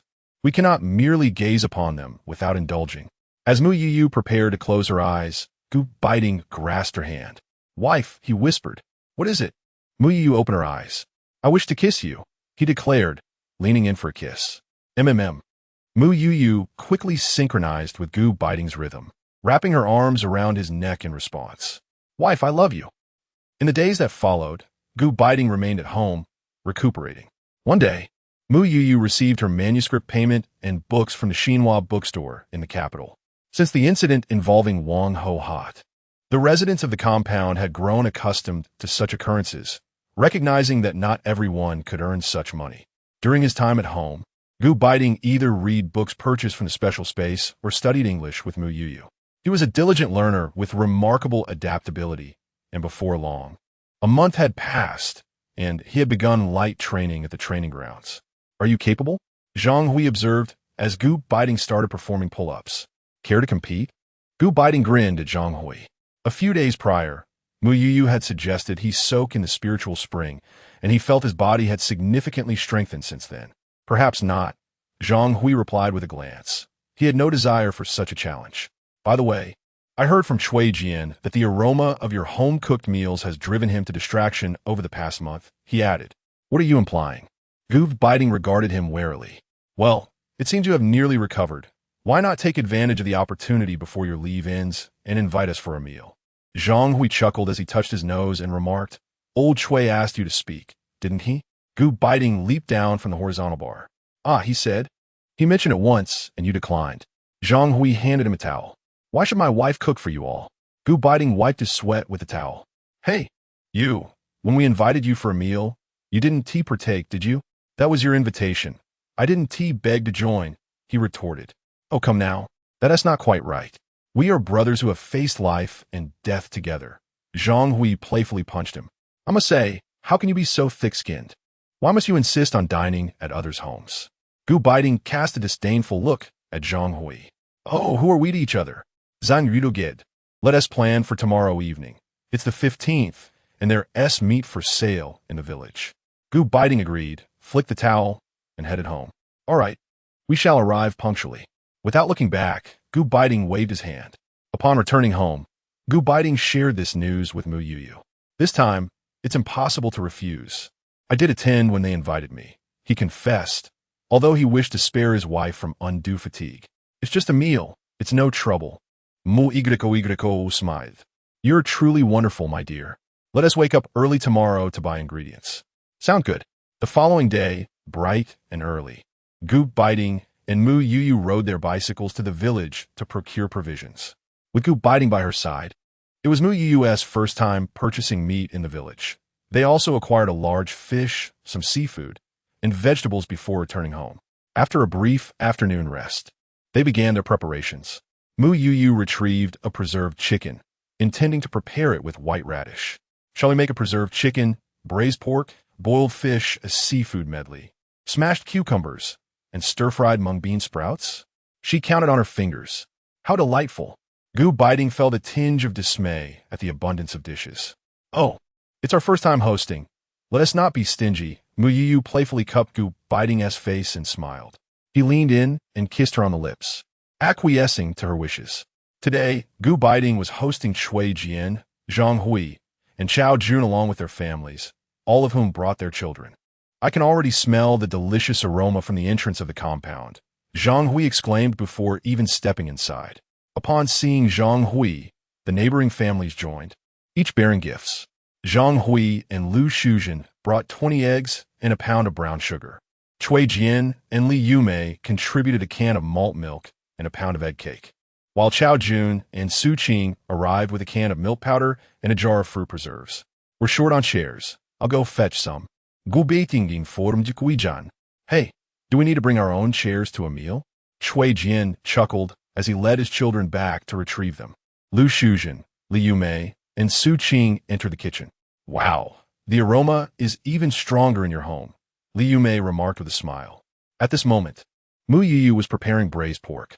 Due to the number of guests, she added a generous amount of potato chunks to the dish. Sister Yumei, it's not as exaggerated as you say, Mu Youyou replied, feeling a bit shy from the compliments. Indeed, it smells delightful. I can hardly contain my saliva, Lu Shuzhen remarked. Exactly. When Sister Yumei first mentioned it, I was skeptical. Who would have thought that even a simple stir-fry of potatoes could make our Chao Jun drool? Su Qing added with a laugh. It's not as you all describe, Mu Youyou said, her cheeks reddening further from the praise. Hey, you use that chicken? Li Yumei pointed to a pot of preserved chicken. Yes, this is my homemade preserved chicken. Once prepared, it can last for several months without spoiling, Mu Youyou explained. Chapter 42. Daily Life of a Couple, How Do You Manage It? Lu Shuzhen inquired with curiosity. Although their husbands earned a decent salary, the village only sold meat twice a month, and, on ordinary days, they had to venture to the city to buy it. However, meat tickets were limited, and while adults could forego meat, the children always craved it.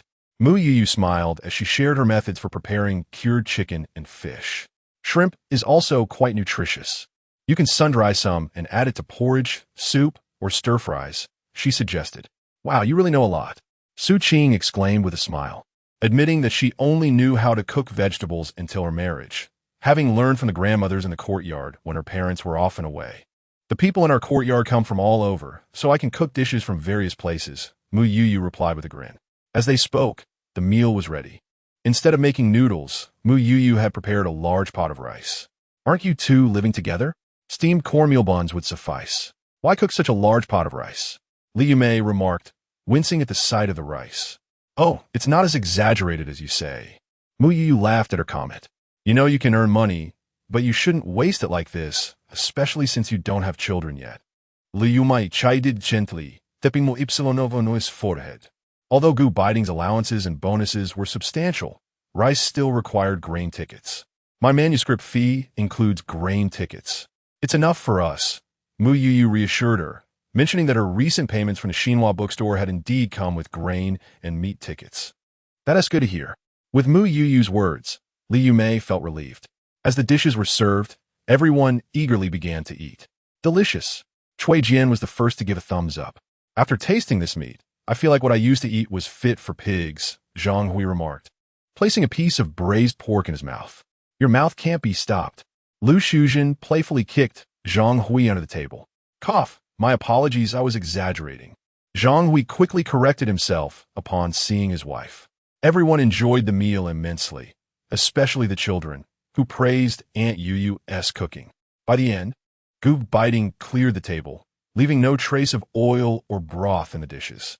Gu Beiting planned to return to duty in 3 days. As autumn had arrived, he feared he would be called out for tasks again, so he intended to spend these days gathering firewood from the back mountain, occasionally bringing back wild chickens, rabbits, or eggs. On the final day of Gu Beiting's leave, after a few days of rain, Mu Youyou wished to see if there were any mushrooms on the mountain. She grabbed a basket and followed him up the hill. "Wife, the mountain paths are slippery after the rain. Hold on to me and don't let go," Gu Beiting cautioned. "Understood." The couple slowly ascended, and as they ventured deeper, the forest grew denser, with wild grass appearing along the path. "It seems there are quite a few mushrooms here," Mu Youyou exclaimed upon spotting several mushrooms behind a large tree. "Let us go pick some," Gu Beiting urged. "All right," Mu Youyou nodded, and together they began to gather mushrooms. After a recent rain, mushrooms proliferated abundantly, and within a short span, the two had filled a basket to the brim. At that moment, Gu Beiting seemed to hear the sound of a wild chicken. "Darling, there's a wild chicken." "Where?" she inquired. Gu Beiting pointed towards the distance, where a wild chicken was making its way through the grass. "Stay here and don't wander off," he instructed. "All right," she replied, as he set off in pursuit of the wild chicken.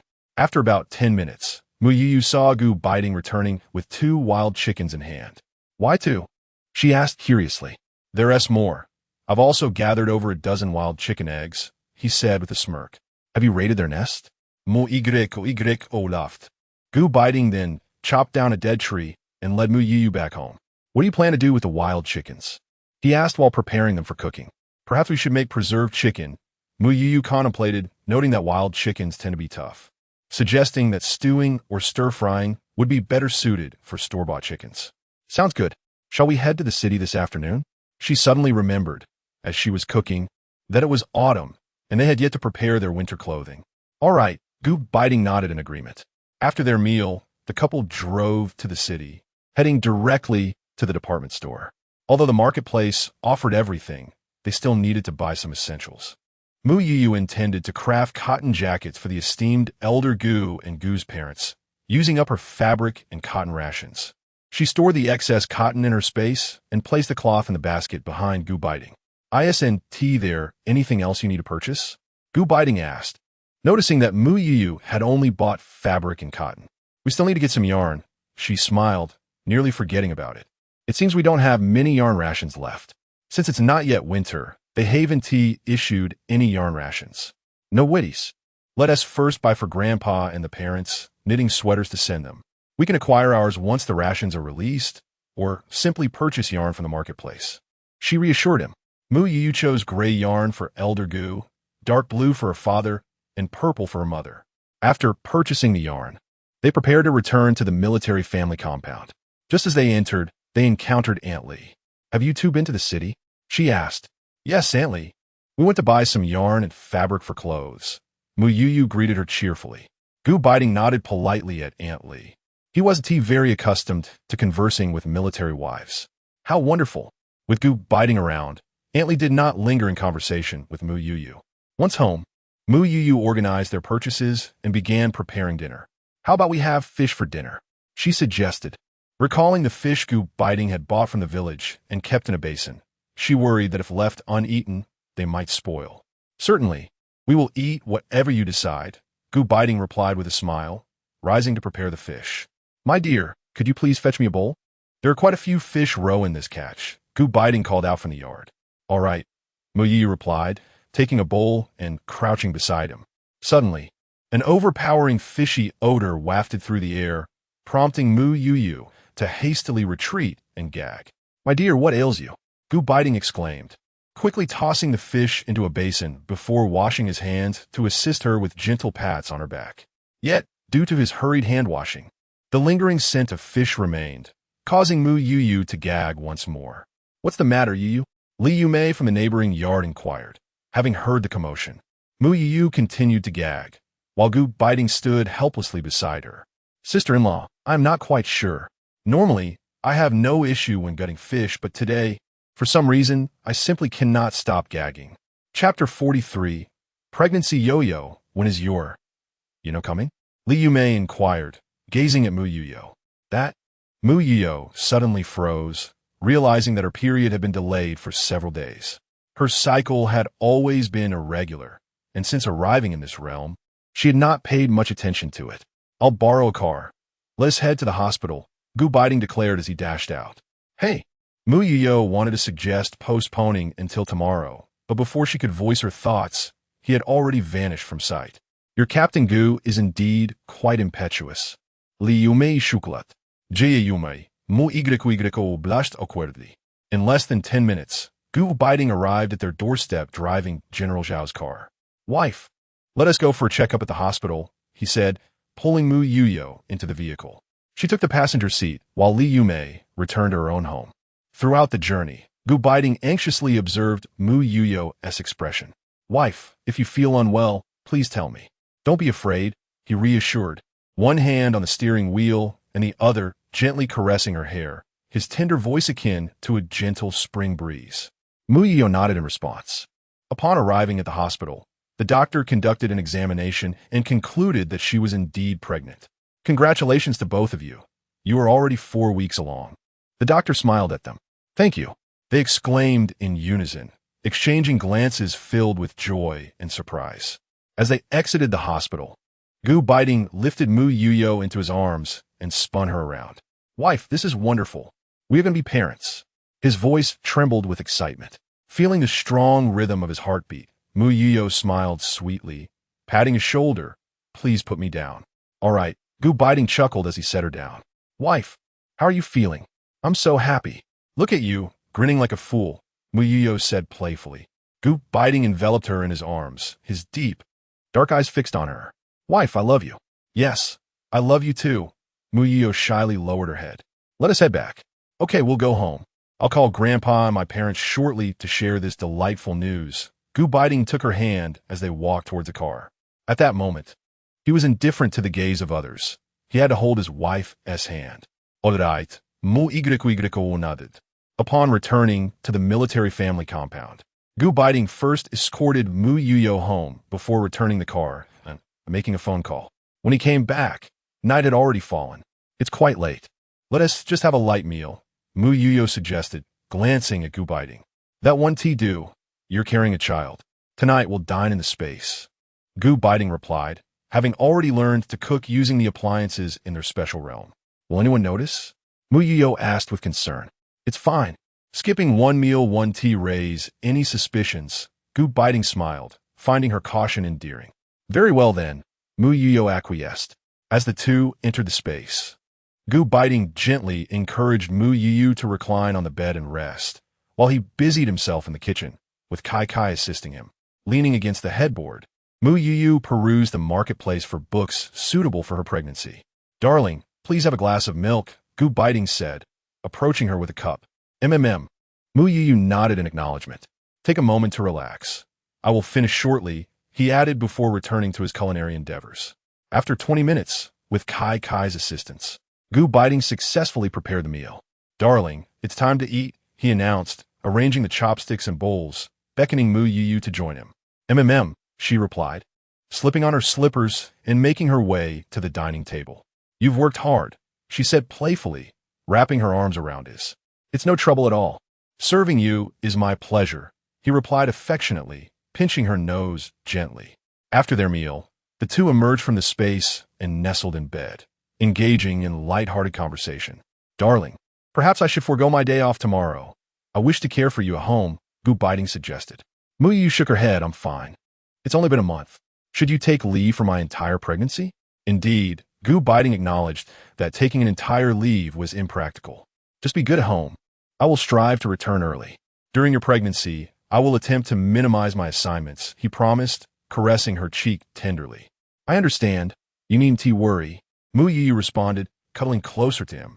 Gu Beiting placed his hand on her flat abdomen, marveling at the tiny life developing within. He couldn't help but smile. Gu Beiting, what are you doing? Mu Youyou inquired, noticing his silly grin as he touched her belly. Oh, I'm just overwhelmed with happiness, he admitted, lovingly stroking her stomach. This is our child. Yes, our child, she beamed in response. Darlings, it's time for bed. The doctor advises that pregnant women should rest more. Gu Beiting said as he gently assisted her in lying down. All right, she replied. Gu Beiting wrapped his arms around her, softly caressing her back. Once he heard her breathing grow soft and steady, he quietly rose and went to the courtyard to wash the clothes they had changed out of that day. Afterward, he returned to bed, embraced her, and placed a tender kiss on her forehead before closing his eyes. The following morning, when Mu Youyou awoke, Gu Beiting had already risen. She made her way to the kitchen, where she found him steaming buns. Why are you up so early? She asked. I wanted to try steaming buns myself. So you want to have to rise early to prepare breakfast for me, Gu Beiting replied, smiling at her over his shoulder. Please don't make it seem like I can't do anything just because I'm pregnant. Mu Youyou laughed as she approached him. I'm just concerned about you getting tired, he said, running his fingers through her hair. Have you woken up? Would you like to sleep a bit more? I'm awake, Mu Youyou replied with a smile, glancing at the buns he had steamed, which looked quite promising. The vegetables in the backyard, nurtured by the spring water, were now ready for harvest. Mu Youyou ventured into the backyard to pluck a couple of cucumbers, preparing a refreshing cucumber salad. She then scrambled 2 eggs, and the two of them commenced their breakfast. Gu Beiting poured a cup of milk and placed it in front of Mu Youyou, insisting that she should partake in milk every day henceforth. Mu Youyou glanced at him, for she was not particularly fond of milk. It is essential for nourishment, beneficial for both you and the child, he asserted, referencing a book he had perused the previous day. Mu Youyou had also acquired this book from the mall yesterday, and Gu Beiting had taken an interest in it as well. Very well, she acquiesced, understanding that it was for the child's well-being, and thus did not decline. After finishing breakfast and tidying up, Gu Beiting prepared to head off for training, while Mu Youyou filled a water bottle with some spring water for him to take along. Chapter 44. A letter from the capital regarding matters at home. Let us attend to them upon my return. It would be wise to read less, for it strains the eyes. I have heard that consuming sour foods can alleviate nausea. Perhaps you could explore the marketplace for some. Just a moment ago, Mu Youyou experienced 2 more instances of dry heaving, which left Gu Beiting rather anxious. Perhaps I should take a few more days to rest. No need for that. You should hurry along, but do not be late. I'm fine, so do not worry. Mu Youyou gently urged Gu Beiting out of the main room. Take care of yourself at home. Gu Beiting planted a tender kiss on Mu Youyou's cheek before reluctantly stepping outside, glancing back multiple times. Once Gu Beiting departed, Liumei Yapruaka. Are you expecting? She inquired, placing her belongings on the table in the main room. Yes, Mu Youyou replied, her cheeks flushed as she nodded. That is truly wonderful, Liu Mei exclaimed, sharing in her joy. This is homemade sauerkraut. You should try adding some when you cook. When I was pregnant with our son, I also experienced nausea, and my mother taught me to make sauerkraut. It certainly helped alleviate my discomfort. Thank you, Sister Yume, Mu Youyou expressed, sincerely appreciating her kindness. There's no need for formalities. We are neighbors, Liu Mei chuckled. With other matters to attend to at home, she bid farewell and left. After Liu Mei's departure, Mu Youyou reminisced about the pickled vegetables she had purchased near the school. The thought alone made her salivate. She decided to enter her space and search for delectable pickled vegetables. After selecting a variety, she sampled them but found them insufficiently sour, prompting her to resolve to make her own. She harvested some white radishes, cucumbers, and cabbage from the backyard, beginning the preparation of her pickles, ensuring to wash and dry the vegetables thoroughly first. When Gu Beiting returned at noon, he found an array of vegetables sunbathing in the yard. Wife, he called out towards the room. I'm coming, Mu Youyou replied as she emerged, the meal already prepared and simmering in the pot. What's with all the vegetables in the yard? Gu Beiting asked with curiosity. I'm drying them to make pickles, Mu Youyou explained with a smile. Pickles? Gu Beiting's interest was piqued. Here, give this a try, Mu Youyou said, presenting a piece of cucumber from the pickle she had procured from her space. Gu Beiting took a bite, but immediately spat it out. Wife, this is so sour. Is it even edible? Sour? Mu Youyou replied, popping a piece in her mouth. I thought it wasn't sour enough. You never used to enjoy sour foods this much, Gu Beiting remarked, looking at her with admiration. Even he, who could eat anything in the wild, found it difficult to manage, while his wife seemed to crave more sourness. However, after eating the pickles this morning, I have indeed felt no nausea, Mu Youyou said with a smile. Really? Gu Baiting's lips curled into a smile upon hearing her words. Yes. It seems Sister Yume was correct. What did she say? She mentioned that when she was pregnant with their son, she also had a penchant for sour foods. Mu Youyou relished another piece of pickle.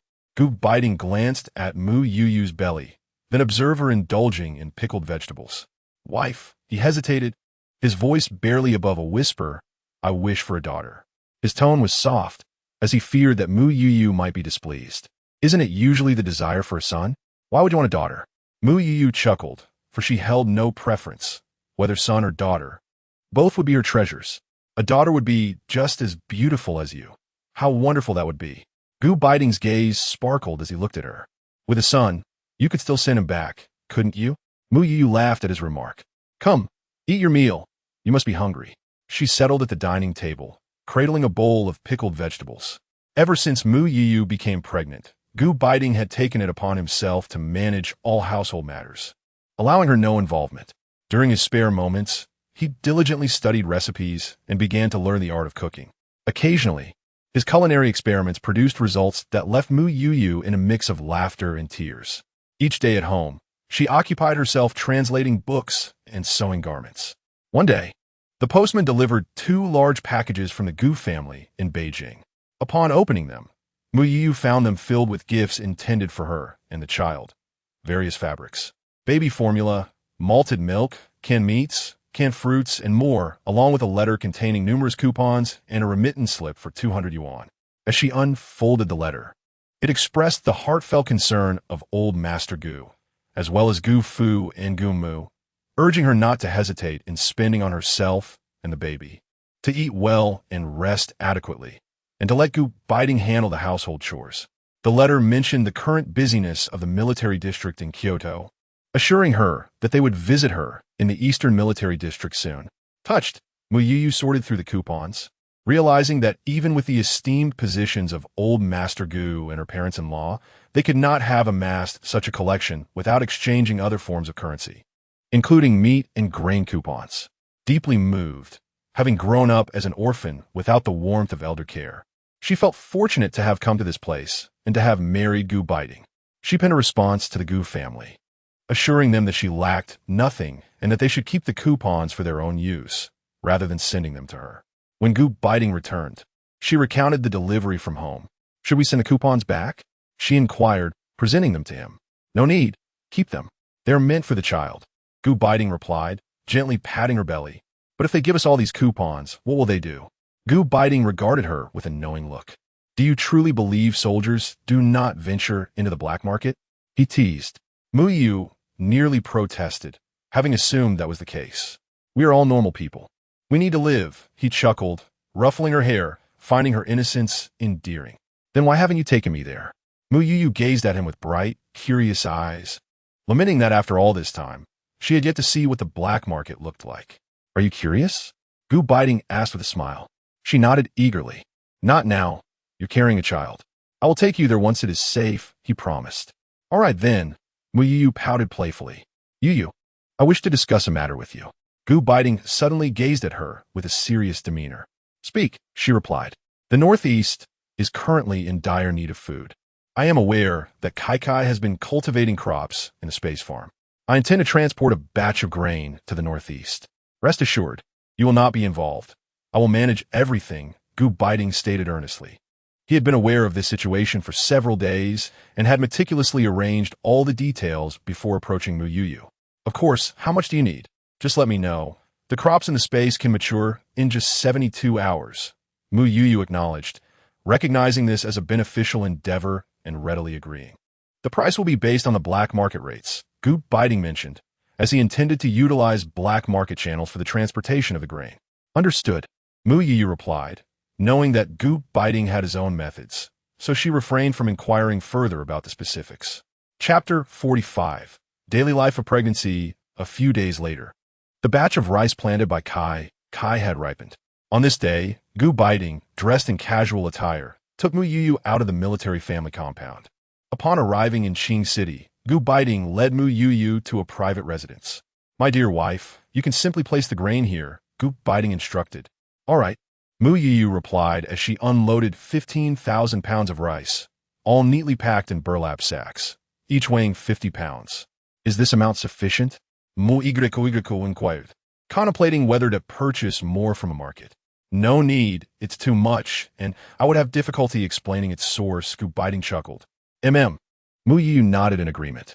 My dear, please rest in the space for a while. I will find someone to transport the grain. I will call for you once it is taken away, Beiting said. Okay, Mu Youyou agreed and stepped into the space, after which Beiting exited the residence. 3 hours later, Beiting called for Mu Youyou from outside the space. My dear, here is a total of 6,000 yuan. The grain is sold at 4 dimes per pound, Beiting indicated toward the burlap sacks on the ground. All right, Mu Youyou responded, receiving the money directly into the space without counting it. Do you still need to go for training at the military base today? Mu Youyou asked, noting that they had already missed the morning bus. No need, we will return in the afternoon, Beiting replied. In that case, let us first visit the meat station. Then we can have our meal in the space. Dinner is already prepared, Mu Youyou suggested, concerned that the meat station might run out of meat soon. Very well, Beiting agreed. After leaving the private residence, they first headed to the meat station. The tickets they held had a limited validity, and they needed to utilize them before they expired. Let us purchase some meat to prepare cured meat. We can savor it throughout the winter. Mu Youyou smiled as she conversed with Beiting along the way. Seeing the way Mu Youyou planned their life, Beiting couldn't help but smile indulgently, responding, all right. This time, they had a substantial number of meat tickets, including those issued to Beiting this month, some from Mu Youyou's previous salary, and others sent by the Gu family from Beijing. They bought over 10 pounds of meat and 10 pounds of ribs. Finding a secluded spot, they entered the space, enjoyed their meal, and organized a few items to take back to the family compound. My dear, we are running low on grain at home. Please prepare some more, and I will carry it back, Beiting remarked, as these items were meant to be seen by others. Okay, Mu Youyou replied, preparing additional food and necessities. After tidying up, they visited the post office to withdraw the money from a few remittance slips. They then entered the space for a brief rest before directly taking a bus back to the military base. Beiting returned with a large basket on his back, a smaller one in front, one hand holding Mu Youyou's, while the other carried a burlap sack as they entered the family compound. Captain Gu, where have you two been with all these bundles? Some military families they encountered on their way back began to ask. Sister-in-law, we received some tickets from home, and since we were out of grain, we made a trip to the city, Mu Youyou replied with a smile. I see. You must have bought quite a few good things, they responded. Some individuals attempted to approach for a closer look, only to be deterred by Beiting's frigid gaze. It was merely a collection of grains and meats, essential for sustenance. With her pregnancy, the elders at home had sent over their accumulated ration tickets, which were soon to expire, prompting their use. Mu Youyou maintained a smile, initially reluctant to divulge her condition. She had heard it was best to wait until 3 months had passed before announcing such news. However, residing in the military family compound made discretion difficult, as prying eyes were always observing one's every move. Ah, the wife of Captain Gu is expecting. Congratulations. The words of the military families echoed around her. Indeed, congratulations. Oh, it seems like a chubby little boy. Listening to their remarks, Mu Youyou nearly grimaced. She was only a little over a month along. Could they truly discern it was a son already? Beiting, beside her, began to show signs of impatience, particularly upon hearing the mention of a son. Aunt, we should head back. These items are rather heavy, Beiting remarked, taking Mu Youyou's hand to lead her away. Upon arriving home, he set down the items on the floor and reached to touch Mu Youyou's belly, declaring, daughter, daughter. Mu Youyou playfully punched him, laughing, you are incorrigible. This is a daughter. Beiting insisted again, while Mu Youyou rolled her eyes at his childishness. He took others' compliments far too seriously. Come on, we need to tidy up, Mu Youyou said, turning towards the kitchen, intent on preparing some cured meats and ribs. Since she was at it, she decided to make a substantial amount. Given that their meat purchases had already been made public, she retrieved additional meats and ribs from her storage. After smoking the meat, she began to prepare dinner. Beiting watched curiously as she worked on the smoking barrel. Is this how you make cured meats? He inquired. Yes. And tomorrow we should buy some fish to make smoked fish. It's absolutely delicious. Once ready, we can send some back for Grandpa and my parents to try. She replied, Dear, how do you know so much about cooking? Gu Beiting smiled at her. I'm a chef whose talents were wasted on foreign languages. Mu Youyou chuckled. The truth was, her previous financial struggles had compelled her to learn to cook. During her student days, she had to stretch every penny, leading her to make her own meals, and, over time, she became quite adept. Listening to her, Gu Beiting's lips curved into a smile. Wife, what do you want for dinner tonight?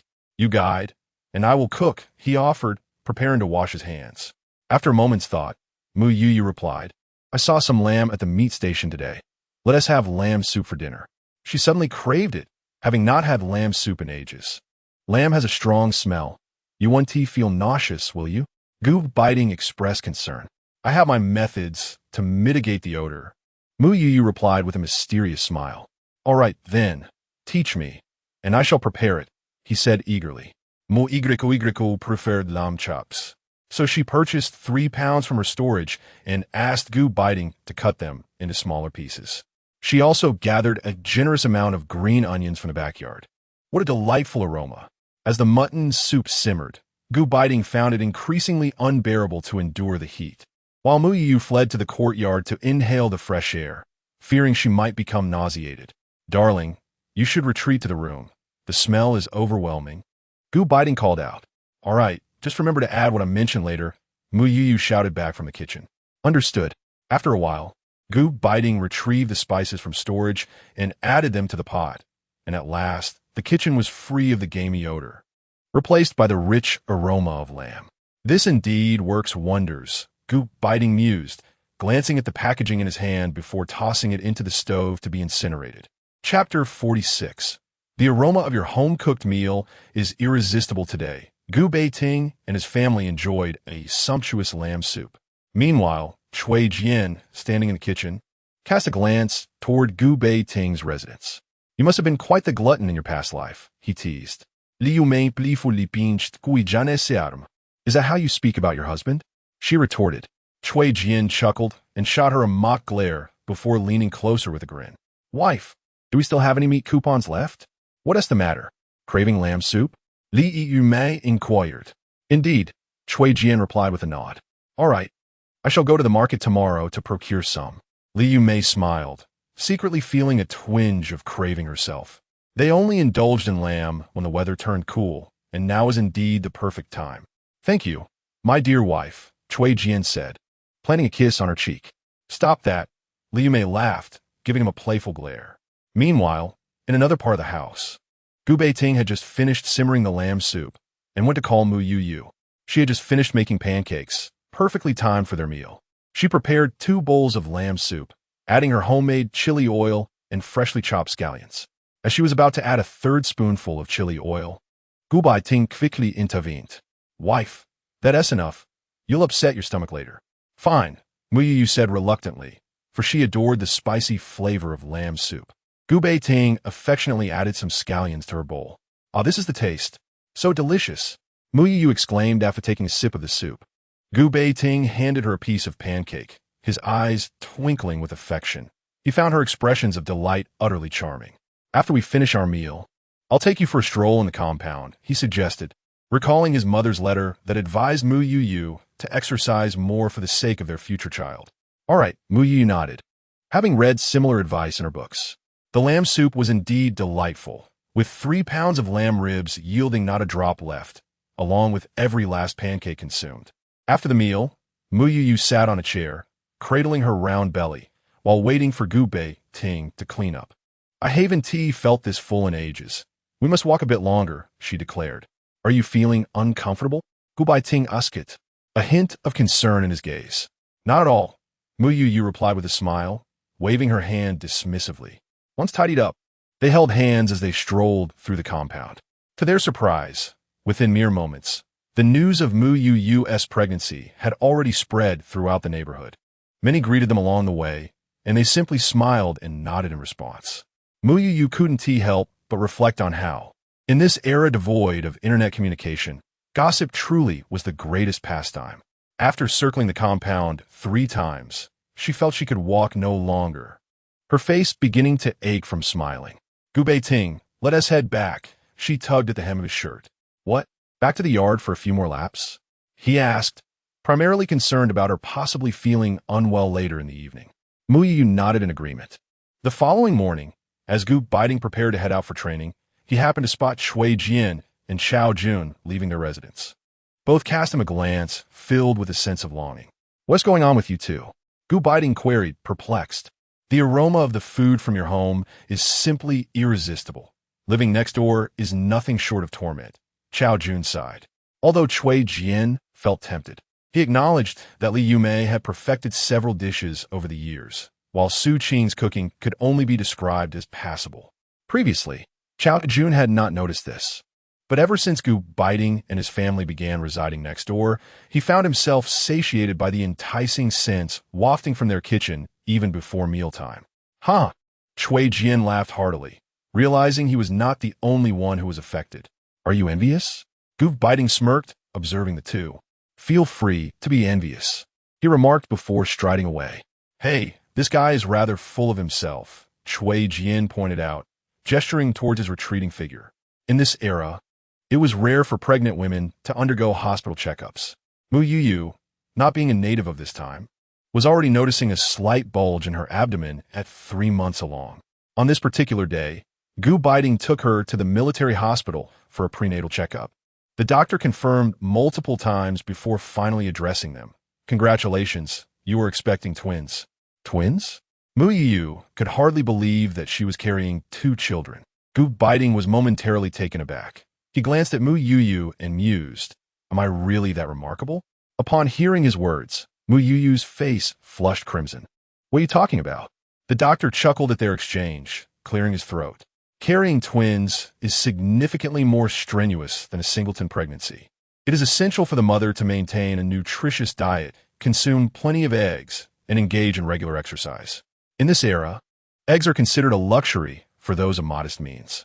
"Understood."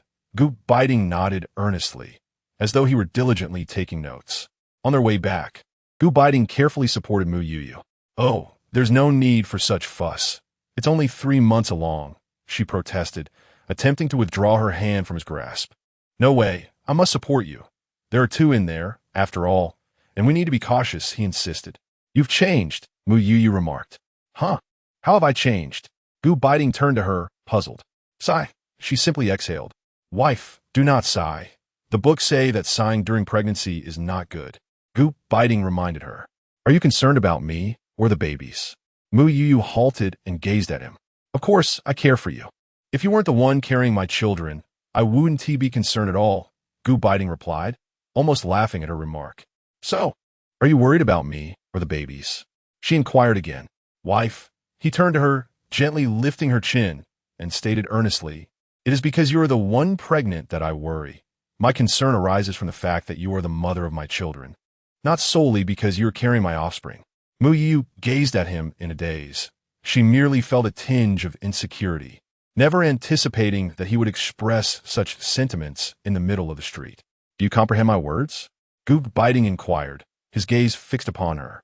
Mu Youyou, still somewhat bewildered, nodded slowly. Gu Beiting glanced at her slightly protruding abdomen and remarked, "My dear, one of these 2 must surely be a daughter." Mu Youyou placed her hand on her forehead, realizing that he was utterly ensnared by the notion of having a daughter, having pondered it for 2 months now.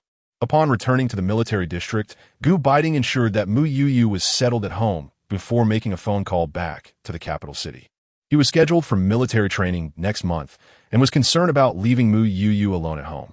He felt it necessary to inform his mother, hoping she could take a leave of absence to assist for a while. Otherwise, he would have no choice but to send Mu Youyou back to the capital. Chapter 47, Mother-in-Law Arrives. On the eve of Gu Beiting's departure from military training on the southern island, his mother arrived at the family quarters of the eastern military district. "Mother, you're here." Gu Beiting welcomed her into the courtyard. "With your calls every 3 days, how can I not come?" His mother smiled. "How long can you stay?" "Mother? I'll be gone for half a month," Gu Beiting inquired, knowing that his mother held a civilian position at the Beiting military district and was of brigade commander rank. "I can only stay for a week." I need to save my leave to care for Youyou after her confinement, she replied. Initially, she had hoped to bring Mu Youyou back to Beijing. But considering her pregnancy with twins, she worried about the bumpy journey. Gu Beiting nodded, understanding the necessity of her decision. Mother, Mu Youyou, who had been resting in her room, emerged upon hearing the commotion. Youyou, you've truly worked hard, Gu Beiting's mother exclaimed, promptly tossing her luggage to her son and rushing to support her daughter-in-law, her eyes gleaming at Youyou's 4-month belly. That belly is quite substantial, resembling one that's 6 months along, she noted with delight. Indeed, in just 3 months, it will grow significantly, Gu Beiting chuckled. Mother, do you find this room suitable for your stay? Mu Youyou gestured towards the room she had prepared for her mother-in-law, having tidied it up in anticipation of her arrival. I can sleep anywhere, Gu Beiting's mother replied, patting Youyou's hand. She surveyed the small courtyard and nodded internally, pleased with how well her daughter-in-law had maintained the space. She was indeed capable. You must be tired from your journey. Please rest, Mu Youyou smiled. Very well. After some contemplation, Gu Beiting's mother decided to take a moment to rest. When she awakened, the hall and courtyard were empty, yet she detected the enticing aroma of food. Following the scent, she entered the kitchen and found Mu Youyou cooking while Gu Beiting tended to the fire. Gu Beiting's mother smiled with satisfaction. Her son had previously been indifferent to household chores, but it seemed marriage had matured him. Are you cooking? She inquired cheerfully, noticing the cured chicken, cured fish, smoked meat, and smoked fish hanging in the kitchen. My, there is quite a bit. Youyou had sent us quite a few before, Gu Beiting remarked. With winter approaching, it's wise to prepare more. As her pregnancy progresses, Youyou won't find it easy to go out, he added. That's true. It's prudent to have extra. Youyou is now eating for 3, so she must have the best nutrition, his mother agreed. Youyou's cooking is truly delightful. She inhaled deeply, savoring the aroma. Indeed, the neighbors can smell our meals and often end up feeling hungry, Gu Beiting said proudly. You're exaggerating. Mu Youyou shot him a playful glance, her cheeks flushing. Look at you. You're shy. Gu Beiting smiled at her, finding her beauty captivating. Watching the couple interact filled Gu Beiting's mother with joy. Initially, she had worried that her son would neglect Youyou, but now, witnessing his gentle side, she felt reassured. Beiting, your father will also be going to the southern island this time. Gu Beiting's mother shared the news. My father is going too. Gu Beiting was taken aback. The previous training session garnered significant attention. Remaining unspoken were the thoughts of Gu's mother. Gu Beiting nodded, recognizing that the matter concerning the southern region was indeed a pressing concern for the central authorities. After the meal, Gu's mother accompanied Mu Youyou for a stroll, while Gu Beiting stayed behind to tidy up and prepare for their departure the following day. That night, as he lay in bed, Gu Beiting held Mu Youyou close with one arm while gently caressing her abdomen with the other. You stay safe at home. If anything arises after mother leaves, you can reach out to the neighbor, Sister Chui. If it becomes too difficult, you can always retreat to your space. At least Kai Kai will be there to keep you company.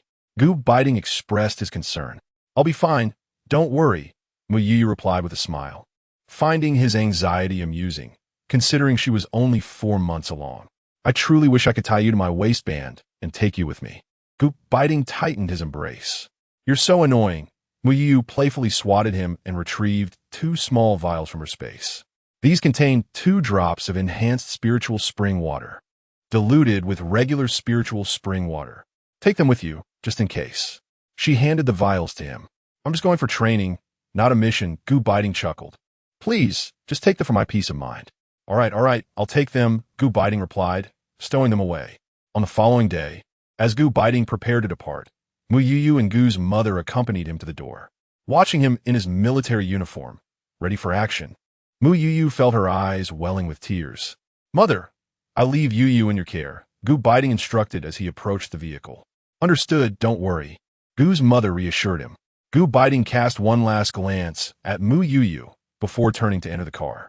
Just as he opened the door, he couldn't resist turning back to plant a kiss on her forehead before resolutely departing. Gu's mother, witnessing the tender moment, covered her mouth with a suppressed laugh.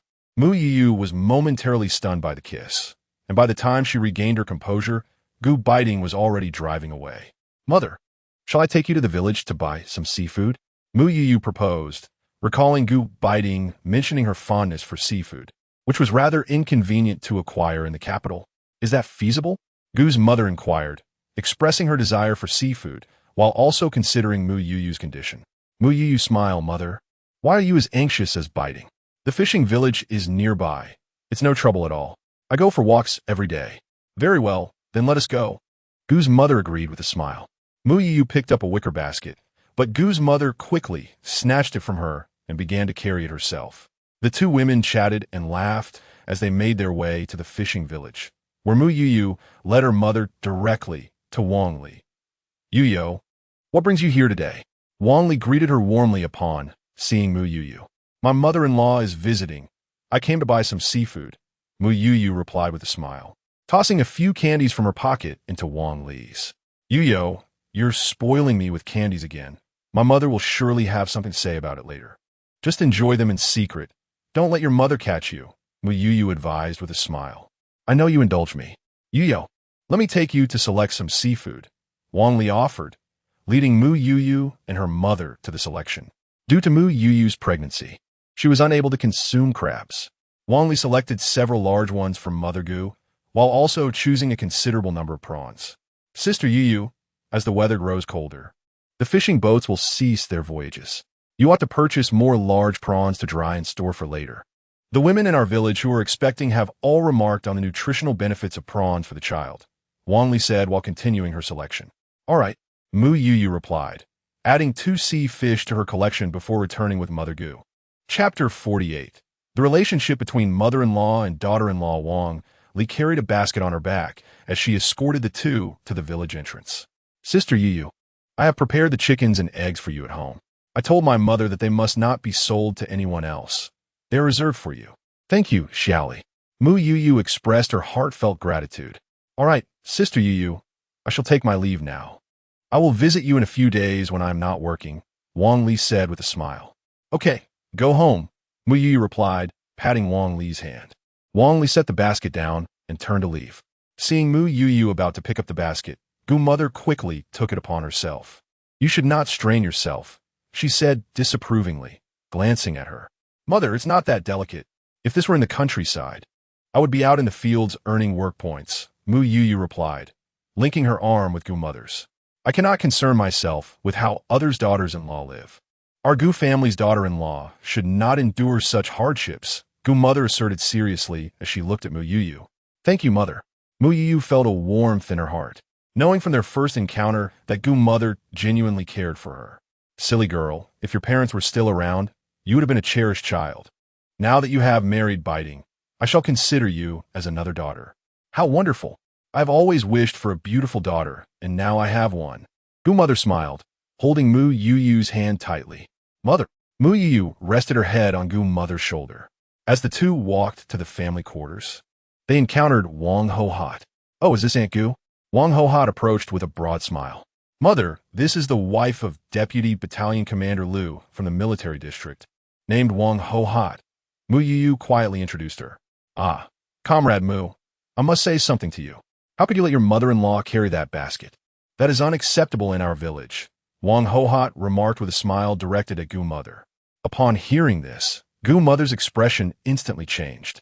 Wang Ho-Hot thought her words had struck a chord, believing that once married, one must work diligently. After all, even if Mu Youyou was only 4 months pregnant, women in the village are expected to toil in the fields until the very end. What business is it of yours whether my daughter-in-law works or not? Gu mother retorted, her position within the military not having been achieved by being meek. Aunt Gu, I am merely looking out for your interests, Wang Ho-Hot said, surprised that Gu mother had turned the conversation against her instead of Mu Youyou. At that moment, several military families, out buying groceries, gathered around. Do not think I am unaware of your intentions.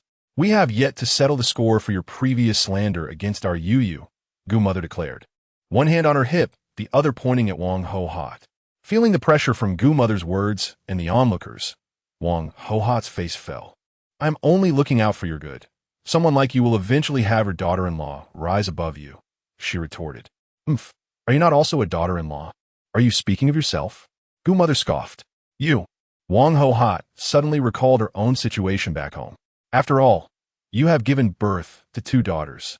They too will one day become daughters-in-law in someone else's family. Beside them, a military wife who had overheard Wang Guohua's remarks expressed her disapproval. Oof. Such a lack of appreciation for good intentions. Wang Guohua, with a dismissive retort, fled the scene. Let me tell you, should I discover you attempting to meddle in my daughter-in-law's affairs again, do not mistake me for a soft target, Gu's mother asserted. While she did not directly involve the Gu family in her statement, it was evident that they genuinely cared for Mu Youyou. Mother, shall we return home? Mu Youyou inquired, linking her arm with Gu's mother, her smile radiant. Yes, let us go home, Gu's mother replied kindly, nodding in agreement as the mother-in-law and daughter-in-law made their way back. Once Gu's mother and Mu Youyou departed, the surrounding military families erupted in animated discussion. The Gu family truly cherishes their daughter-in-law, one military wife exclaimed excitedly. Indeed, I find myself envious, another added. Just think, how many good deeds must this daughter-in-law have done in her past life to have secured such a wonderful husband and a supportive family like the Gus? Unbeknownst to them, Mu Youyou and her mother-in-law were oblivious to the gossip swirling around them. Mother, how did you learn about the incident with Wang Guohua last time? Mu Youyou asked curiously, knowing that Gu Beiting would not share such matters willingly, as he was not one to indulge in idle chatter. There are always connections between military districts, and our family is not an ordinary one. Naturally, I am aware of these matters, Gu's mother replied with a smile. I apologize for any distress this has caused you. Youyou, I understand that these issues stem from Beiting. Mother, please do not say that. As his wife, I must share in the burdens that accompany the honor he brings. Mu Youyou said earnestly. Gu's mother, filled with warmth, gently patted Mu Youyou's hand. Upon their return home, the two women began to prepare a meal together. Mu Youyou treated Gu's mother to a sumptuous seafood feast, leaving her in high spirits. After their meal, they transitioned to sewing. Mu Youyou had already dispatched garments for Gu's grandfather and parents to the capital city. Youyou, your craftsmanship is truly remarkable. You cannot imagine how your father and grandfather, upon donning the clothes you made, refused to take them off, praising their beauty, Gu's mother remarked as she stitched a small outfit for the child Mu Youyou was expecting. Mother, it cannot be as exaggerated as you say, Mu Youyou replied, her cheeks flushing with shyness. It is not an exaggeration at all. As soon as the package arrived, your grandfather changed into it and proudly flaunted it around the military family quarters, declaring it was made by his granddaughter-in-law. He was overjoyed, Gu's mother said with a laugh. Mu Youyou chuckled softly, holding in her hands a sweater she was knitting for Gu Beiting. Though he had a military coat issued for winter, Mu Youyou still crafted a cotton jacket for him, knowing he sometimes required civilian attire for missions. Youyou, it must have been quite difficult for you when your parents were often away during your childhood, Gu's mother said, her gaze turning tender and her eyes glistening with unshed tears. Having heard numerous stories about Mu's parents, Gu's mother had previously perceived Mu Youyou as a delicate flower untouched by hardship. However, witnessing her capabilities firsthand, coupled with the tales she had learned, filled her with compassion for her daughter-in-law. Mother, I am doing quite well, Mu Youyou reassured her, smiling as she set down her knitting to clasp Gu's mother's hand. Perhaps you should return to Beijing with me. I will certainly take good care of you, Gu's mother gently remarked while stroking Mu Youyou's hair. Mother, I wish to stay and take care of Beiting, Mu Youyou replied, her head bowed, fully aware of her mother's concern for her well-being. Sighing, Gu's mother acknowledged the difficulty of separating the young couple, recognizing that it was indeed unkind to keep them apart. You must take good care of yourself. Do not hesitate to spend when necessary. You should eat well and enjoy what you need, she advised. Suddenly, Gu's mother recalled something she had yet to give her. Retrieving a handkerchief pouch from her room, she opened it, saying, "This is from your grandfather, your father, and me for you and the child." As she unveiled the contents of the pouch, which held a savings book and several receipts, Mu Youyou looked at her mother in surprise. Chapter 49. Southern Island Training Exercises. The betrothal gifts previously presented were from Beiting, while this is our offering to you. Originally, it was intended for you before your arrival in Qing City. Who would have thought that last time, when I asked Beiting to fetch you? Gu Mu did not complete her sentence, but Mu Youyou understood. Previously, Gu Beiting had no intention of marrying her. instead of taking her to the Gu family. He brought her directly to the military district. "Mother, I cannot accept this," Mu Youyou declined. "You must understand, our family has only Beiting as our child. And in the future, everything will belong to you both, so you must accept it," Gu Mu insisted, pressing the gift into Mu Youyou's hands. "The tickets were acquired by your father and me from the black market. They're national tickets with a long validity, enough to be used when you have children," she added. "Thank you, mother." Mu Youyou leaned into Gu Mu's embrace, feeling in that moment the profound love of a mother for her daughter. Meanwhile, far away on Southern Island, Gu Beiting found himself entangled in dire circumstances. He had not anticipated that a simple military training exercise would be disrupted by hostile targets, nearly transforming into a genuine battlefield. The task assigned to their team was to protect Gu Fu, but upon entering the mountains, Gu Beiting sensed something amiss. "Chief, there seems to be something unusual nearby," Gu Beiting, the team leader, promptly reported to Gu Fu. Gu Fu looked at him, his gaze reflecting admiration as he too recognized the anomaly. "What do you intend to do? This area is close to the sea. It is likely they are involved. As soldiers, regardless of their motives, we must thwart their plans." Gu Beiting's eyes narrowed. "I am the highest-ranking officer in this training. Can you surmise why they chose this location as their target?" Gu Fu inquired, observing Gu Beiting intently. "Are you suggesting that their target is you?" Gu Beiting asked, perplexed, considering that Gu Fu's rank was merely that of a division commander, and he had seldom participated in missions in recent years. 18 years ago, your uncle Zhao and I disrupted their plan for a re-landing during a mission. The sacrifice of your in-laws a year ago was their doing," Gu Fu explained, his eyes fixed on Gu Beiting. "Knowing this, why did you still come?" Gu Beiting questioned, seeking clarity. "Everyone aware of our training plan is participating in this exercise. How could they specifically know our location?" Gu Fu smiled knowingly. "You mean?"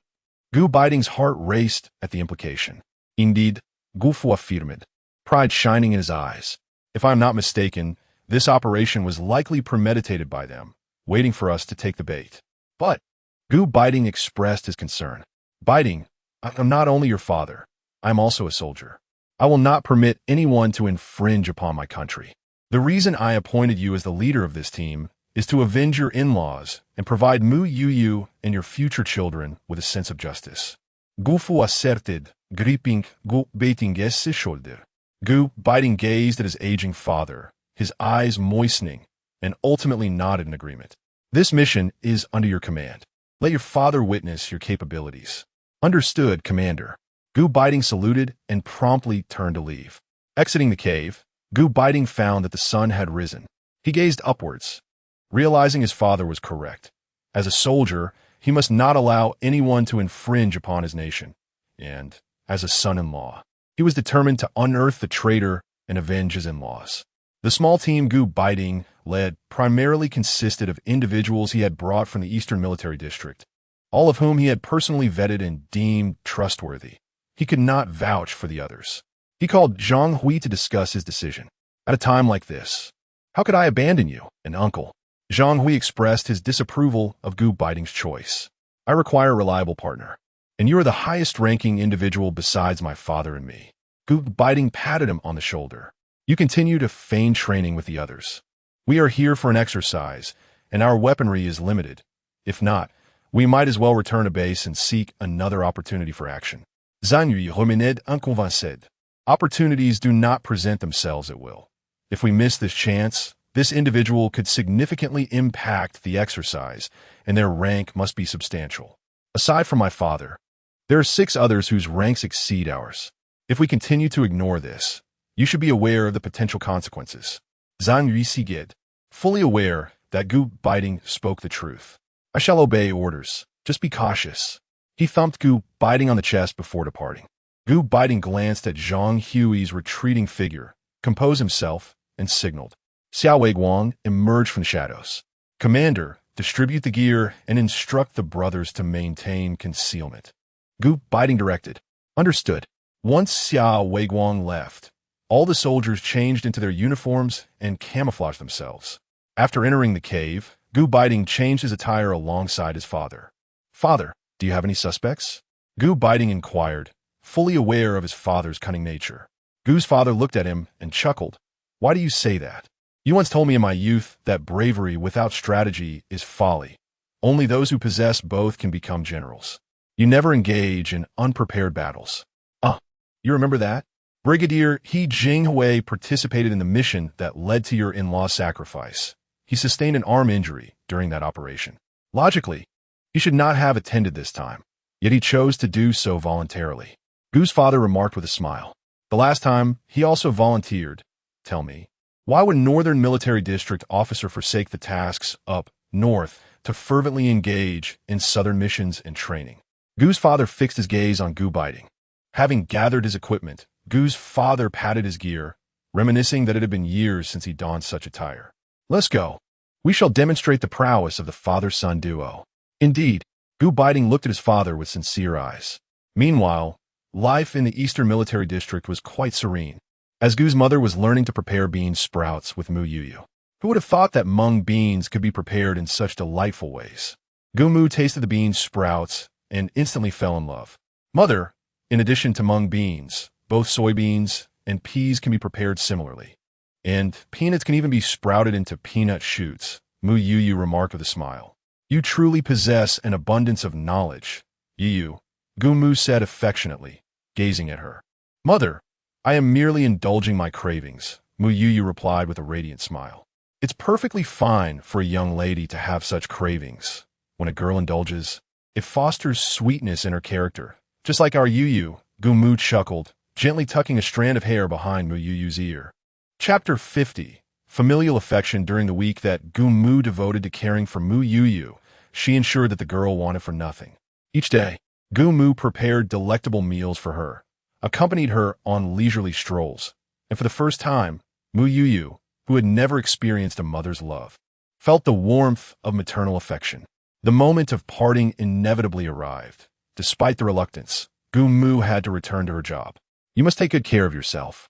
Youyou, if anything arises, seek out Yume next door. I've already spoken to her, Gu Mu said, clasping Mu Youyou's hand. The day after her arrival, Gu Mu visited the home of Li Yume, bringing an assortment of snacks for the children and requesting Yume to keep an eye on Mu Youyou. Their existing rapport made Yume more than willing to oblige. Mother, I will look after myself. You needn't worry. Travel safely, and please take care of your health, as well as grandpas and dads, Mu Youyou said, nestled in Gu Mu's embrace, reluctant to let her go. Even soon-to-be mothers can act like children, Gu Mu mused, stroking Mu Youyou's hair, her eyes glistening with unshed tears. Though they had only spent a week together, this well-behaved and thoughtful girl had carved a place in her heart. Mother, Mu Youyou nuzzled deeper into Gu Mu's embrace. I too am reluctant to leave, but I must save my vacation days for when you give birth, so I can be there with you. Do you understand? Gu Mu susurreter. Mu Youyou replied quietly, her voice muffled against Gu Mu.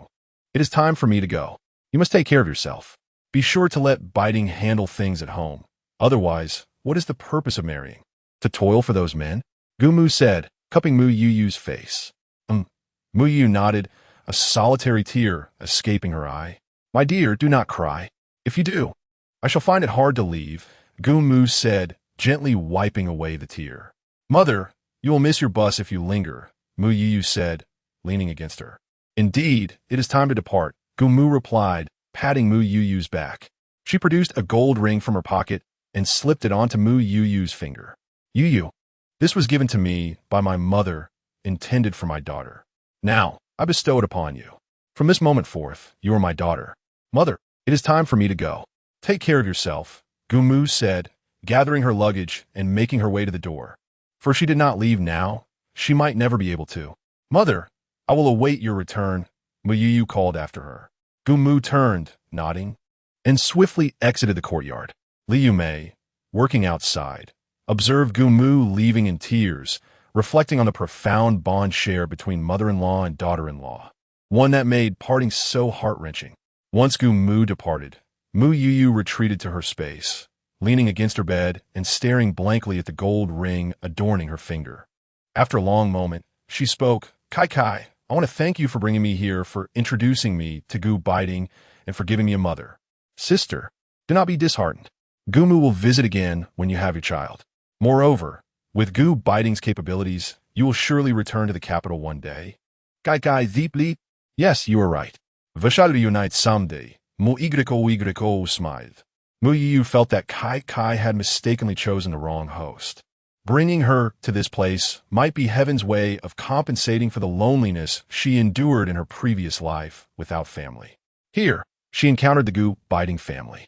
Therefore, she resolved to live better for herself, for Gu Beiting, for Mother Gu, for the child in her womb, and in honor of her parents, Mu Father and Mu Mother, who gave life to this body and sacrifice for the nation.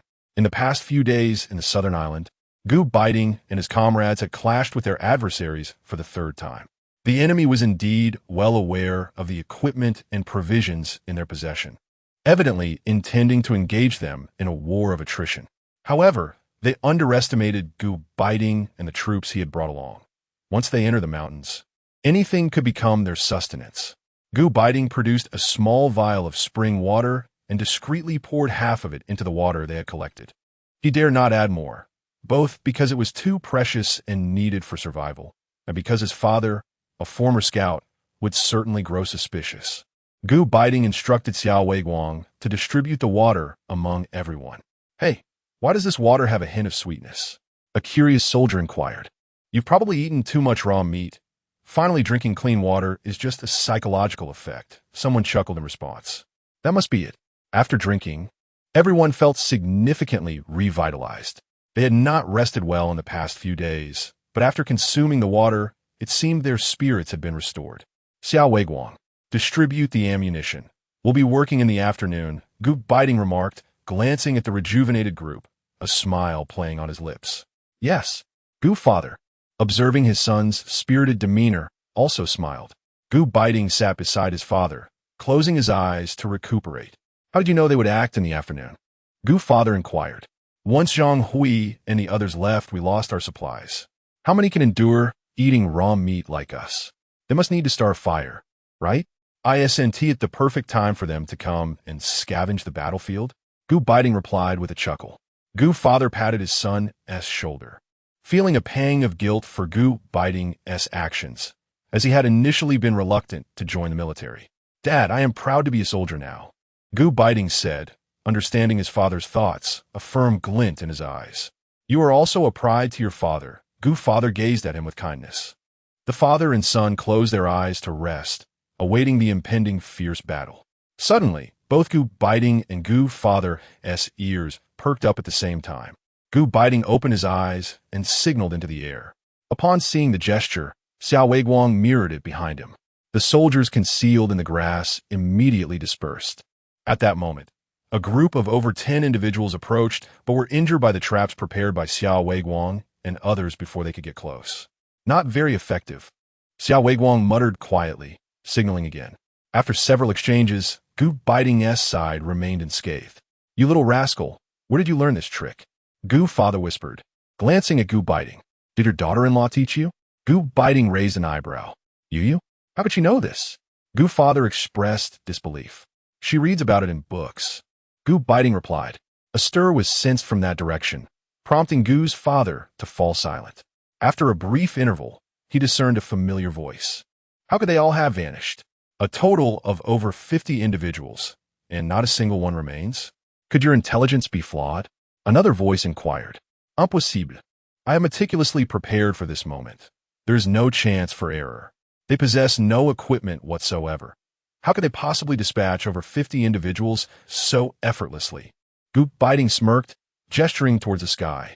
Following the command, Xiao Weiguang pulled a lever, and 2 individuals were promptly ensnared beneath 2 large wooden cages. Who goes there?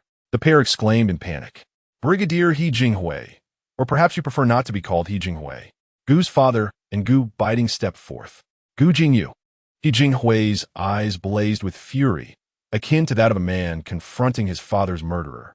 If you have anything to say, let us return to the capital and address it with the highest authorities. Gu's father gestured dismissively, as Xiao Weiguang and his associates proceeded to bind the individuals and escort them away.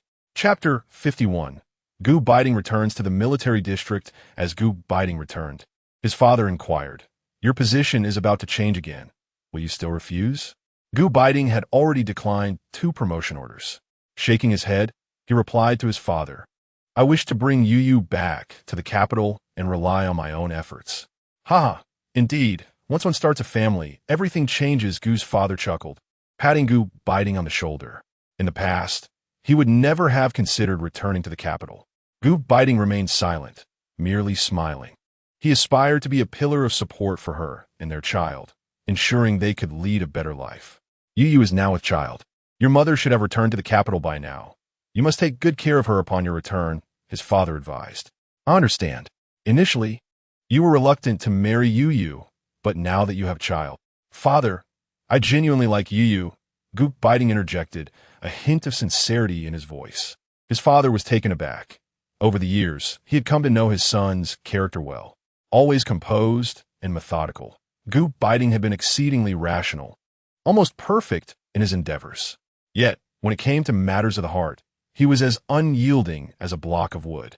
To hear him willingly acknowledge his affection for someone, especially for the woman his family had pushed him to marry, was astonishing. "Rest assured, I will cherish Youyou," Gu Beiting assured his father. Nodding, his father felt reassured, confident that Gu Beiting would honor his word, and thus, he could rest easy regarding his friend's well-being. Gu Beiting returned to the Eastern Military District in the morning. After reporting in, he hurried home, only to find the gate locked. He paused, wondering why no one was home. Upon unlocking the gate and entering, he placed his luggage in the room, noticing the new cotton jacket that Youyou had sewn for him resting atop the sewing machine. It was soft to the touch, eliciting a smile from him. Stepping out of the room, he prepared to make lunch, eagerly awaiting Youyou's return. Why is the door open?" Youyou entered, carrying a basket on her back. Hearing the sounds from the kitchen, "Gu Beiting? My wife, you're back. Where have you been?" He emerged from the kitchen, helping her remove the basket from her back. "We ran out of eggs at home, so I went to buy some from Xiaoli's house. Although the market sells eggs, Youyou prefers the farm-fresh ones. Did you miss me? Is the child behaving?" Gu Beiting chuckled, pulling Youyou into his embrace and gently caressing her belly, which seemed to have grown slightly. "Of course, they're behaving well. I eat well and sleep well," Youyou beamed. "The meal will be ready soon. Wash your hands and let's eat." Gu Beiting placed a kiss on her forehead. He had chosen not to disclose the matters concerning the South Island to Youyou, wishing to shield her from any distress. "Was the exercise successful?" Youyou inquired during their meal. "Quite successful," Gu Beiting replied, serving her a piece of fish. "Is father in good health?" Youyou asked, looking up at him. "He's as vigorous as ever," Gu Beiting chuckled. Youyou nodded, falling silent as she focused on her meal. "I may receive a promotion this time." Gu Beiting cast a glance at Mu Youyou. Hadn't he already declined last time? Mu Youyou looked at him in confusion, recalling that during the previous occasion when he had sustained an injury, he had rejected the promotion to vice captain. "I wish to return to the capital," Gu Beiting said, directing his gaze toward Mu Youyou. What prompted this sudden desire? Mu Youyou understood that Gu Beiting was indifferent to promotions. His only wish was to remain in the military, serving the nation irrespective of location. "Darling, once the college entrance examination resumes, you should participate," Gu Beiting suggested, looking at her. She had once mentioned to him that the college entrance examination would be reinstated in 77, and he had perceived the yearning in her eyes, aware that she was still a graduate student in her own time. He did not wish for her entire life to revolve around being a silent military wife, devoted solely to washing his clothes, cooking, and raising children. He hoped she could pursue her own passions. Mu Youyou regarded him, astonished that he had taken to heart something she had merely mentioned in passing.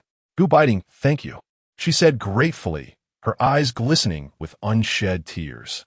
She had not anticipated that he would remember such a detail. "Silly girl, this is what a husband ought to do," Gu Beiting said, ruffling her hair affectionately. A few days later, Gu Beiting received his promotion and commendation. "Well done, young man.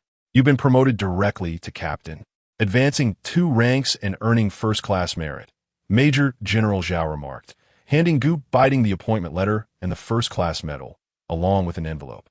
"This is the bonus from above, quite substantial," he added, his smile deepening with age lines. Gu Beiting accepted it with a smile and saluted. "Now that you've been promoted, spend more time with Youyou during this season. As it is your first new year together as a married couple, Major General Zhao said, patting Gu Beiting on the shoulder. Gu Beiting nodded affirmatively. Yes, I will. If you need anything, don't hesitate to reach out, the general advised. All right, I'll take my leave now, Gu Beiting said, eager to return home to his wife. Go on. Major General Zhao waved him off with a smile. On his way home, Gu Beiting happened upon Cui Jian and others. You must treat us, it's a must. Cui Jian called out to him. Treat? My wife is expecting. Were you suggesting we eat? Gu Beiting responded with mild annoyance. What are you in a mood for? Zhang Hui chimed in. Cui Jian rubbed his nose, realizing that perhaps this demand was inappropriate. Besides, considering what some might think, isn't this just courting trouble? Chao Jun remarked, nudging Cui Jian and glancing at Lu Shuangui in the distance. I don't care, Cui Jian replied, though he was concerned about causing trouble for Gu Beiting. A meal can be arranged, but it cannot be prepared by my wife, Gu Beiting stated, acknowledging that Cui Jian was genuinely happy for him. How about coming to my place? Cui Jian suggested, knowing that apart from Mu Youyou, only his own wife could cook well. Your sister-in-law has no objections, right? Chao Jun inquired of Cui Jian. Rest assured, she won tea, Cui Jian replied confidently, knowing Li Yumei was not that kind of person. Very well, I shall procure the ingredients and prepare the meal at your residence, Gu Beiting remarked. As long as my wife is not the one cooking, I am agreeable to any arrangement. Excellent, then let us plan for tomorrow. I have a day off, and I would appreciate your assistance for my wife, Cui Jian replied. Agreed. I shall deliver the groceries to your home in the morning. I must take my leave now. My wife awaits my return, Gu Beiting said, waving his hand as he made his way home. Do you think marriage has changed him? Zhang Yu observed, watching Gu Beiting's retreating figure. Hasn't your demeanor shifted since your own marriage? Cui Jian shot him a glance. Ha, Keu Yun Tsiokut. What is there to laugh about? Gu Beiting is about to become a father. You ought to step up your game, Zhang Hui remarked, directing his attention to Chao Jun. Indeed. Did you not undergo a checkup? Cui Jian also turned to Chao Jun. The doctor assured me that everything is fine, Chao Jun said, scratching his nose, perplexed by the situation. Perhaps your efforts in the evening are lacking. The conversation meandered off in another direction as the three continued their banter. Chapter 52. A distant relative is not as good as a close neighbor. When Gu Beiting arrived home, Mu Youyou was busily crafting clothing for their child. Is it really this small? Gu Beiting inquired, lifting the tiny garment. What size did you expect a newborn to be? Mu Youyou chuckled at his surprise. Hee hee. Gu Beiting scratched the back of his head sheepishly. Wife, this is for you. He presented her with an appointment letter, a medal, and a monetary reward. What is this? Mu Youyou opened the letter. Gu Beiting, you've been promoted to regiment commander? She gazed at him in awe. You're amazing. Ah, it's nothing really, Gu Beiting replied, feeling a bit bashful under her praise, his ears turning crimson. First-class merit? Mu Youyou's expression shifted as she scrutinized him. Gu Beiting inwardly cringed. Wasn't I just attending drills? How did I earn first-class merit? As she opened the envelope, she discovered 400 yuan inside. Gu Beiting, you better explain this to me, she asserted, placing everything on the bed. Wife. Gu Beiting approached her. Mu Youyou looked at him with a serious expression. I didn't deceive you.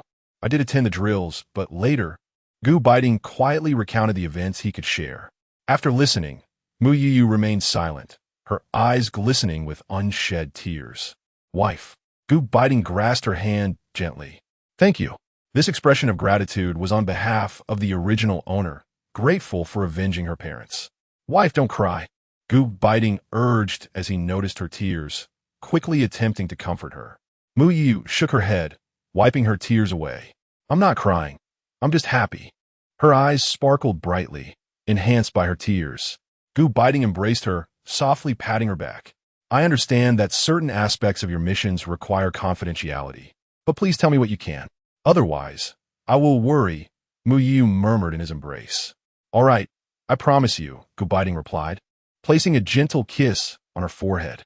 Tomorrow, we need to treat Cui Jian and the others to a meal at their home, where sister-in-law will cook. You need to give me some money for groceries. Gu Beiting whispered. Okay.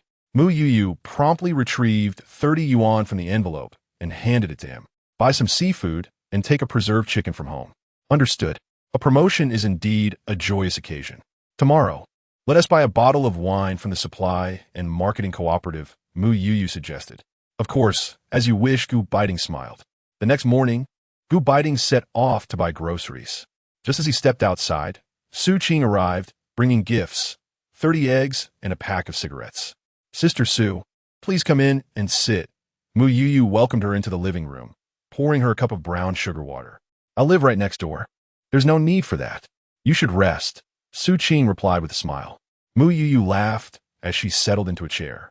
Su Qing glanced at Mu Youyou's belly with a hint of envy, pondering when she would conceive. Sensing her thoughts, Mu Youyou asked Sister Su, do you find it uncomfortable every month? Yo-yo, how do you know? Su Qing inquired, directing her gaze towards her. Mu Youyou chuckled softly. I used to be like that too, Sister Su Qing. Just wait and see. As Mu Youyou entered the room, she discreetly retrieved a box of donkey hide gelatin from the space, concealed by the wardrobe, and opened its packaging. Sister Su Qing, this was given to me by my mother-in-law when I joined the military. Since I'm pregnant now, I cannot consume it. Please take it. It will be beneficial for you, Mu Youyou said with a smile. What is this? Su Qing asked, her curiosity piqued. This is donkey hide gelatin. It should be available in Qing City as well. If it proves effective for you, you can purchase some, and I will teach you how to prepare it. Mu Youyou explained. Is this? Su Qing glanced at Mu Youyou, shyly inquiring whether it would aid in pregnancy. Didn't you and Brother Chow check and find everything fine? When you mentioned feeling unwell during your pregnancy, I suspected it might be due to insufficient blood and energy. Do give it a try. It will be good for your health, Mu Youyou reassured her with a smile. Isn't this rather expensive? How much is it? I'll pay you, Su Qing said, rummaging through her pocket for money. Why do you even have money when you go next door? Mu Youyou laughed. It's a habit. Just tell me how much it is. I cannot accept your generous gift without compensating you, Su Qing insisted. What money? I can't consume this while pregnant, and it will go to waste if left too long, Mu Youyou playfully tapped her. That makes me feel quite embarrassed. Su Qing replied, her eyes slightly misty. We are all here as military wives. It's fate. When our men are away, we rely on each other for support, Mu Youyou said, patting Su Qing's hand. Indeed, Youyou, you are right. Distant relatives cannot compare to close neighbors. Su Qing nodded in agreement. Give it a try. It's delicious and can be enjoyed sweetly. Just one piece a day is sufficient. Too much will cause heatiness, Mu Youyou advised with a smile. Su Qing took a piece to taste. It's truly delightful. There are peanuts, sesame seeds, and it seems there are raisins as well. Yes, Mu Youyou nodded. Thank you, Youyou, Su Qing said, clutching the bag as she looked at Mu Youyou. Regardless of its efficacy, she was grateful to her. After sitting for a while, Su Qing returned home, and soon after, Lu Shuzhen and Li Yumei arrived. Li Yumei brought a can of milk powder and a pack of cigarettes, while Lu Shuzhen carried 2 cans of fruit and another pack of cigarettes. These are gifts to congratulate Gu Beiting on his promotion, they explained. Mu Youyou observed the gifts from the 3 families and understood why Gu Beiting, who typically shunned social interaction, would willingly associate with Shui Jian and the others. Their wives shared a similar disposition, unwilling to let others suffer losses. Gu Beiting returned with groceries, and Mu Youyou asked him to bring some vegetables and a cured chicken from home, along with 8 salted duck eggs and a red sausage from the space. Remember to say the red sausage is from my mother who brought it from Beijing, and that the salted duck eggs are homemade, Mu Youyou instructed. Rest assured, your husband is not foolish, Gu Beiting chuckled as he looked at her. Hurry along now. In the afternoon, Mu Youyou arrived early, and Lu Shuzhen and Su Qing also came to help. You, simply sit here and guide me in preparing this dish. Li Yumei moved a chair and placed it in front of Mu Youyou.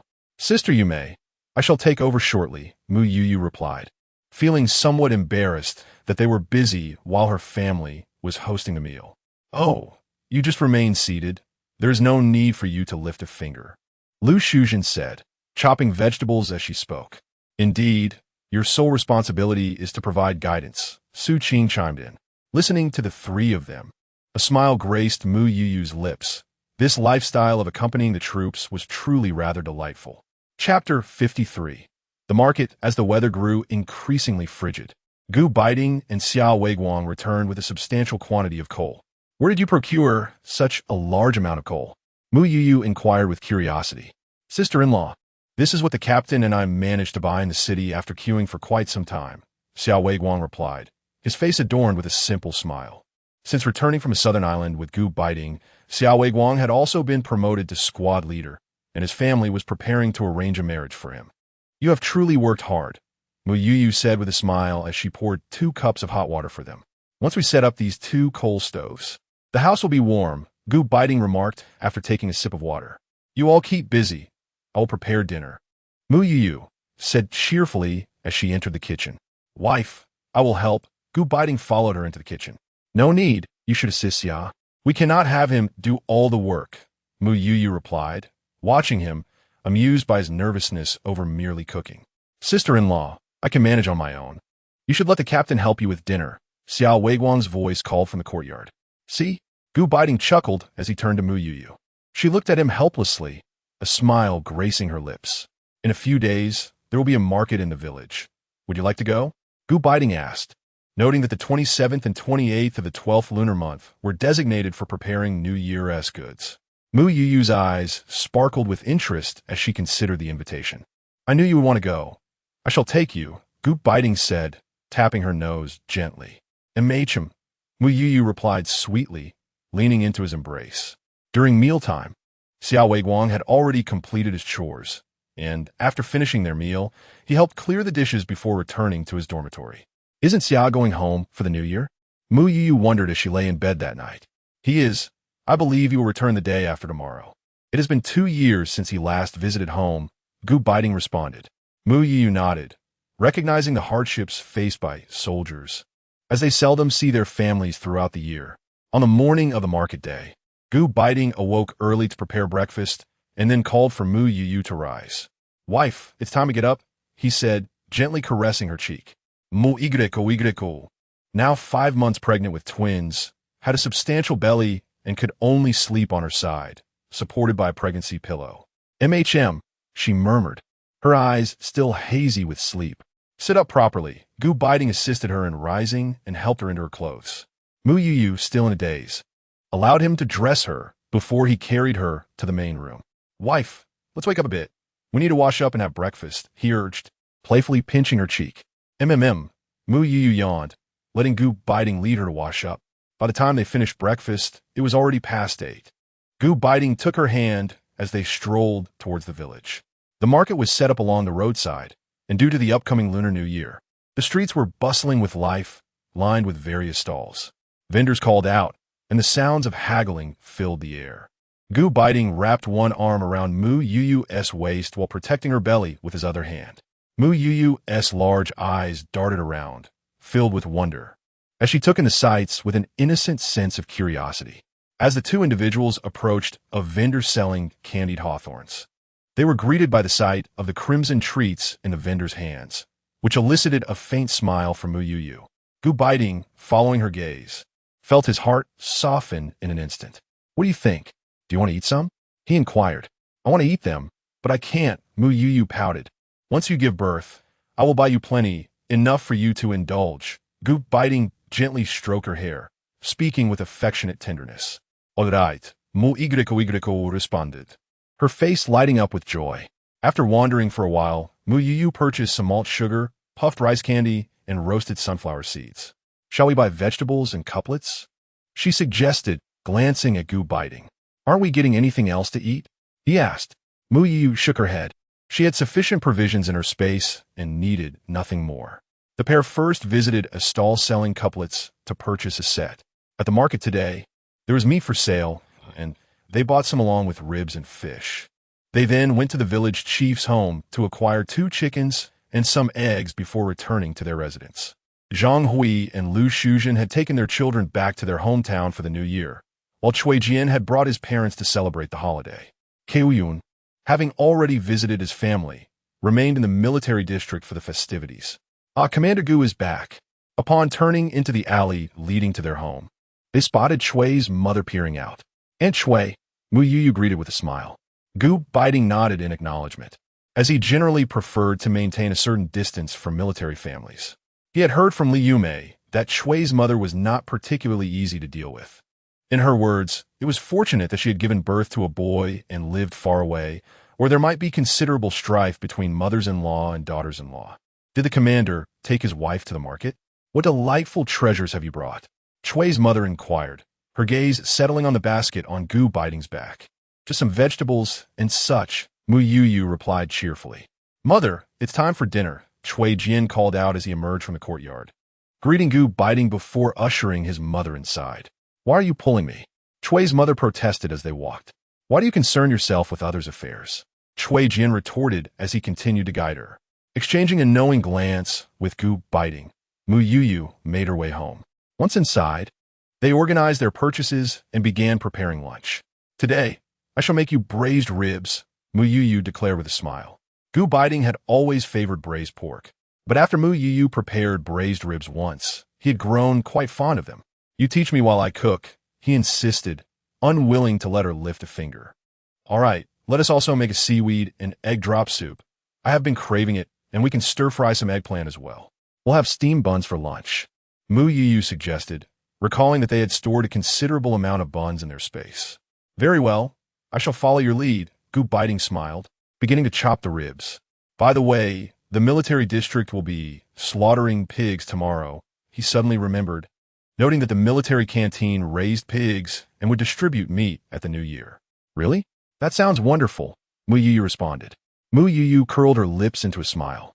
Although she was not lacking in meat, she was indeed in need of an excuse to procure some. How much can we divide? She gazed at him with her bright, sparkling eyes. It should amount to around 8 pounds. Last year, when I was the company commander, it was 3 pounds. This year, now that we are married, I have been promoted. Gu Beiting contemplated before responding. Such a considerable amount. Mu Youyou looked at him in surprise. Yes, married individuals receive an extra portion, and those with children can also claim a little more. Gu Beiting gently tousled Mu Youyou's hair. Once the meat was distributed, spare ribs and pig trotters could be purchased with money, and any remaining meat could also be acquired in a similar manner. Shall we get some? Gu Beiting inquired. Of course. Otherwise, how will we have meat to eat every day at home? Mu Youyou replied with a smile. Indeed, my dear wife is absolutely right. Tomorrow, the cafeteria will have a pig slaughter dish. I'll bring you back a serving to taste, Gu Beiting assured her. Very well, Mu Youyou nodded in agreement. Chapter 54. Dividing the pork. The enticing aroma of the braised ribs from the Gu family wafted once again to the neighboring household. A familiar occurrence for Chao, Jun, and Su Qing. It was still far from a new year, yet they had already begun indulging in meat. Truly, they did not know how to live modestly. Chui Jian and his mother exchanged disdainful glances towards the Gu family. Mother, Youyou's expecting twins. Isn't it normal for her to enjoy some good food? Li Yumei remarked, exasperated by her mother-in-law's meddling, relieved that they did not share a household. What of it? In our village, women who are pregnant still have to toil in the fields, Chui's mother retorted dismissively. Mother, one cannot speak carelessly. Beiting's wife is the widow of a martyr. Speaking out of turn could lead to serious repercussions, Chui Jian, well aware of his mother's temperament, cautioned. Upon hearing the mention of repercussions, Chui's mother promptly fell silent. Wife, you must refrain from speaking recklessly. Do not endanger our Jian, Chui's father warned sternly, proud that his son served as an officer in the army. Mother, I have a good relationship with Beiting. Everyone in the military district knows that. Once you step outside this courtyard, be careful with your words. One careless remark, and your son might find himself back home farming, Chui Jian said, setting down his chopsticks. Oh dear, I won't say anything, I promise. I hardly know anyone in this residential compound. Who would I even tell? Chui's mother assured. Mother, the residents here are not as straightforward as those in our village, Li Yumei said with a smile, handing Chui's mother a piece of fish. Wife, you should stay indoors for a few days, Chui's father advised, knowing his wife well and fearing she might cause trouble for their son. Oh, Chui's mother replied. Unbeknownst to Mu Youyou and Gu Beiting, who enjoyed a harmonious lunch together before retreating to their space for an afternoon nap, the Chui family's matters remained a mystery. Inside the space, Kai had already procured numerous baby supplies. To facilitate their use, she had specifically purchased a wooden twin crib. This crib is excellent, Gu Beiting remarked, stroking it. Their room was just spacious enough to accommodate it.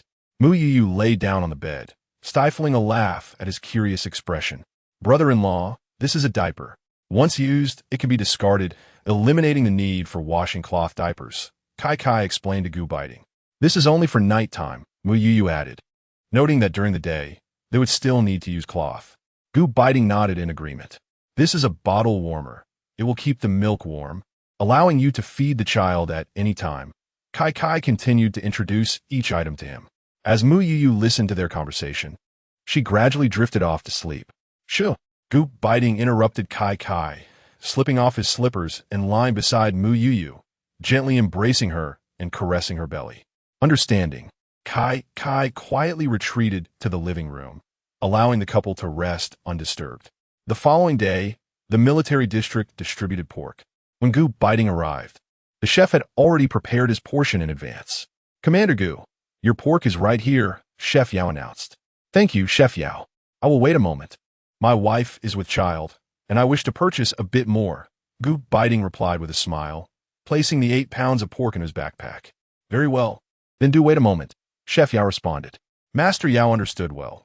After all, the leftover pork from the military district required no tickets, and many were eager to purchase it. Gradually, the soldiers came to collect their meat, with several bringing family members who were equally keen on buying. Cui Jian and Chao Jun approached Gu Beiting. Didn't your family have meat yesterday? Cui Jian inquired with a smile. Would you complain of having too little meat? Gu Beiting replied, eyeing him. Ha, one can never have enough. Cui Jian laughed et Didn't your family go to the market yesterday? Wasn't their meat available? Chao Jun turned to Cui Jian, recalling his own trip to the market with Su Qing, where they had purchased a significant amount of meat, exhausting their meat coupons. My mother was visiting, and she was reluctant to spend money, so she insisted we stay home. The 2 children at home must have felt quite deprived, Cui Jian lamented. Gu Beiting and Chao Jun exchanged glances, reluctant to comment on others' family matters. Ultimately, only lean meat remained, with fewer buyers for it. Gu Beiting purchased 5 pounds of lean meat. Master Yao, are these spare ribs and pig trotters unclaimed? Gu Beiting inquired, glancing at the pile of neglected ribs and trotters. What do you intend to do with the ribs and trotters? Cui Jian asked, noting that at this time, fatty meat was preferable, followed by pork belly. These ribs and trotters can be stewed for soup, providing nutrition for my wife. With the cold weather, they can be stored without spoiling, Gu Beiting explained, asserting that ribs and trotters were even more delectable than regular meat. Oh, Cui Jian nodded in understanding. Commander Gu, do you want all these ribs and trotters? Master Yao asked, noting the considerable quantity, dozens of pounds of ribs and several trotters. Yes, I'll take them all, Gu Beiting confirmed with a nod. Very well. If you're taking them, I'll charge you 60 cents per pound, Master Yao stated. All right, Gu Beiting agreed, paying for the ribs and trotters, which he then placed into his backpack. On the way back, Cui Jian observed Gu Beiting's 2 bulging backpacks filled with trotters and ribs, shaking his head in disbelief. I think you've lost your mind, spending so much on bones. If you don't understand, it's best to remain silent, Gu Beiting shot him a glance. Recalling his wife's words about how valuable ribs and trotters were in the future, worth far more than regular meat. Just assume he has money to burn. Chao Jun chuckled, patting Cui Jian on the shoulder. You know, that couple really does have money to spare. Look at him. His monthly salary as a commander is 162. He is likely the one with the most missions in our military district, right? The one with the highest bonuses? Plus, his sister-in-law translates 2 books a month, which is equivalent to his entire monthly salary. Cui Jian counted on his fingers, then exchanged a knowing glance with Chao Jun, both shaking their heads in disbelief. We can't compete. Gu Beiting looked back at the 2, wearing an expression that suggested they should simply understand. Should you 2 hurry home to deliver the meat and retrieve some bowls? The pig slaughtering dish will soon be gone. Goodness, Gu Beiting, you bought so much meat and bones that you won't leave any of the pig slaughtering dish for us. Cui Jian pointed at Gu Beiting, who was indeed quickening his pace. No choice. My wife wants to eat, Gu Beiting replied without turning back. In the cafeteria, the hearty pig-killing dish was generously infused with pickled vegetables. Gu Beiting shared a close rapport with Chef Yao, who prepared an ample serving of the mixed delicacy for him. As Gu Beiting returned home with the dish, Mu Youyou was immediately captivated by the rich aroma of the pickled vegetables, causing her mouth to water incessantly. "Please take it to the kitchen and add some finishing touches," Mu Youyou suggested, swallowing hard. Of course, Gu Beiting nodded, carrying a large bowl of the pig-killing dish into the kitchen. Following Mu Youyou's guidance, he sprinkled in some chili powder and pepper, and added a few drops of soy sauce, instantly transforming the dish's appearance. Mu Youyou then retrieved several steamed buns from her storage, and thus, their lunch was effortlessly resolved. Chapter 55. New Year's Eve on the 29th day of the 12th month, Mu Youyou and Gu Beiting received the last 2 packages from the capital city. One was from Xinhua bookstore, containing royalties and books, while the other was a parcel and letters from the Gu family. Gu Beiting opened the letter from home, glanced at the beginning, and handed it to Mu Youyou. "This is for you." Mu Youyou took it and saw that it was written by his mother. "Beginning with my dear daughter." The letter inquired about her well-being and whether Gu Beiting was treating her kindly, urging her to inform her mother if he ever bullied her. "When did you and my mother become so close?" Gu Beiting mused, rummaging through the contents of the package. "Well, it's all for you and the baby. Do you have any objections? Even if I did, I would keep them to myself." Mu Youyou carefully folded the letter and tucked it away. The package contained a cotton coat for her, along with tiger-headed shoes and a hat for the child, as well as 2 baby blankets. Additionally, there were some receipts and 400 yuan, which the letter indicated were New Year's gifts from the grandfather and parents of Gu Beiting. "I must say, they have never given me any New Year's money in my entire life," Gu Beiting remarked. "Well, tomorrow I will give it to you," Mu Youyou replied, smiling radiantly at him. Gu Beiting's eyes darkened slightly. "Should I say thank you?" "Not at all," Mu Youyou replied, her smile growing even brighter. "If it weren't for your pregnancy." Gu Beiting looked at her. "What would you do to me?" Mu Youyou raised her chin defiantly. "Hey!" Gu Beiting pinched her chin and pressed a firm kiss on her lips. "Once you deliver, you'll understand." Hearing his words, Mu Youyou's face flushed, and she swatted his hand away. "Behave yourself." Then, Mu Youyou began to open the package from Xinhua bookstore, which contained the usual remittance slip, some receipts, and 2 books. Upon seeing the amount on the remittance slip, Mu Youyou asked curiously, "Why has the royalty increased again?" "The country is in urgent need of talents like you. This is a normal occurrence," Gu Beiting explained. "No wonder. Even the receipts are more than before." Mu Youyou gathered the receipts together. "Will you go to the city tomorrow? Withdraw the money on the remittance slip and use the receipts that are about to expire," she suggested, noting that they had more receipts than before and needed to keep an eye on their expiration dates. "Tomorrow is New Year's Eve. I'll go in the afternoon." Gu Beiting replied, "All right, Mu Youyou nodded." At noon, after finishing lunch, Mu Youyou entered the space for a nap.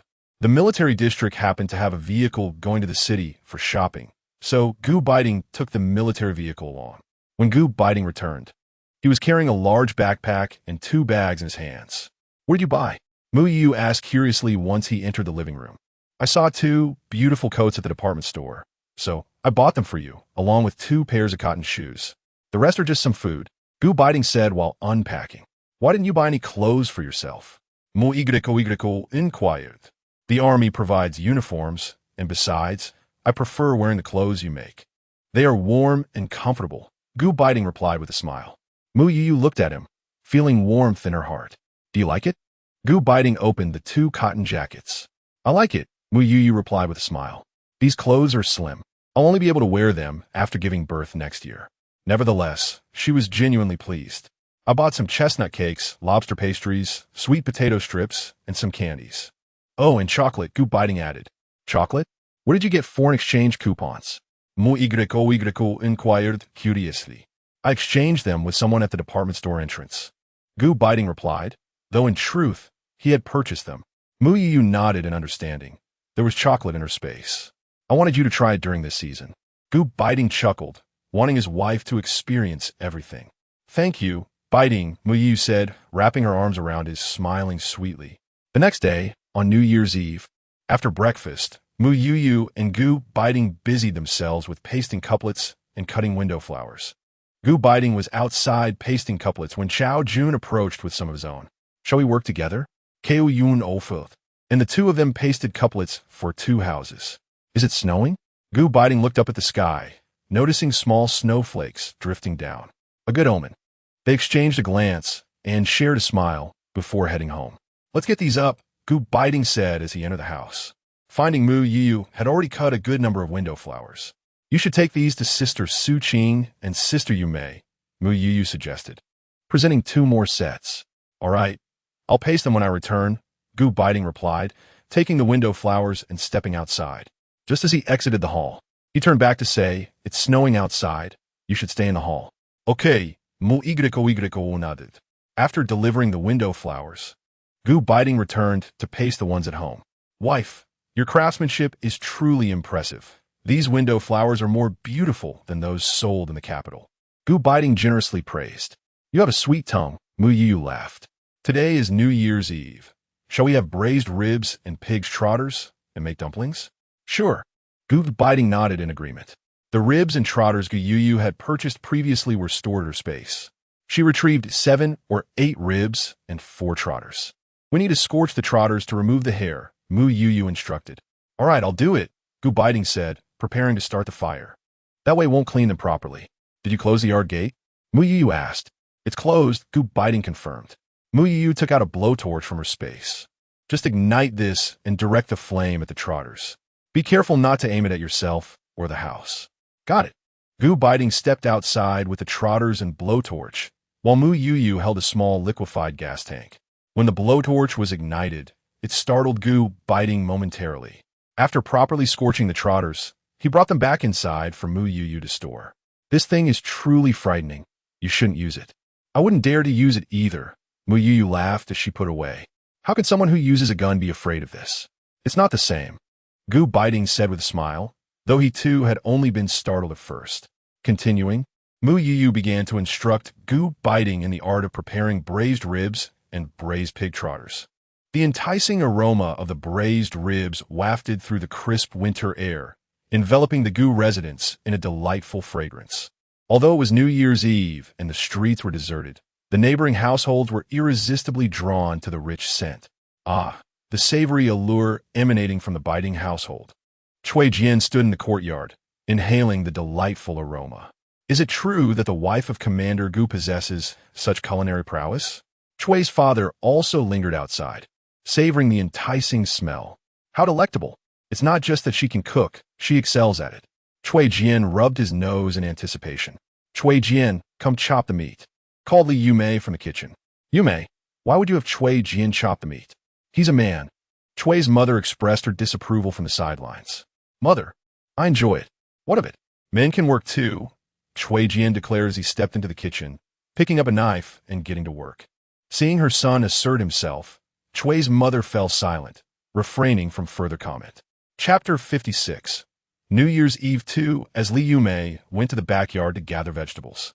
Cui Jian addressed his mother, saying, Mother, regardless of how you treat my sister-in-law at home, Yumei has dedicated her years in the military to taking care of me and our children. She is the one who holds authority in our family. Please refrain from using your tactics against her as you do with my sister-in-law. Is it not natural for a woman to care for her husband and children? Cui's mother replied, Women of her generation have always lived this way.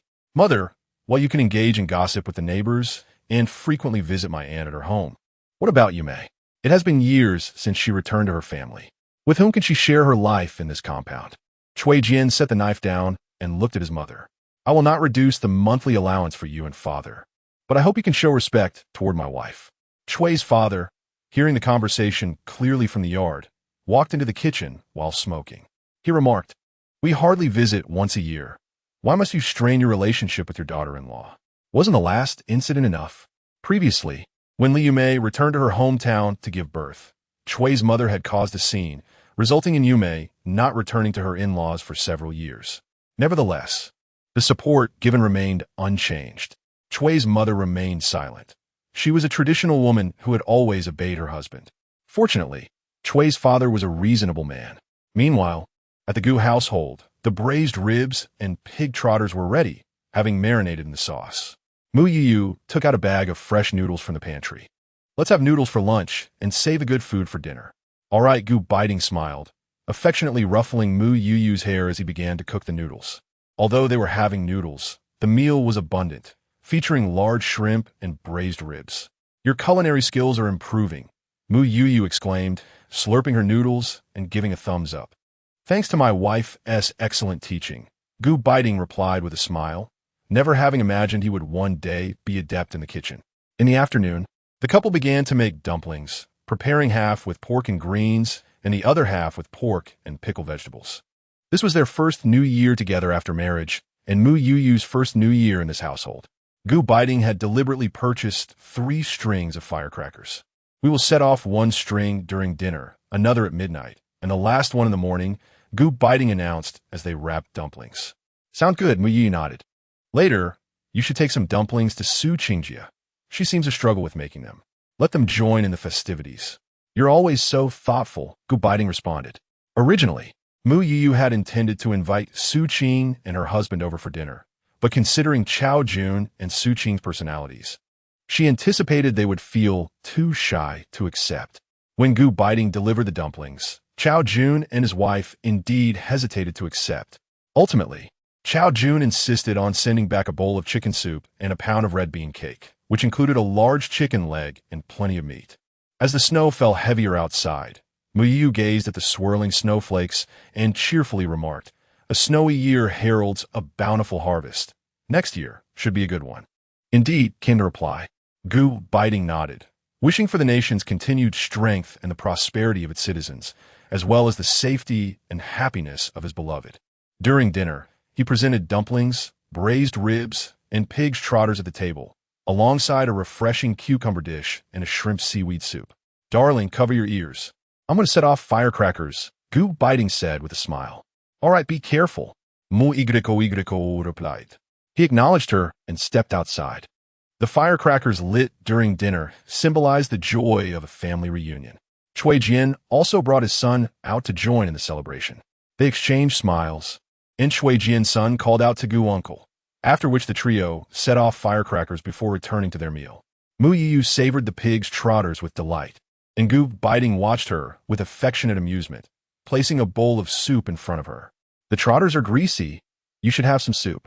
When I was a child in the orphanage, I could only eat pig trotters during the New Year, and even then, each child received just a small piece. It wasn't until I started working in college that I bought 2 braised trotters with my first paycheck," Mu Youyou reflected, her lips glistening with grease. This was the first time she spoke of her experiences in the orphanage. "You had a difficult childhood, didn't you?" Gu Beiting tightened his grip on his chopsticks. "It was bearable. There were just too many children in the orphanage, and the director and caregivers simply could not manage. Mostly, the older kids took care of the younger ones," Mu Youyou replied. "Did you ever seek them out?" Gu Beiting inquired. "No," she shook her head. "Since they chose to abandon me, I would not seek them out." "My dear, you have me from now on." Gu Beiting held her greasy hand firmly. "Yes, I have you, Grandpa, my parents, our children, and Kai Kai." Mu Youyou beamed, feeling content. Gu Beiting gazed at her, as if he could see a radiant light surrounding her. His wife was both strong and cheerful. He vowed to cherish and protect her vibrant spirit. After dinner, as he tidied up, the snowfall outside confined them to pacing in the living room together. Suddenly, Mu Youyou froze in place. "Darling, what's wrong?" Gu Beiting asked with concern. "Gu Beiting, they kicked me," Mu Youyou exclaimed, gripping his shirt with excitement, her eyes sparkling, her cheeks flushed with anticipation. "Really? Let me feel." He knelt down gently, caressing her round belly, and indeed felt a slight movement. "You've worked hard, my dear." Gu Beiting's deep voice resonated with compassion. "I'm very happy." Mu Youyou lifted her gaze, her eyes bright. It seems to have stopped moving. Gu Beiting kept his hand on her belly. "Little one, could you please move again?" He spoke tenderly to her belly, giving it another gentle pat. With a giggle, Mu Youyou laughed at his words. "What, are both boys?" No, there's a 50-50 chance. We must have at least one daughter," Gu Beiting replied earnestly. Mu Youyou sighed helplessly. This man was utterly obsessed with having a daughter. At 11:50 at night, Gu Beiting, who had already settled into bed, rose to don his military overcoat. "Is it time?" Mu Youyou inquired, her eyes still closed.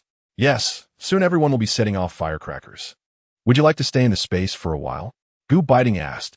"No need. I will simply cover my ears," Mu Youyou replied with a smile. eager to embrace the festive atmosphere of the new year in this era. All right, I shall step out then.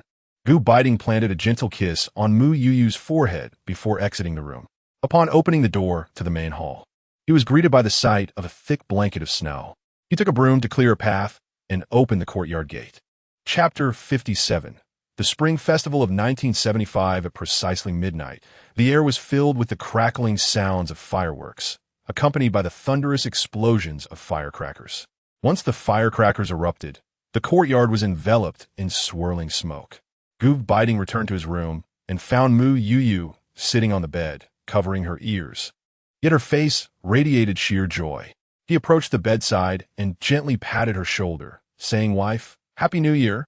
Upon hearing Gu Beiting's voice, Mu Youyou opened her eyes and emerged from the covers to tightly embrace him. "Husband, Happy New Year." They lay entwined on the bed, listening to the sounds of firecrackers outside, and Mu Youyou suddenly felt an overwhelming warmth in her heart. For so many years, she had endured solitude, but now she finally had someone to rely on. On the first day of the new year, both Mu Youyou and Gu Beiting woke up early. There was a custom in the military family compound.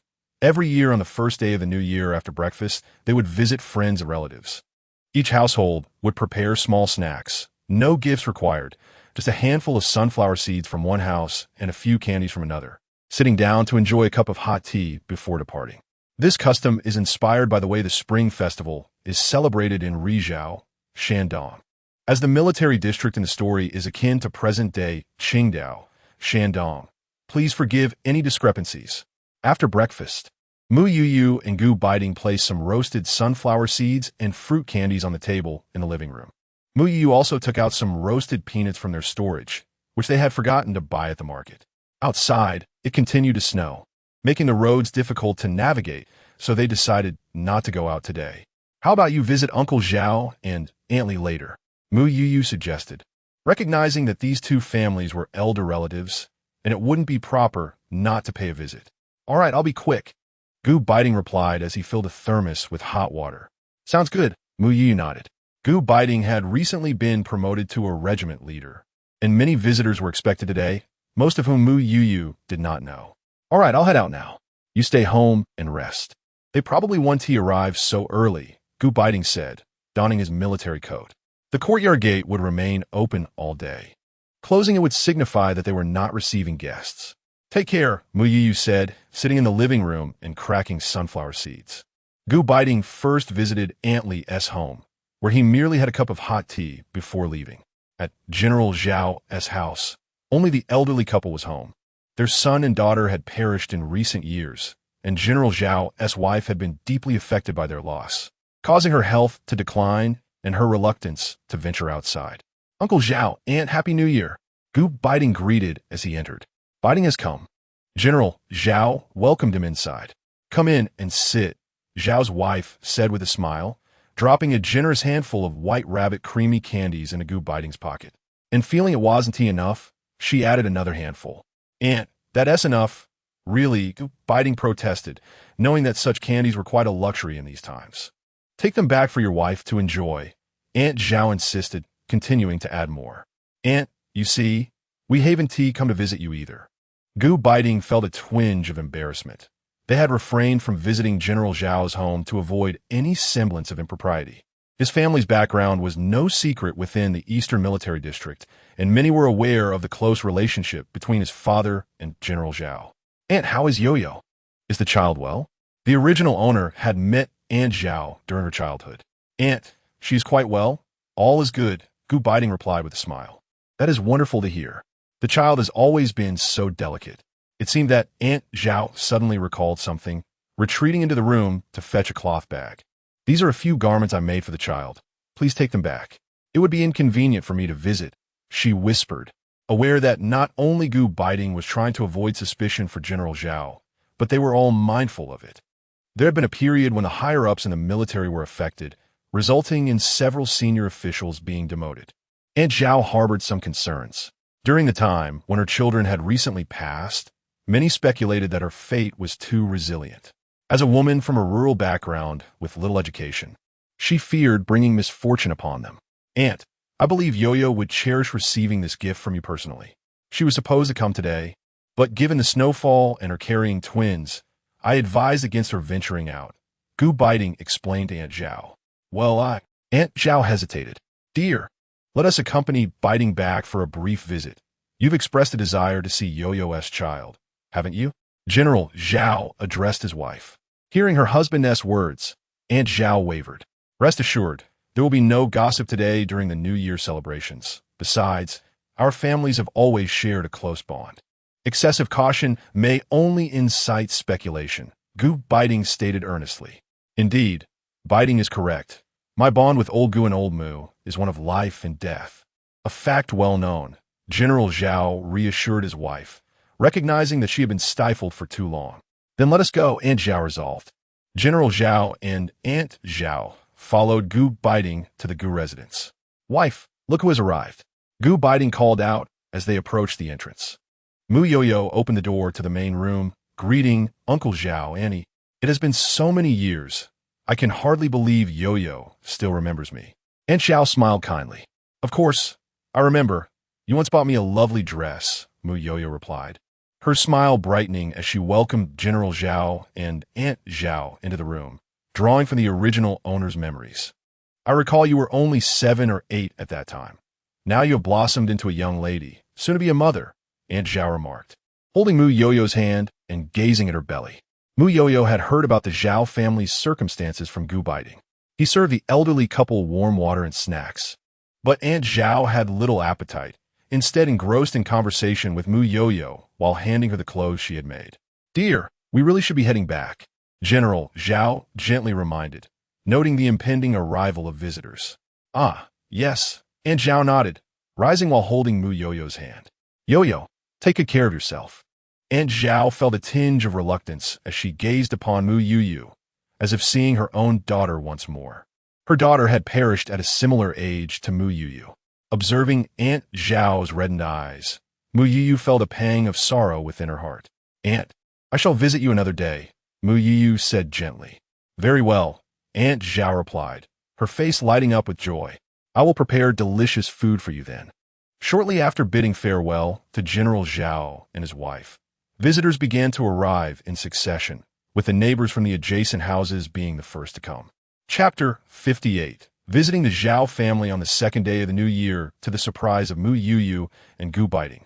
Lu Shuangui and Wang Hohat decided to pay a visit. As they arrived, the couples of Cui Jian and Chao Jun were present. Since they came to extend their New Year greetings, it would be impolite to deny them entry. Good New Year, Commander Gu and Mrs. Gu, exclaimed Wang Hohat and Lu Shuangui as they stepped inside. Gu Beiting brought out hot water and offered some snacks. Mu Youyou politely suggested, help yourself to some treats. Wang Hohat, however, was rather unreserved, grabbing a handful of candies and stuffing them in her pocket, which made Su Qing and Liu Mei frown disapprovingly. With all this money, they can only afford some fruit candies, Wang Hohat whispered. Fortunately, the couple did not linger for long before taking their leave, and the atmosphere brightened immediately after their departure. Cui Jian and his wife also did not stay much longer, as visitors continued to arrive, prompting them to head to other homes. In addition to the residents of the family quarters, many soldiers who remained on duty during the new year also came to visit. The Gu household was particularly lively that day. Concerned that Mu Youyou might feel bored, Gu Beiting suggested she rest in their room, and no one objected, considering her condition as a pregnant woman. That night, as they lay in bed, Mu Youyou gently caressed her belly and whispered to Gu Beiting, can I visit the Zhao family to extend New Year greetings tomorrow? Why this sudden desire? Gu Beiting inquired, turning to face her. Both of Uncle Zhao's children sacrificed themselves for the country, and I. All right. Gu Beiting looked at her with fondness, her kindness always managing to touch his heart. Thank you, Mu Youyou said, wrapping her arms around his. Silly girl, we are family, Gu Beiting replied tenderly, patting her back. Now sleep. MHM. Mu Youyou closed her eyes. The next day, the second day of the new year, several soldiers from a military district who had married women from nearby villages brought their wives back to their family homes. Gu Beiting woke up early, prepared breakfast, and then called Mu Youyou to rise. On this day, Mu Youyou donned a new cotton coat that Gu's mother had purchased for her. After breakfast, they set out for the Zhao family, carrying a bottle of Moutai liquor, a bottle of malted milk, 2 pounds of meat, and 2 cans of fruit preserves. Mu Youyou felt a sense of returning to her own family. As they walked, Gu Beiting carried a backpack and gently supported Mu Youyou, carefully navigating through the snow until they reached the Zhao family home. The gate was closed. Gu Beiting called out for it to be opened, surprising Zhao Jun, the family patriarch, who was taken aback upon seeing the young couple. "What brings you here?" Zhao Jun asked as he opened the gate. "Uncle Zhao, we have come to wish you a happy new year." Mu Youyou replied cheerfully, linking her arm with Gu Beiting as they entered the living room behind Zhao Jun. Upon seeing the meager spread laid out on the table, Mu Youyou felt her eyes welling up and her throat tightened. Despite Zhao Jun's decent stipend, the couple was having coarse grain buns and pickled vegetables for breakfast on the second day of the new year. "It's just the two of us old folks here. We'll make do," Aunt Zhao explained. Gu Beiting placed the items from his backpack on the table. "What do you intend to do with these?" Sao Yun asked only, reaching for the items to return them to the backpack. "Take them back. With Youyou expecting, you'll need the money more than we do." "Uncle Zhao, today is the second day of the Lunar New Year. Since my parents are not here, could you kindly accept me as if I were returning to my maternal home?" Mu Youyou implored. "This." General Zhao hesitated for a moment, glancing towards Aunt Zhao. Aunt Zhao was also moved. She looked at Mu Youyou with affection in her eyes, ultimately nodding in agreement. "Since it is a return to her maternal home, let us have dinner before she departs." "Oh, certainly," Mu Youyou replied with a smile.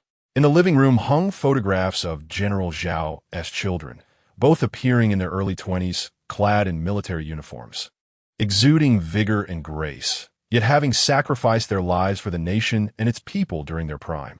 Gazing at the photographs, Mu Youyou felt a profound heaviness in her heart. After breakfast, Aunt Zhao took Mu Youyou to a room, sharing many heartfelt words, gently caressing her abdomen, and tenderly advising her to take good care of herself, particularly in the later stages of her pregnancy. "When you give birth, I shall be at the hospital to care for you. If your mother-in-law is unavailable, I will help you through your confinement," Aunt Zhao reassured while stroking Mu Youyou's hair. Mu Youyou looked at this woman, who appeared to be in her 60s despite being just under 50. The loss of her child had weighed heavily upon her. Yet she now held Mu Youyou's hand, meticulously offering her words of advice. Mu Youyou recalled Gu's mother, reflecting on the love a mother holds for her child. Yet, she was merely the daughter of an old friend. This was only their third meeting. Mu Youyou and Gu Beiting had their lunch and dinner at the Zhao household. On their way back, Gu Beiting mentioned that General Zhao and his wife often provided financial support to elderly individuals who had lost children. Their siblings had perished in the same mission, and their remains had yet to be returned. Gu Beiting sighed softly. Mu Youyou understood that the so-called mission referred to war. "May I visit Uncle Zhao and Aunt Zhao frequently?" Mu Youyou inquired. "Of course," Gu Beiting replied, his hand resting gently on her back. Upon arriving home, a thick layer of snow blanketed the yard. "Gu Beiting, could you help me build a snowman?" Mu Youyou looked up at him. "Certainly," Gu Beiting replied without hesitation. "You go inside and rest. I will call you when it is ready." Before long, a snowman was constructed. Though simple, Mu Youyou was quite pleased. She retrieved a small piece of army green cloth from inside the house, fashioning a military cap for the snowman, and asked Gu Beiting to find a twig for a makeshift gun. Seeing Mu Youyou so joyfully engaged, Gu Beiting could not help but chuckle. The military district would commence training on the 4th day of the new year. Li Yumei and Su Qing, concerned that she might feel lonely at home, frequently visited to chat, occasionally sharing gossip from the military district. "Guess who I saw the other day when I returned from the supply cooperative in the village?" Li Yumei whispered. "Who did you see?" Su Qing asked, blowing on the hot water in her teacup. After consuming the jiao paste Mu Youyou had given her for a month, her menstrual cycle had indeed returned to normal. Mu Youyou had also advised her to drink plenty of hot water, as she had previously been accustomed to cold water, even in winter. Deputy Commander Liu and the widow Zhou from the fishing village, Li Yumei's voice became even softer. "No way." Su Qing and Mu Youyou exchanged glances. "I can still deceive you both," Li Yumei said mysteriously. "Are you serious?" Su Qing inquired. "Absolutely true." At that time, the two of them were pulling and tugging at each other, seemingly at a loss for words. I didn't dare to get too close, Li Yumei affirmed. Su Qing and Mu Youyou looked at each other again, their eyes reflecting astonishment. How on earth did these two end up together? If Wang Hohat finds out, it would surely cause a commotion, Su Qing remarked. Who knows? I've heard that Wang Hohat has had 2 daughters in a row, and now the youngest is already 8 years old. She hasn't conceived again, and even her in-laws are hesitant to visit, Li Yumei sighed. If this is true, Vice Camp Leader Liu is incredibly bold. This could lead to disciplinary action. Su Qing shook her head. This matter must not be spoken of outside, Li Yumei insisted. Understood. Mu Youyou and Su Qing nodded, recognizing that this affair must remain a secret among the 3 of them to avoid unnecessary trouble. Chapter 59. The acknowledgement report on this day. While Mu Youyou was engrossed in translating books at home, Aunt Zhao arrived, bearing a woven basket. Aunt, please come in and take a seat. Mu Youyou poured a glass of diluted spiritual spring water for her. Did you add sugar to this water? Aunt Zhao inquired, tasting a hint of sweetness. I added a little, Mu Youyou replied with a smile and a nod. There is no need to add such a good thing for me. You should keep it for yourself, Aunt Zhao disapproved, casting a concerned look at her. After all, Mu Youyou was pregnant and needed to nourish herself well. Aunt Zhao began to unpack the items from her basket. Neatly cut white cotton cloth for the baby's diapers, 2 cans of milk powder, and a pound of brown sugar. The baby's skin is delicate when born. It's essential to use this fine cotton to avoid irritation. I've already scalded these with boiling water. The milk powder and brown sugar are for you. A woman experiences great hardship during pregnancy and childbirth, so you must eat well, Aunt Zhao chattered on. Aunt, Mu Youyou's eyes glistened as she gazed at the items. The milk powder tickets. Even with Zhao Jun's rank, only allowed for 1 per month, and despite their own frugality, they had given her all these necessities. Why are you crying? Aunt is not here to make you shed tears, Aunt Zhao said, embracing Mu Youyou and gently stroking her back. Thank you, Aunt. Mu Youyou grasped Aunt Zhao's hands, which were lined with wrinkles yet radiated warmth. Silly girl, why are you being so formal with me? Aunt Zhao patted Mu Youyou's hand. You should rest now. Read less, it's hard on your eyes. Money can wait until after the baby is born. I should head back and will visit you again in a few days. Mu Youyou personally escorted Aunt Zhao to the courtyard gate. Watching her depart, she longed to call out mother to Aunt Zhao.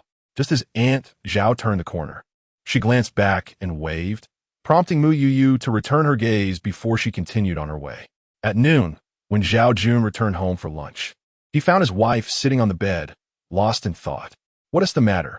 Didn't you go to see Youyou today? Sao Yun est curiously. Wei. I wish to acknowledge Youyou as my daughter, Aunt Zhao said nervously, clutching her pant leg. Youyou's mother is no longer with us, and her mother-in-law is absent as well. She is about to give birth. Who will look after her during her confinement? Who will help her with the baby? Zhao Jun remained silent for a long while before responding. If that is what you desire, let us give it a try. Wei, you agree? That's wonderful. That's wonderful, Aunt Zhao exclaimed, leaping up to embrace Zhao Jun, unable to hold back her tears. Sao Yun gently pets her shoulder. All right, stop crying. I will discuss this with Beiting and others first. We need to follow the proper procedures. Given Zhao Jun's distinguished position, the acknowledgement of a daughter required formalities to avoid potential complications for Gu Beiting and Mu Youyou in the future. Do you think Youyou will be willing? Will it cause them any trouble? Aunt Zhao asked anxiously. Youyou has a good temperament. She will undoubtedly be agreeable. She explicitly stated on the 2nd day of the new year that she wished to return to her family. Zhao Jun reassured her. General Zhao comforted her, reassuring, rest assured. Youyou is now of age and will not cause her any trouble. With a gentle nod, Aunt Zhao wiped away her tears, knowing that General Zhao was always prudent in his affairs. If he said there were no issues, there would indeed be none. At the Gu household, Gu Beiting returned home, and Mu Youyou wore a pensive expression. Wife, what troubles you? Are you unwell? Gu Beiting observed her seated at the desk, books on translation spread before her, her pen poised, yet unmarked by a single word. I was thinking about Uncle Zhao and Aunt Zhao. She visited me today, Mu Youyou replied, her gaze carrying a hint of sorrow. Gu Beiting remained silent, patiently awaiting her to continue. They scrimped and saved for themselves. Yet today they brought me milk powder and brown sugar, and even provided diapers for the child, Mu Youyou said, her fingers interlocking nervously. Gu Beiting gently lifted her from the chair, guiding her to lean against the headboard for greater comfort. She spoke to me at length today, expressing her desire to care for me during my confinement. You know, I've been an orphan since childhood. In that moment, I felt as if she were a mother to me, Mu Youyou confessed, grasping Gu Beiting's hand. Beiting, I wish to be their daughter. I want to care for their twilight years, to ensure they have a support system in their old age. However, I am afraid that others might think I seek to benefit from Uncle Zhao's status, afraid of bringing scandal to you and him.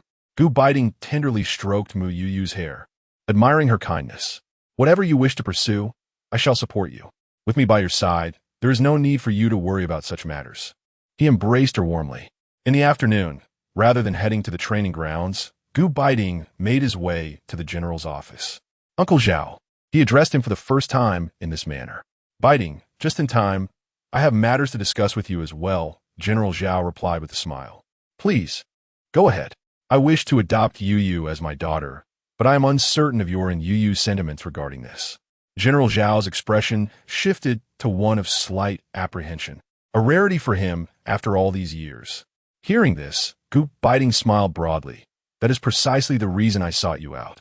Oh, General Zhao encouraged him to elaborate. It is Youyou's wish. She desires for you and Aunt Zhao to have support in your old age. Gu Beiting conveyed her sentiment. Excellent, excellent, excellent, General Zhao exclaimed thrice, his joy overflowing as he struggled to articulate his feelings. I shall write up a report immediately. He retrieved paper and pen. Then, shall I preemptively call you father? Gu Beiting chuckled. Ha ha ha. General Zhao laughed heartily, thoroughly delighted. After completing the report, General Zhao promptly sent it to the capital, awaiting approval to formalize the kinship with Mu Youyou, as she was now an adult and could not be considered adopted. Before the official response arrived, both families discreetly refrained from discussing the matter publicly, yet their interactions increased significantly. Aware that most of General Zhao's allowances were allocated to support elderly individuals who had lost children, Mu Youyou frequently visited the Zhao family, bringing them food and necessities. On that day, the family had prepared a selection of meat buns. Observing that the snow outside had begun to melt, Mu Youyou decided to fill her basket with some buns and deliver them to the Zhao family before lunch.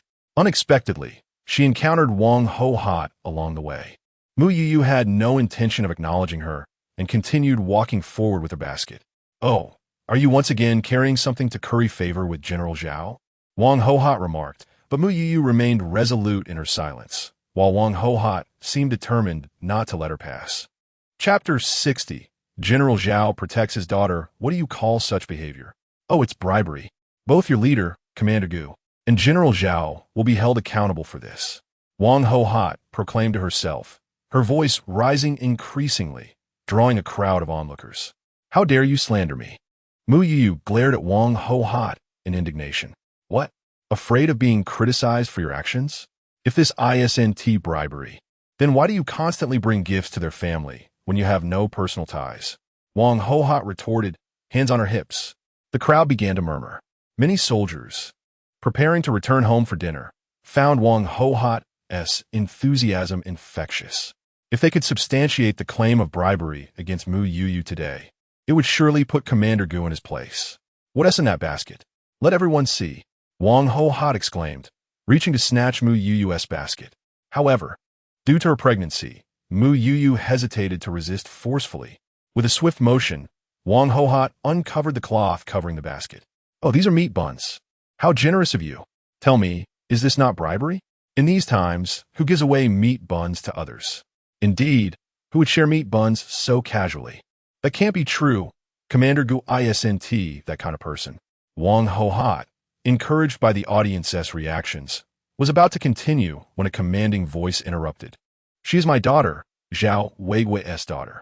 General Zhao and Gu Beiting approached, followed by committee member Lu and several staff members. The declaration from General Zhao sent a ripple through the gathered soldiers and their families. From his pocket, he produced a document confirming the establishment of a godparent relationship between Comrade Zhao Weigui and Comrade Mu Youyou, stamped with the seal of the Capital Military Committee. Gu Beiting stepped forward to inquire about Mu Youyou's well-being. This is the approval document for my godparent relationship with Comrade Mu Youyou. From this day forth, she shall be recognized as my daughter, General Zhao proclaimed, his hawk-like gaze sweeping the crowd before resting on Wang Hohat. Is there a problem with my daughter sending me meat buns? And no, General Zhao, my apologies, I was unaware of the situation. I must return home now. With that, Wang Hohat prepared to leave. Wait a moment. You just defamed Youyou by accusing her of bribery, which also implicates me in accepting bribes. Do you think this will go unpunished? General Zhao shot a glance at Liu. And let us not forget the previous instance where you slandered my daughter for gaining improper benefits. We will address this matter thoroughly. Wang Hohat, come with us to the committee for an investigation. We were all present the last time, Liu asserted, stepping forward.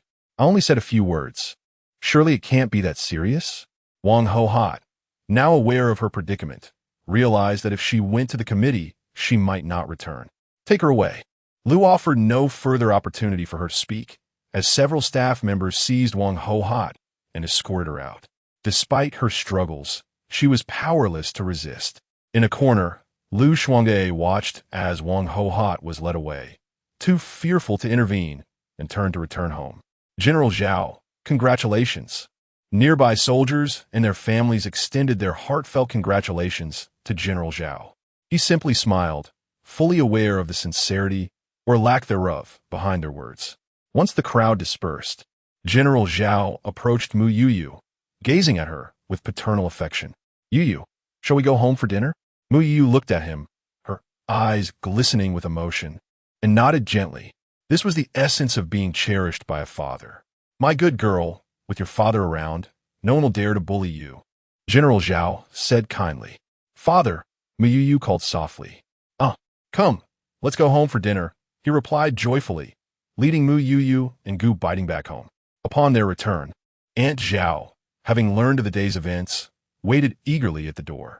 She held Mu Youyou's hand tightly, tears of joy shimmering in her eyes.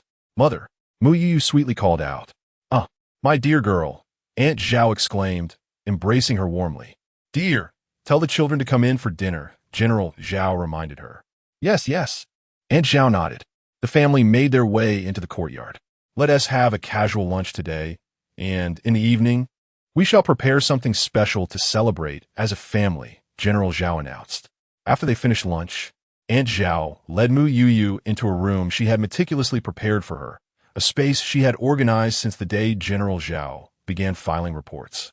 Mu Youyou admired the furnishings, all of the finest quality for that era.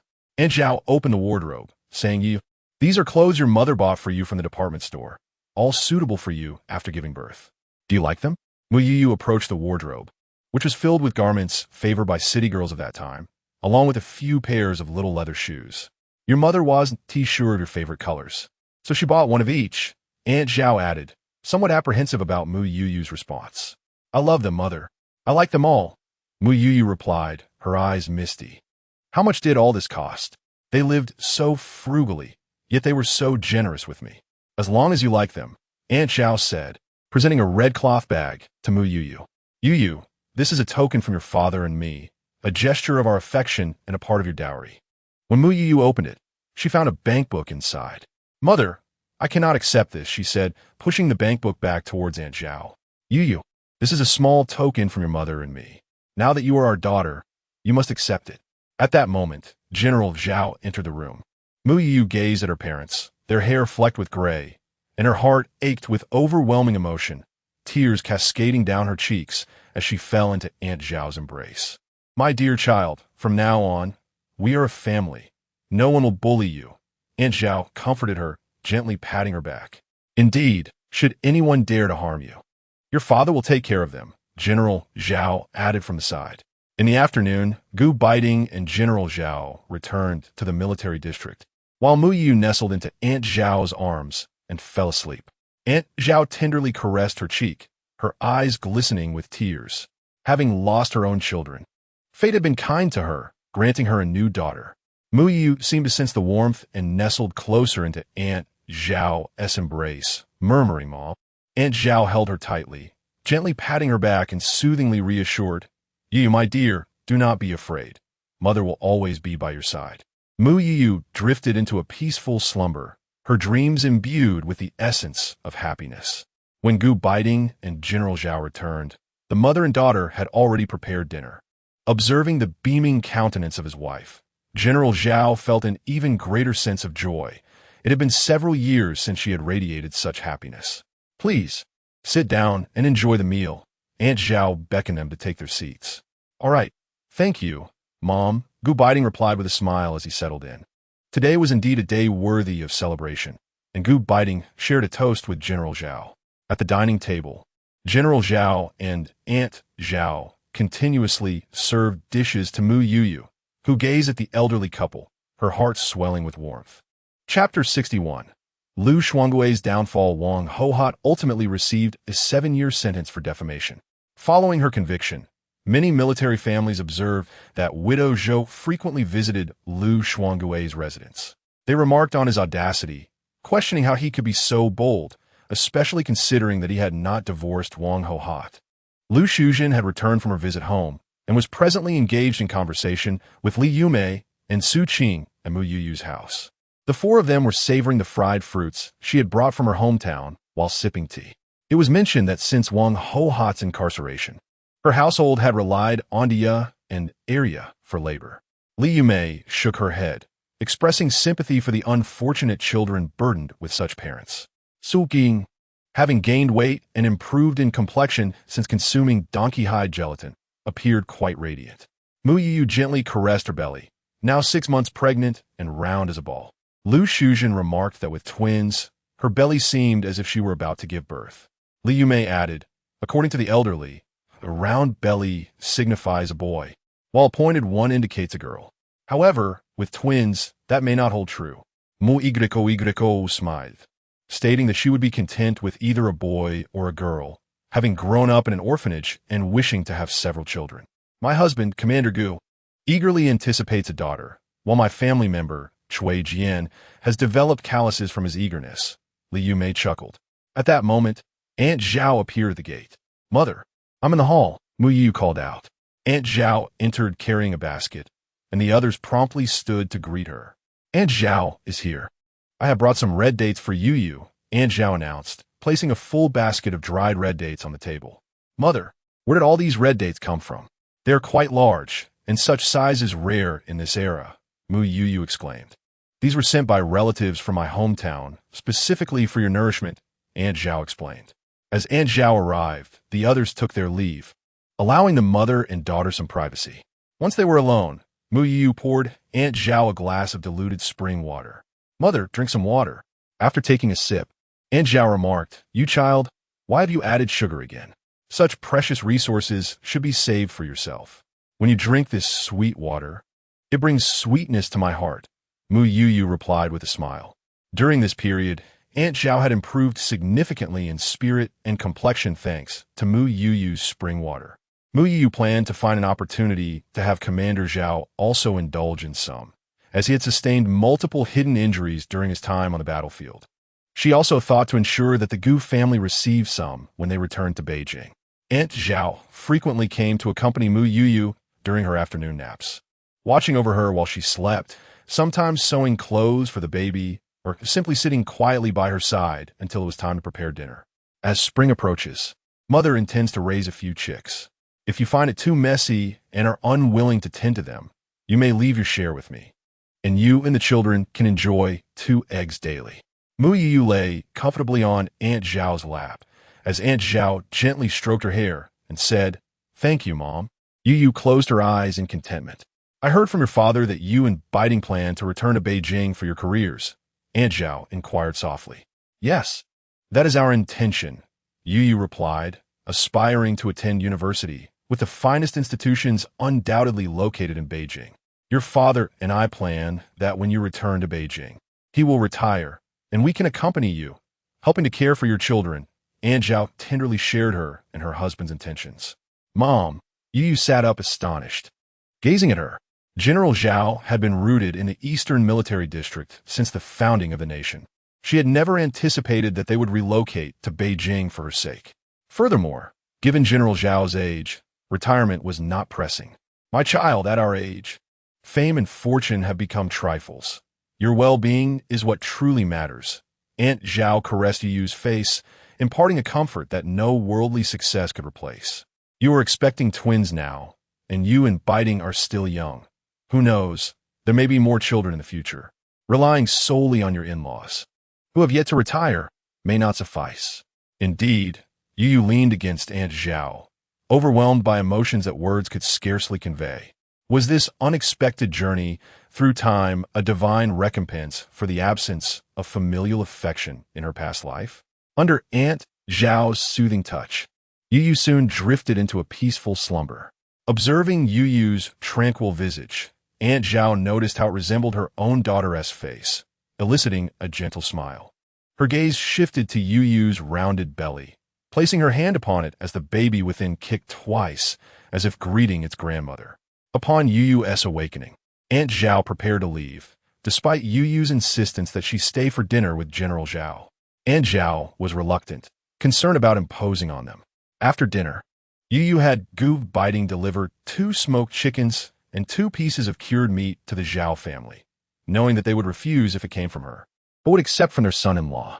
After returning from the Zhao household, Gu Beiting supported Yu as they strolled in the yard, cautious of her growing belly. He refrained from letting her leave the premises. Each evening before bed, Gu Beiting prepared warm water for Yu to soak her feet, followed by a massage to promote blood circulation, ensuring that she experienced no swelling in her feet. 1 month later, the family compound of the Eastern Military District buzzed with commotion, as Lu Shuangge found himself accused by his 2 daughters.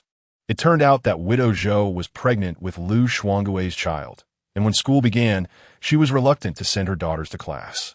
Lu Shuangge, fixated on the notion that she bore a son, indulged her every whim. Unbeknownst to him, someone had advised his eldest daughter, who, along with her sister, reported him to the committee. As Lu Shuangge had not divorced Wang Hohat, he was guilty of bigamy, while widow Zhou was accused of undermining a military marriage. Swiftly, disciplinary actions ensued. Lu Shuangge was stripped of his military rank and sentenced to 5 years, while widow Zhou also received a 5-year sentence for her transgressions. Regarding the sentencing, as there is no specific timeline available online, it is advisable not to dwell too much on the details. Subsequently, Mu Youyou learned that Dia, an area had returned to Lu Shuangge's hometown, where they were not welcomed by his parents. Thus the military had no choice but to send them to an orphanage. Meanwhile, Zhou widow gave birth to a son after the full term. Since Lu Shuangge was no longer an officer and thus did not provide any financial support to the Lu family, they too were unwilling to take him in, leading to his placement in the orphanage as well.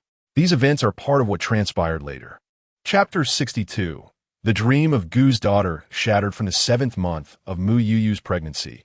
General Zhao's vehicle was stationed at the entrance of the Gu residence, ensuring that he would be ready should Mu Youyou's condition suddenly change. Aunt Zhao arrived daily as soon as Gu Beiting left for training, meticulously checking the prepared maternity package. Fearing any oversight, "Mother, how many times have you checked this? Why not take a break?" Mu Youyou remarked while nibbling on an apple, one that General Zhao had procured through his connections. Although Mu Youyou had ample provisions, there was something distinctly sweet about this paternal affection. "You silly girl. I do this all for whom?" And Zhou gently dipped Mu Ypsilono's on his forehead.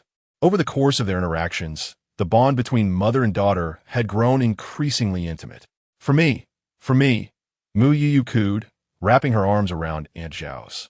"Only mothers are the best in the world." She began to sing. Aunt Zhao chuckled at her antics, finding it amusing that someone on the brink of motherhood still acted like a child. "I shall always be my mother's child." "One Ti." Mu Youyou nestled against Aunt Zhao's arm. Yes, you will forever be your mother's cherished daughter," Aunt Zhao replied, stroking Mu Youyou's fluffy hair. "Your father called to say that he and your mother-in-law will be visiting next month." "Really? That's wonderful. I will have the 4 of you doting on me." Mu Youyou exclaimed joyfully. "Mother will just take care of your confinement. It is essential for a woman to rest well during this period, especially since you're carrying twins." We must adhere to a full 2 months of recovery, Aunt Zhao advised, her tone filled with maternal concern. During that time, you must heed my words. Refrain from undertaking any tasks I disallow. Can I wash my hair or bathe? Mu Youyou inquired, anxious about the traditional beliefs surrounding confinement, fearing the consequences of not washing for 2 months. Aunt Zhao chuckled, don't worry. I will find a way to ensure that you can enjoy your confinement comfortably while avoiding any ailments. You're the best mother. Mu Youyou planted a kiss on Aunt Zhao's cheek. This child, Aunt Zhao feigned annoyance but could not hide her smile. Are the milk powder and bottles in that package sent by your mother-in-law? Aunt Zhao suddenly asked. Mu Youyou paused. Realizing those items were prepared by her and Gu Beiting from their space, the milk powder source from there. It was Gu Beiting who arranged for it to be purchased in Haicheng, she explained, knowing she could not use her parents as an excuse since they were coming to visit. No wonder, I had never seen such items in the department store. They must indeed be from Haicheng. Aunt Zhao nodded and added, have Beiting inquire if he can procure more fine goods from there for both you and the baby. Do not hesitate to spend. Although your father and I have supported others over the years, we are not short of funds, and this money is from us. Mother, we have sufficient means. My translation work brings an income as well. How can I keep relying on you and father? Mu Youyou disagreed, noting that these items were purchased with her winnings from a previous lottery. Silly child, save your money for the future. Aunt Zhao interjected before Mu Youyou could voice any further objections. Well, this settled. Mu Youyou contemplated ways to compensate them in the future, choosing not to voice any further objections, as she knew she could not win an argument against her mother. This day, when Mu Youyou erupted in frustration, marked the evening of her 8th month of pregnancy. Beiting, shegentli nucht Gu Beiting bezida here. Wife, what is the matter? Gu Beiting rose to turn on the light, noticing the furrow in Mu Youyou's brow. My stomach hurts. It feels like I might be going into labor. Don't panic. Don't panic. Let me grab the bag. You lie down for a moment, and I'll be right back to hold you. Gu Beiting quickly dressed and set the bag in the car. Mu Youyou instructed Kai to fetch a cup of spiritual spring water from their space and prepared a small bottle of enhanced spiritual spring water to keep on hand. Gu Beiting returned to the room, placing Mu Youyou in the back seat before driving to the Zhao residence, where he knocked on the gate. The one who answered was General Zhao. Father, Youyou is about to give birth. About to give birth? General Zhao, roused from sleep, momentarily failed to comprehend. Wife. He dashed into the house, and within 3 minutes, both General Zhao and Aunt Zhao emerged, the latter holding a bag. The three of them piled into the car, with Aunt Zhao settling in the back to attend to Mu Youyou. Has your water broken? Aunt Zhao inquired anxiously while checking on Mu Youyou's condition. Not yet. The pain has just begun. Mu Youyou shook her head. Then there's no need to rush. Drive steadily, Aunt Zhao advised Gu Beiting. Understood. Gu Beiting nodded, his knuckles whitening around the steering wheel, revealing his tension. General Zhao, equally anxious, glanced back at Mu Youyou. Isn't it too early? Why is she going to labor now? Twins often arrive ahead of schedule. Aunt Zhao offered a handkerchief to wipe the sweat from Mu Youyou's brow. Youyou, if it hurts, just shout. Okay. After drinking the spiritual spring water, Mu Youyou felt somewhat relieved, yet she could sense that labor was indeed imminent. Mom, I'm a bit scared. Leaning against her mother's embrace, Mu Youyou inadvertently expressed her anxious feelings, recalling the numerous stories from her past life of mothers who had tragically perished during childbirth. Don't be afraid. I'm here with you, Aunt Zhao said, holding Mu Youyou tightly, hoping to provide her with a semblance of comfort. Sister, do not worry. Kai will protect you. The enhanced spiritual spring water is no joke. If there is danger, I will ensure you receive it, Kai reassured her. Okay, old Zhao, could you possibly make a call ahead? I wish to accompany Youyou inside. Aunt Zhao turned to General Zhao, marking the first time she had requested such a favor due to his military position. Certainly. General Zhao glanced at his wife and daughter, giving a nod. Gu Beiting turned to General Zhao, surprised to witness this side of him for the first time. Upon arrival at the hospital, Gu Beiting swiftly carried Mu Youyou into the delivery room. By then, Mu Youyou had experienced several contractions. Seizing a moment of privacy, Gu Beiting discreetly administered the remaining bottle of enhanced spiritual spring water to her. You're being wasteful, Mu Youyou whispered. It's worth it. Gu Beiting placed a tender kiss on her forehead. I will wait for you.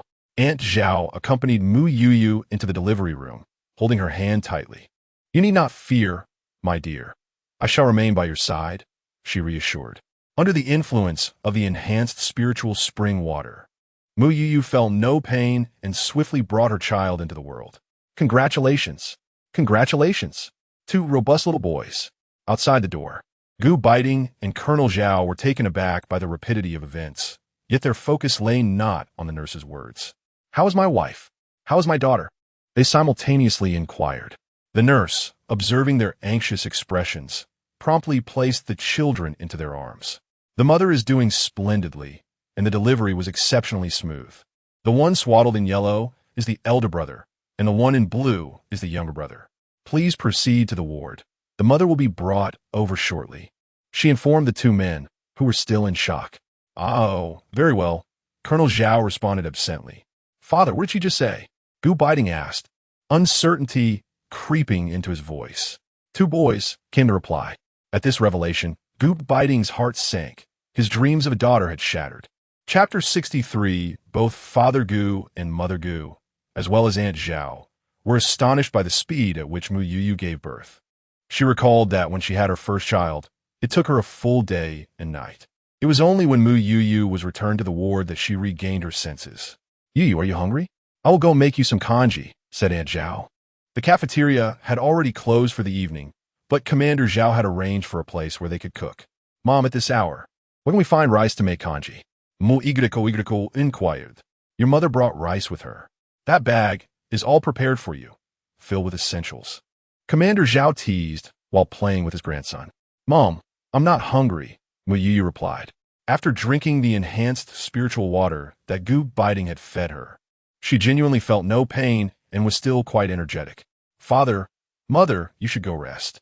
I can take care of things here, Gu Beiting said to Commander Zhao and Aunt Zhao, as he had many things he wished to discuss with his wife. Can you manage to look after one big and two little ones by yourself? Commander Zhao shot him a disapproving glance. I will take care of my wife. And as for these two little ones, Gu Beiting fell silent under Commander Zhao's stern gaze. In the end, no one went to rest. Commander Zhao and Aunt Zhao attended to the children while Gu Beiting cared for Mu Youyou. Wife, how are you feeling? Gu Beiting held Mu Youyou's hand and asked softly. I'm quite well. Really, Mu Youyou replied, though she felt a bit of discomfort in her chest, which she hesitated to mention. Could you call Mom over for me? Wife, if you have something to say, just tell me. I think I might have engorged, and it's a bit uncomfortable, Mu Youyou said, her cheeks flushing. Upon hearing this, Gu Beiting's ears turned crimson. I will go get your mother. He sprang from his chair and went to call Aunt Zhao. When Aunt Zhao arrived, she burst into laughter. You have a good constitution. It's impressive that you have milk already. She first took the eldest child and laid him in Mu Youyou's arms. During the confinement period, you must nurse lying down. Otherwise, it will hurt your hands when you grow older, Aunt Zhao instructed, assisting Mu Youyou in unbuttoning her clothing. The child cried desperately after trying to latch for quite some time without success, causing Mu Youyou to feel a pang of heartache. This is still blocked. Let Beiting help you clear it. Ah, Mom, is that really necessary? Mu Youyou protested. Why are you two being shy? If it's not cleared, the baby won't get to drink milk, and you will feel uncomfortable, Aunt Zhao said decisively and called Gu Beiting over, explaining what to do as she handed him the child. Seeing the situation unfold, Mu Youyou resigned herself to her fate. Gu Beiting stood nearby, watching her rosy face and fair skin, his throat tightening. Since they discovered Mu Youyou was pregnant, they had not been intimate. Taking a few deep breaths to steady himself, Gu Beiting began to act. Wife, I think it's cleared. Gu Beiting's ears were flushed. I'll go call Mom to take the baby, he said, and before the words had fully left his mouth, he had disappeared. Early the next morning, Gu Beiting ventured out and returned carrying a chicken and breakfast. In the breakfast, 2 boiled eggs were specially prepared for Mu Youyou. She would be discharged from the hospital in 3 days, and on that day, both Gu Fu and Gu Mu drove over from the capital. The entire family returned to the military family compound together. Upon arriving home, Aunt Zhao promptly settled Mu Youyou onto the bed, forbidding her from getting up.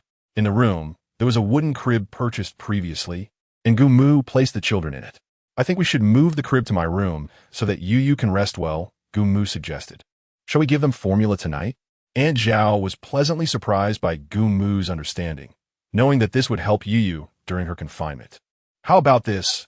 You take care of them at night, and I'll come over during the day, Aunt Zhao said with a smile, feeling it unfair for Gu Mu to bear the entire burden alone with 2 children.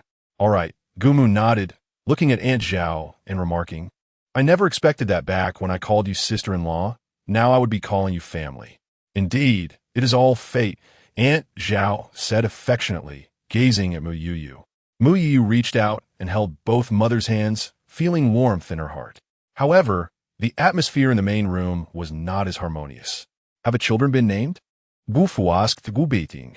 Named? Your son has given a whole bunch of girls' names. Yet here we are with 2 sons, General Zhao said, both exasperated and amused as he looked at Gu Beiting. The children need to be registered. You 2 need to decide on their names tonight. Gu Fu directed towards Gu Beiting. Understood, Gu Beiting nodded. Isn't a son still your own blood? How can you be so picky? Gu Fu pointed at Gu Beiting. Weren't you just as picky with me when I was young? General Zhao remarked, glancing at the father and son, realizing that the desire for daughters must be hereditary. Can you 2 even tell who is older and who is younger? Gu Fu curiously inquired, having studied the twins for quite some time without noticing any discernible differences. The younger one's left earlobe has a mole, General Zhao said, exuding a knowing expression towards Gu Fu, as he had recognized it at first glance. Gu Beiting looked at General Zhao, perplexed, as he had not noticed such details about his own sons, only recognizing their swaddles. General Zhao observed the expressions of the father and son, concluding that the 2 children likely held little status in the Gu family and would depend on him, their grandfather. As Aunt Zhao prepared lunch, Gu Mu took out a savings book from her pocket and handed it to Mu Youyou.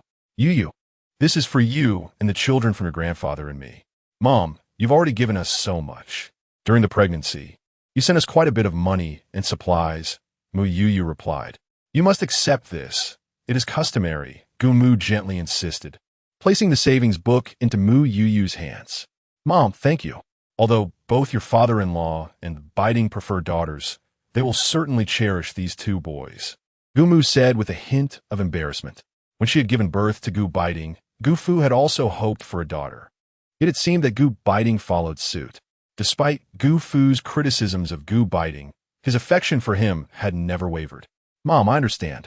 Although Gu Beiting often expressed his desire for a daughter, he couldn't help but smile foolishly at the sight of the 2 children in the hospital. Upon hearing Mu Youyou's words, Mother Gu felt relieved. At noon, Aunt Zhao prepared a separate meal for Mu Youyou, consisting of dishes that were both light and nutritious. Chapter 64. Gu Junin and Gu Junkong in the afternoon. Commander Zhao sent over a crib for 2. Mother, don't we already have a crib? Mu Youyou asked Aunt Zhao in confusion. In our hometown, these things are prepared by the grandparents, Aunt Zhao replied with a smile. And this, Aunt Zhao continued, pulling out a cloth pouch from her pocket, containing 2 pairs of silver bracelets and a bankbook. She placed the bankbook in Mu Youyou's hands, seemingly anticipating her refusal.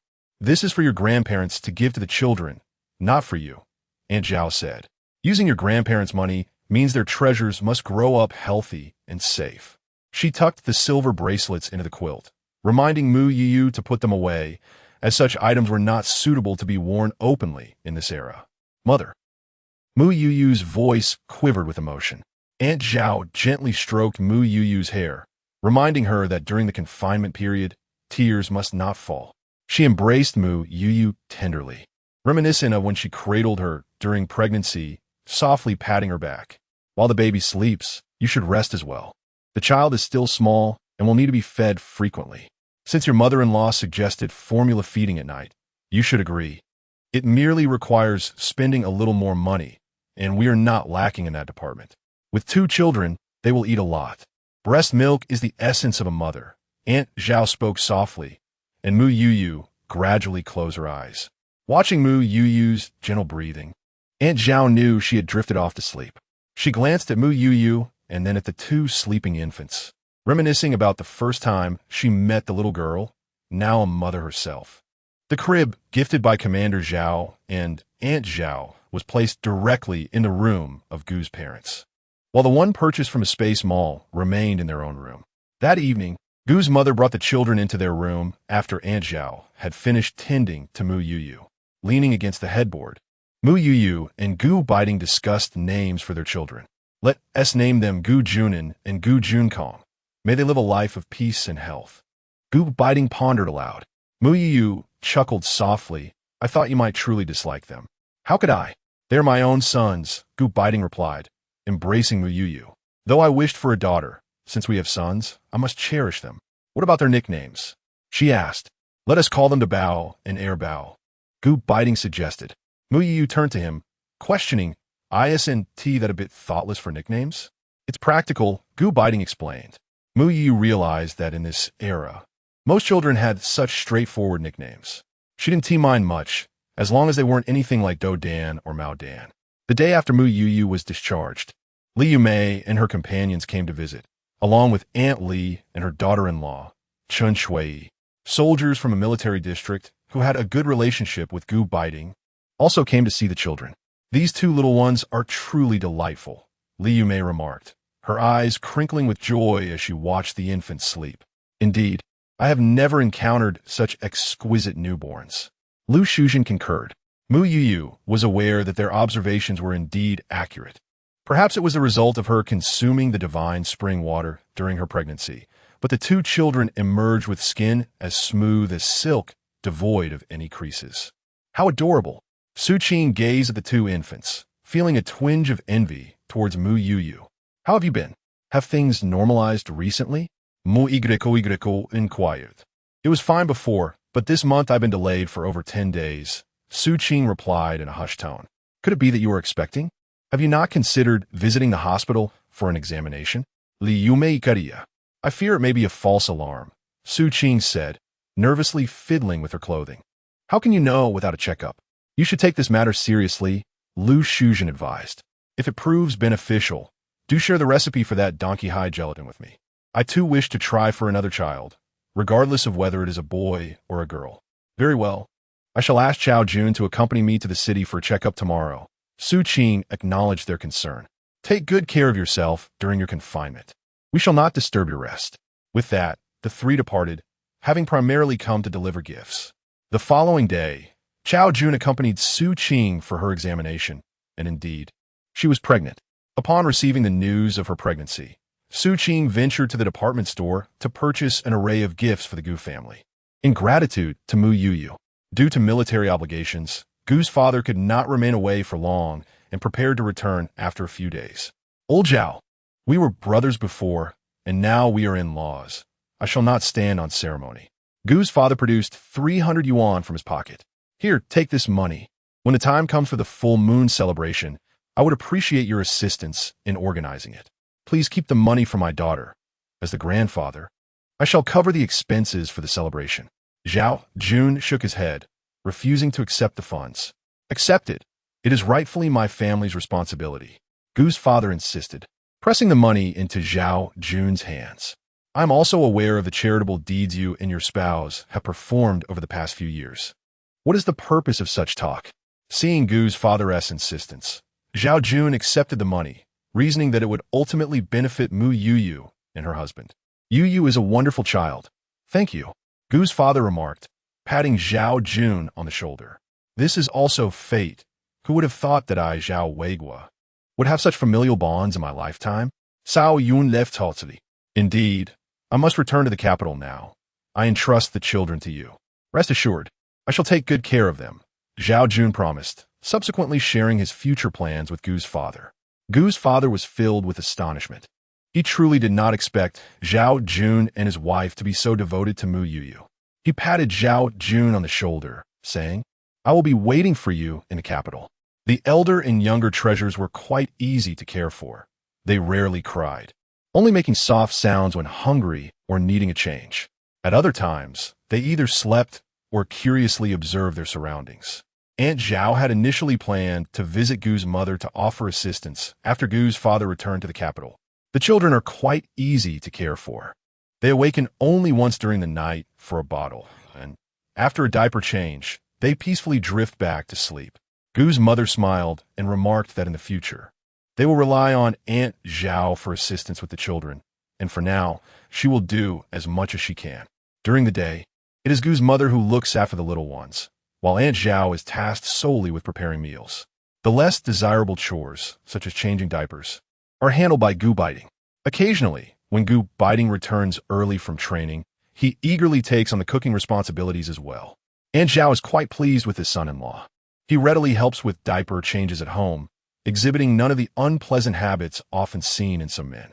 Mu Youyou is doing exceptionally well during her postpartum confinement, as Aunt Zhao creatively prepares nourishing meals for her. Kai also secretly provides her with refreshing spring water daily. With family members around, Mu Youyou has not ventured into her personal space recently, while Kai frequently expresses a desire to see the children.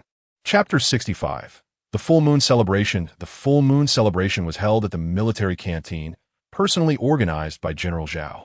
Traditionally, the male side is expected to prepare red eggs to present to the female side's relatives upon the birth of a child. Mu Youyou's family belongs to the Zhao family, and thus General Zhao prepared numerous red eggs, distributing 4 to each family in the military compound and 2 for every soldier present. The banquet was lavishly catered. Although the soldiers were already aware of the relationship between General Zhao and Mu Youyou, this occasion marked a formal public acknowledgement of their bond. At the banquet, Gu's mother and Aunt Zhao each cradled a child wrapped in vibrant red blankets, their curious eyes wide open as they were held by their grandmothers, remaining calm and content. These 2 children are truly remarkable. I have never seen infants so splendid at just 1 month old, someone remarked. Gu Beiting spent the day at home with Mu Youyou, having prepared lunch for her himself. Why aren't you going to the canteen? I can manage on my own, Mu Youyou inquired. But with my parents there, attending to my wife takes precedence over the banquet, Gu Beiting replied, placing the meal before her. Mu Youyou smiled at him, inviting him to join her. After finishing their meal, Gu's mother and Aunt Zhao returned with the children, as the raucous atmosphere of the banquet was overwhelming for infants so young. Gu's mother was set to return to Jing City the following day, her leave lasting only a month. Aunt Zhao had initially planned to stay overnight at Mu Youyou's home to assist with the children, but Mu Youyou declined, as it was frowned upon for a mother-in-law to stay at her son-in-law's house during this era. The children are quiet at night. Gu Beiting and I can manage, she assured Aunt Zhao. Understanding her concerns, Aunt Zhao did not insist further. Yet she remained adamant about visiting during the day to help care for the children and prepare postpartum meals for Mu Youyou, while Gu Beiting would handle other chores after his training. Despite the demands of postpartum care, Mu Youyou was not confined to bed, as her recovery had been significantly aided by the nourishing spring water. On the evening of Gu's mother's departure, Mu Youyou took Gu Beiting and the children into the space. Kai finally met the little ones for the first time, joyfully waving her tiny paws. "Oh no, I need to change my form again. I can't even reach my little nephews," she exclaimed. Gu Beiting changed the children into diapers, ensuring a more comfortable night for them, as their appetite had grown, resulting in more frequent nighttime needs. He prepared the milk bottles, setting the water temperature in the warmer so that the formula could be swiftly added when it was time to feed the children. With the absence of elders, Mu Youyou used a breast pump to store any excess milk in the refrigerator within the space, ready to be warmed as needed. That night, at Kai's insistence, Mu Youyou and Gu Beiting stayed in the space with the children. They enjoyed a restful night, while Kai, transformed into an adorable Mickey Mouse plush, kept watch over the 2 infants in the adjacent room, only coming to awaken Gu Beiting when the children stirred. The following morning, before anyone else had awoken, Kai would release them from their space. Once Gu Beiting was awake, he would first attend to the children, feeding them and changing their diapers before preparing breakfast. It was not until Mu Youyou had completed her postpartum confinement that Aunt Zhao ceased her daily visits, primarily because, in this era, it was uncommon for family members to visit their daughter and son-in-law every day. Typically, Aunt Zhao would come over every 3 to 5 days, bringing with her the eggs laid by the chickens at home, which Mu Youyou would then receive. Mu Youyou resumed her translation work only after completing her confinement. Gu Beiting crafted a bamboo twin stroller, designed for both sitting and lying down, inspired by the twin stroller from their space. This made it more convenient and effortless for Mu Youyou to tend to the children. On this particular day, after Mu Youyou had finished feeding the children and lulled them to sleep, she was preparing to start her translation work when Wang Li arrived. Come in and sit. Mu Youyou welcomed Wang Li into the main room and offered her some white rabbit milk candies. Wang Li placed her basket on the table. Sister Youyou, I brought you some large prawns and a hen. My father has already slaughtered it. Xiaoli, thank you. How much do I owe you? I'll pay you, Mu Youyou said, reaching in her pocket for money. Sister Youyou, no need for payment. This is for you to nourish your body, Wang Li insisted, repeatedly waving her hands. How can I accept this? Mu Youyou was still inclined to pay. She knew that Wang Li's prawns and hen were usually sold for money. Sister Youyou, this is just for you to eat. My parents are aware of this, and if you pay me, it would mean you don't regard me as a friend. Banli fainat anuyensa.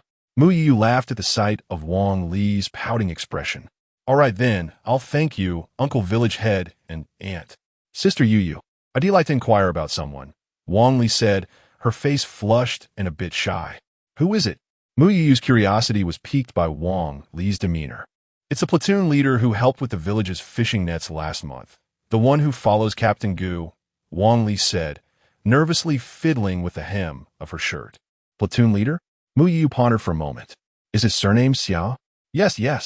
Bamli Nuda Eajarli. I think I heard some soldiers call him platoon leader Xia. Then you must be referring to Xiao Weiguang. Oh, so that is his name. Wang Li's face flushed even deeper. What is the matter? Do you like him? Mu Youyou observed Wang Li's expression, as if she had come to an understanding. And no, Wang Li stammered, her cheeks still red. A few days ago, I went to the black market to sell some seafood and nearly got caught. He saved me. In the village, fishermen were allowed to keep the surplus seafood after paying their taxes. So Wang Li would sometimes take her excess goods to the black market to supplement her household income. A few days prior, she had gone to the black market as usual, unaware of the recent crackdown, and it was Xiao Weiguang who had helped her evade capture. Mu Youyou nodded, realizing it was a story of a hero saving a damsel in distress. So what are you planning? I wish to express my gratitude to him. Sister Youyou, please do not misconstrue my intentions. Wang Li glanced anxiously at Mu Youyou's expression. I do not wish to misconstrue. I do not wish to misconstrue. Mu Youyou recognized that the young ladies of this era are easily flustered, so she concealed her thoughts. Sister Youyou, what do you think about me making him a piece of clothing? Banli Inkita Sufli. Huh? Mu Youyou looked at her. Isn't gifting clothing something reserved for those in a romantic relationship? Have you not consulted your mother? I fear that if my mother learns of it, she will worry and prevent me from visiting the black market in the future, Wang Li replied. After all, each time she ventured to the black market, she sold quality goods and earned a considerable profit. This clothing is typically exchanged between lovers, especially when crafted by one's own hands, Mu Youyou remarked. Then I shall not make the clothing. Wang Li felt somewhat embarrassed. She genuinely wished to thank Xiao Weiguang. That day, upon seeing the faded garments Xiao Weiguang wore at the black market, she was inspired to have such an idea. Chapter 66. Gu Beiting desires his wife to play matchmaker. You may craft something small for him. A modest gift carries profound sentiment, Mu Youyou remarked with a smile. Wang Li pondered for a moment before nodding in agreement. Then I shall create a wind chime for him. That sounds lovely. Sister Youyou, may I see the children? Wang Li inquired with eager anticipation. Of course, Mu Youyou replied, leading Wang Li into the room where the children were peacefully asleep. They are so adorable, Wang Li whispered, cautious not to disturb their slumber. After a brief moment of admiration, she quietly exited the room. As Wang Li departed, Mu Youyou retrieved a small bag of chocolates from her space and offered it to her. Take this home with you. I cannot accept this. Such delicacies are quite precious. Sister Youyou, you should keep it for yourself, Wang Li insisted. However, Mu Youyou placed the chocolates into her basket. I have little taste for sweets. You should enjoy them. They will melt if left too long. Seeing her insistence, Wang Li graciously accepted, contemplating that she would bring some delightful treats for Mu Youyou on her next visit to the city. When Gu Beiting returned home and inquired about the chickens and prawns, Mu Youyou took the opportunity to share the details with him. If it were clothing, Xiao Weiguang would indeed refuse it. There are regulations against accepting gifts from the public. Xiaoli is still quite young and unaware of such matters, Mu Youyou explained, then turned her gaze toward Gu Beiting. How old is Xiao Weiguang this year? 23. I believe, Gu Beiting replied, thoughtfully. It seems his family is eager for him to find a partner. Is it so urgent to seek a spouse at just 23? Gu Beiting mused. Marriage in rural areas tends to occur early, and given that he serves in the military and seldom returns home, it is understandable that his family is anxious. As Gu Beiting began to prepare lunch, Mu Youyou nodded in agreement. Indeed, there seems to be a certain affinity between Wang Li and Xiao Weiguang. Wang Li had crafted the wind chime from beautiful shells she had found, but had yet to find the opportunity to present it to Xiao Weiguang. One day, as fate would have it, Xiao Weiguang arrived in the village to assist Gu Beiting in purchasing meat. While waiting in line, he was spotted by Wang Li, who hurried home to retrieve the wind chime and rush back. When Wang Li returned, Xiao Weiguang was still in line, concerned about being seen and criticized. She chose to wait for him on the road leading back to the military district. Squad leader Xia, Wang Li called out as she approached him on the path. Wang Li, is there something you need? He replied, slightly surprised. You know my name? Wang Li felt a surge of joy at his recognition. I know you are the village chief's daughter, Xiao Weiguang explained, his ears turning crimson, betraying his embarrassment, though Wang Li remained oblivious to his flustered state. Thank you for your assistance last time. This is a wind chime I made for you, Wang Li said, extending the delicate creation towards him. I cannot accept this. We have regulations, Xiao Weiguang said, shaking his head. Wang Li pressed the wind chime into his hands. It is crafted from shells, and I spent no money on it. As her fingertips brushed against his, Xiao Weiguang felt a rush of warmth to his cheeks. I mustn't be late for work. I shall take my leave now. Without waiting for his response, Wang Li dashed away. Xiao Weiguang gazed absent-mindedly at Wang Li, who was waving goodbye as she ran off into the distance. Thank you, squad leader Xia. As he watched the girl retreat, a smile emerged on his face. When he was still a soldier, he had come to the village to lend a hand and had instantly taken a liking to this beautiful and innocent girl, though at that time she was still quite young. Last year, during the New Year celebrations back home, his family attempted to introduce him to a potential partner, but without a moment's hesitation, he declined. Upon returning to his dormitory, Xiao Weiguang hung the wind chime on his bed.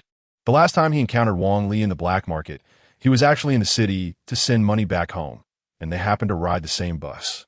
Knowing that Wang Li had a habit of visiting the black market periodically, he felt uneasy and decided to follow her.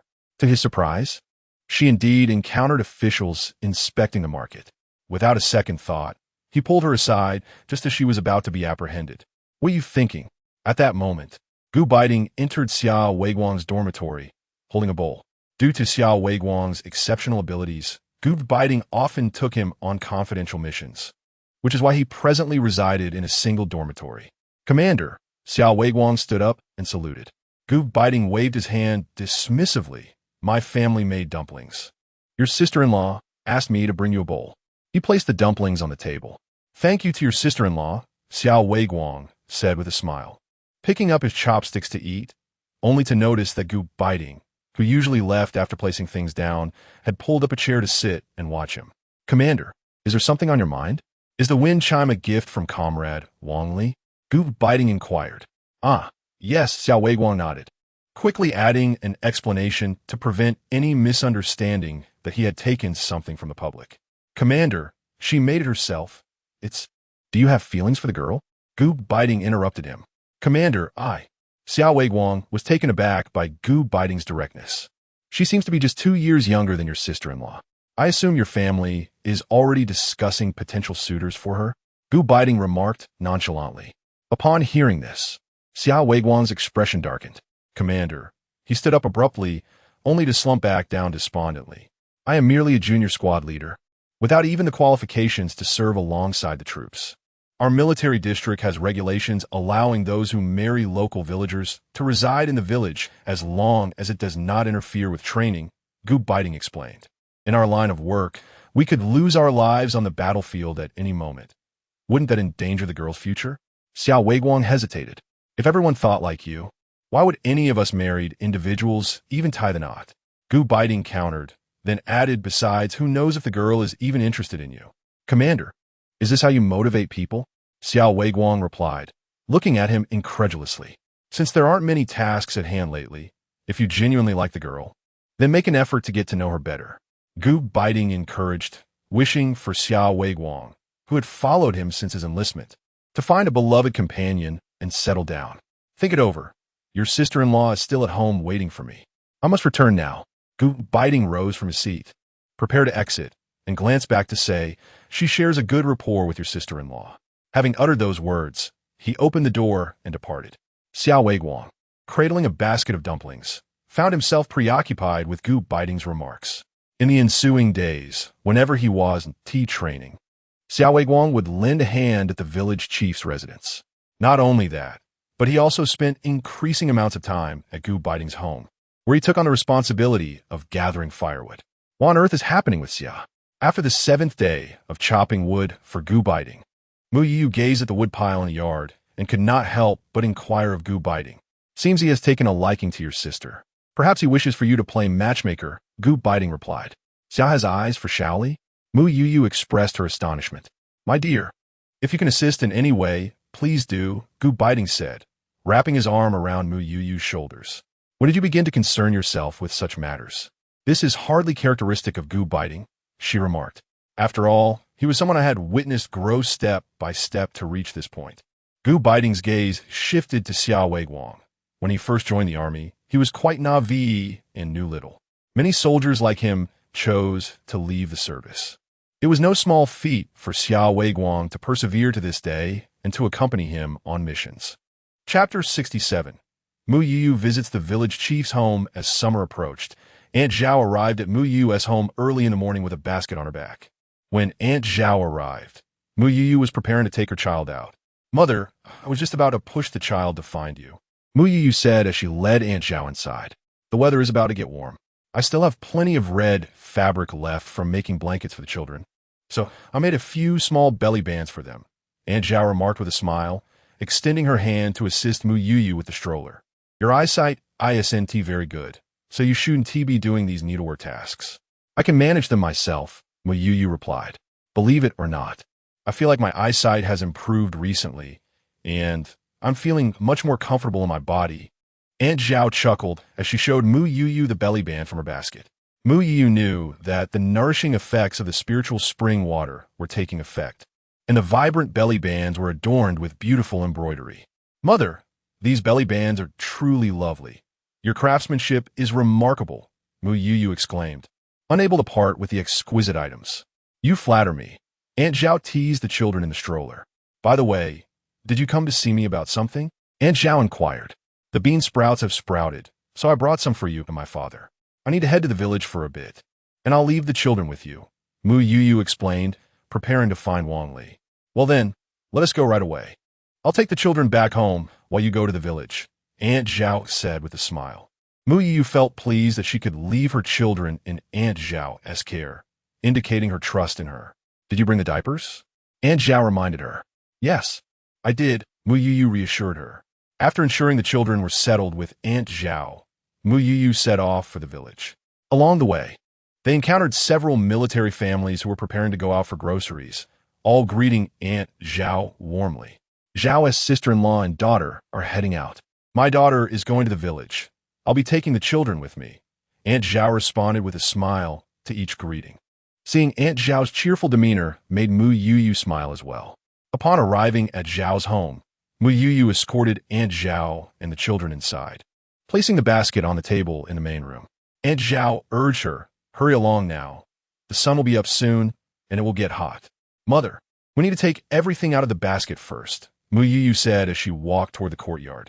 Listening to her, Aunt Zhao began to retrieve the items from the basket, which contained not only the children as supplies and some bean sprouts, but also 2 pounds of meat and a preserved chicken.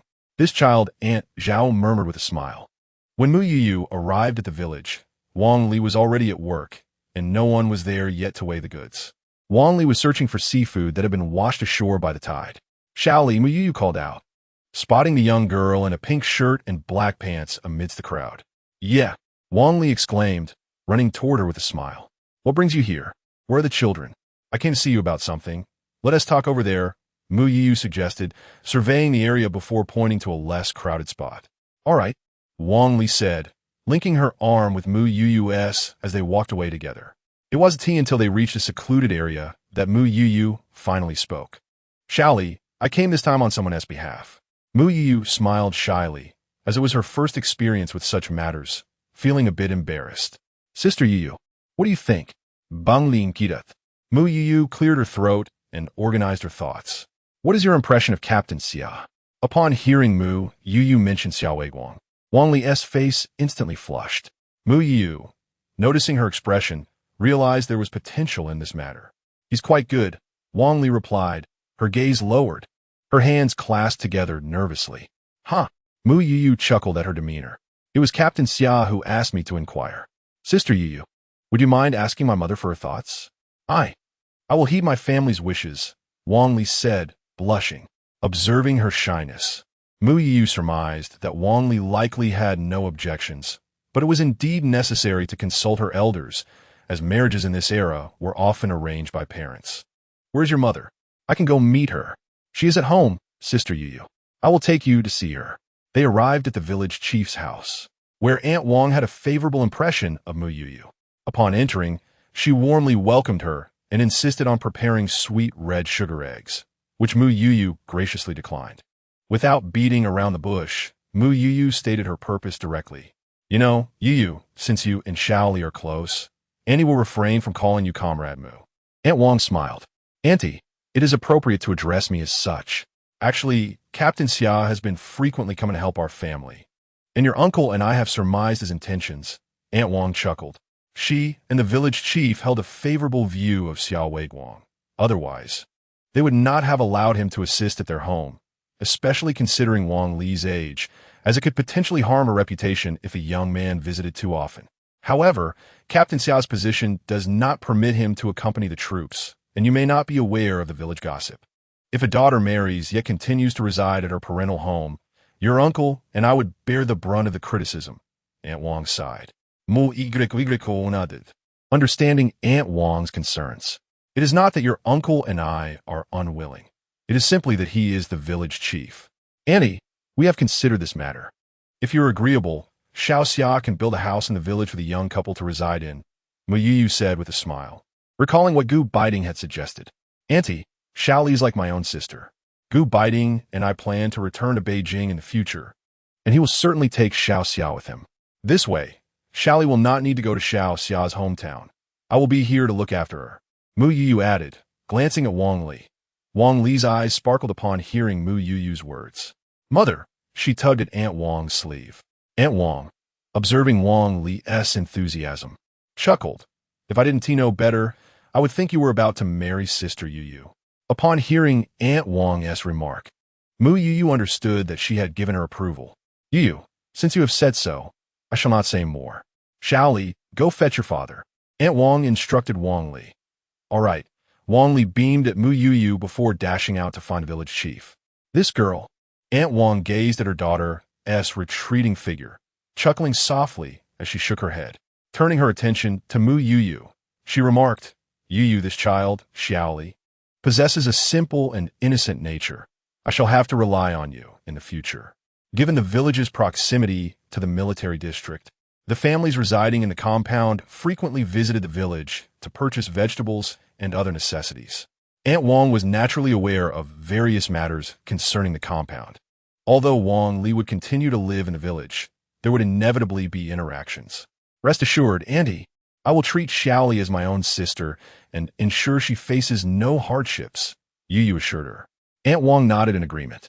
Chapter 68. Wang Li and Xia Weiguang's engagement. The village chief soon returned, and after Aunt Wang recounted the events, he began to speak.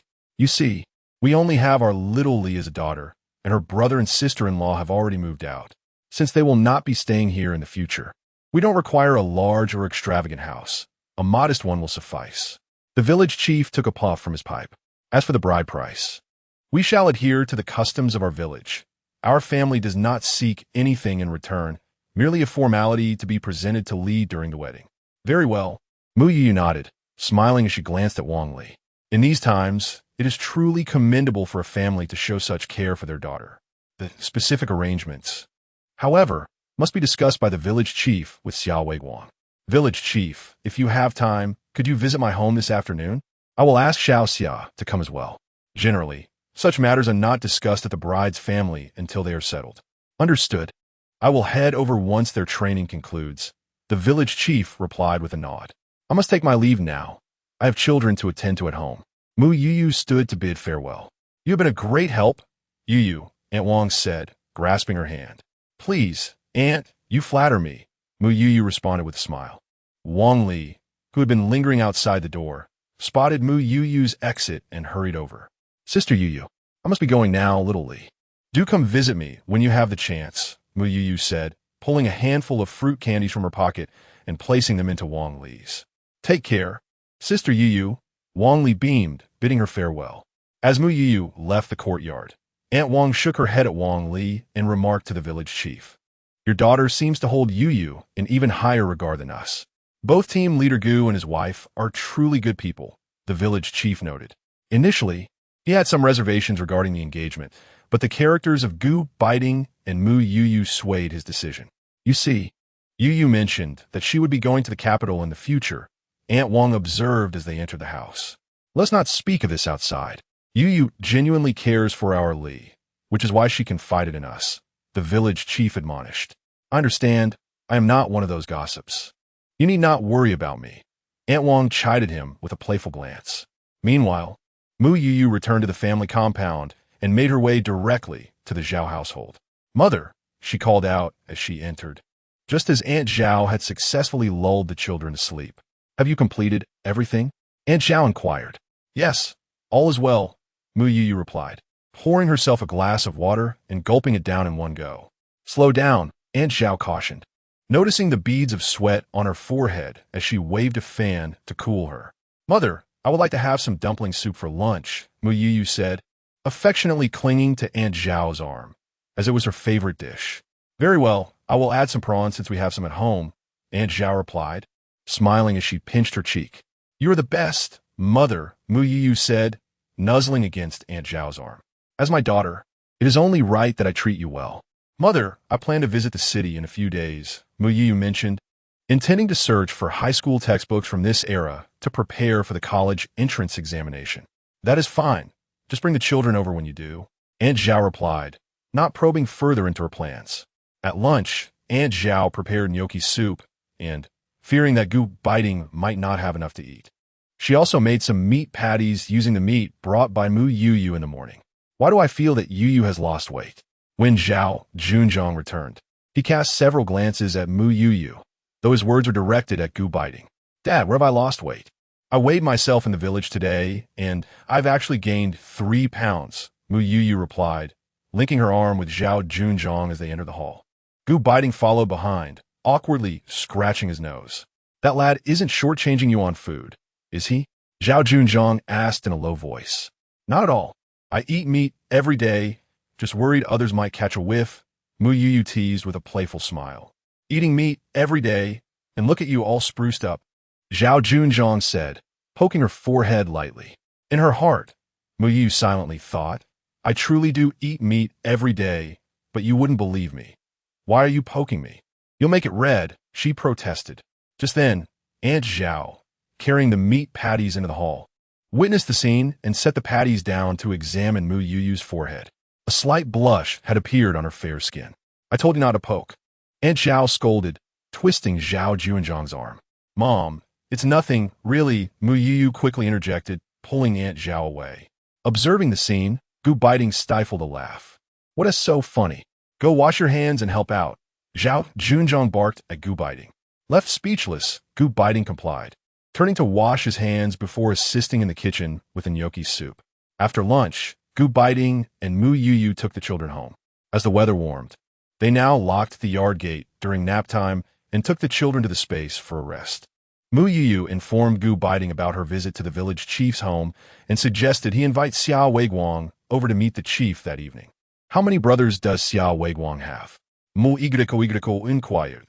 He is the second of 3. He has an older brother and a younger brother. You needn't worry about this. His parents are quite reasonable, and he only gives them 5 yuan a month for support, with no other burdens, Gu Beiting reassured her, aware of her concerns. That's good to hear, Mu Youyou replied, recalling the many troublesome families depicted in the novel she had read. In the afternoon, after finishing his training, Gu Beiting brought Xiao Weiguang home. Sister-in-law, I truly appreciate your kindness. Xiao Weiguang expressed his gratitude upon arriving. No need for formalities. Just treat Xiaoli well in the future, Mu Youyou replied with a smile, handing the children over to Gu Beiting before heading to prepare dinner. Shortly after, the village chief arrived. He and Xiao Weiguang engaged in discussions in the hall, and Mu Youyou occasionally heard the chief's hearty laughter, indicating a pleasant conversation. Gu Beiting and Mu Youyou invited both the village chief and Xiao Weiguang to stay for dinner.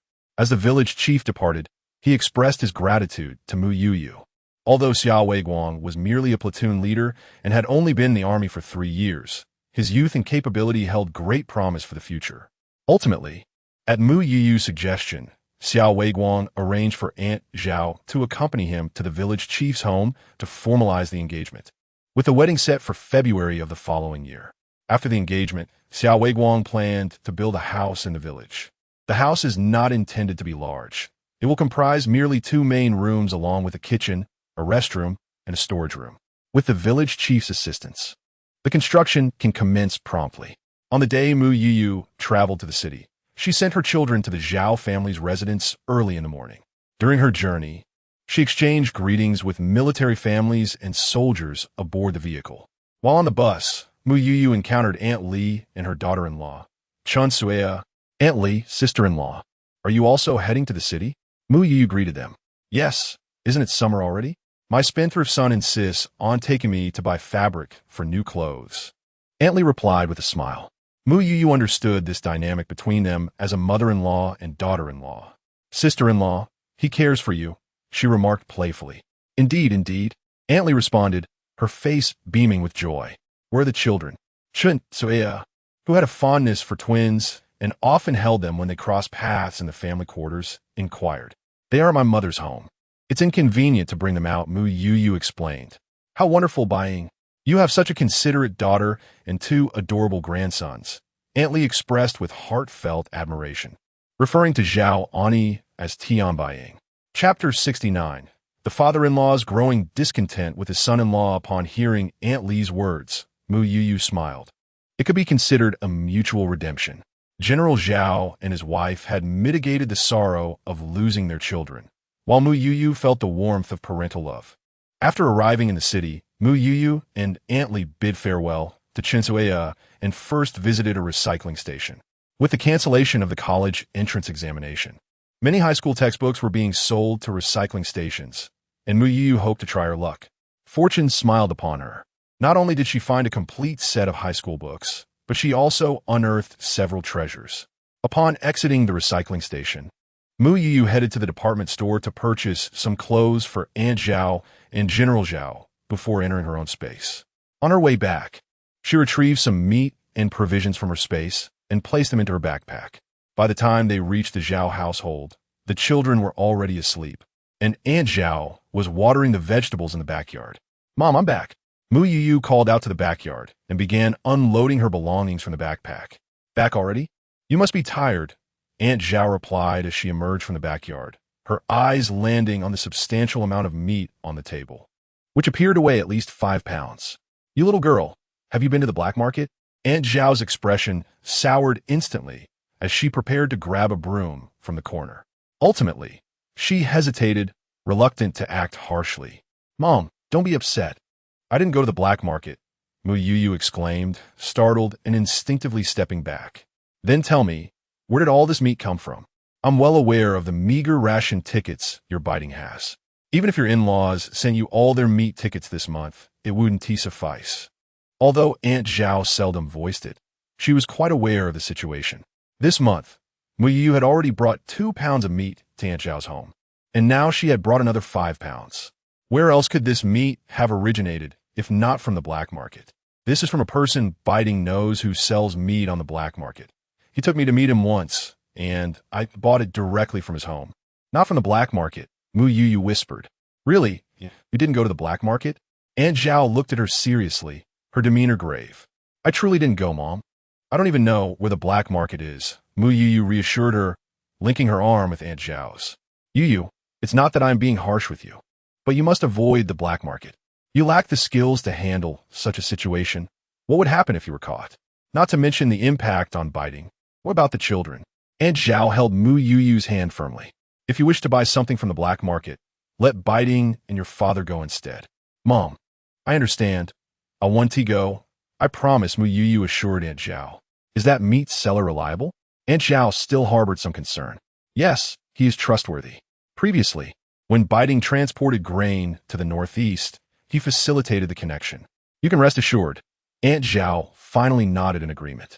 Mom, let us make dumplings for dinner. It's been ages since we had them. It's too late for lunch. You are such a glutton, Aunt Zhao said fondly as she looked at Mu Youyou. I'll make you some sauerkraut pork dumplings and a few cabbage pork dumplings. Beiting loves those. Great. You go check on the children in the room and take a little rest. I'll prepare lunch, Aunt Zhao said, preparing to leave the main room. Mom, wait a moment. Mu Youyou retrieved clothing and food from beneath her backpack. These are the garments I purchased for you and Dad. Child, why waste money? Why not buy something for yourself? Aunt Zhao chided her with a mock frown. Mother, look at your clothes. They've faded from washing. And Dad's wardrobe consists solely of military uniforms.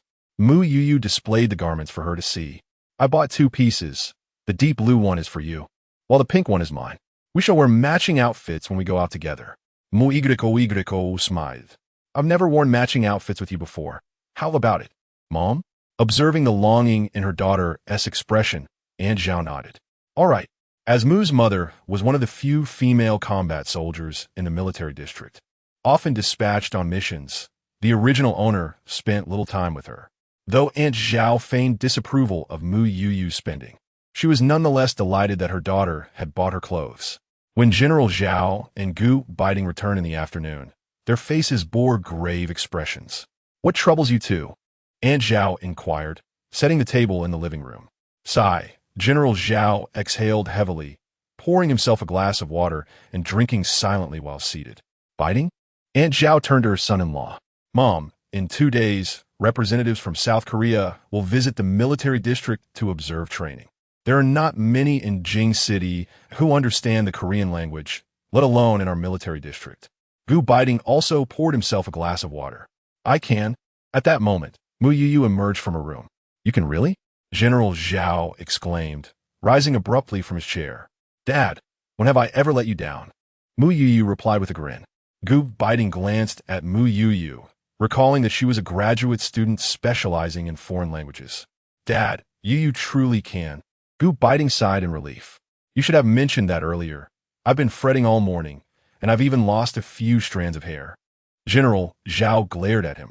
I usually forget that Youyou translates English, Gu Beiting admitted sheepishly, recalling how frantic his father-in-law had been earlier, akin to an ant on a hot pan, making numerous calls to various military districts. How did my daughter end up with such a simpleton? With the issue resolved, General Zhao's mood brightened considerably. Gu Beiting cast a disgruntled glance at General Zhao. He had once been the general's pride, but now he felt like the most despised son-in-law. A swift transition in status indeed. Enough. Let us eat. Look at how you've worried Beiting. Aunt Zhao shot an admonishing look at General Zhao. Dumplings, dumplings. Mu Youyou cheerfully served Gu Beiting several dumplings filled with pork and cabbage. Sensing General Zhao's gaze, she hurriedly served him a few as well. Dad, you should eat too. You will translate for me. Youyou, General Zhao remarked while enjoying his dumplings. Then turned to Gu Beiting. You should accompany us. Yes, I will serve as your guard, Gu Beiting responded without lifting his head, focused on his meal. You little rascal. General Zhao raised his chopsticks, preparing to strike. What are you doing? Even during a meal, there is a palpable unease, and soon the child may awaken. Before Zhao Aunt could wait for General Zhao's chopsticks to make their move, her own chopsticks had already collided with his hand. Upon hearing Zhao Aunt mention that the child was sleeping, General Zhao refrained from further comment, merely casting a glare at Gu Beiting. Subsequently, whenever Gu Beiting attempted to select a dumpling, it would inevitably be snatched away by General Zhao first. Despite his age, he still displayed such childish behavior. Zhao Aunt lifted a plate of dumplings and transferred them all into her son-in-law's bowl. Once the meal concluded and Gu Beiting finished tidying up, Mu Youyou intended to take the family for a stroll through the village with the child. Chapter 70. The South Korean delegation not going. Staying at home is much more comfortable. General Zhao's face displayed clear resistance. If I have that time, why not just sit and read the newspaper a little longer? Come on. Mu Youyou entwined her arm with General Zhao's. I haven't even taken a stroll with Mom and Dad. Aunt Zhao, overhearing this, found the sentiment particularly familiar. Seeing his daughter's eager expression, General Zhao could not bring himself to refuse. Very well, let's go. The family stepped outside together, where the children had already awakened, lying in their stroller being pushed by Beiting. With summer upon them, Aunt Zhao had thoughtfully equipped the stroller with a mosquito net, alleviating concerns about the children being bitten. Along the way, they encountered several military families out for a walk. General Zhao, out for a stroll with the family? Indeed, he replied, a broad smile gracing his face. My daughter insisted on taking me for some exercise. Your two grandsons are truly delightful, handsome and robust. They resemble my daughter. She is indeed beautiful. Once the passerby departed, General Zhao nudged Beiting aside, taking over the stroller himself, striding ahead with pride. Look at him so smug. When just moments ago he was reluctant to come out, Aunt Zhao remarked, shaking her head. Huh. Mu Youyou chuckled, linking arms with Aunt Zhao as they walked behind. On the day the South Korean delegation arrived, Mu Youyou donned a tasteful white shirt and black skirt, positioning herself beside General Zhao, while Beiting stood on the other side in immaculate military attire. The professionalism of Mu Youyou's translation left the South Korean delegation astonished. Their own Chinese translator paled in comparison. Is this your country's professional translator? One of them inquired. This is my daughter, General Zhao proudly proclaimed. Upon reaching the training grounds, Beiting changed into combat gear, taking his position at the forefront. The soldiers stood in perfect formation, poised and ready for his command. With a serious demeanor, Beiting's gaze was resolute. He turned toward General Zhao, executing a precise military salute. Sir, the assembly is complete. Please give your orders. General Zhao returned the salute, declaring, commence training. Yes, Beiting responded, turning to the soldiers. Let the neighboring countries witness the strength of our Chinese military. All present, training begins. As his words echoed, a resounding gunshot pierced the air, prompting the soldiers into swift action, their movements sharp and agile, a testament to their rigorous training. Watching these soldiers, Mu Youyou felt a swell of pride. Although she lived in a military district, this was her first time witnessing their training firsthand. Their daily arduous efforts, sacrificing blood and sweat to protect their nation, embodied a spirit and resolve worthy of admiration. Leading the formation, Beiting moved with the grace of a cheetah on the training ground, skillfully pursuing his objectives. His nimble physique resembled a specter, executing each maneuver with speed and precision. Every strike infused with strength. The South Korean delegation, awestruck by the display of training, found themselves at a loss for words, their eyes brimming with admiration. What is the name of this colonel? A member of the South Korean delegation inquired, now all standing. Beiting, my son-in-law, General Zhao replied with a smirk. The South Korean delegation turned their gaze towards General Zhao. Father, please be more discreet, Mu Youyou softly reminded him. Clearing his throat, General Zhao thought it difficult to remain modest with such an exceptional daughter and son-in-law. If the opportunity arises, we would like to conduct a military exercise with your military district. What are your thoughts, General Zhao? The South Korean representative inquired. Certainly, it would be an honor. General Zhao nodded in agreement. The exercise was scheduled for the following day. That evening, Beiting ensured the South Korean delegation was comfortably settled before returning to the family compound, where Mu Youyou awaited him. Why would South Korea propose a military exercise? Wasn't this visit merely for observation? Beiting questioned. It's a perfect chance to showcase our true capabilities, General Zhao replied with a smile. You, my boy, must not bring shame upon yourself or our nation. I assure you I will accomplish the mission. Beiting saluted, making a solemn promise to his commander. As the military exercise commenced, both sides dispatched 10 participants to engage in a jungle sniping task. Victory was determined by the number of survivors. Beiting's team had already infiltrated the dense foliage. Beiting, what do you think they're up to? Conducting military exercises on our territory seems rather self-destructive. Seien wir gemacht, besollt. In truth, jungle warfare has historically been a weakness for our forces. Our familiarity stems from the experiences of our predecessors, honed through trial and error, which they remain unaware of, Beiting explained as he inspected his weaponry. In any case, we must demonstrate the prowess of the soldiers of Wagwa, Chao Jun stated seriously. Indeed, the others echoed, their spirits soaring. Meanwhile, General Zhao and the South Korean delegation occupied the observation platform, with Mu Youyou positioned behind him. May I ask, how did you learn to speak South Korean? The South Korean translator quietly inquired. Self-taught, Mu Youyou replied, leaving the translator visibly astonished at her proficiency. In the jungle, their visibility would be restricted, yet concealment became easier. Beiting, equipped with binoculars, surveyed the situation ahead. The dense trees obscured most sunlight, allowing for a clear view of the outside world, which greatly aided their stealth and marksmanship. As time passed, they encountered several waves of enemy forces, yet they vanquished them all with their adept skills. It was a one-sided slaughter, a victory devoid of any suspense. As the sun began to set, they emerged from the jungle and returned to the command platform. The golden rays of the setting sun bathed the earth in an orange hue. Report, our forces have annihilated the enemy, Beiting declared, and thunderous applause erupted as his words resonated. This time, they had proven that the soldiers of Wagwa were unparalleled. Welcome back in triumph, General Zhao said with a smile. The South Korean delegation regarded Beiting and his 10 comrades, standing in perfect formation before them, their expressions somber, having not anticipated such a devastating defeat. Indeed, your nation harbors hidden talents, the head of the South Korean delegation remarked. This was merely a friendly exchange. General Zhao replied with a slight smile. I hope there will be another opportunity for us to engage in friendly competition. The responsible party shook hands with General Zhao, who was set to depart this evening. Certainly, General Zhao replied with a hearty agreement. His daughter and son-in-law are truly exceptional talents. The responsible party cast a glance at Mu Youyou and Beiting, who stood behind General Zhao. Indeed, these two youngsters are remarkably gifted, General Zhao chuckled.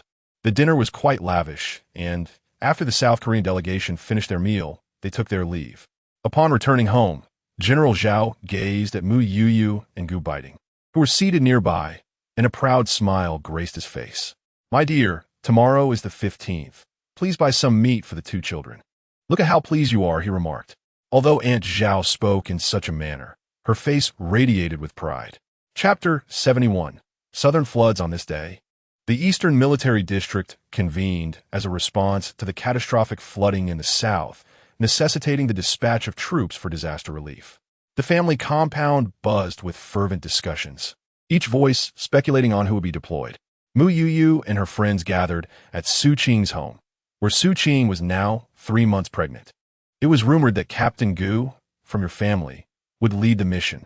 Lu Shuzhen, cradling her eldest child, shared her insights, having gleaned much from her partner, Zhang Hui, who worked alongside Beiting. It seemed that way.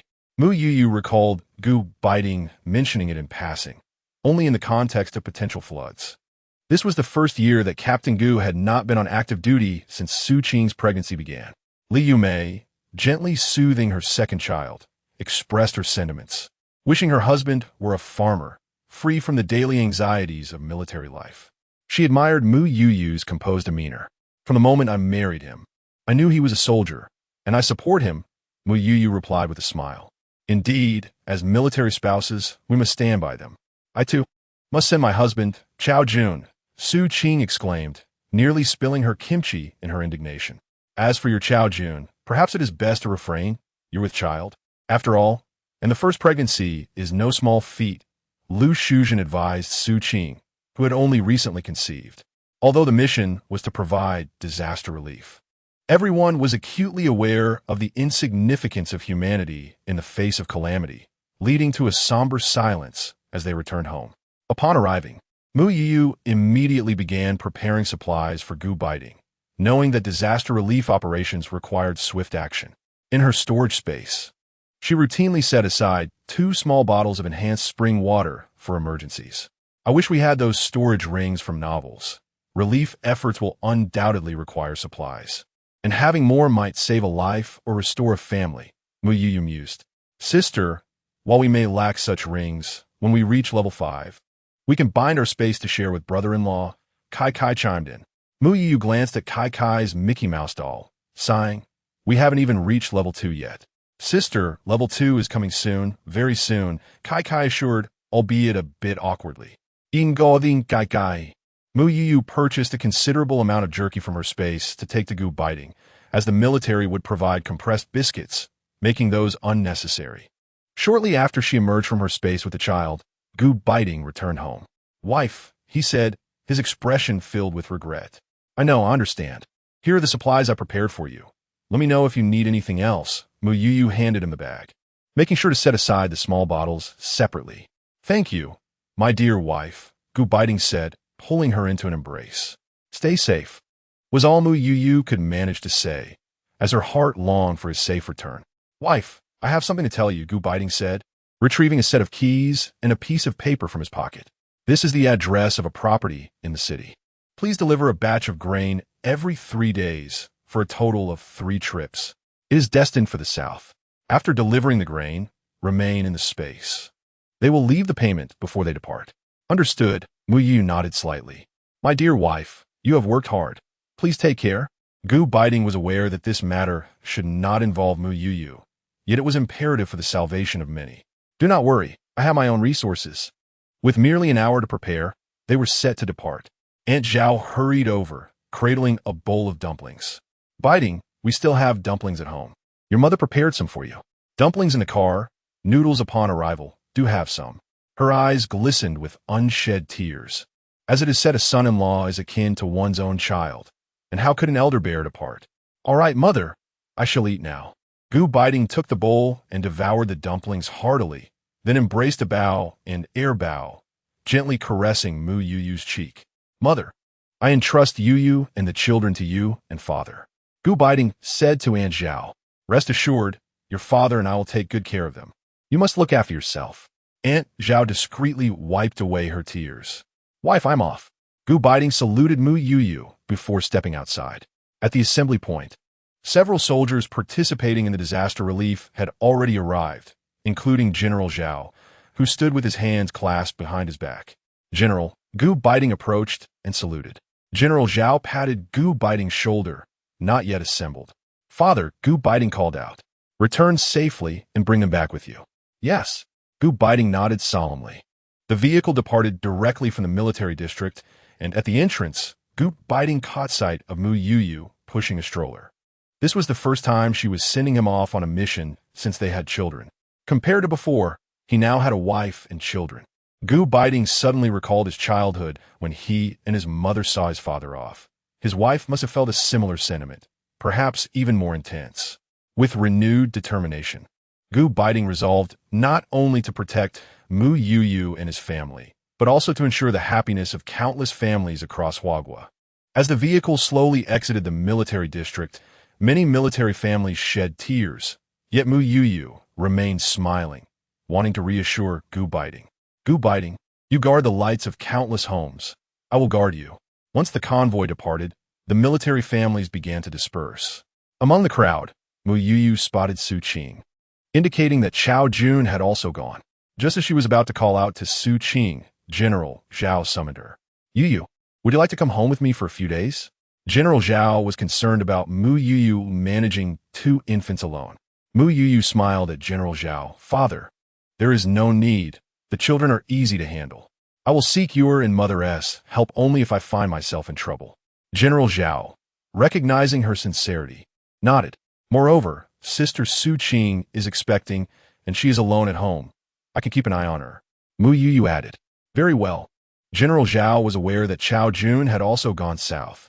If anything arises, do not hesitate to reach out to father and mother. He patted his daughter's shoulder. Rest assured, father, I will drop by for lunch. Mu Youyou beamed sweetly at General Zhao. Returning home for a meal is hardly an act of intrusion. You go ahead. Father is heading to the village to procure some crabs. With a smile, General Zhao made his way towards the village. Dad, I want the big ones. Mu Youyou called out to General Zhao. All right, he replied, waving his hand. You head back first. Mu Youyou gazed at the silhouette of General Zhao, then glanced at the child in the stroller, and finally looked in the direction where Beiting had departed. With a smile, she turned and pushed the stroller back towards the Zhao residence. Chapter 72. Disaster relief. By the time Beiting arrived in the southern province of Xiang, 2 days had already passed. The severity of the disaster was far beyond their expectations. Standing at a vantage point, they gazed at the houses being swept away by the floodwaters, their hearts shaken by the sight. Chao Jun found himself at a loss for words. I will seek out the highest command. You stay here and refrain from taking action, Beiting instructed. The highest authority in the disaster area belonged to the local military district, and their support was essential for effective rescue operations. Understood, Mu nodded. Beiting hurriedly departed, the relentless rain drenching them both. Upon reaching the camp, he located the highest commander. This is Beiting from the Eastern Military District. Good day, sir. He saluted. There's no need for such formalities. The commander, General Chun from the Xiangnan Military District, replied, visibly fraught with urgency. Previously, the province had experienced floods, but never of such ferocity. Is there a rubber factory in the area? Beiting inquired. What need do we have for a rubber factory? General Chen asked, perplexed. I noticed the small boats in the village have all been destroyed. Even if we repair them and place them back in the water, they will likely be swept away again, endangering our soldiers' lives, Beiting explained. And what purpose would the rubber factory serve? Rubber has buoyancy. We could reinforce the bottoms of the small boats with rubber or construct larger boats from rubber, Beiting clarified. However, no one knows how to execute this plan. General Chun acknowledged, realizing the potential of this approach for immediate rescue efforts. I do, Beiting affirmed, recalling having read similar materials in the Mu Youyou Space Mall. Really? That's splendid. I will send someone to the rubber factory to procure the materials at once. Very well, Beiting nodded. Once General Chun left to make the arrangements and returned, he regarded Beiting with newfound respect. Are you the son-in-law of General Zhao, the Beiting from the Kyoto Military District? Indeed, Beiting confirmed. Excellent. I entrust the matter of boats to you and the Eastern Military District, General Chen stated. Beiting accepted the task and departed. Most of the displaced populace had already moved to higher ground, yet their spirits remained low. Who could feel uplifted with their homes submerged in water. As Beiting and his team constructed boats, they began to implement their plans. The rain persisted, and the roads deteriorated further. Despite their best efforts to secure the supplies, the food shipments had not yet arrived. The roads were either washed out or scattered, leaving everything soaked by the time they reached their destination. In such weather, food quickly became spoiled, leading to growing discontent among the people.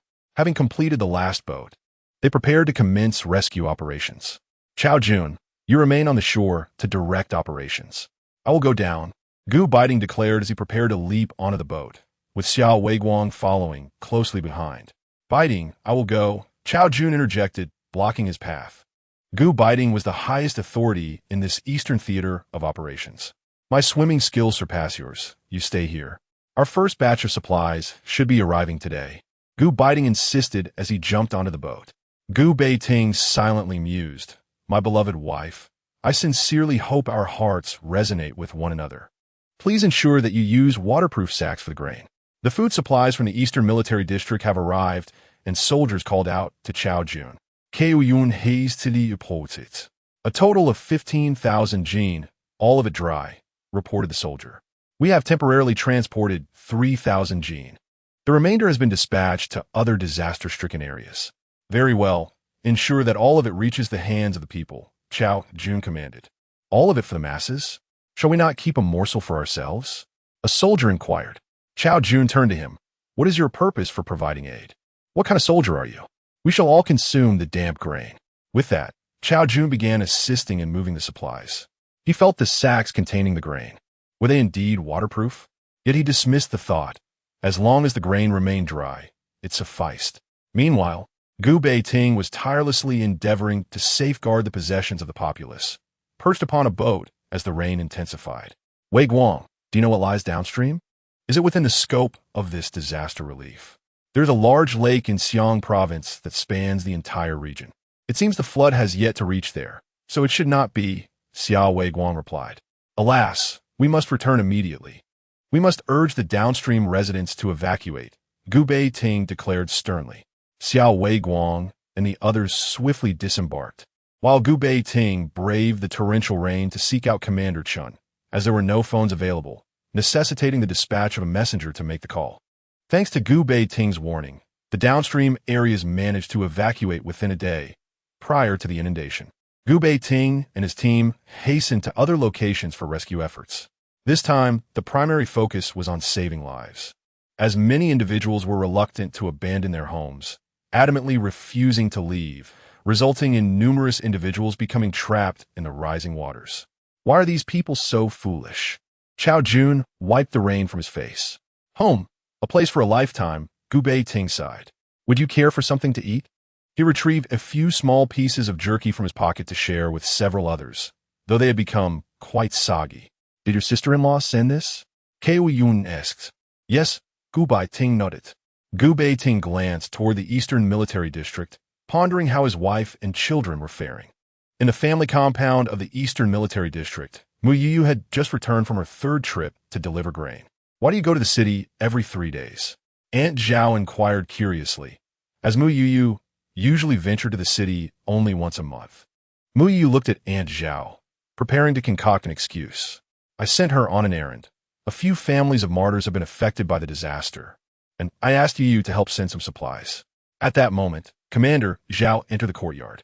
Mu Youyou breathed a sigh of relief. Yes, mother. Father asked me to send some items. I see. Very well then, lunch will be noodles, Aunt Zhao replied as she busied herself in the kitchen. Father. Mu Youyou spoke once Aunt Zhao had exited about this matter. Beiting informed me that the intermediary only recognizes him, so he had no choice but to ask for your assistance. Commander Zhao nodded.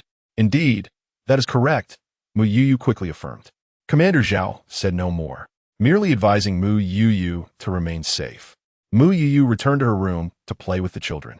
Now, the eldest and the second child had learned to roll over, and Aunt Zhao, fearing they might tumble, had constructed a high barrier at the edge of the bed. You are truly fortunate, she mused. Beyond eating, playing, and sleeping, there exists nothing else for you. She gently patted her 2 sons on their backsides. I wonder how your father is faring. He must be soaking and reeking by now. Mu Youyou began to ponder aloud. She recalled witnessing floods on television in the past, a time when communication and conditions were significantly better than they are now. The devastation then was severe. How much more grave would it be now, if the rain were to persist for an extended period? Those affected and the soldiers would undoubtedly catch colds, especially considering the current inadequacies of medical equipment. Mu Youyou fell into a deep contemplation. Chapter 73. If it were him, he would do the same. Retrieving medicine from space was undoubtedly impractical. Mu Youyou recalled her childhood in the orphanage, where conditions were dire. During rainy days, the director would prepare ginger syrup for the children and use mugwort leaves for foot baths. Reminiscing about this, Mu Youyou left her room in search of General Zhao, who was in the living room perusing the newspaper. Father, if the rain continues in the south, our soldiers and the civilians might catch colds. Are there any preventive measures prepared for colds? Mu Youyou inquired. I'm not certain about that. The disaster struck suddenly, and the military districts organized personnel to depart as quickly as possible. Even if there were preparations, they would likely be minimal, General Zhao replied, setting down the newspaper. Ginger syrup and mugwort leaves can dispel the cold, and mugwort can be gathered in the mountains of the south, Mu Youyou remarked casually. After a moment's thought, General Zhao said, I will make a phone call. You tell your mother. I will return for dinner shortly. All right. 3 days later, in Xi'an province, the heavy rains finally ceased, and the floods began to recede. Observing the fields, homes, and factories that emerged from the floodwaters, the soldiers felt a pang in their hearts, while the civilians were left in despair. In this era, few houses were constructed with blue tiles. Most were made of mud, and in the higher regions, the villagers' mud houses stood as mere skeletons, while those in lower areas had collapsed entirely. North Ting, this Chao Jun gazed at the scene before him, feeling anything but unshaken. Assisting the populace in post-disaster reconstruction was of utmost urgency. Gu Beiting closed his eyes, reflecting on humanity's insignificance before nature. Before Gu Beiting and his companions could regain their composure, the emotions of the crowd behind them began to stir. We have lost our homes. We have lost everything. What will we do now? It would be better to perish in the flood. Gu Beiting looked at the villagers before him and picked up a megaphone. I am Gu Beiting, the commander of the Eastern Theater. I promise that all rescue personnel in the Northeast Theater will not return until we assist you in rebuilding your homes. Beiting Chow, June exclaimed, this is a post-facto decision. Their mission was solely disaster relief. Gu Beiting waved his hand dismissively. Let the consequences be mine to bear. Can you bear to leave these villagers in despair? The most pressing matter is to soothe the hearts of the people. Without instilling in them the confidence to rebuild their homes, how will they live? Having spoken, Gu Beiting took the lead, initiating the cleanup alongside the soldiers and villagers. In the Eastern Theater, upon learning of Gu Beiting's unilateral decision to remain in Xiang Province, General Zhao erupted in fury within his office. This young man is growing increasingly audacious, he exclaimed, slamming his hand on the desk. Commander, please do not be angry. Beiting is acting for the sake of the people, Deputy Commander Zhao urged. You should have informed me beforehand, General Zhao retorted, nearly throwing his teacup in frustration. Are you upset that he did not notify you in advance? Or are you angry that he chose to stay in Xiang Province? Deputy Commander Zhao asked bluntly. General Zhao shot him a glare. The supplies in the southern region must be gathered swiftly. It is not merely food that is in short supply, but everything seems to be lacking. The silent commander, Yao, finally spoke up. Various sectors are scrambling to collect grain, and with only 2 months left until the autumn harvest, the issue of food is pressing. General Zhao interjected, stating that he would handle the matter of grain, as North Ting had previously discussed it with him. As for other supplies, communication with the city and provincial authorities is essential. We must transport whatever we have to Hunan Province first. A concerted effort is underway to transport vast quantities of supplies and grain to Hunan, mobilizing national resources for the region's post-disaster reconstruction. The military district and family quarters have initiated anonymous donations, with everyone contributing their modest efforts to aid the disaster-stricken areas of Hunan. On that day, several village leaders and heads from nearby towns visited General Zhao's office, bringing heartfelt tokens from the villagers. Thank you all. I am genuinely grateful. General Zhao expressed his appreciation on behalf of the affected communities. A month later, the soldiers returned, and Gu Beiting hurried home, dusty and weary, to find his 2 little ones had grown 5 months older. My dear wife, you have worked so hard. He embraced Mu Youyou tightly, disregarding the dirt on his clothes. You are the one who has endured, she replied, gently caressing his face, noting his haggard appearance. Mu Youyou prepared a bowl of egg noodles for Gu Beiting, and as he devoured them voraciously, a smile crept across her face. Slow down, or you'll choke. The noodles you made are delicious, he replied, finishing the broth. After the meal, he carried 1 child in each arm and made his way to the Zhao residence. That evening, families within the military district prepared their finest dishes to welcome back their loved ones from the disaster relief efforts, while the military canteen also provided special meals to improve the soldiers' rations. This time, Chao Jun could be promoted to Deputy Battalion Commander, General Zhao remarked, puffing on a cigarette in the courtyard. Indeed, it is time. Gu Beiting nodded in agreement, noting that since the arrival of their 2 children, both he and General Zhao had taken to smoking outside. You were rather audacious this time. How could you make such decisions without higher approval? Gu Beiting understood that General Zhao was referring to the unilateral decision to leave the Eastern Military District in Hunan. Father, had you been in my position, you would have acted similarly. Those eyes were filled with despair. Farmers devote their lives to their fields and a roof over their heads. General Zhao regarded him, acknowledging that he, too, would have made the same choice. What is the current situation in Hunan? He inquired. The post-disaster reconstruction is now fully underway, yet the primary concern remains food. It can be said that the autumn harvest will yield no grains for the entire province. Gu Beiting sighed. Is there still a possibility of acquiring grain from your sources? General Zhao pondered. Yes, Gu Beiting confirmed with a nod. Good. Inform them that we will take whatever they have, and we will not question the source. We hope the pricing remains consistent with previous agreements. General Zhao expressed his apprehension about potential price hikes. Father, you need only focus on securing the grain. I will handle the rest. Before my retirement, I still wish to contribute to the nation and its people so that I may retire in peace, remarked General Zhao, patting Gu Beiting on the shoulder. By the way, in a few days, a new deputy company commander will be transferred from the Eastern Military District. When that happens, you should help him acclimate to the surroundings. Can't you delegate this task to Cui Jian? He enjoys such responsibilities. It is said to be quite a challenge, one that Cui Jian may struggle with. General Zhao observed meaningfully. Rest assured, replied Gu Beiting, a smile playing on his lips. That evening, the Zhao family was dining on braised pork ribs. Ever since Gu Beiting and General Zhao had tasted the dish, braised meat had lost its allure. Beiting, eat more. You've lost so much weight after being away for over a month. Aunt Zhao insisted, persistently serving him meat and vegetables. Mom, that's enough, Gu Beiting protested, as his bowl was already piled high like a small mountain. Chapter 74.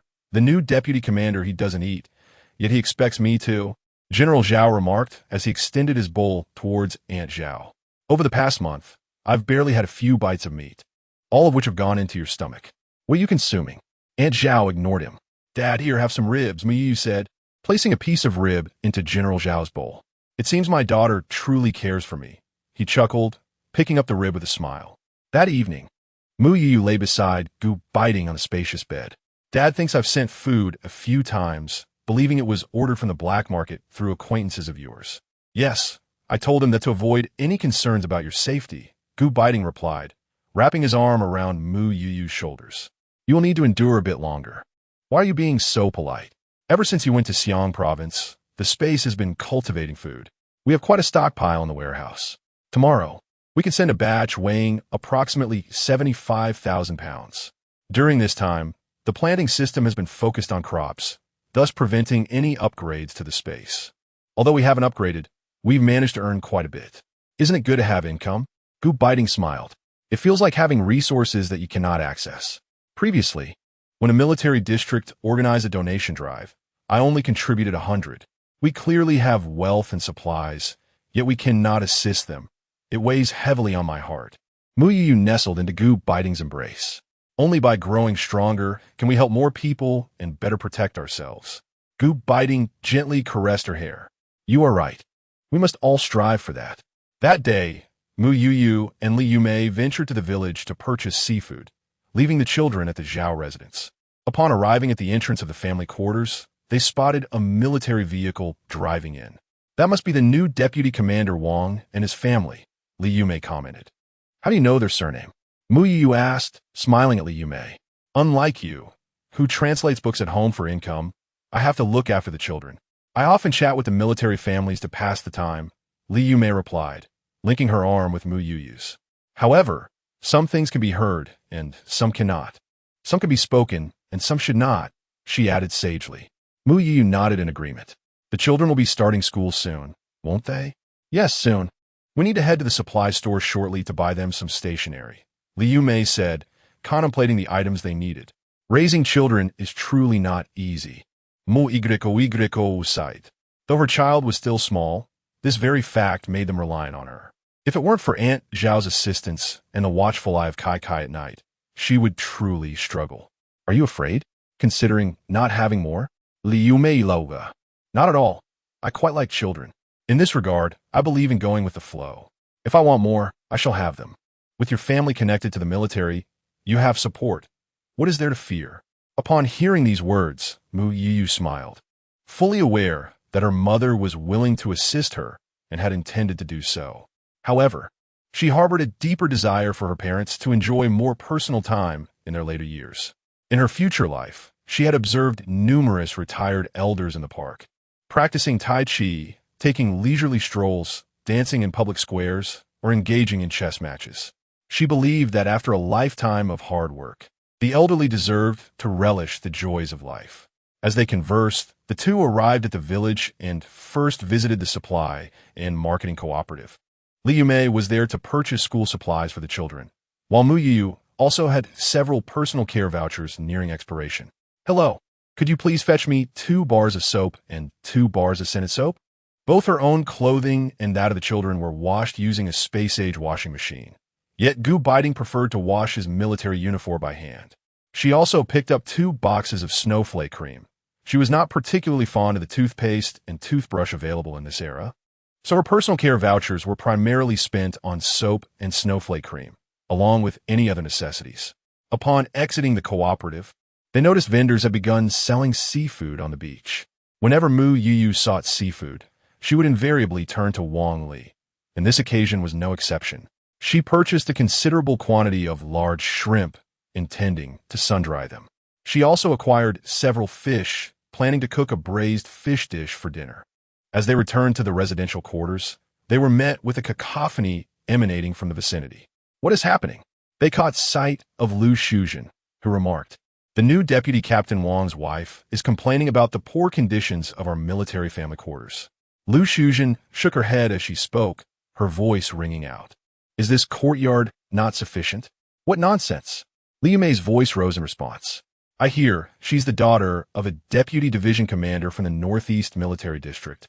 A nearby military spouse whispered.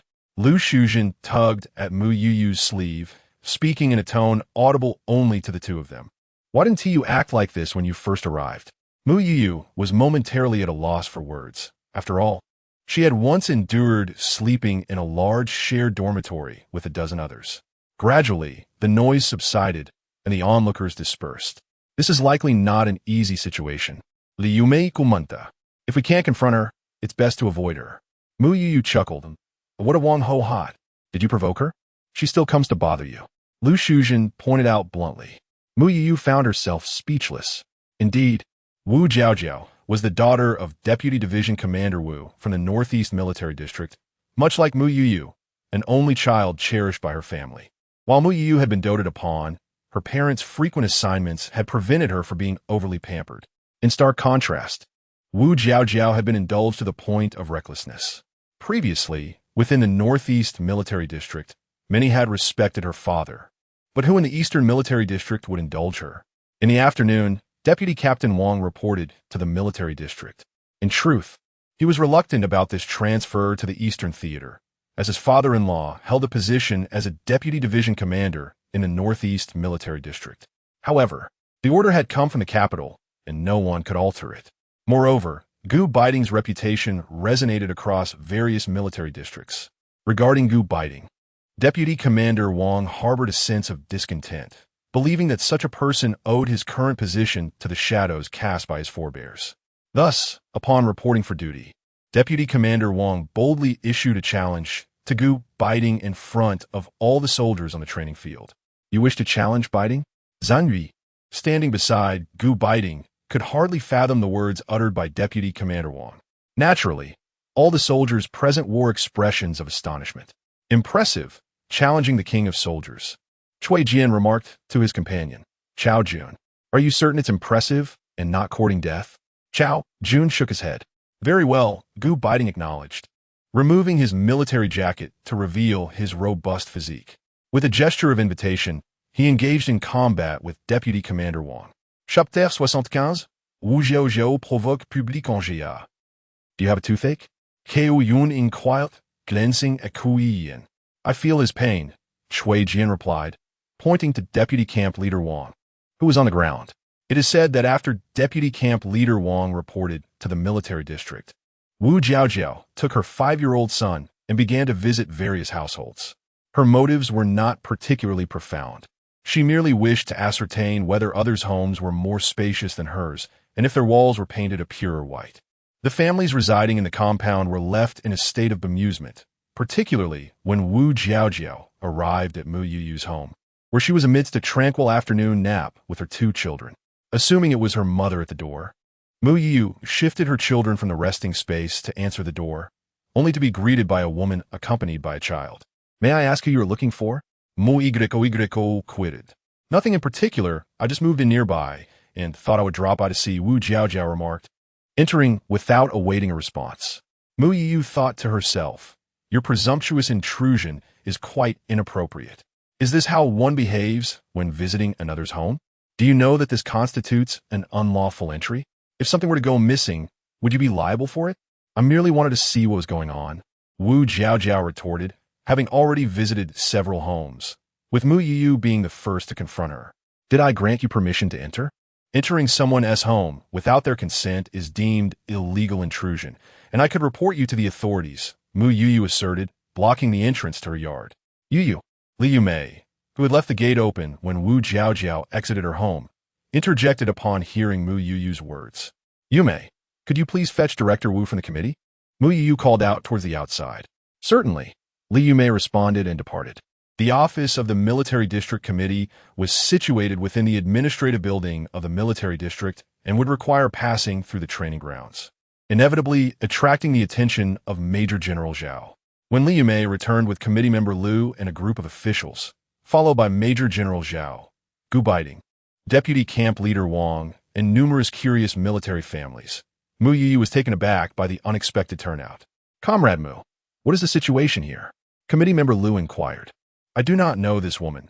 She simply entered my home with her child while my own child is still asleep inside, Mu Youyou explained, pointing at Wu Jiaojiao. I only came to see. Am I going to steal from you or abduct your child? Wu Jiaojiao exclaimed upon noticing Deputy Camp Leader Wang. Illegal intrusion into another's residence. Mu Youyou reiterated, glancing between Wu Jiaojiao and committee member Liu. Wife, Gu Beiting approached Mu Youyou's side. Dad, Mu Youyou called out to Major General Zhao, causing a jolt in Wang Gang's heart as he realized that this woman was Gu Beiting's wife and the daughter of Major General Zhao.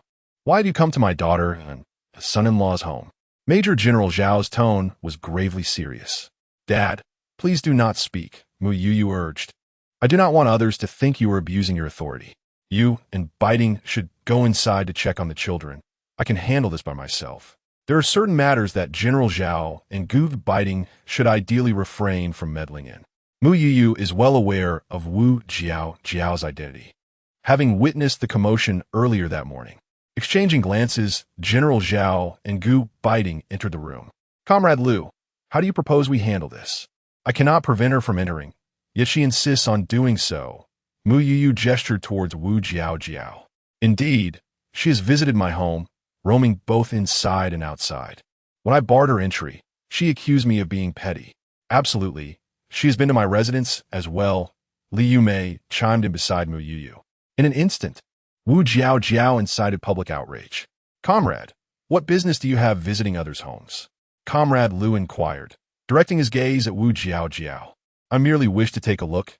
It wouldn't cost me anything, Wu Jiaojiao retorted, unaccustomed to such humiliation in the Northeast military region. Apologies, esteemed military families. My wife is new here and unfamiliar with the circumstances, hence her visits were merely intended as courtesy calls, with no ulterior motive, Wang Gang explained. Having served over a decade in the military, his father-in-law was nearing retirement, and given the setting was not the Northeast military region, should any issues arise, even his father-in-law, a deputy division commander, would be unable to protect them. Jiaojiao apologized quickly, Wang Gang urged, pulling Wu Jiaojiao aside. Initially reluctant, she eventually acquiesced under Wang Gang's stern gaze. Sorry, Wu Jiaojiao uttered, her tone lacking sincerity. The expressions of the military families and committee members soured. Yet this incident had not inflicted any tangible loss, and as Wang Gang was newly assigned to the district, it was deemed appropriate to extend some leniency. In that case, let us disperse. Comrade Wu, I trust you will refrain from repeating this behavior in the future.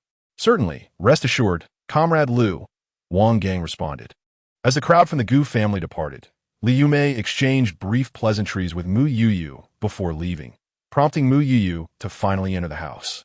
The Deputy Division Commander Wu of the Northeast Military Region, known for his integrity throughout his career, was on the verge of retirement when allegations were raised against him. Inside, General Zhao remarked to Gu Beiting, no wonder Wang Gang was reassigned to our military district. Gu Beiting pondered this insight. This information aligns with what I have received today. Wang Gang will proceed as planned, and his situation with Deputy Division Commander Wu is unrelated. General Zhao waved the large treasure in his hand. Indeed, Gu Beiting nodded. Just then, Mu Youyou entered, prompting General Zhao to bestow upon her a warm smile. You acted correctly today, Youyou. We shall not instigate trouble. Yet we shall not shy away from it either. As the daughter of a military general, I shall not allow the daughter of a deputy division commander to intimidate me. Father, I understand. However, Wu Jiaojiao is likely unaware of her father's predicament, Mu Youyou thought to herself. If she were aware, she exercise more discretion. Waiting to avoid drawing attention? The matter concerning Deputy Division Commander Wu remained unresolved but was approaching its conclusion. Wang Gang's reassignment was viewed as an opportunity from higher authorities. Had he remained in the northeast, he would have merely been a deputy battalion commander for life. General Zhao shook his head. Meanwhile, while family matters were being discussed, chaos reigned at Wang Gang's home. Wang Gang can be seen as someone who gradually emerged from rural origins. When he married Wu Jiaojiao, he had already attained the rank of squad leader. Now, after 7 years of marriage, he has only ascended one level, indicating the absence of any significant influence from Deputy Division Commander Wu. Nevertheless, Wu Jiaojiao has always believed that Wang Gang's promotion to Deputy Company Commander is somehow linked to her father. Wang Gang, why are you so lacking in ambition? On what grounds do you apologize to others? Wu Jiaojiao feels no sense of wrongdoing. Wang Gang sighed. During the early days of their marriage, he thought that Wu Jiaojiao's disposition was merely a result of being overly pampered by her family, yet he did not anticipate her profound ignorance and naivety. Chapter 76.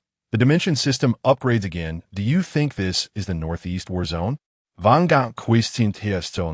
Even if it were, does that grant you the liberty to invade someone else's home? You dare to speak to me like that? Wu Jiaojiao retorted, pointing an accusing finger at him.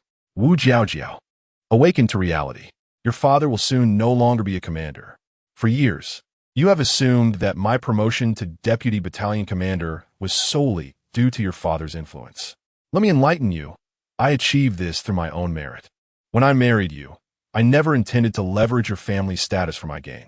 Initially, Wang Gang had not planned to disclose these feelings to Wu Jiaojiao. He harbored genuine affection for her. The burden of his father-in-law's situation weighed heavily on his heart, prompting his impulsive challenge to go biting that day.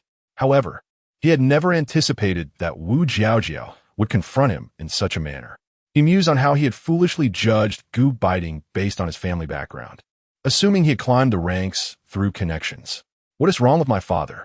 Wu Jiaojiao looked at him incredulously. Wu Jiaojiao, do you know how shocking it is to learn that the person I respect most has been reported for bribery just a year before retirement? All for a mere 200 yuan? Wang Gang felt a profound sense of helplessness. The Northeast Military District was rife with the offspring of high-ranking officials. It was Wu Vice Commander who had once told him that a farmer's child could also become an officer. When he ascended from soldier to officer, it was Wu Vice Commander who advised him to excel both as a soldier and a leader. How could my father possibly risk everything for 200 yuan? Wu Jiaojiao was in disbelief, unable to fathom her family's need for such an insignificant sum. 200 yuan? Do you think that is a trivial amount? A rural family might not earn even that a year, Wang Gang replied, looking intently at her. Then shall we return it? Wu Jiaojiao asked, tears streaming down her face. You. Wang Gang was at a loss for words, unsure whether to call her naive or innocent. Bribery, even if it's just a single penny, is still bribery. Taking a deep breath, he continued, Wu Jiaojiao, let me be transparent with you. Starting this month, my allowance will be 7 yuan. I will send 10 yuan monthly to my parents as retirement support, and I will allocate 40 yuan for our family's expenses. The rest will be saved.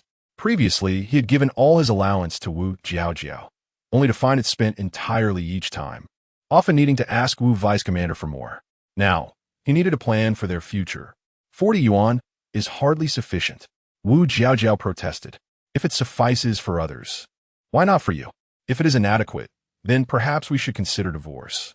Wang Gang uttered this final remark before retreating into their room with the child, leaving Wu Jiaojiao alone in the living room. She collapsed onto the floor, fully aware that Wang Gang was serious this time. The drama of the afternoon quickly spread throughout the family quarters, and many began to avoid Wu Jiaojiao. Outside, despite the hustle and bustle, Mu Youyou felt indifferent. For that night, the space was finally ready to upgrade. Both Mu Youyou and Kai Kai were filled with excitement. While Gu Beiting might have been experiencing this for the first time, or perhaps held little hope for the rudimentary dimension system. After the upgrade, Mu Youyou gazed at the screen in awe. Wow, it's the Apocalypse system. Does this mean I'll have supernatural abilities? Mu Youyou exclaimed in delight, successfully capturing Gu Beiting's attention. Sister, you might be overthinking this. Kai Kai's voice poured a metaphorical bucket of ice-cold water over Mu Youyou. Why? Isn't what they're selling the crystal core? Mu Youyou pointed at the screen.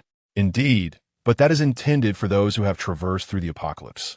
They already possess abilities and merely require the crystal core for enhancement. Sister, you lack any powers. What use would you have for the crystal core? I. Mu Youyou found herself at a loss for words. Wife, don't be upset, Gu Beiting said, retrieving a plate of washed cherries from the space refrigerator and offering them to her. So, does that mean this system is quite useless?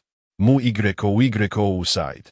They sell the water and food we lack at exorbitant prices, while buying gold and jewels from us at rock-bottom rates, Kai Kai remarked, shaking her little head.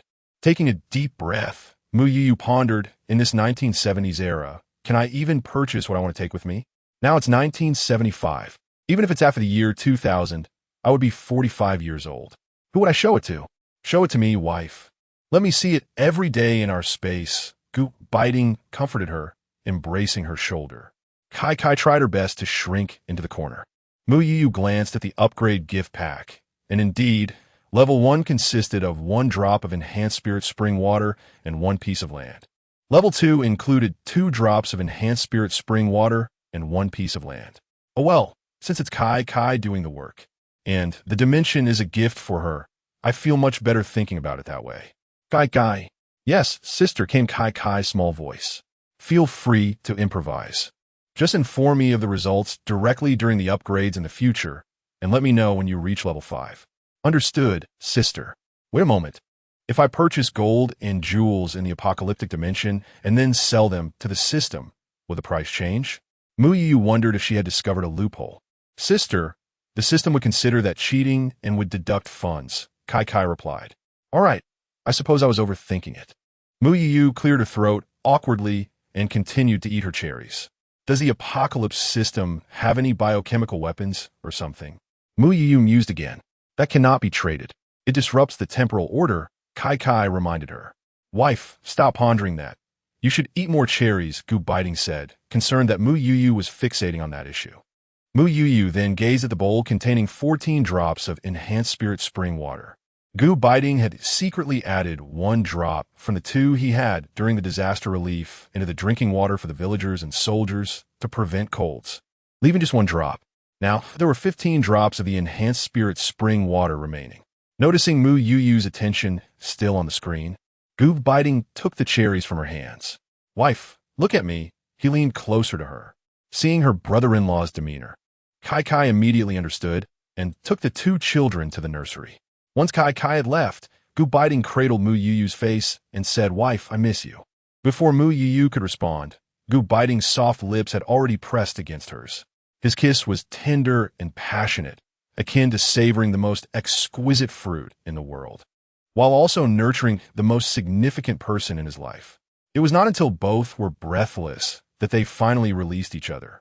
Gu Beiting rested his forehead against Mu Youyou's, their noses brushing together.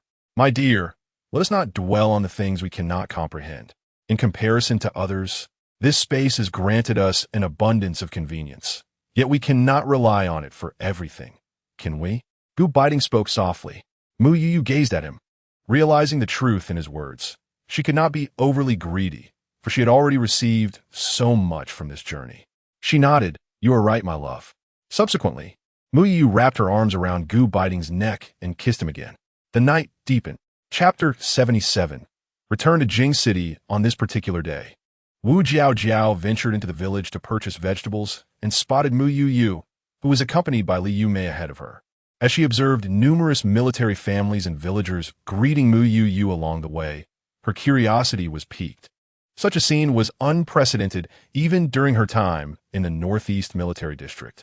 Previously, she had held herself above greeting the families of lower-ranking officers, especially those residing near the military district, owing to her father's position as a deputy division commander. The interaction between Mu Youyou and Wang Li particularly astonished her. "Dear Sister Youyou, I collected quite a few clams yesterday, anticipating your visit today to buy vegetables, so I brought some along," Wang Li said, placing a bag into Mu Youyou's bamboo basket. "How is the house coming along?" Mu Youyou inquired, retrieving a small lipstick purchase from a mall and placing it into Wang Li's pocket. "I saved one for you, courtesy of your brother-in-law's connections in the port city." "It's almost finished," Wang Li blushed. "I still have a piece of red cloth. I'll make you a lovely red dress to wear at your wedding," Mu Youyou said, gently touching Wang Li's braided hair. In the distance, Wu Jiao observed this exchange, tightening her grip on the basket she held. Later, she learned of Mu Youyou's true identity through Wang Gang, leading her to pay closer attention to her. Having witnessed Mu Youyou's assertiveness, she initially assumed they shared similar dispositions. However, whether through hearsay or her own observations, Mu Youyou proved to be quite different from her expectations. As Mu Youyou turned, she caught sight of Wu Jiao staring at her, but chose not to greet her, instead walking past with Li Yumei.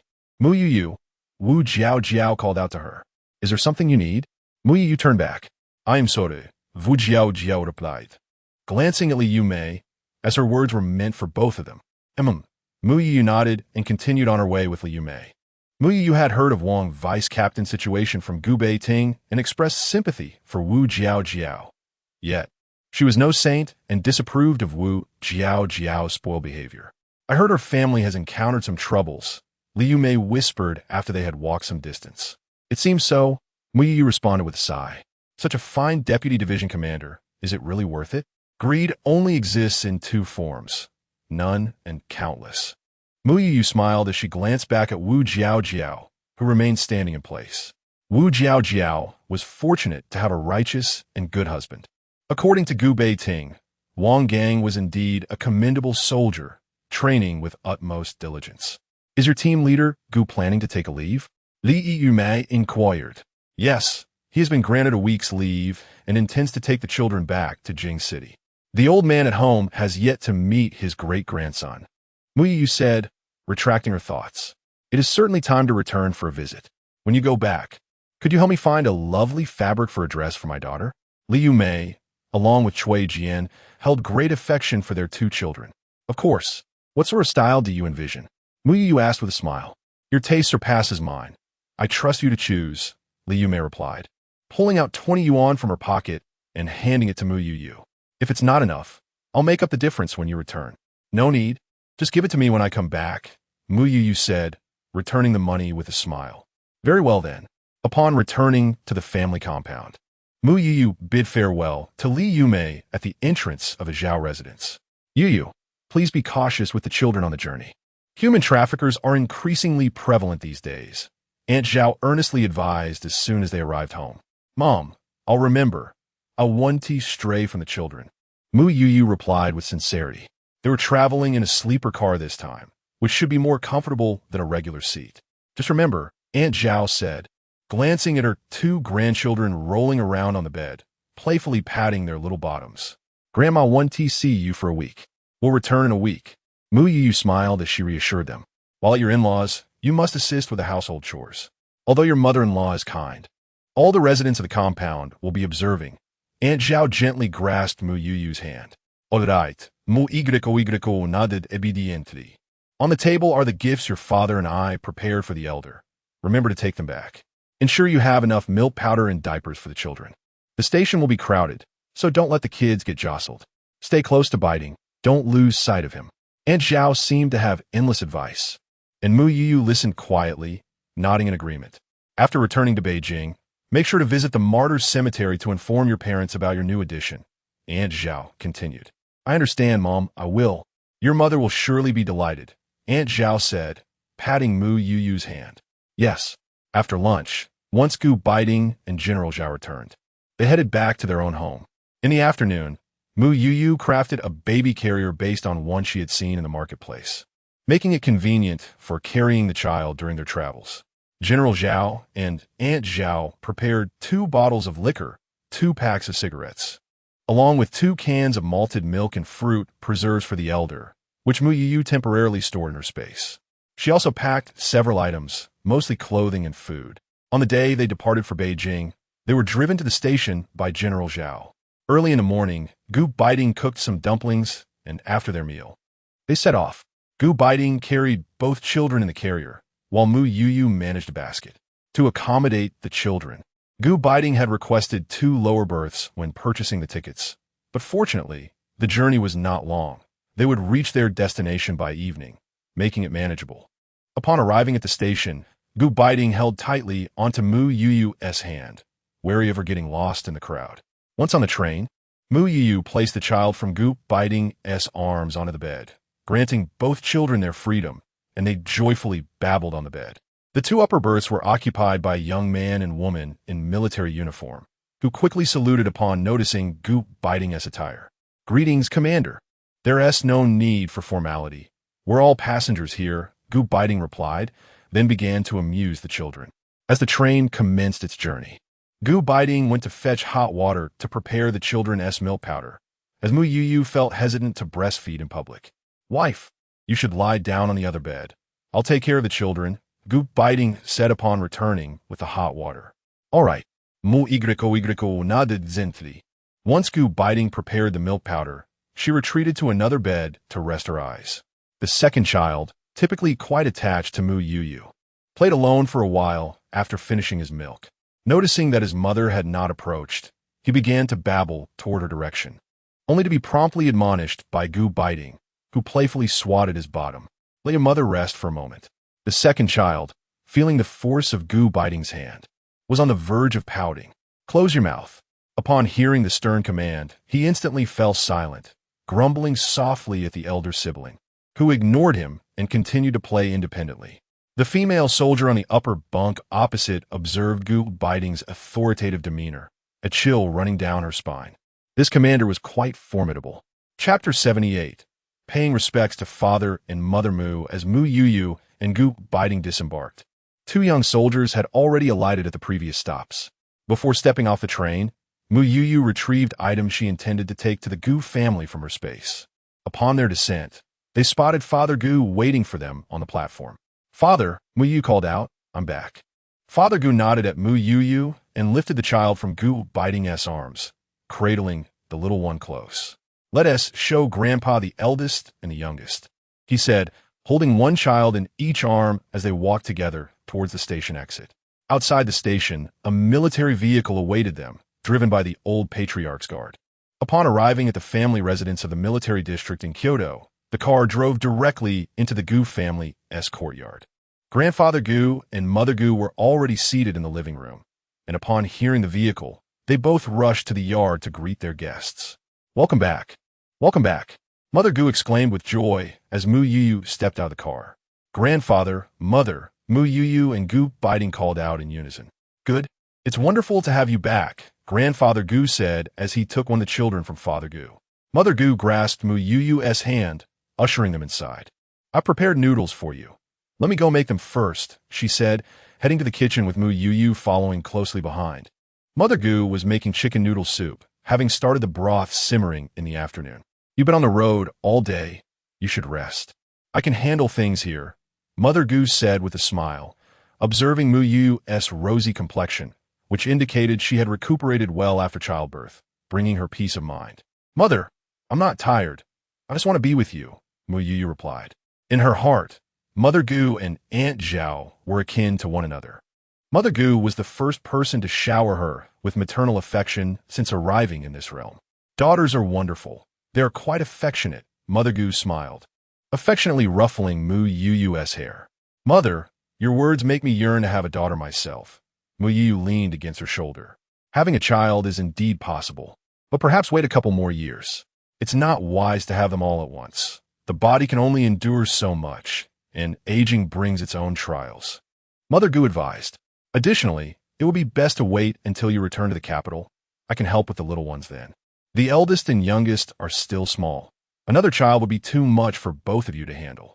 And if they happen to be twins again, this household would surely be in chaos." "I understand, Mother," Mu Youyou replied, as Mother Gu began to prepare the noodles.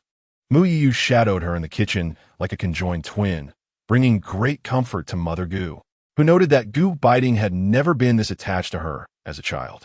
After enjoying the noodles, it was quite late, and at the insistence of Father and Mother Gu, the children were asleep with them that night. Mu Youyou and Gu Beiting retired to Gu Beiting's former room, where Mother Gu had already replaced the sheets and covers with fresh ones. As Mu Youyou surveyed the room, she noticed the bookshelf filled with numerous books. "Have you read all these?" she inquired. "Indeed, I've read them all. I was particularly fond of reading before joining the army," Gu Beiting replied, picking up a book he had often read. "You don't seem the type," Mu Youyou remarked. On the surface, Gu Beiting appeared to be a rough man, but surprisingly, he once had a penchant for literary works. However, his current interests have shifted towards militaristic literature. Mu Youyou was aware of this, as Gu Beiting had purchased numerous such books from the mall, perusing them every night before sleep. After a long day of travel, the two soon succumbed to slumber. The following morning, Gu Beiting prepared breakfast for the family, marking the first time he had taken on such a task. It was evident that he had matured and started a family of his own. The elder Mr. Gu nodded approvingly as he ate. After breakfast, Gu Beiting drove Mu Youyou and the children to the cemetery. Mr. Gu mentioned that both he and Mrs. Gu had to go to work, leaving it to Gu Beiting to take them. Upon their return the previous evening, it had already been dark, and the residents of the family quarters had closed their doors. Early that morning, many who knew Gu Beiting was back with his wife and children stood at their doorsteps, eager to glimpse the Gu family's little ones. After breakfast, Mrs. Gu graciously showcased the two children to the residents. "Oh, these children are truly delightful," they exclaimed as the Bao and Heir Bao received abundant praise. After a brief display, Mrs. Gu took the children inside, for they would soon need to venture out again. At the Martyrs' Cemetery, Mu Youyou stood before the graves of her parents. With the memories of the original owner of her body, she felt a familiar yet strange connection to them. Gu Beiting cradled the two children as Mu Youyou placed flowers at the grave, her hand brushing against the unfamiliar yet familiar photograph on the tombstone. "Dad, Mom!" Gu Beiting saluted the gravestone with military respect. Mu Youyou squatted in front of the grave, silent, for she was not the original owner and felt a deep admiration rather than a personal connection. Had she arrived in this world while they were still alive, she could have honored them as their daughter. Yet, their sacrifice had occurred before her arrival, leaving her at a loss for words. She stood before the grave for a long time, reflecting on how they must be at peace, living happily somewhere else. After all, the original owner had traversed to this world with a system in place, and as long as she was not foolish, she would manage well. Mu Youyou pondered that before their passing, her parents' greatest concern must have been for their only daughter. As they departed, Mu Youyou glanced back at the entirety of the Martyrs' Cemetery, where heroes who sacrificed for their country and people lay to rest.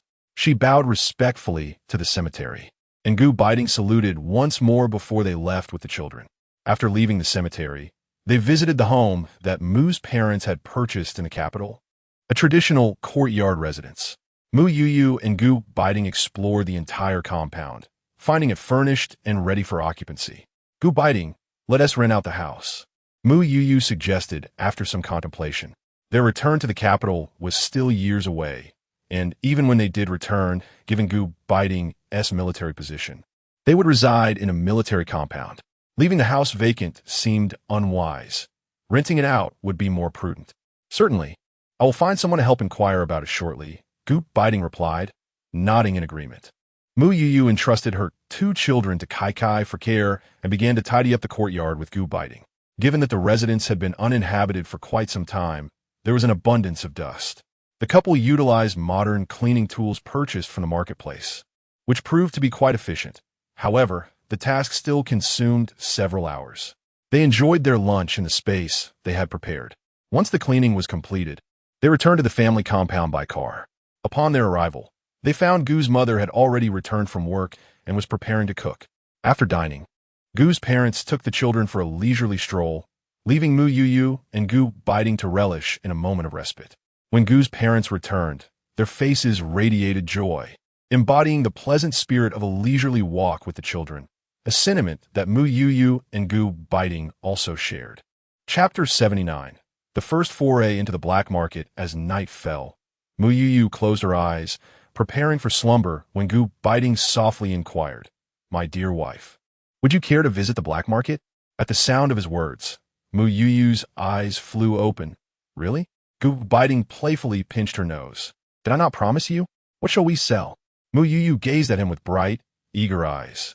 "Perhaps grains would be best. This year, the southern floods have led to the transportation of stored grain to the affected areas," Gu Beiting explained, revealing one of his motivations for venturing into the black market.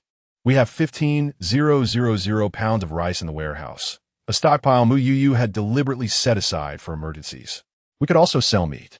The capital is currently short on it, although the weather isn't suitable for storage, so we shouldn't expect to sell too much," he added, gently stroking her hair. The following day, with Gu's mother taking a rest, the couple left their child at home and rode out on their bicycle. Gu Beiting guided Mu Youyou to a relatively fairly priced black market within the city. They first entered a spatial realm to prepare themselves. "If anything goes awry, my dear wife, just retreat into the space," Gu Beiting advised. "Understood."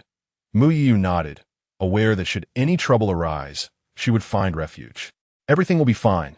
With Kai Kai around, you and your sister need not worry." Although Kai Kai had previously drawn Gu Beiting into the space before he was bound to it, she could sense him within a certain range, as he was Mu Youyou's target of affection. However, Mu Youyou misunderstood his intent. "What good is that? Dressed like this? Are you going to fight?" "Sister, Kai Kai cannot leave," she clarified, for Kai Kai, as a system mediator, was incapable of exiting. Kai Kai had stocked up on various weapons from the marketplace, including electric batons, daggers, and pepper spray, for unforeseen circumstances. They soon arrived at the black market, where Gu Beiting handed over the prepared rice and meat to the gatekeeper. "Will your boss accept this?" Gu Beiting asked straightforwardly. "How much do you have?" inquired the young gatekeeper, wary that if the quantity was insufficient, their boss would not be interested. "Are you in charge?" Gu Beiting's keen gaze bore into the youth. Perhaps it was the formidable aura surrounding Gu Beiting that sent a chill down the young man's spine, prompting him to respond, "Follow me." Exchanging a glance with Mu Youyou, Gu Beiting followed the young man into the black market. The youth led them into a small courtyard, where he knocked rhythmically on the door. It opened promptly. "They have goods and wish to see the boss," the youth informed the doorman before ushering Mu Youyou and Gu Beiting into a room where a middle-aged man awaited. Gu Beiting placed the rice and meat upon the table. "How much of such rice and meat do you possess?" the middle-aged man inquired, lifting his gaze. 5,000 pounds of rice and 1,000 pounds of pork, Gu Beiting replied. The middle-aged man expressed surprise at the figures.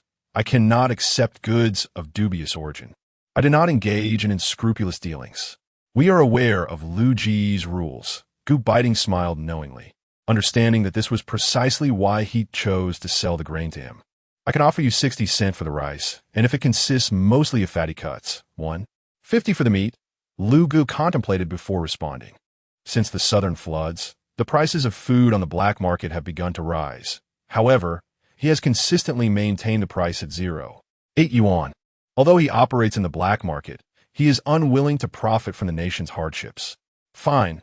1 hour later, at the abandoned warehouse in the east of the city, the exchange will be made, cash for goods. Gu Beiting had no objections. After finalizing the details, Gu Beiting and Mu Youyou departed from the black market, riding their bicycles to the eastern warehouse. The rice was sourced from the warehouse, while the meat was traded from the orc dimension. As they arrived early, Mu Youyou sat atop a pile of grain, munching on an apple. "Why are you trading with him?" Mu Youyou asked, puzzled. "He is a retired soldier.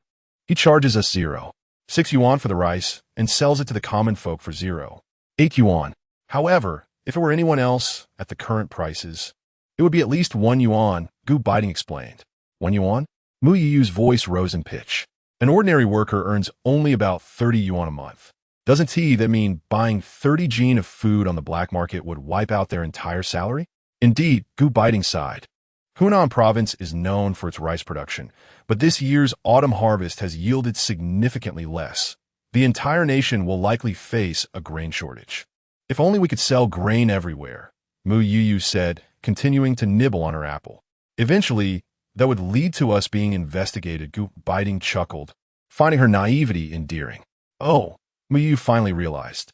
When the appointed time arrived, Brother Lu came to inspect the grain. Brother, do you have any grain left? I'll take as much as you have, at the same price, no zero. 65 yuan, Lu asked. 3 days from now, same time, same place. 10,000 jin of rice, at zero. 6 yuan. This is my last batch, Gu Beiting replied. All right. Lu handed over the burlap sack to Gu Beiting. Thank you, brother. I'll see you in 3 days, Lu said as his men confirmed the quantity, loaded up, and departed. Mu Youyou watched Lu's limping figure fade away before speaking. What happened to his leg? He was injured during a mission. The military offered him a desk job, but he chose to retire. Gu Beiting clenched his fists tightly. Brother Lu, originally named Lu Jiwu, was a former battalion commander in the Southern Military District. 7 years ago, during a mission, he had his leg shattered by a spy wielding an iron rod. Despite dragging himself to subdue the spy, the lack of timely medical treatment meant that, although he could still walk, he could never return to the field again. He left the military he loved. After departing from the service, Lu Jiwu returned to his hometown, Beijing, where he became a black market leader. Despite profiting from illicit trade, he never accepted stolen goods or inflated prices. Hearing Lu Jiwu's story weighed heavily on Mu Youyou's heart. The couple had lunch in their space, and then Gu Beiting rode his bicycle with Mu Youyou through the streets of Beijing. Wife, shall we go watch a movie? They had never seen a film together. Sure, Mu Youyou replied, having never experienced a movie in this time and space. They arrived at the cinema, where the selection of films was limited, and Mu Youyou chose The Fiery Era. The film primarily narrates the tale of the unwavering unity within the steel mill, as the entire workforce collaborates to forge alloy steel, thereby providing robust support for the naval construction. After watching the movie, Mu Youyou and Gu Beiting visited a department store once more, purchasing 2 outfits for Gu's parents and the esteemed elder Gu. Additionally, Mu Youyou fulfilled her promise to bring a blouse for Li Yumei's daughter. Having completed their shopping, it was already past 4 in the afternoon, and the pair hurriedly rode their bicycles towards the military family quarters in Kyoto. Chapter 80. Turmoil and Return to the Troops. Mother, I have purchased some clothing for you. Please take a look and see if you like it. As Mu Youyou arrived home, she eagerly tugged at Gu's mother. What have you bought? You should buy for yourself instead. Gu's mother disapprovingly regarded her. After the 2 women perused the garments, they began preparing a meal. In the study, Old Master Gu and Gu's father each held a child, while Gu Beiting stood nearby. The recent unrest in Jing City had been quite significant, affecting various sectors. Gu's father sighed. Will our family be impacted? Gu Beiting's primary concern was for Old Master Gu. Given his advanced age, Old Master Gu waved his hand dismissively. I was not involved in that matter, and besides, I have been retired since you enlisted. That is reassuring, Gu Beiting said, feeling a weight lift from his heart. I spoke with your father-in-law today. There's an old Red Army veteran in your military district, and a doctor from the military hospital has also been reassigned, Gu's father remarked as he glanced at Gu Beiting. The situation is dire indeed. Old Master Gu shook his head. Several of his old comrades were on the list for reassignment. I intervened regarding your uncle's song. He will be transferred to your village. If possible, please keep an eye on him. Alas, let us hope he can survive this ordeal. The mention of his old comrades brought a glimmer of moisture to Old Master Gu's eyes. And what about Uncle Song's family? Gu Beiting inquired. They have relocated to a farm in Heishan province.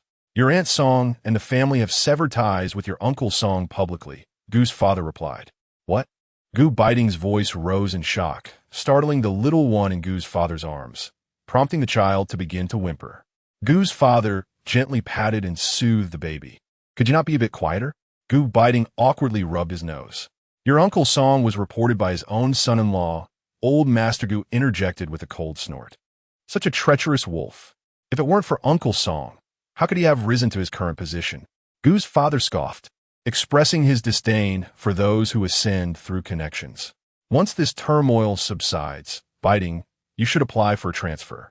Your grandfather is aging and cannot endure much more upheaval, Old Master Gu advised, emphasizing the importance of family cohesion. Indeed, Gu Beiting affirmed, having already contemplated such a course of action.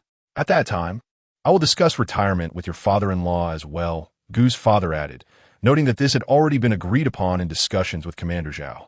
After conversing with Old Master Gu and Gu's father, Gu Beiting felt a heaviness in his heart, particularly concerning Uncle Song's predicament. It was revealed that Uncle Song's wife was the daughter of a landowner. This fact had been known to only a few, especially since Uncle Song's father-in-law had relinquished all family assets years ago. The betrayal by his own son-in-law and the public severance of ties highlighted the stark coldness of human nature. In the kitchen, while Gu's mother was momentarily distracted, Mu Youyou discreetly added a drop of enhanced spiritual spring water to the soup, initially intending to use the ordinary version. She recognized that their time in Jing City was limited, and the ordinary variant would be ineffective given the many hidden injuries that Old Master Gu and Gu's father had sustained during their years of service. "Why does this soup taste more delicious than usual?" Old Master Gu inquired after sipping the broth. "This soup was prepared by Youyou. She is quite skilled in the kitchen." Gu's mother replied with a smile. "No wonder," Gu's father noted, having also detected the difference. Gu Beiting cast a glance at Mu Youyou, having already surmised the situation. "Mom, you should drink as well." Mu Youyou poured a bowl for Gu's mother. Under Mu Youyou's persuasion, the last pot of soup was completely consumed. "After drinking this soup, I feel utterly at ease," Gu's father remarked with a smile. "Of course, it's infused with traditional Chinese medicine," Gu Beiting quickly added to support her. Gu's mother nodded thoughtfully. "Was there really medicine in it? I don't recall seeing any. Usually, Youyou grinds the herbs into powder and mixes in the soup. If I see herbs floating, I tend to avoid it." Gu Beiting gently squeezed Mu Youyou's hand. Mu Youyou felt a bit embarrassed and remained silent, watching Gu Beiting smooth things over. Fortunately, Gu's parents did not press further. Due to the recent upheaval in Kyoto, Gu Beiting and Mu Youyou had been staying in the courtyard for several days. It was only after a transaction with Lu Gu 3 days later, alongside renting out the Mu family's house, that they prepared to return to Qingshi. Gu's mother had prepared a considerable amount of provisions for them, as well as for General Zhao and his wife. Uncertain when they would return, Gu's mother held Mu Youyou's hand tightly. "Mom, when Beiting gets some time off, we will come back," Mu Youyou reassured her. "It's better not to return just yet. Let the situation settle first. Everyone in the military district is on edge." Fearing a careless report, she added, "All right, take care of yourselves." Gu Beiting instructed as they opted not to be escorted to the station, instead relying on the driver. At the courtyard gate, after bidding farewell to the elderly patriarch and his parents, Gu Beiting observed the aging faces of his grandfather and parents, taking a deep breath. This was the first time in many years that he displayed such reluctant emotions at parting. The elderly patriarch patted Gu Beiting on the shoulder, reminding him not to forget the responsibilities he bore. "Understood," Gu Beiting replied, saluting his grandfather and father before accepting the 2 children from their hands. "Take good care of yourselves," Gu's mother said reluctantly, embracing Mu Youyou and gently caressing the child in Gu Beiting's arms. "Let us go," Gu's father waved goodbye. This farewell was merely a prelude to a more joyful reunion, as Mu Youyou and Gu Beiting boarded the vehicle. The journey was uneventful. Upon reaching Qingshi, they were greeted by Xiao Weiguang, who drove General Zhao's car to the train station to pick them up. Has there been a recent influx of sent-down individuals in the village? Gu Beiting inquired once they were settled in the car. "Yes, an elderly couple has arrived, along with a few educated youths," Xiao Weiguang responded while driving. Gu Beiting remained silent thereafter. The elderly couple resided in the village's cattle shed. The village head, considering their advanced age, refrained from assigning them labor or subjecting them to any scrutiny. Xiao Weiguang shared what he knew with Gu Beiting. "The old gentleman is a veteran Red Army soldier. If they can be cared for, that would be good," he added. Gu Beiting did not conceal anything from Xiao Weiguang, knowing that due to his relationship with Wang Li, Xiao Weiguang frequently visited the village. Xiao Weiguang glanced at Gu Beiting through the rearview mirror and nodded, "I understand." By the time they arrived home, it was already 9 p.m. Gu Beiting escorted Mu Youyou and the child inside. "Wife," Gu Beiting addressed Mu Youyou, looking at her warmly. Mu Youyou retrieved 2 sets of bedding and some steam buns from the space. "Let's take these over first. We can prepare the rest tomorrow," she suggested. "Thank you, my dear wife." Gu Beiting embraced Mu Youyou briefly before heading out with the items. Upon reaching the entrance of the family compound, Gu Beiting spotted Xiao Weiguang. who was waiting after delivering a vehicle, with firewood strapped to his back. Gu Beiting glanced at him, but said nothing as they both made their way towards the village. Once they were a distance away from the military district, Gu Beiting spoke up. The old gentleman's surname is Song. He is from a military district in Kyoto and was a comrade of my grandfather's. I should go in the future. There are too many eyes on me. And since I frequently visit the village, it will be more convenient and less conspicuous after I marry Wang Li next year and settle there. Wei Guang, thank you. Gu Beiting expressed sincerely. You're like a brother to me, Xiao Wei Guang replied with a smile, continuing to walk forward with the firewood, trusting Gu Beiting without the need for any further explanation. Chapter 81. The old man in the cattle shed. When Gu Beiting and Xiao Wei Guang arrived at the cattle shed, a small oil lamp cast its glow on the window, accompanied by the sound of persistent coughing from within. The two exchanged glances, and Xiao Wei Guang stepped forward to knock on the door. Who is it? Came the frail voice of old Master Song from inside. Grandfather Song, it's me, Beiting. Gu Beiting replied. The cattle shed was situated at the farthest edge of the village, so they were not particularly concerned about being overheard. After a moment, the door creaked open. What brings you here? You should leave, old Master Song insisted, attempting to usher them away. Grandfather. Gu Beiting pressed against the door to prevent him from closing it. Let's come in and talk. It's not appropriate to discuss matters outside. Xiao Wei Guang added softly, glancing around the vicinity. Sighing heavily, old Master Song ultimately relented and allowed them entry. Upon entering, Gu Beiting surveyed the surroundings. The dilapidated house contained little more than a worn Kong, where Grandma Song lay, without even a quilt. Who? Cough, cough, who is it? Grandma Song attempted to sit up. Grandma, it's me, Beiting. Gu Beiting approached and assisted her in sitting up. Wei Guang, please spread out the bedding, he instructed. Understood. Xiao Wei Guang nodded and began his task. Oh dear, take it away quickly. It would not be good for you if others see. Old Master Song fretted from his side. Do not worry, old sir.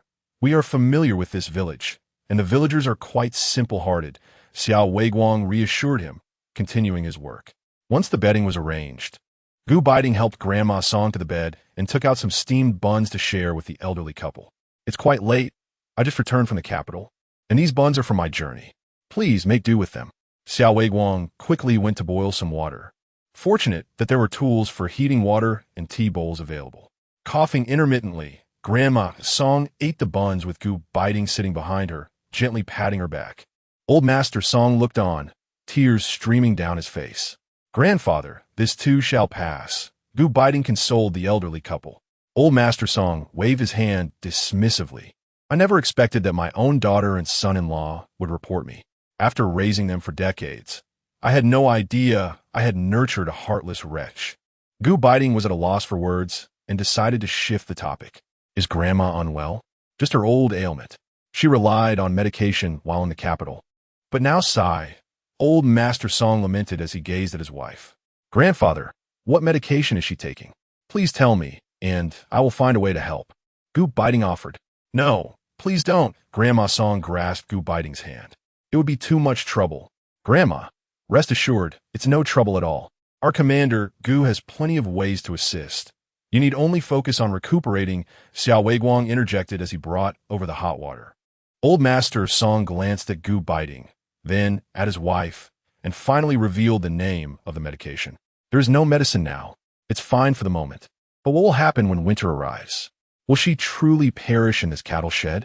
Grandfather Song, this is Xiao Wei Guang, my brother. He will be visiting you often in the future, and you can discuss anything you need with him. It's quite late now.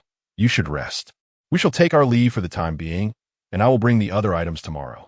Gu Beiting and Xiao Wei Guang prepared to depart. Before leaving, Gu Beiting glanced back at Grandfather Song and Grandmother Song, assuring them, I will inquire about Uncle Song's whereabouts and see if I can establish contact. Beiting. Grandfather Song grasped Gu Beiting's hand. Do not seek communication.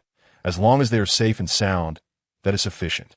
Gu Beiting understood that Grandfather Song was concerned about the potential troubles this could bring him. He nodded silently and left with Xiao Wei Guang. On their way home, Gu Beiting remained silent, reflecting on the life of Grandfather Song, who, after a lifetime of service, faced such a fate. Eventually, Xiao Wei Guang could no longer contain his curiosity. Commander, was grandfather Song reported by his own daughter and his son-in-law? From now on, just call me brother, Gu Beiting replied, looking at Xiao Weiguang. You know, I wish to bring you back to the capital. Sure thing, brother.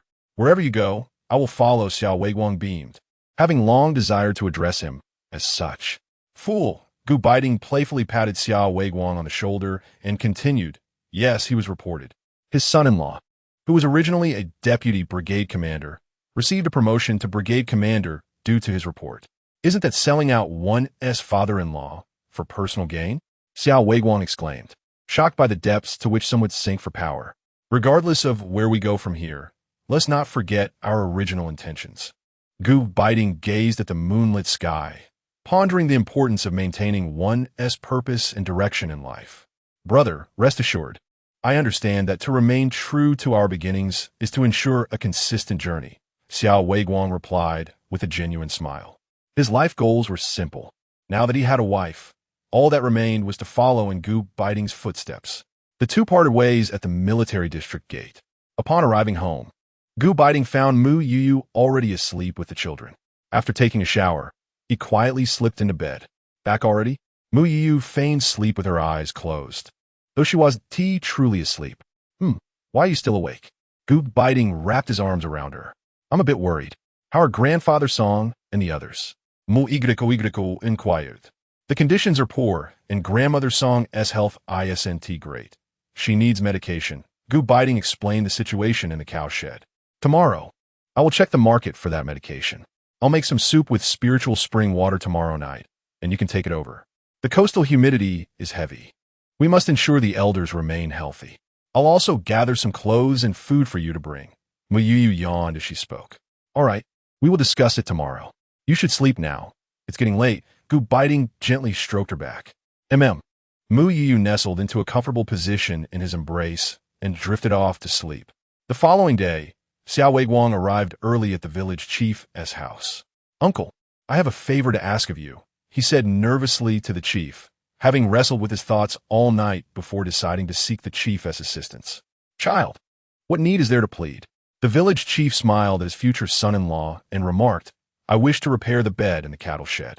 Xiao Weiguang responded, stating that he had observed the bed in the cattle shed was no longer usable the previous night.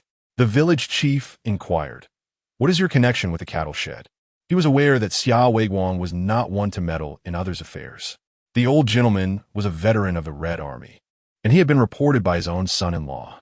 Xiao Weiguang refrained from disclosing the relationship between Old Song and Gu Beiting, believing that such matters were best kept known to as few people as possible.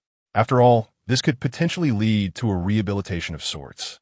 Should anything untoward occur in our village, would not our family also face misfortune?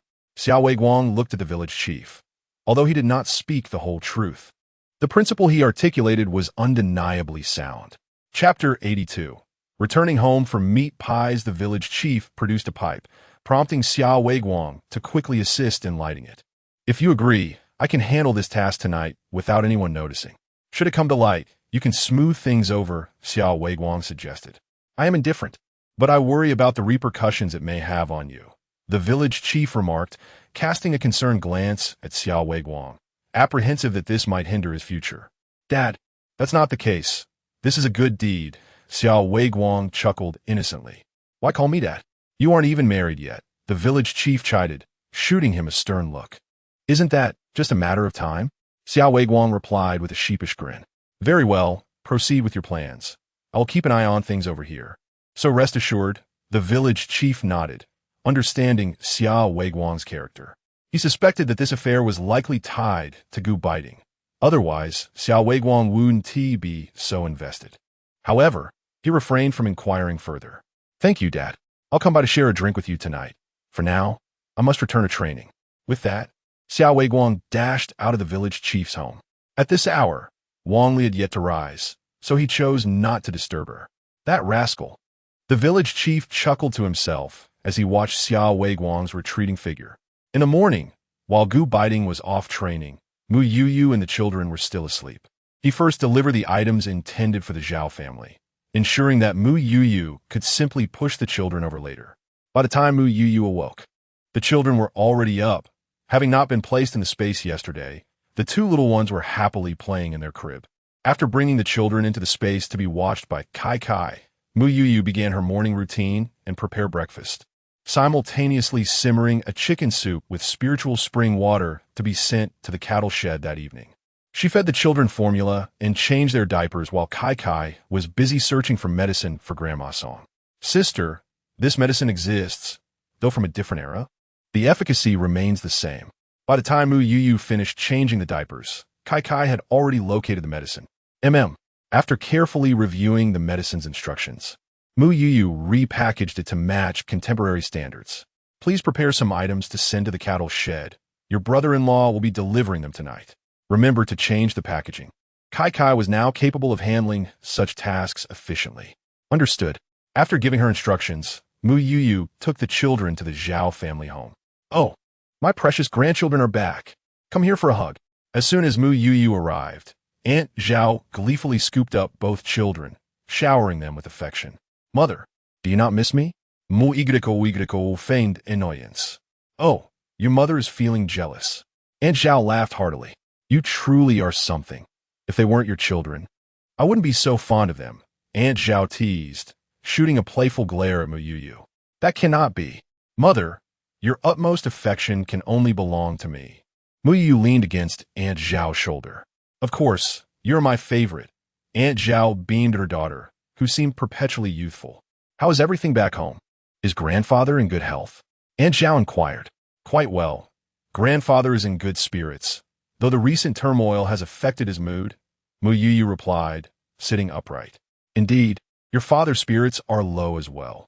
This situation has left everyone on edge.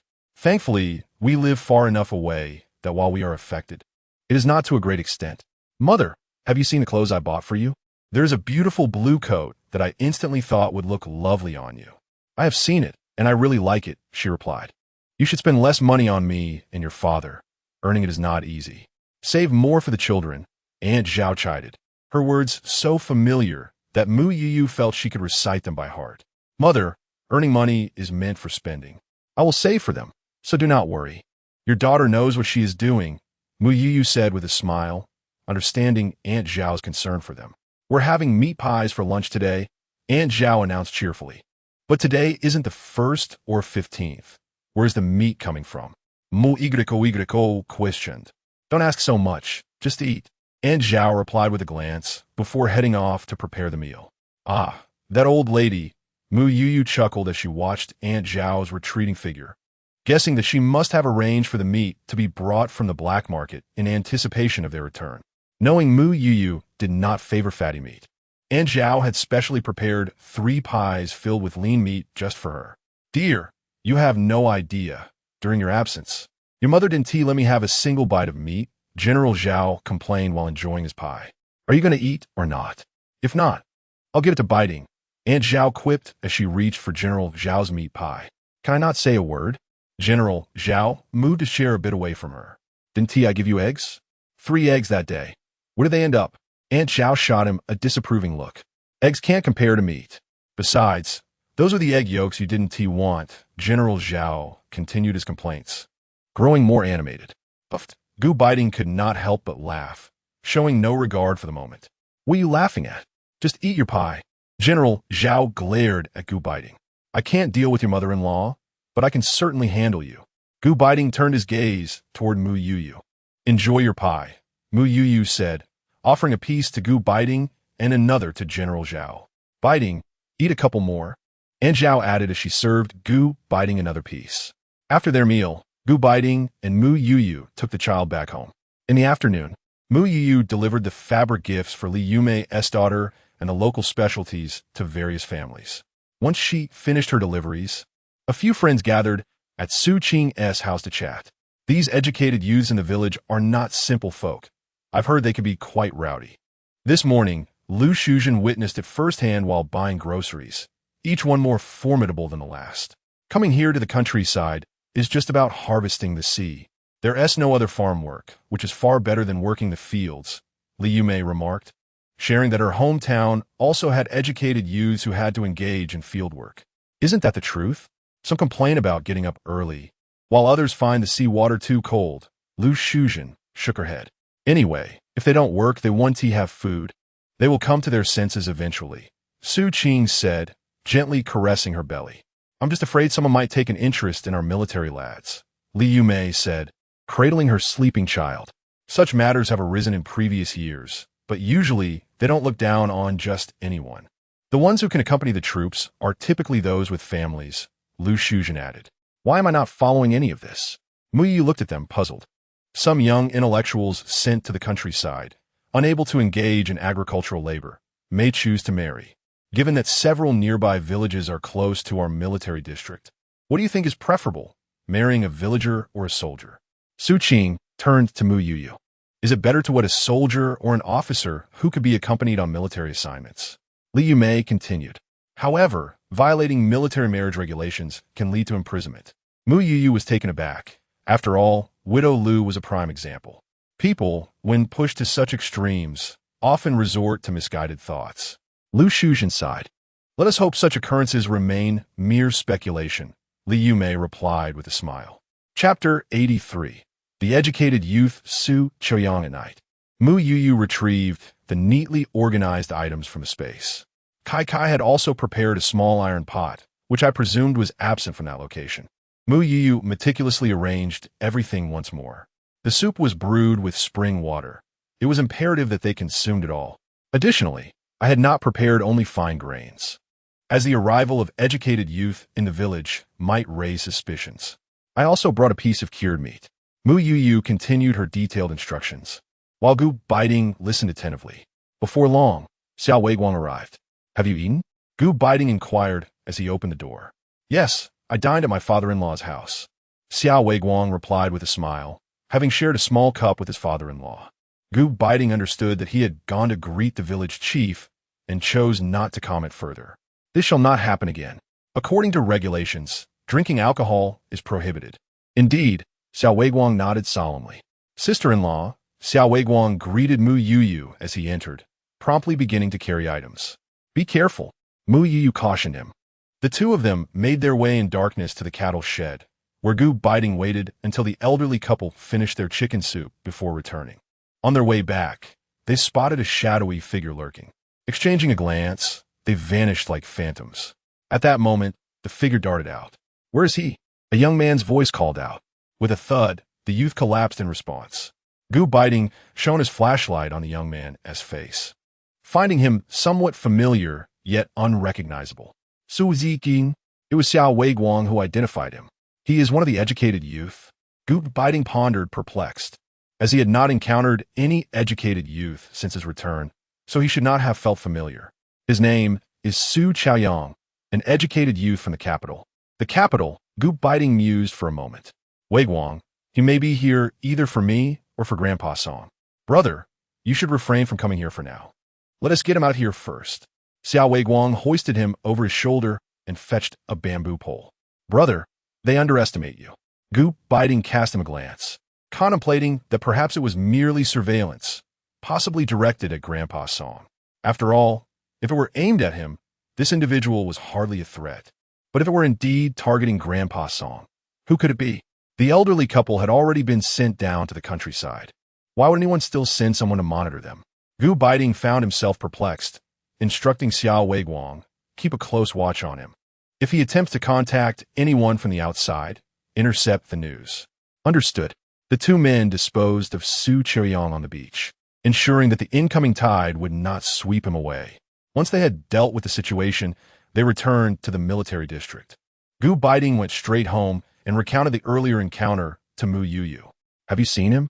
But aside from your last trip back to the capital, you haven't returned in quite some time, Mu Youyou asked, puzzled. During that visit, they had primarily remained in the family compound. Could it be that you crossed paths on the road? Mu Youyou inquired.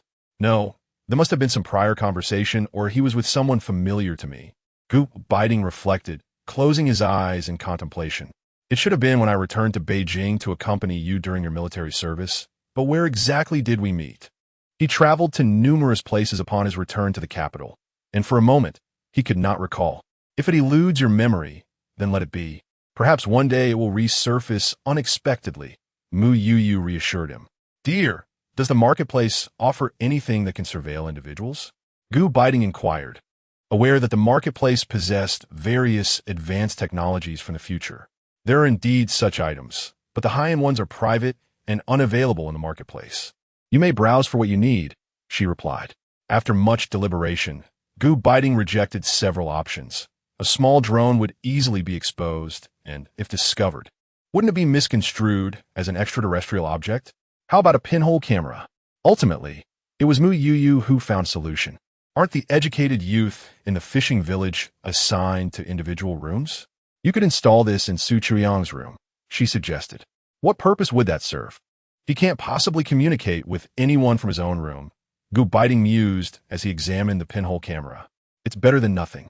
By the way, if you leave him by the seaside, he realized that you've discovered him? When we arrived, we didn't spot him. He likely followed us after seeing someone exit the cattle shed. It was dark, so he probably didn't clearly see my face. Tomorrow, Wei Guang will put on a performance before him. So rest assured, Gu Beiting assured her. Upon hearing this, Mu Youyou felt a slight easing of her anxiety. The following day, as the villagers set out to work along the shore, Xiao Weiguang found Wang Li's elder brother at the seaside. Brother, I drank too much last night. Where did you toss that person? He asked. Just toss it by the sea. Sneaking around in the dead of night nearly scared me to death, Wang's brother retorted angrily. Having drunk too much, is the Kong still not repaired? Are you going to fix it tonight? Xiao Weiguang glanced at Su Chaoyang, who was digging for clams by the shore.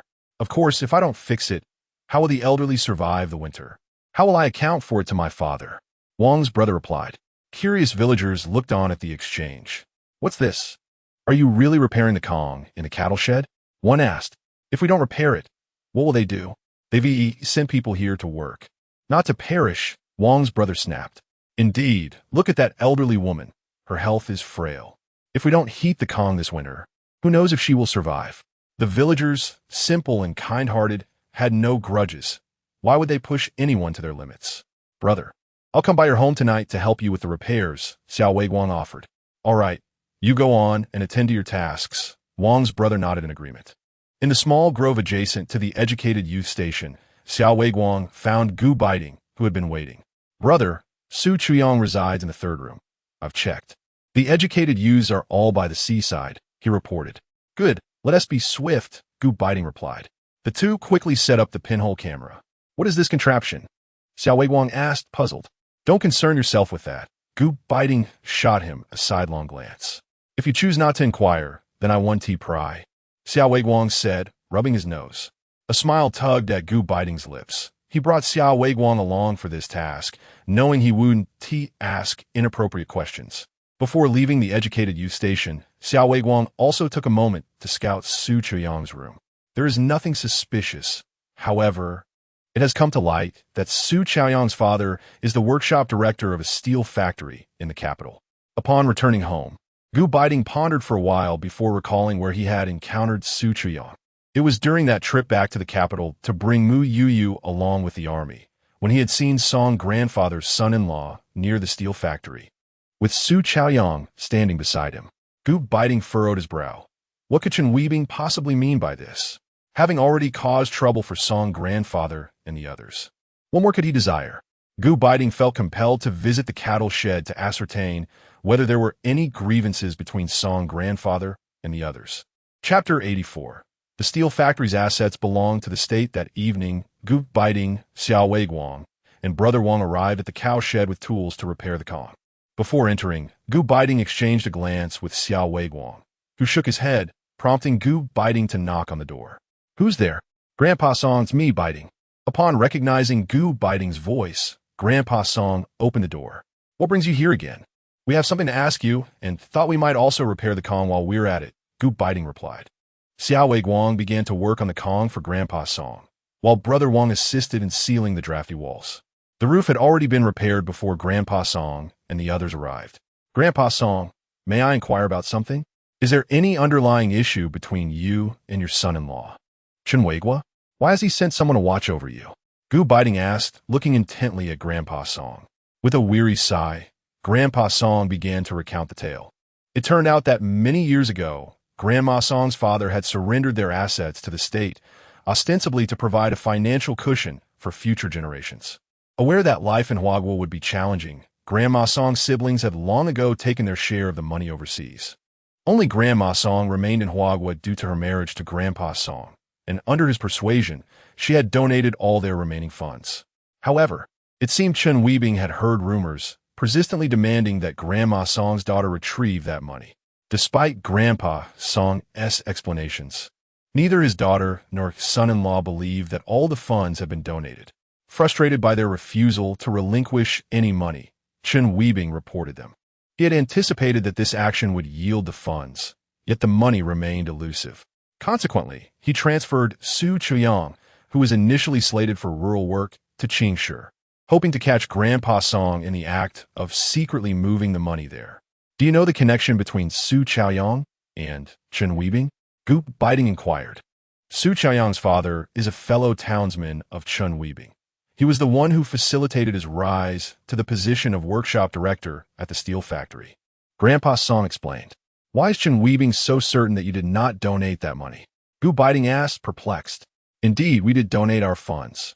But there was a bracelet, a keepsake from your Grandma Song's mother, which she wished to hold on to as a memory. It was initially hidden away, but one day, when your Grandma Song took it out to admire, our ungrateful daughter caught sight of it. There is something I had intended to keep to myself. After all, they are still my daughter and son-in-law. Grandpa Song's aged face, marked by deep lines, was filled with sorrow. Chen Weibing and Su Chaoyang's father have been involved in illicitly selling steel from the factory. I am not privy to the specifics, but my son once overheard their conversation. Grandpa Song revealed. Perhaps Chen Weibing's report against us is related to your Uncle Song overhearing their discussion. The assets of the steel factory are the property of the state. The people.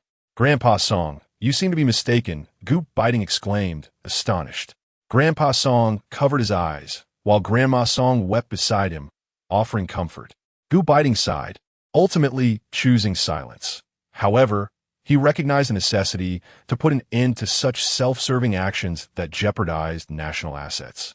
Since the objective was the sum of money already submitted, as long as that money remained untraceable, there would be no issues on your end. Beiting you, Old Master Song was at a loss for words, aware that he should not shield them from the truth. Rest assured, I will devise a plan, Gu Beiting assured him. He cast a glance at Old Master Song, refraining from uttering harsh words. After all, age softens the heart, especially towards one's kin. He could understand, yet he did not agree. Upon returning home, Gu Beiting spent the entire night awake. Having just returned from the capital, it was impossible to go back in a short term. How should this matter be handled? Should he consult his father or directly compose a letter of denunciation? How many individuals were entangled in this? Would the letter be intercepted midway? What was Chen Weibing doing with all that steel? Was it for profit or some other purpose? How much steel had been removed? Gu Beiting was desperate to uncover these answers. When Mu Youyou awoke in the morning, Gu Beiting was still seated at the edge of the bed. Had he not slept all night? Mu Youyou gazed at him. How could he find a legitimate reason to return to the capital? Gu Beiting still preferred to handle it himself. Discussing it with his father could complicate matters excessively and might raise suspicions. What do you think of Lu Jiwu? Mu Youyou mentioned Lu Gu from the black market in the capital. Are you referring to him? Gu Beiting turned his attention to Mu Youyou. You trust his character, don't you? Furthermore, he operates in the black market of the capital. Even if his prices differ from others, no one causes him trouble, which indicates he possesses capability. Mu Youyou analyzed. Gu Beiting's eyes brightened at her words, pulling her closer for a kiss. My dear wife, you are truly clever. I pondered for an entire night without a solution, yet you thought of it immediately. This illustrates the adage. Those involved are often blind to the truth, while outsiders see clearly. Mu Youyou smiled. He inquired, how would you contact him? I will reach out using my identity. Trust is built on sincerity. This endeavor bears risks. And without honesty, how can one expect others to assist? Agreed, Mu Youyou nodded. Now lacking a direct phone line and needing to conceal his intentions, Gu Beiting exerted considerable effort to contact Lu Jiwu. Lu Jiwu received Gu Beiting's call at the commune. The personnel there informed him it was a number from his former unit. Liu Yi, greetings. I am Gu Beiting from the Eastern Military District. Lu Jiwu had heard of Gu Beiting, now a renowned soldier. Upon learning the purpose of Gu Beiting's call, Lu Jiwu agreed without hesitation. Thank you, Lu Gu. Gu Beiting was taken aback by his promptness. Even though I have retired, I remain a citizen of Huagua. Rest assured, I will handle this matter diligently. The two exchanged contact information, ensuring that they could no longer use the commune's phone for future communications. After leaving the commune, Lu Jiwu first returned to the black market, where most of his subordinates were also veterans, many of whom had been forced to retire due to injuries. He is unable to follow Chen Weibing, yet he can still shadow Su Chaoyang's father. The paramount task now is to uncover evidence of their steel theft. As for Su Chaoyang, apart from his nocturnal wanderings near the cattle shed a few nights ago, he has exhibited no further activities. Presently, Gu Beiting and Xia Weiguang seldom visit the cattle shed. It is primarily Wang Dage who goes there. After all, it is quite common for villagers to show compassion towards the elderly couple by offering assistance. However, due to Su Chaoyang's actions, Wang Dage has frequently set traps for him, inadvertently pushing him into the sea, resulting in the loss of freshly caught seafood on more than one occasion. Chapter 85. The plan to go to the capital. Lu Jiwu had a remarkably agile young man under his command, known by the moniker Little Black. One night, he stealthily infiltrated the steel plant and entered the office of Su Chaoyang's father, Su Cheng. After rummaging through the office, he discovered a small safe concealed behind a mural. However, Little Black was only adept at opening simple locks, and this particular lock was beyond his skill. With no other options, he retraced his steps, but not before memorizing the lock's design. This contraption is not of domestic origin, Lu Jiwu remarked with a sigh as he observed the sketch of the lock drawn by Little Black. The following day, Lu Jiwu relayed the information to Gu Beiting. Unlike Little Black, Gu Beiting possessed the expertise to dismantle such locks. After ending the call, he fell into deep contemplation before ultimately deciding to seek out General Zhao. Dad. Upon entering the general's office, Gu Beiting immediately donned a cheerful demeanor. Isn't it customary to address you as general in the office? General Zhao did not even glance up. Dad. Gu Beiting approached from behind and began to massage his father's shoulders. I have a matter to discuss with you. In matters of urgency, it's Dad. In all else, it's General. Now, be on your way. General Zhao dismissed him with a wave. Dad, it concerns national interests, Gu Beiting asserted earnestly. Oh, what is it? General Zhao finally turned his attention to him. Gu Beiting recounted the situation involving Su Cheng and Chen Weibing. Disgraceful. General Zhao slammed his palm on the desk, the impact reverberating throughout the room. So, am I permitted to return to the capital? Gu Beiting cautiously gauged his father's reaction. General Zhao remained silent. His son's departure from the military was not solely at his discretion, as it required official documentation. Dad, this matter is of utmost urgency. Every delayed moment could lead to further complications. Gu Beiting's plea was interrupted as General Zhao raised his hand. In a few days, there will be a tactical exchange meeting in the Northeast Theater, originally intended for Wang Gang to lead. You will take charge instead, with Wang Gang assisting you. Bring along Xia Weiguang, and ensure your soldiers are the ones in attendance. As for how to liaise with Wang Gang regarding the trip to the capital, that is your responsibility. Depart early to address this issue, but do not delay the exchange meeting. Otherwise, your father-in-law's tenure as a general may come to an abrupt end. General Zhao fixed his gaze on Gu Beiting. Thank you, Dad, Gu Beiting acknowledged with a nod. As Gu Beiting exited the general's office, he began to assemble his team. Aside from himself and Wang Gang, he required 10 additional personnel, including Xia Weiguang, all of whom were skilled. Why are we assembling the team now? Wang Gong inquired, puzzled. Throughout this time, Gu Beiting had observed that aside from his stubbornness, Wang Gang was quite agreeable. A trip to the capital. What for? Commander, this is against protocol. Wang Gang's expression turned serious. Gu Beiting regarded him and ultimately opted for honesty. He recognized that Wang Gang was the type who would cause an uproar if left in the dark. Besides, it was inevitable that he would learn the truth upon arriving in the capital, so it was wiser to avoid unnecessary complications. Will you go? If not, I shall send Zhang Hui in your stead. Gu Beiting provocatively suggested. I will go. Safeguarding national interests is my duty as a soldier. My men are exceptionally discreet. Gu Beiting raised an eyebrow, the implication unmistakable. Am I the sort to be indiscreet? Very well. Let us set forth early tomorrow morning and prepare casual attire. Would you kindly lend me some money? Wang Gang felt somewhat embarrassed. He had only received his allowance once since arriving here, and for such tasks, one typically must cover the expenses up front. The soldiers' allowances are meager, thus it is generally the officers who pay first. Do I look like a steward to you? Gu Beiting glanced at him, suppressing a laugh. In any case, your rank surpasses mine, so you should front the costs. Wang Gang, resigned to his fate, retorted. Have you ever seen a regiment commander pay out of pocket? How could you even suggest that? Gu Beiting found himself at a loss for words. I can, for I am out of funds. Gu Beiting sighed. Very well, I shall pay. He chose to ignore Wang Gang thereafter, hastily gathering the others, as he needed to return home and persuade his wife to part with some money. Upon returning, Gu Beiting observed Mu Youyou pouring water. Wife, allow me to serve you. Do take care not to burn yourself. It's warm water, Mu Youyou replied, casting him a curious glance. After a moment, she prepared to change the child's diaper. Wife, set that down. I shall handle it. Mu Youyou then went to cut cloth for making winter garments for the elder Gu. Wife, I'm not skilled at this. Gu Beiting, speak your mind, what is it? Mu Youyou placed the cloth aside. Wife, I must go to the capital and then to the northeast military district. Gu Beiting scratched the back of his head. Mu Youyou awaited his next words. Well, the spiritual spring water, right? I have prepared it for you. Mu Youyou retrieved 2 small bottles from her pocket. No, dear wife. Despite his protest, Gu Beiting accepted the small bottles. Wife. Gu Beiting looked at Mu Youyou, hesitating. Do speak quickly. Do not dawdle. Money, haha. Is it merely about money? Why be so fussy? You are a grown man. Mu Youyou produced a metal box for storing money. Take it yourself.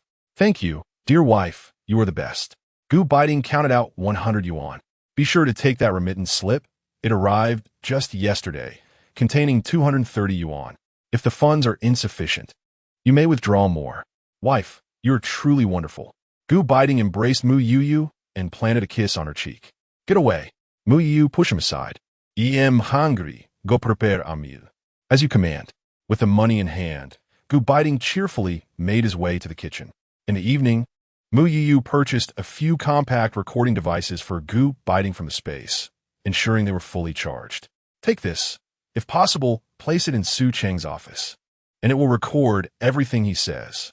Mu Youyou instructed him on how to use it. Alas, it cannot be taken out. What a pity, Gu Beiting sighed. Such a lovely thought. Mu Youyou laughed at him. Wife, I shall be away for half a month. The household will be your responsibility. Gu Beiting embraced Mu Youyou tightly. Yes, do take care of yourself while you are away.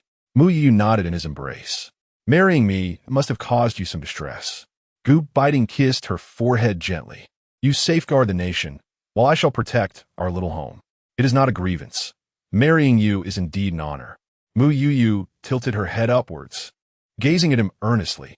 Gu Beiting and the 12 others had stealthily set out before dawn, arriving in the capital city first.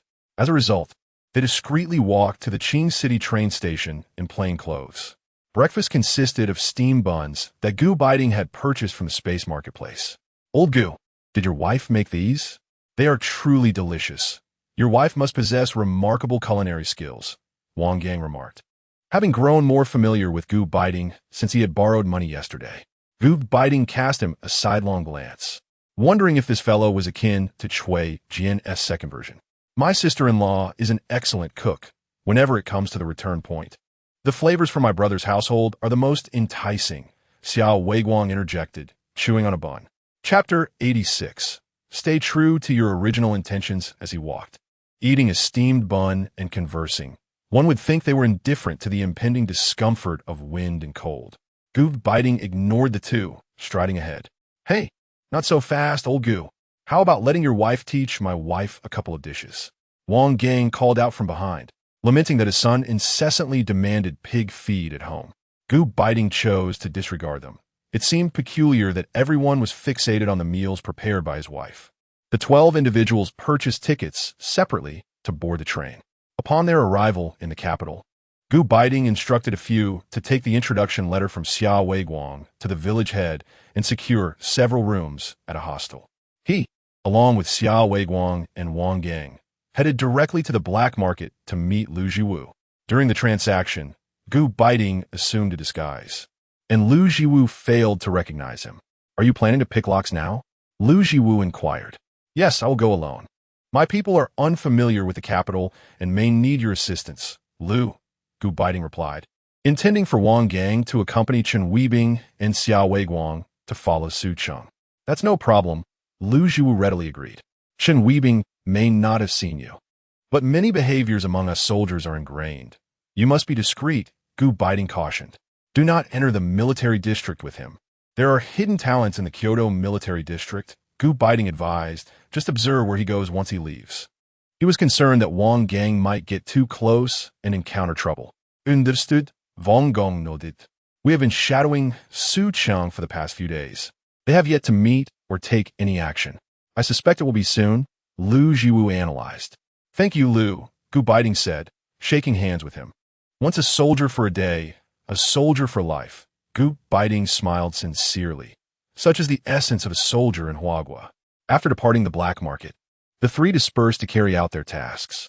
Gu Beiting arrived at the steel mill, entering Su Cheng's office, where he located the safe mentioned by Xiao He. He had opened similar safes during a previous mission, and this time, with tools purchased from the space, it proved even easier. Upon opening the safe, he found bundles of cash, but his focus shifted to the ledger lying beneath the money. Illuminating it with a flashlight, he discovered records detailing the timing, quantity, and profits from each instance of smuggling steel. It was astonishing that a workshop director could orchestrate such extensive theft. It suggested higher-level management at the steel mill was also involved. After carefully returning the items to the safe and discreetly placing a recording device inside, Gu Beiting stealthily entered the offices of the plant manager and deputy manager. Indeed, he found another safe in the deputy manager's office, containing even more money along with another ledger. Gu Beiting placed a recording device in the deputy manager's office as well. The manager's office was notably tidy, yet he prudently placed another recording device there for good measure. Gu Beiting then dispatched a soldier to follow both the plant manager and the deputy manager. After a tranquil day, nothing out of the ordinary transpired. It was not until Gu Beiting visited the three recording devices that he discovered valuable information from the one located in the deputy factory director's office. The following day, a shipment of steel was scheduled to arrive at the steel plant, and they intended to remove a portion of it that evening. Indeed, during the midday break, Su Cheng sought out Chen Weibing at the military district in Kyoto. Gu Beiting penned a letter and entrusted it to Wang Gang, instructing him to deliver it to Gu's father, who would then pass it on to the highest leadership of the military district, considering Chen Weibing was affiliated with that establishment. Furthermore, Gu Beiting anonymously wrote to the Public Security Bureau, detailing the time and location of the transaction, the schedule for smuggling, the position of the deputy factory director, and Su Cheng's safe, along with its contents. To ensure safety, he discreetly stationed his men nearby that night.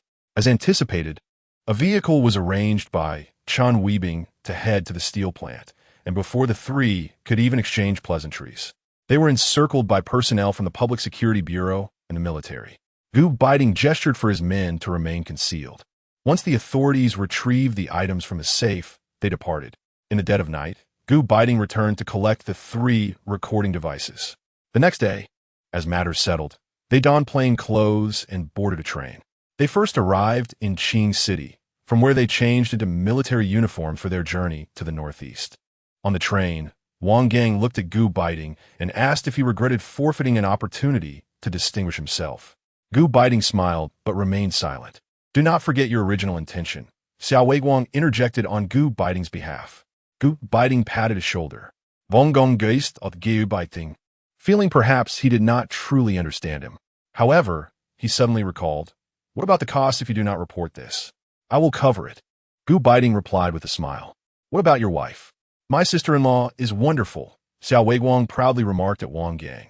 Wang Gang looked at Xiao Weiguang, incredulous at his boastfulness. As they drew closer to the northeast, Wang Gang's anxiety heightened. "That matter does not concern you. Just focus on yourself," Gu Beiting reassured him. Understood.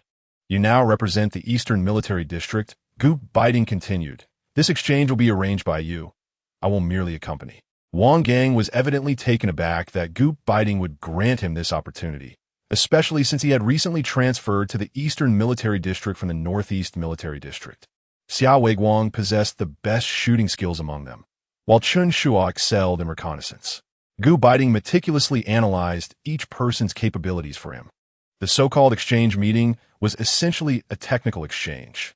These individuals were personally trained by me. Do not embarrass me by losing. I understand, Wang Gang nodded, and after listening for a moment, he expressed, thank you. Wang Gang, Gu Beiting called out. Huh? Wang Gang, engrossed in tactical studies, momentarily failed to respond. Is the Northeast war zone far from the farm? Gu Beiting inquired, looking out the window. Not particularly far. Are you planning to go? Yes. We shall arrive in the Northeast 2 days in advance. If you wish to accompany me, I shall take you along, as I have acquaintances there. Wang Gang mused. He refrained from inquiring why Gu Beiting intended to visit the farm, although he surmised it was likely in search of the displaced individuals. I appreciate your assistance. Gu Beiting replied, still intent on meeting Uncle Song. Perhaps he may not be of much help, but at the very least, it would provide reassurance regarding the current state of Grandpa Song and Grandma Song. Truth be told, he harbored some grievances towards Grandpa Song. However, being in a similar position, what would he himself have done? He was uncertain. Fortunately, the matter had been resolved. The train ambled along, carrying a group of young soldiers filled with excitement. Chapter 87. Journey to the Northeast Farm. Upon reaching the Northeast Military Region, Gu Beiting first ensured that his comrades were comfortably settled. Wang Gang returned from outside, and I borrowed 2 bicycles for us to ride to the farm.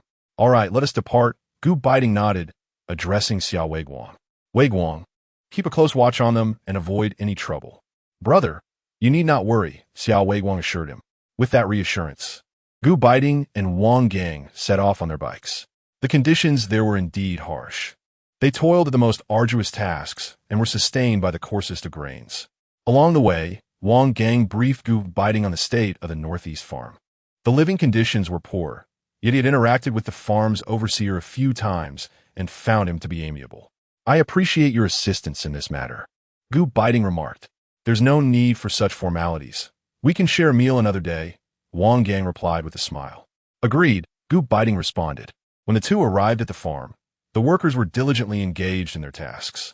Wang Gang introduced Gu Beiting to the overseer, who remarked, currently, much of the farm is still being cultivated, so the workload is quite heavy.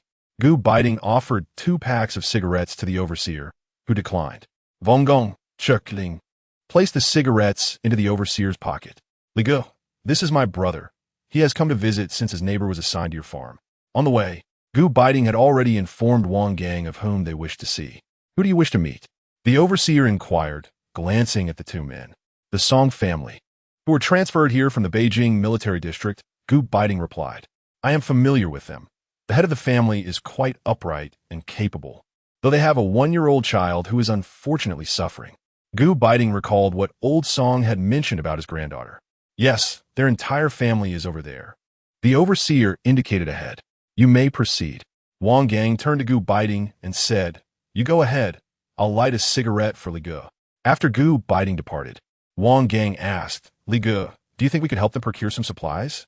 The adults are manageable, but that child survives on coarse grains daily. Wang Gang hesitated, glancing at the overseer. You are aware of the harsh winters in the Northeast. We must ensure they can endure, he added. The overseer regarded Wang Gang, saying, Just don't go too far with it.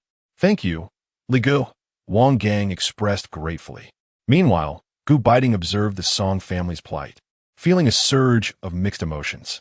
Uncle Song's son was carrying his little daughter while working, and his 5-year-old son was also assisting by clearing small stones. The adults labored to cultivate the land, while he helped nearby. Their clothing bore numerous patches. Xiaohu, Gu Beiting called out to the boy by his nickname. Everyone turned to look at him, and Uncle Song appeared notably surprised. Beiting? He exclaimed. Uncle Song, Aunt Song, what brings you here? You must leave. This is no place for you. Uncle Song's voice was tinged with urgency. I merely came to take a look. I've already spoken with the overseer, Gu Beiting replied. Song Shu followed Gu Baiting's gaze towards the person in charge. How are your grandparents, Song Yi and Song Nai? He inquired, having learned before his arrival that the elder Song couple had traveled to Qing City. They are well, but you all? Gu Baiting glanced at their family of 5. Since the incident at the Song residence, Song Shu's daughter-in-law had divorced his son. We are fine. Though it has been tough on the 2 children, Song Shu sighed, continuing his work even as he conversed with Gu Baiting. Gu Baiting also began to bend down and assist with the tasks at hand. Old Gu, Wang Gang approached, waving at Gu Baiting. Gu Baiting set down his tools and walked over. What is the matter? Do you have any cash on you? Brotherly promised to buy them some things. And I'm worried I won't have enough, Wang Gang admitted sheepishly, revealing he had only brought 10 yuan. Thank you so much, Gu Baiting responded, pulling out money from his pocket. I thought I might buy some fine grains for the children. The winters in the northeast are long and cold. Perhaps I could trade for some cotton as well. Very well, just buy what you think is necessary. Gu Baiting handed all the money to him. All right, you stay here and chat with them a bit longer. I'll bring the items directly to where they are staying. It would look good to have someone else watching, he added. Understood, Gu Baiting nodded. Once Wang Gang left, Gu Baiting resumed his work. Baiting, Chen Weaving. Song Shu stood up, looking at Gu Baiting. His matters have been resolved, Gu Baiting replied. That's good to hear, Song Shu nodded, lowering his head to continue his labor. At that time, the old Song had chosen to keep things under wraps, and Song Shu had disapproved. But now that it was settled, he felt relieved. Uncle Baiting, would you like some water? Xiao Hu approached, holding a bowl with a small chip on its rim. Thank you, Xiao Hu, Gu Baiting said as he ruffled the boy's hair. Is it tiring? Not at all. I'm quite capable, the child replied with innocent enthusiasm, revealing a tiny tiger tooth as he smiled. Uncle, would you like to write a letter to Grandpa Song? I can take it for you. Gu Baiting looked at Song Shu. No need, just tell them we are all well. Writing a letter would only keep me preoccupied with thoughts. Song Shu waved his hand. All right. After more than an hour, Wang Gang finally returned, and Gu Baiting understood that the errands had been successfully completed. We should be on our way, Wang Gang said quietly, or else people will start talking. Uncle Song, Aunt Song, Brother Song, I'll take my leave now. Gu Baiting bid farewell to them. Be safe, they responded. Xiao Hu, I'm heading back now. I have 2 younger brothers at home. When they grow up, will you play with them? Of course. I'll take good care of them, Xiao Hu promised.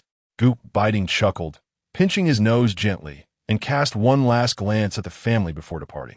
I purchased quite a bit of cotton, fabric, fine grains, and some daily necessities, and even got the children a tin of mill powder. Wang Gang recounted on their way back. I left the remaining money at their home, Wang Gang added, mentioning he had also contributed his own 10 yuan without revealing this to Gu Baiting. I shall forego expressing my gratitude, and instead invite you to my home for a drink upon your return. To voice thanks too often may render it disingenuous. Thus Gu Baiting refrained from further words. In truth, I hold you in high regard. Few possess the fortitude to concern themselves with such matters. At this juncture, many choose to prioritize self-preservation. Old Master Song. The venerable figure from the village's cattle shed has 4 sons and 1 daughter, yet only a pair of offspring remain. Gu Baiting paused momentarily, noting that the other 3 are martyrs. The Chen Weaving who accompanied you to Kyoto is his son-in-law, and also the one who reported him. Gu Baiting recounted the affairs of the Song family to Wang Gang. As Wang Gang listened, he shook his head. If you were in his position, what course of action would you pursue? Gu Baiting smiled softly, declaring that as long as he dons this military uniform, safeguarding the homeland remains his solemn duty. Chapter 88. The commencement of the exchange conference. At this moment, Gu Baiting and Wang Gang were en route back to the Northeast Military District. Meanwhile, in the cafeteria of the Northeast Military District, Xiao Weiguang and his companions found themselves confronted by soldiers from the Northeast Military District. I hear you are soldiers brought out by Gu Baiting? The leader of the group, a tall young man, inquired. Xiao Weiguang glanced at the insignia on his shoulder. He was a company commander. Greetings, company commander. Xiao Weiguang saluted, preparing to turn and fetch his meal. What's this? Your commander Gu is absent, and you've lost your nerve? A soldier beside the company commander taunted. Xiao Weiguang's companion was unable to suppress his indignation, but was restrained by Xiao Weiguang. Let's not forget the words of our commander before he departed. The group exchanged glances and silently proceeded to the cafeteria. Wait until the exchange conference, Xiao Weiguang murmured. Those from the Northeast Military District misinterpreted their silence as fear and began to mock them. Although the group was incensed, they chose to endure. Go ahead and eat, the company commander directed Xiao Weiguang and his companions. In fact, he had come deliberately to provoke them in Commander Gu's absence, but was surprised to find they remained unfazed. With 2 days remaining until the exchange conference, Gu Beiting did not remain idle. He arranged for Wang Gang to borrow a training facility from the Northeast Military District. Our training methods differ slightly from those of other military districts, Xiao Weiguang remarked during their practice, while Gu Beiting trained Wang Gang on the sidelines. I prefer teamwork over individual combat, so, as the team leader, your task is to leverage their individual strengths, Gu Beiting instructed. I have already briefed you on this during our journey. Wang Gang nodded in acknowledgement. I understand that the Northeast Military District places significant emphasis on individual soldier capabilities. I have also noted your inclination towards this during training. Over the next few days, you must cultivate a rapport with them. It will not be an easy feat, Gu Beiting patted him on the shoulder. Wang Gang's eyes narrowed. Having been granted this opportunity by Gu Beiting, he was determined to seize it. In the ensuing days, Wang Gang trained with exceptional diligence, often late into the night, sharing a room with Xiao Weiguang and engaging him in study. Only at Gu Beiting's insistence did Wang Gang retire to bed by 10 o'clock the night before the exchange conference. On the day of the conference, personnel from various military districts lined up in orderly formation. Commander Gu, since you are here, why aren't you leading the team personally? Queried a commander from a Northeast Military District. I have come merely to learn alongside all of you, Gu Beiting replied modestly, smiling. Each year, the exchange conference was rife with unspoken tensions as every military district vied for supremacy. Ha! You are incomparable, the king of soldiers. Another chimed in. Is we who should learn from you. Gu Beiting waved his hand dismissively, indicating that this was not a competition of soldier kings, but rather a showcase of the comprehensive capabilities of each military district. East Military District, 11 soldiers expected, 11 present. Commander, please provide your instructions, Wang Gang stated, saluting Gu Beiting. After returning the salute, Gu Beiting said, let us conduct ourselves as we do in training, allowing everyone to witness the true nature of the soldiers from the East Military District. Understood. Is that Wang Gang? The commander of the Northeast Military Region was somewhat taken aback that the Eastern Military Region would allow Wang Gang to lead the team. Indeed, Gu Beiting turned his head and smiled, his eyes reflecting trust in Wang Gang. Soon, the whistle blew, signaling the start of a personal skills exchange competition. The first event was shooting, and Gu Beiting cast a glance at Xiao Weiguang, a smile playing on his lips. Xiao Weiguang's shooting skills were honed under Gu Beiting's tutelage, and the countless bullets spent had earned him a fair share of reprimands from General Zhao. Should he falter today, Xiao Weiguang would likely face a 3-day hunger strike. As Xiao Weiguang looked up, he caught Gu Beiting's gaze, sending a chill down his spine, prompting him to quickly avert his eyes and steady himself. Bang! Bang! With a series of shots, Xiao Weiguang achieved the highest score in the room, hitting the bullseye on both stationary and moving targets. Applause erupted like thunder. Xiao Weiguang glanced at Gu Beiting on the stage, who nodded in acknowledgement. This young man is quite impressive. What is his name? Inquired a leader from the military region. He is my brother, Gu Beiting implied, making it clear that his talents were not for the taking. The onlookers exchanged glances, abandoning any thoughts of recruitment.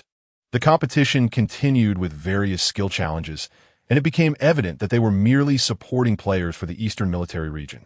Every first-place winner hailed from the Eastern Military Region, as if they were extensions of Gu Beiting himself. The commander generously imparted knowledge to his subordinates, for on the battlefield, every additional skill equates to a greater chance of survival. Gu Beiting smiled. The interjector fell silent, acknowledging that Gu Beiting had undertaken more missions than they, who had served for over 20 years. After attaining the rank of deputy commander, they ceased participating in training. Yet Gu Beiting was different. He lacked a designated office within the military region, his workspace being the training ground itself. As they anticipated the team exchange the following day, they wondered if they would witness the grace of Commander Gu, who would be leading with Wang Gang. Upon entering the collective training room, where discussions flourished in anticipation of Gu Beiting's arrival, he walked in with a serious expression. "Brother, haven't we all won?" Xiao Weiguang murmured softly. "Is winning truly so remarkable?" "Gu Jun, what was that earlier?" "This is a competition, not a display of acrobatics. Was that a forward roll or a flourish?" "Commander, I apologize. I got a bit carried away." Gu Beiting addressed each one, finally turning his gaze to Xiao Weiguang. "What did I do?" Xiao Weiguang pointed to himself. "What are you so proud of? Afraid I wouldn't notice?" Before Gu Beiting could finish, his hand playfully rapped Xiao Weiguang on the head. "Is it not permissible to revel a little upon achieving first place for the first time?" Xiao Weiguang muttered quietly. "You should know that this time you were not originally meant to participate. Since you are here, winning is essential, but could you perhaps tone it down a bit? Forming a small team is no easy task." Gu Beiting addressed the group. Pfft. Wang Gang laughed, realizing that Gu Beiting was concerned about losing his talents. "What are you laughing at?" Gu Beiting shot him a glance. In the afternoon, apart from Wang Gang and Xiao Weiguang, the others rested in the dormitory.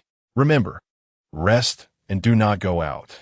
The personnel from other military districts are undoubtedly keeping a close watch on us," Gu Beiting remarked. Indeed, in the afternoon, the three convened in Gu Beiting's room. "What are your plans for tomorrow's team exchange?" The so-called team exchange refers to a tactical exercise. The exercise lasts for 3 days, with provisions allocated for only 1 day. The other military districts will resort to every possible means to seize the supplies, for otherwise, hunger would surely incapacitate them. And how could one continue to fight? Wang Gang stated. Hearing his words, Xiao Weiguang chuckled, asserting that once they ventured into the mountains, especially in the autumn, there would be no worry of hunger. Chapter 89. The commencement of the field exercise upon entering the mountains, following the directives of Xiao Weiguang.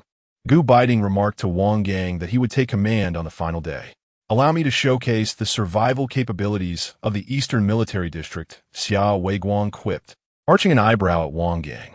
Gu Beiting smiled at Wang Gang, leaving him uncertain of whether he would regret attending this exchange after tomorrow. Wang Gang glanced back and forth between Gu Beiting and Xiao Weiguang, a chill creeping down his spine. That night, as he attempted to glean information from Xiao Weiguang, the latter remained resolutely turned away. As dawn broke, several teams began their ascent into the mountains. Your Northeast Military District holds the greatest advantage this time, one district head declared to his counterpart from the Northeast. Indeed, the Northeast head replied with a confident smile, for they were most familiar with the terrain. "What is your opinion, Commander Gu?" he inquired, turning to Gu Beiting, particularly since the Eastern Military District had made quite the impression the previous day. Until the final moment, no one can predict the outcome, Gu Beiting replied leisurely, seated comfortably as he studied the map. As Wang Gang and his team reached the mountain, Xiao Weiguang and his group began their camouflage preparations. Curiosity piqued, Wang Gang observed their actions. "We must conceal ourselves in these mountains for at least 2 days," Xiao Weiguang explained. "Are we not engaging in combat?" Wang Gang asked. "What would there be to fight?" "We will ascend after they have concluded their skirmish," Xiao Weiguang responded, beginning to drape leaves over himself. With no alternative, Wang Gang followed suit, recalling Gu Beiting's instruction to heed Xiao Weiguang's guidance during the first 2 days.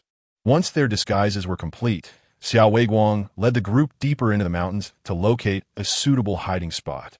Wang Gang then noticed Xiao Weiguang making a hand signal that Gu Beiting had taught him, indicating concealment, distinctly different from the Northeast Military District gestures. At midday, as Wang Gang prepared to produce his ration of compressed biscuits, Xiao Weiguang halted him. "Save that for the 3rd day," he advised. "What shall we eat for lunch then?" Wang Gang asked, looking toward him. "Monkey, take someone to forage for food," Xiao Weiguang called up to the trees. Wang Gang looked up, surprised to see someone perched above, unaware of their presence until now. He watched as Monkey swiftly descended from the branches and beckoned another individual from a hollow behind them. Surveying their surroundings, Wang Gang realized that their concealment location had shifted without his knowledge, and he had not witnessed any communication among them. "Do you coordinate your concealment shifts in advance?" Wang Gang quietly inquired of Xiao Weiguang. "These formations are part of our regular training, all designed by my brother," Xiao Weiguang replied with pride. Wang Gong nodded, feeling an even deeper admiration for gu biting. The methodical alteration of concealment spots indeed made detection exceedingly difficult. If one location was compromised, the next remained elusive. Before long, Monkey and his companion returned with 2 wild rabbits, a pheasant, a bounty of wild fruits, and several wild eggs. Eat the wild fruits for hydration, but save the water, Xiao Weiguang instructed, handing Wang Gang 2 fruits. But will we not need to cook the chicken and rabbits? Wouldn't that reveal our position? Wang Gong questioned, pursued. Do you prefer them cooked? Would you like a sprinkle of salt as well?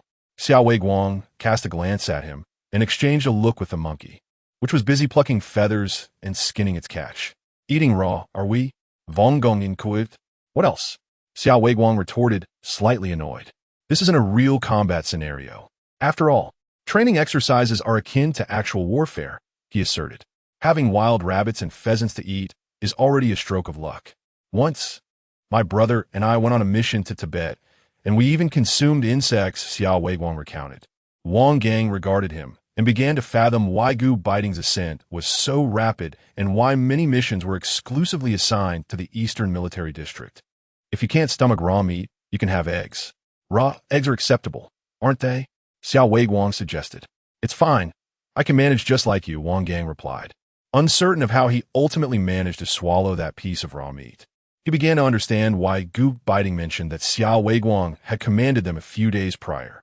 He himself would have struggled to maintain their concealment until the very last moment. Someone's coming, Xiao Weiguang whispered, signaling with his hand. Just as Wang Gang was about to ask whether they should engage or let the individuals pass, he noticed Xiao Weiguang making 2 gestures towards different directions. This signal indicated that they were to capture the 4 approaching figures. Moments later, he witnessed those hidden in the 2 positions activate mechanisms that swiftly ensnared the 4 individuals without any effort. Is this? Wang Gang was left astounded. Do you understand the art traps? My brother taught me, Xiao Weiguang replied, lifting his chin with a hint of pride. Previously, Wang Gang had been perplexed by Xiao Weiguang's blind admiration for gu biting. Now, he comprehended that gu biting indeed possessed qualities that inspired confidence. After finishing his statement, Xiao Weiguang proceeded to search the 4 captives for equipment and provisions. Leave us some, the 4 pleaded, struggling against their restraints. You are all dead men now. What do you need anything for?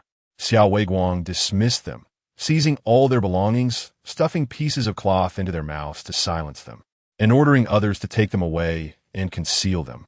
Dead, yet still being taken away? Wang Gong questioned. Xiao Weiguang regarded him as though he were simple-minded. A team consists of 11 individuals. With these 4 missing, the others will surely come looking. Whether we dine on raw meat tonight depends on this batch, he explained. Wang Gang grasped the situation. They had ambushed this team, and they would be able to consume their rations that night. Indeed, Xiao Weiguang's foresight proved accurate, as the remaining 7 soon arrived. After efficiently acquiring the entire team's provisions and equipment, Xiao Weiguang signaled for a retreat. Can you climb trees? He asked Wang Gang. Of course. What rural child cannot climb a tree? Wang Gong replied. Then ascend that one, Xiao Weiguang instructed, pointing to a towering tree that stood over 20 meters high. Are you serious? Wang Gong exclaimed. Xiao Weiguang ignored him and began to climb. The tree was dense with foliage, and coupled with their camouflage, it rendered them nearly invisible. Following suit, Wang Gang ascended the tree, observing as Xiao Weiguang signaled towards nearby trees. Are we going to stay up here? Let them expend their energy while we conserve ours and pick up any opportunities. We can strike in 2 days, he suggested. Kunning, Wang Gong remarked. Doesn't matter whether it's a dog or not, as long as one survives the battlefield. Wang Gang inquired curiously, how long have you been following gu biting? I have been with my brother since I enlisted for over 3 years, Xiao Weiguang reminisced. It's hard to believe you've only been a soldier for a little over 3 years. Your skills are on par with those who have served for 7 or 8 years. Wang Gong remarked. That is due to my brother's excellent teaching. He once saved my life, nearly losing his leg in the process, Xiao Weiguang recounted, referencing the incident when gu biting was shot in the knee. Thus, for this lifetime, wherever he goes, I shall follow unwaveringly. Wang Gang turned his gaze to Xiao Weiguang. feeling a profound envy for both Gu Beiting and Xiao Weiguang. For in this life, having a brother to whom one can entrust their very existence is a rare treasure. Chapter 90. Gu Beiting emerges from a pile of corpses as Wang Gang remained lost in thought. He observed Xiao Weiguang perform 2 swift motions before descending the tree with remarkable agility. From his vantage point, Wang Gang watched as Xiao Weiguang, along with 2 concealed teammates below, swiftly surrounded and eliminated the 3 intruders. He had always regarded Xiao Weiguang as merely an excellent marksman, but was pleasantly surprised to discover his physical prowess as well. It was evident that Gu Beiting had diligently nurtured him, though it was also true that without personal effort, such achievements would be unattainable. Once the matter below was resolved, Xiao Weiguang returned to the tree. Shall we relocate? Wang Gong inquired. No need. Their team has dwindled to just the 3 of them. We should remain here for the night, Xiao Weiguang replied. Movement is the easiest way to expose ourselves, especially with large animals roaming the mountains at this hour. How do you typically train? Xiao Weiguang asked. The Northeast Military District emphasizes individual capabilities, making small team training, like yours, quite rare. The Eastern Military District adopts a different approach. We learn various skills directly from Gu Beiting. Teams led by Cui Jian and Chao Jun primarily focus on honing their own skills, but they undergo annual selections for replacements. The Eastern Military District also forms numerous small teams based on individual abilities, which, when combined, create formidable units. This is why the Eastern Military District experiences the fewest casualties while accomplishing the most missions annually, Wang Gang explained. A realization he had come to after transferring to the Eastern Military District. Do you think, upon my return, that old Gu would accept me into his team? You're now a deputy battalion commander. Upon your return, the commander will certainly assign you to lead a team, Xiao Weiguang assured. Wang Gang shook his head with a smile. If I already pulled out, I suspect you would surpass me. How could I lead a team? The tranquility persisted until the following day. Wang Gang observed Xiao Weiguang, who had closed his eyes to meditate. It was clear he was indeed a product of Gu Beiting's mentorship.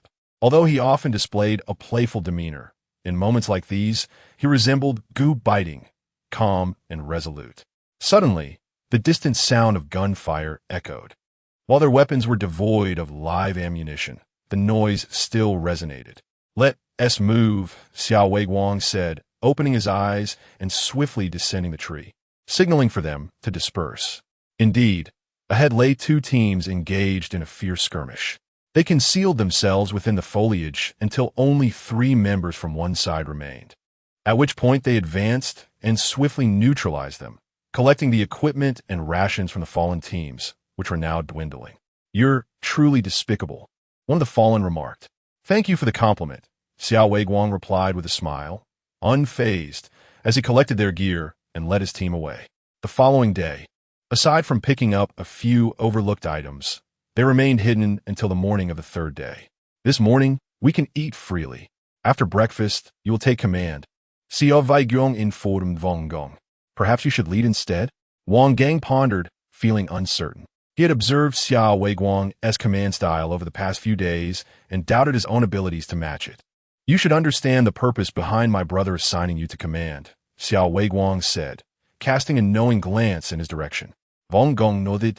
The Northeast Military District harbored unfavorable views of him due to his father-in-law's affairs, and Gu Beiting provided him with an opportunity to prove himself. We will follow your lead, Xiao Weiguang said, patting him on the shoulder. Indeed, Wang Gang replied with a nod. After breakfast, he led his team into guerrilla warfare, striking swiftly and retreating, leaving the remaining forces seething with frustration. It wasn't until they encountered the last team, the Northeast Military District, the group with the highest hopes of victory, that they halted. Wang Gang unfolded the map. Right here, 11 individuals advanced towards the designated area, where upon arrival, they set up traps and concealed themselves. How can you be certain they will come here? Xiao Weiguang inquired. Water source, Wang Gang replied confidently. It has been 2.5 days, besides you non-humans. Who doesn't team need water? After all, we're no longer in an era of searching for water in trees. With a clean water source available, why not utilize it? Xiao Weiguang touched his nose, recalling Wang Gang's disdainful expression when collecting water the previous day. Even if they have sufficient water, they will anticipate our search for it, Wang Gang asserted, deeply familiar with the leader of the Northeast Military District, whose capability was overshadowed by excessive confidence. Sure enough, half an hour later, adversaries arrived. With a subtle gesture, Wang Gang effortlessly captured the three newcomers. He then shifted formations, and Xiao Weiguang nodded from the shadows, acknowledging his learned tactics. As the opposing team dwindled to 4, a direct confrontation ensued, with a ratio of 12-4. The outcome was inevitable. The Eastern Military District claimed the first victory. Upon seeing Wang Gang and his team emerge, the leader of the Northeast Military District's expression darkened. "Brigadier, I contest their actions. They ambushed us," he proclaimed. "There's a saying, all's fair in war. Have you not heard it?" Gu Beiting smirked as he rose from his seat. "On the battlefield, no matter your methods, as long as you eliminate the enemy and survive, your mission is deemed successful." He approached Wang Gang and his team. Wang Gang and his comrade saluted. Reporting to the regiment commander, "We have successfully completed our mission." Gu Beiting returned the salute. "Well done. I'm proud of you." He then turned to face the soldiers from other military districts. "Wang Gang, open your rucksack and let them see your remaining rations and equipment." Yes, Wang Gang complied, revealing that their supplies and gear had not only remained intact, but had increased significantly. "Now, tell them what your first meal was upon entering the mountains." Gu Beiting commanded sternly. "Raw wild chicken, raw wild rabbit, raw eggs," they replied. The soldiers and officers from other military districts gazed at them in astonishment. Among all the leaders of military districts, my rank is the lowest, and some things I should not say. However, as a fellow soldier of Huagoa, I must pose a question to you all. If this were a battlefield, how many lives could you afford to expend? The true objective of these 3 days of practical combat was teamwork. How many teams truly remained together as a cohesive unit of 11? The fragmentation within teamwork serves merely to preserve strength amidst uncertainty. I am uncertain of your interpretations. Gu Beiting initially had no intention of articulating such thoughts. Yet among all the teams, only the Eastern Theater emerged unscathed, while others, even with their warriors, were released in batches, indicating their dispersed actions. The warriors listened to his words, their heads bowed in collective silence, including several leaders. Gu Beiting refrained from further speech and returned to the military district's resting area with his team. Who does he think he is? The leader of the Northeast Military District gazed at Gu Beiting's retreating figure, filled with discontent. He is Gu Beiting, the one who clawed his way out from the midst of the dead, the Northeast Military District's head shouted. Chapter 91. Expecting a second child unbeknownst to Gu Beiting, who was stationed in the Northeast Military District. His wife was anxiously awaiting his return. In the confines of their home, Mu Youyou stared vacantly at the 5 or 6 pregnancy tests in her hand. Kai, could it be that this little umbrella from a mall is a counterfeit product? Dear sister, that is impossible. They all come with quality certifications. Kai reassured her. Mu Youyou glanced at their 2 children, both under 6 months old, lying on the bed, feeling a swell of despair. They were still so young. She had planned to wait until after her college entrance exams before considering a 3rd child. "Don't worry, sister. I can help take care of them," Kai said, waving her tiny hands energetically. Mu Youyou decided to wait until Gu Beiting returned, and they could confirm the news at the hospital before informing their elders. Meanwhile, Gu Beiting was engaged in the final day of a debriefing session. As the lowest-ranking officer present, the regiment leader did not speak, yet, as the victor of both the individual and team competitions, he possessed the most authority to comment. "Does Commander Gu have nothing to contribute?" someone inquired, glancing at Gu Beiting, who was the representative from the Kyoto Military District. "I stated all that needed to be said yesterday. Each military district has its own training methodologies, which I am not in a position to question," Gu Beiting replied, his words clearly indicating that some districts had issues with their training practices. Several district leaders turned to him, but remained silent. The representative from the Kyoto Military District nodded, having committed Gu Beiting's observations to memory. He was familiar with Gu Beiting, having grown up in the military family quarters, where the abilities of the Gu family patriarch and Gu Beiting's father were well acknowledged. Upon the conclusion of the meeting, Gu Beiting decided to take a train that afternoon to return home. Why the rush to get back? Wang Gang asked on the train. If not to return home, are you planning to linger in the Northeast Military District, reminiscing with your old comrades? Gu Beiting replied with a smirk. Perhaps that's best left aside, he added, closing his eyes to rest. Following this exchange, he had an inkling that his transfer to the Kyoto Military District was inching closer. Old Gu Wang Gang nudged his shoulder. Gu Beiting turned to face him. Upon my return, may I join your training team? Wang Gang asked, his eyes brimming with hope. That is certainly feasible. But you must understand that if you come, you will not be an instructor. You will be just another trainer among them, Gu Beiting said, glancing at Xiao Weiguang and the others. Then it's settled, Wang Gang replied, his eyes sparkling with joy. They arrived at the military district the following evening. Neither Gu Beiting nor Wang Gang anticipating the surprises or shocks awaiting them at home. Upon arriving, Gu Beiting completely ignored his two sons and instead embraced Mu Youyou, showering her with affection. Wife, I missed you so much. Quick, have some noodles, Mu Youyou said, having grown weary of making fresh dough and instead preparing a bowl of instant noodles for him. Later that evening, she had prepared some meat soup, which she added to the noodles. All right. Gu Beiting kissed Mu Youyou's face again before sitting down to enjoy his meal. Mu Youyou gazed at him, finding it difficult to voice her thoughts. Wife, what is the matter? Why are you looking at me like that? Gu Beiting gently touched his face, pondering whether he had not washed it thoroughly earlier. Darling, I have something to discuss with you. He set down his chopsticks whenever his wife addressed him as darling. It typically signaled a matter of some significance. Don't be anxious, just relax. My dear, you're only making me more nervous with your words. Gu Beiting took hold of Mu Youyou's hand. I'm pregnant again. Mu Youyou dared not meet his gaze. Again? What do you mean by again? Gu Beiting was momentarily bewildered. Here, I'm pregnant again. Mu Youyou pointed to her belly. A child? Gu Beiting stared in astonishment at her abdomen. Yes, Mu Youyou nodded, pouting slightly. This is wonderful news. He smiled as he caressed her belly. It must be a girl this time. What is so wonderful about it? Our plans are all thrown into disarray. Mu Youyou swatted his hand away. Darling, we took precautions, and yet here we are, which indicates this child is destined for us. We can't possibly abandon it. Gu Beiting said earnestly, holding her hand. Who said anything about abandoning it? Mu Youyou touched it herbedi, resolute that she would never forsake her child. Then it's settled. Gu Beiting grinned. Let us visit the hospital for a checkup tomorrow. All right. Mu Youyou nodded. Now, eat your noodles before they turn mushy. Meanwhile, the atmosphere at the Wang household was tumultuous. Upon arriving home, Wang Gang intended to prepare some noodles, only to discover that there was not a single grain of food left. He went to inquire with Wu Jiaojiao. Why is there no food at home? Didn't you buy any? Wu Jiaojiao averted her gaze.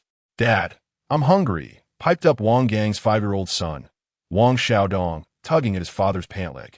Didn't you have dinner, Xiaodong? Wang Gang squatted down to ask his son.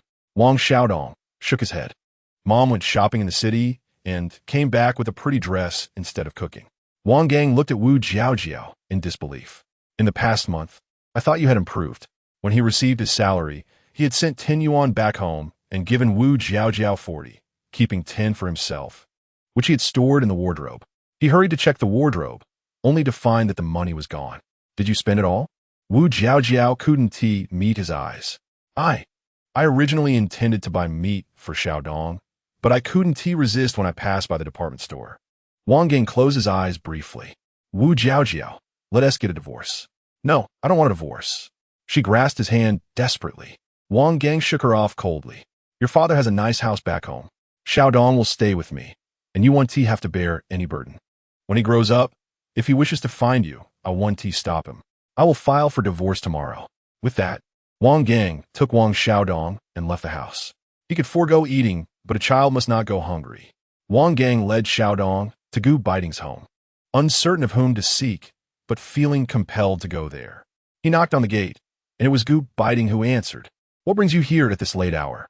Gu Beiting inquired, having just finished his meal and preparing to tidy up. May I come in to talk?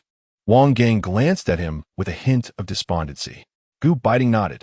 Old Gu, may I borrow some provisions to prepare a meal for the children? He whispered as he stepped into the courtyard. Come in, Gu Beiting replied, pulling Wang Gang into the main room. Mu Youyou emerged from her chamber and nodded at Wang Gang. Sister-in-law, I apologize for the intrusion. Beiting, you and Deputy Camp Commander Wang can converse. Xiaodong. Come with your aunt to the kitchen for some dumplings, shall we? Mu Youyou began to Wang Xiaodong. Having overheard the conversation between Wang Gang and Gu Beiting in the courtyard. All right, Wang Xiaodong obediently followed Mu Youyou as she led him into the kitchen. Chapter 92. Gu Beiting on the brink of trouble. What transpired? Why isn't he the child eaten? It was only when Mu Youyou entered the kitchen with Xiaodong that Gu Beiting finally inquired of Wang Gang. Wang Gang recounted the events that unfolded upon returning home. He despondently covered his face and lamented, Do you think I'm a failure? Everyone assumed I married her solely for her father's support, but that is not the truth. I genuinely found her innocent and delightful, and I wish to spend my life with her. What do you plan to do now? Gu Beiting patted his shoulder. I intend to divorce, Wang Gang replied, lifting his head with resolve. If I am away on duty, how can I allow the child to remain in her care? How can I entrust our home to her? Sighing, Gu Beiting acknowledged Wang Gang as concerns. At barely 30, Wang Gang was at the pinnacle of his career, an age ripe for undertaking missions and ascending the ranks. As Gu Beiting entered the bedroom, he discovered that Mu Youyou had left 50 yuan in the wardrobe, a precaution in case he needed money while she was away. He retrieved the bills and made his way to the living room, offering them to Wang Gang. Take this for now. No matter what, you must get through this month. You may skip meals, but the child must eat. Wang Gang hesitated, reluctant to accept. Gu Beiting pressed the money into his hand. This is a loan. Return it when you're more comfortable. Old Gu, thank you. In the kitchen, Mu Youyou, concealed behind a cabinet, prepared a large bowl of dumplings. Auntie, your dumplings smell delicious. Xiaodong, sitting obediently beside her, had earlier offered to help Mu Youyou stoke the fire, but she had declined. Xiaodong, do you often help your mother at home? Mu Youyou asked with a smile. Yes, my mother doesn't do housework, so I help her out, Xiaodong replied proudly. You're wonderful. The dumplings are ready. Shall we take them to eat with Dad? Mu Youyou gently ruffled Xiaodong's hair. Okay, Xiaodong nodded. Such a good child. Mu Youyou carried the dumplings and led Xiaodong to the living room. There are some more dumplings. Let us make do with a little. She placed the dumplings before Wang Gang. Thank you, sister-in-law. Don't mention it. Eat up. Mu Youyou sat beside Xiaodong, ensuring he ate well without needing her assistance. After Wang Gang and Xiaodong finished their meal, they returned home. Upon their arrival, they found Wu Jiaojiao crying in her room, and Wang Gang promptly took Xiaodong to his room to rest. Once father and son departed, Gu Beiting shared the details of the Wang family's situation and the 50 yuan loan with Mu Youyou. It's not easy for him to care for a child alone. Mu Youyou listened, feeling a pang of sympathy. Wu Jiaojiao truly does not know how to cherish what she has. Enough of that. We mustn't dwell on it. We have to go to the hospital tomorrow, Gu Beiting said, embracing Mu Youyou as they headed into their room. The following morning, Gu Beiting and Mu Youyou rose early to take their 2 children to the Zhao family before heading to the city. Early in the morning, Wang Gang took his child to the canteen for breakfast before heading to file for divorce. He dared not leave the child alone with Wu Jiaojiao. As for what Wu Jiaojiao would eat, that was no longer a consideration for him.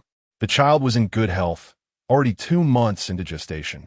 The doctor cheerfully informed Mu Youyou and Gu Beiting. Is it 1 or 2? Gu Beiting inquired. It cannot be determined yet. We will know more as the months progress. The doctor replied with a smile. This doctor had delivered Mu Youyou's previous twins, thus was aware of their first pregnancy. Thank you, doctor, Mu Youyou expressed her gratitude. Upon their return home, General Zhao was already there. What were you doing at the hospital? He asked, having heard that they had gone there. Dad, I am pregnant, Mu Youyou said, smiling as she gently touched her belly. What? General Zhao roared, glancing around before seizing a broom from the corner and charging at Gu Beiting. Dad, what are you doing? Gu Beiting questioned as he ran away. It has been long since my daughter gave you twins, and now she is pregnant again. Do you think my daughter is a sow? General Zhao pointed accusingly at Gu Beiting. Feeling wronged, Gu Beiting thought to himself, how could he deny the arrival of the child? You old man, is that how you speak? Aunt Zhao chimed in, pointing at General Zhao. Mu Youyou stood silently. aware that any words spoken at that moment could only exacerbate the situation. She understood that her enhanced constitution might have been due to drinking the miraculous spring water. Yet she could not voice this. After a tirade, General Zhao eventually accepted the reality and calmed down, merely advising Aunt Zhao to take good care of Mu Youyou. In the afternoon, Gu Beiting called the Gu family in the capital, inevitably receiving another scolding from his mother. A few days later, she sent a large assortment of items once more. Having learned from the previous admonition regarding his daughter, Gu Beiting refrained from incessantly mentioning her. Though his gaze at Mu Youyou's belly each day was laden with unspoken meaning, Wang Gang's divorce papers with Wu Jiaojiao were swiftly approved. Before Wu Jiaojiao departed from the military district, Wang Gang took 20 of the 50 yuan that Gu Beiting had lent him and handed it to her. "This is the money I borrowed. Take it," he said, passing the cash to Wu Jiaojiao before turning to leave. After Wu Jiaojiao's departure, with no one to care for the child during the day, Wang Gang initially took Wang Xiaodong to training. Since Zhang Hui only had one child, he arranged for Wang Gang to leave the child at their home, with Lu Shuzhen assisting in care. Wang Gang felt guilty and provided Lu Shuzhen with 20 yuan monthly for Xiaodong's meals while he dined at the canteen. On this day, Mu Youyou and others gathered at Su Qing's home, as she had 3 months remaining until her due date. This child was indeed considerate, always eager to assist with household chores. Lu Shuzhen watched Wang Xiaodong playing in the yard. Now that school had resumed, their children had all returned to classes while Xiaodong, at just 5 years old, was still too young. Fortunately, his father is a good man. Otherwise, Sai Li Yumei Lamanta. Indeed, yesterday her father went out to purchase some fabric, asking me to make a garment for the child, Lu Shuzhen remarked. A child without a mother is ultimately a predicament, observed Su Qing, glancing at Wang Xiaodong in the courtyard while gently cradling her belly. Having such a mother is perhaps worse than having none at all, Li Yumei added. "Oh, where are your 2 boys? Su Qing inquired, turning her gaze to Mu Youyou.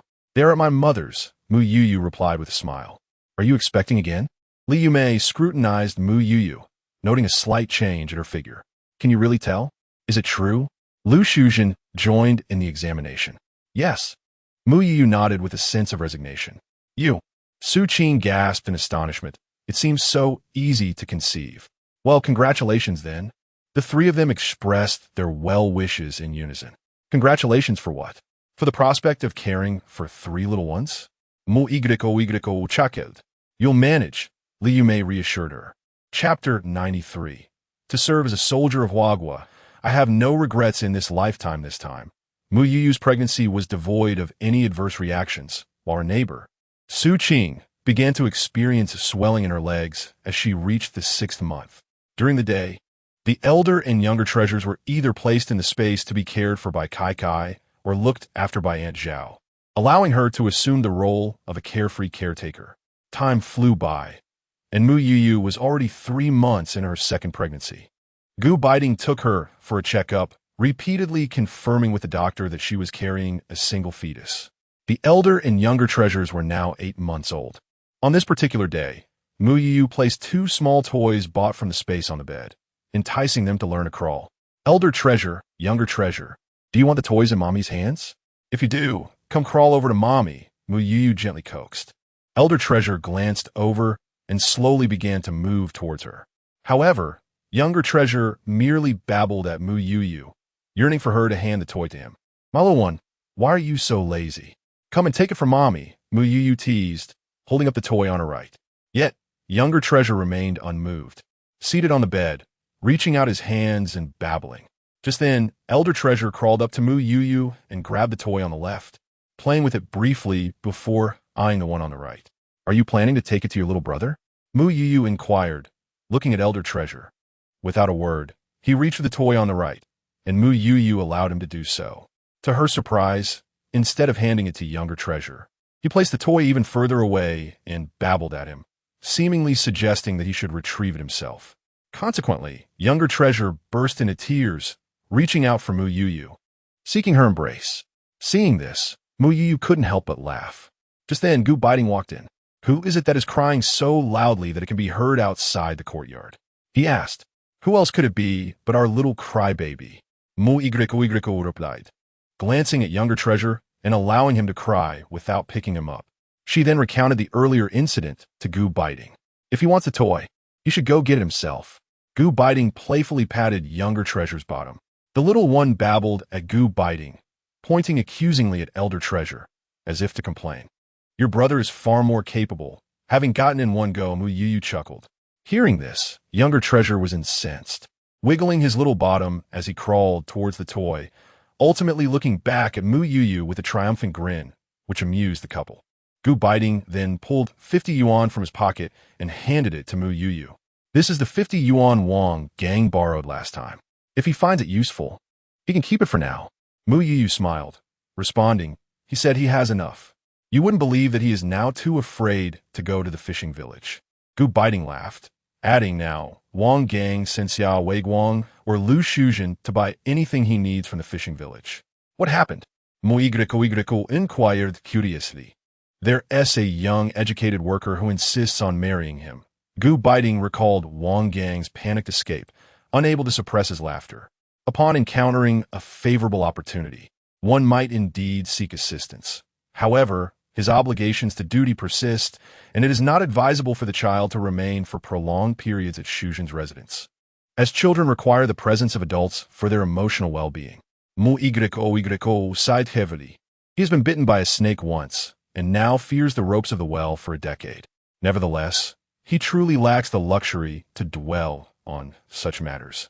As a mission is imminent, Gu Beiting remarked. Are you going as well? Mu Youyou inquired, casting a glance in his direction. I shall not partake this time. Chao Jun and Wang Gang will lead the team. Gu Beiting replied with a shake of his head.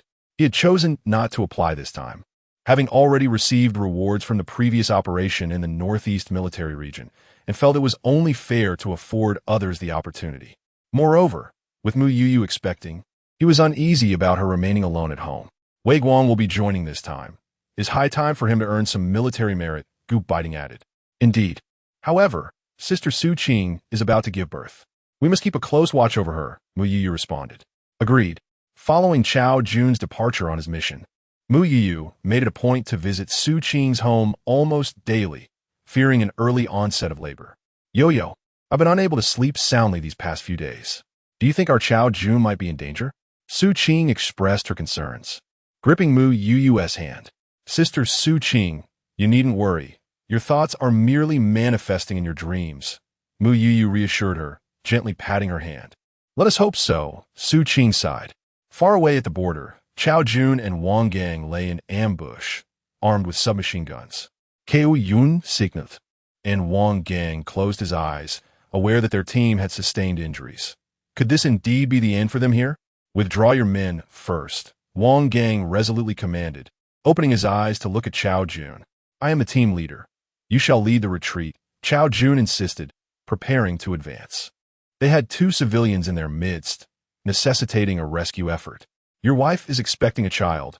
Wang Gang pulled him back. I will go, interjected Xiao Weiguang. Your older brother has yet to engage. What business do you have in this? Chao Jun chided, tapping the top of his head. Should anything happen to me, please take care of my wife and child, he implored, patting Wang Gang's shoulder as he began to ready his equipment. Wait, there is still a way, Wang Gang urged. They had confirmed explosives were laid ahead. The first person to advance would surely meet their demise. To serve as a soldier for Huagua is a life without regret. Their mission was to rescue the hostages, and retreat was not an option. Brother, no. Xiao Weiguang grasped him firmly. Weiguang, allow me to wish you a happy marriage in advance. Chao Jun broke free from Xiao Weiguang's hold. Wang Gang, lead the retreat, he commanded before charging forward. Although he had a rough idea of where the explosives were situated, it was inevitable that they witnessed Chao Jun engulfed in flames. Wang Gang had no choice but to lead everyone away from the inferno, awaiting the detonation before making their charge. Immediately, Wang Gang shouts out Kuyun. Are you alright? I'm fine, just a minor injury to my leg. Now go. Kuyun uked, giving Wang Gang a shove. Wang Gang glanced at the soldiers advancing ahead and reluctantly set aside his concern for Chao Jun to follow suit. Unexpectedly, Wang Gang found himself in a chaotic battle, where he noticed the Chao army advancing alongside him. Amidst the turmoil, he witnessed an enemy soldier fire at hostage. When he turned his gaze, he saw the Chao soldiers shielding the hostage, bravely absorbing the bullet meant for them. The sight of the Chao soldier being shot sent Wang Gang and his companions into a frenzy, utterly disregarding the presence of submachine guns. As silence descended upon the battlefield, Wang Gang and his comrades swiftly rushed to the fallen Chao soldier's side. He was losing a considerable amount of blood, while the hostage stood frozen in terror. Wang Gang pressed down on the soldier's wound, pleading, "Take care of my wife and child." The Chao soldier managed a faint smile at Wang Gang before ultimately letting his hand fall. Chapter 94. Su Qing gives birth. The news of Chao Jun's sacrifice reached the military district before Wang Gang and his companions returned. A somber atmosphere enveloped the entire military district, with General Zhao sitting vacantly in his office for the entire morning. This batch of recruits had been personally selected and trained by him. "Dad, is it true?" Gu Beiting burst into the office, disregarding formalities. General Zhao nodded. Gu Beiting's fist struck the wall. A brother who had trained alongside him just days ago was now reported as having fallen. The most pressing concern now was to comfort his wife. "Is she about to give birth?" General Zhao inquired. "Yes, less than a month to go," Gu Beiting affirmed. "Should we keep it from her for now?" General Zhao pondered briefly. "We'll say he has been dispatched elsewhere. Everything can be addressed after the child is born." "Understood." The child in Su Qing's womb was the sole descendant of Chao Jun. Upon Wang Gang and Xiao Weiguang's return, Su Qing, though curious, refrained from asking questions. "Sister-in-law, Chao Jun said that you should prepare to give birth, and I should come over to look after you until he returns," Wang Gang would say daily while helping Su Qing with her chores. As the weather grew colder, Wang Gang ensured Chao Jun's family firewood was stacked high. "I appreciate your help, Deputy Captain Wang," Su Qing smiled at him. Yet, Wang Gang dared not meet her gaze, fearing she might discern the truth. Those in the know avoided speaking of it in Su Qing's presence, choosing to steer clear of the topic. One day, while Wang Gang was assisting Su Qing, her labor began. "Old Gu," he called loudly to the adjacent yard, and soon Gu Beiting arrived, driving her to the hospital with Wang Gang. Before entering the delivery room, Gu Beiting poured her a cup of water. "This is glucose water. Drink it to replenish your strength." In reality, it was spring water he offered her. Su Qing sipped the water, glancing at Gu Beiting and Wang Gang, and before entering the delivery room, she spoke, "I know Chao Jun will never return." This left two men despondently standing at the delivery room door. An hour later, Su Qing gave birth to a daughter, who was later named Chao Aihua, with the affectionate nickname Tian Tian. Since neither her in-laws nor her family resided nearby, General Zhao arranged for Aunt Zhao to care for Su Qing. Wang Gang also took a few days off to assist in the hospital. "Deputy Captain Wang, you should head back. Xiao Dong is still at home," Su Qing said, a hint of embarrassment in her eyes as she gazed at Wang Gang. "I promised Chao Jun I would look after you and the child," Wang Gang simply replied, continuing to change the baby's diapers. He had done the same for Xiao Dong when he was a child, thus he was quite adept at it. In the Gu household, Mu Youyou sighed. What will Sister Su do in the future? Will she return to her in-laws? They are not easy to deal with. And having given birth to a daughter, will she have a good life there for the next few decades? Or should she return to her family? Her family has brothers and sisters-in-law too. The military district will arrange housing for her until the child grows up. Chao Jun has a pension, and my father has already sent what was due to Chao Jun as parents. The remainder is reserved for her. The child will also receive a monthly allowance of 18 yuan, which should suffice for the two of them. If it's not enough, we can provide additional support. Gu Beiting stated. It must be this way for now. I wish to see her tomorrow. Mu Youyou turned her gaze towards Gu Beiting. All right, I shall drive you there tomorrow. Gu Beiting nodded in agreement. The following day, upon their arrival at the hospital, Aunt Zhao had gone to prepare soup, leaving only Su Qing and Wang Gang in the ward, where Wang Gang was gently lulling the child to sleep. Upon noticing their presence, Wang Gang exited the room, with Gu Beiting following closely behind. Su Qing Jia, Mu Youyou grasped Su Qing's hand, a multitude of words bubbling within her. Yet she found herself at a loss for where to begin. Igrico, I'm alright. Tears streamed down Su Qing's cheeks. She had always known, having guessed at the moment Wang Gang and the others returned. Her certainty deepened when Wang Gang began assisting her at home. I understand him. He is my hero. Su Qing wiped away her tears. Yet, I feel such resentment towards him. How could he abandon me and our child? Su Qing's tears flowed anew. Outside the door, Wang Gang heard Su Qing's sobs and struck the wall in frustration. If only he had stopped Chao Jun back then, it would not have been left as a solitary mother and child. Beiting placed a comforting hand on his shoulder, but remained silent. If only I had gone instead, he murmured. There is no one who should or should not go. We are all soldiers, Beiting stated. That was destiny, a burden of responsibility. Had Wang Gang been the one to sacrifice, Xiaodong would have also become an orphan. Su Qing was discharged 3 days later. Aunt Zhao visited daily to prepare meals and care for the child, while Wang Gang came each day after training to assist with unfinished chores. The arduous confinement period finally came to an end, and the celebration for the child's first month was organized with the help of Beiting, Shui Jian, and others. At that time, none anticipated the arrival of unforeseen guests, Chao Jun's parents and elder brother. We have come to collect Chao Jun's compensation, Chao's father stated plainly upon entering the dining hall. I have already sent the portion of the compensation that belongs to his parents. General Zhao narrowed his eyes at them, the years of high status rendering the trio somewhat intimidated. However, their goal was money. There remains another portion, including the support for that girl. It all belongs to us, Chao's mother asserted. Upon hearing this, the soldiers in the dining hall began to murmur. That money is for Tian Tian and the sister-in-law. Why should it go to you? Precisely. Why should it go to you? Because we are Chao Jun's parents. We gave him life.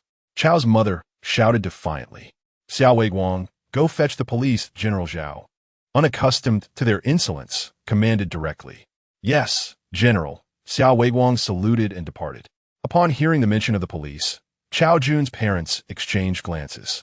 All compensation and support funds have clear regulations. If you disagree, you may take legal action against us.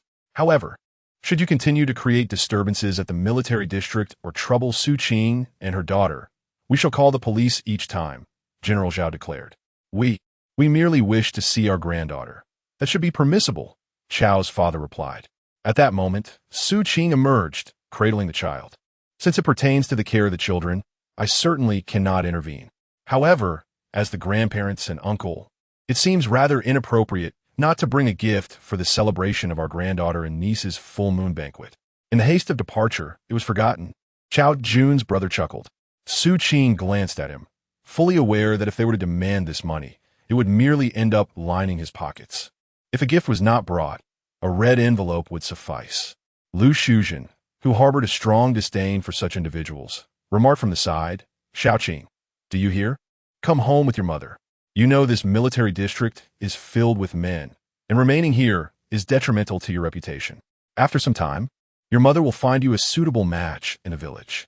Chao's mother added with a smile. Chapter 95. The Sour and Spicy Daughter. What? Has Chao Jun perished? The compensation and sweet support are not sufficient for you? Do you still wish to extort a bridal price from me?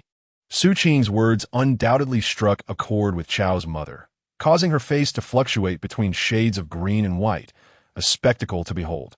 Upon hearing this, many soldiers rose to their feet, startling the Chao family. From this day forth, the Eastern Military Region shall be the home of Su Qing and her daughter.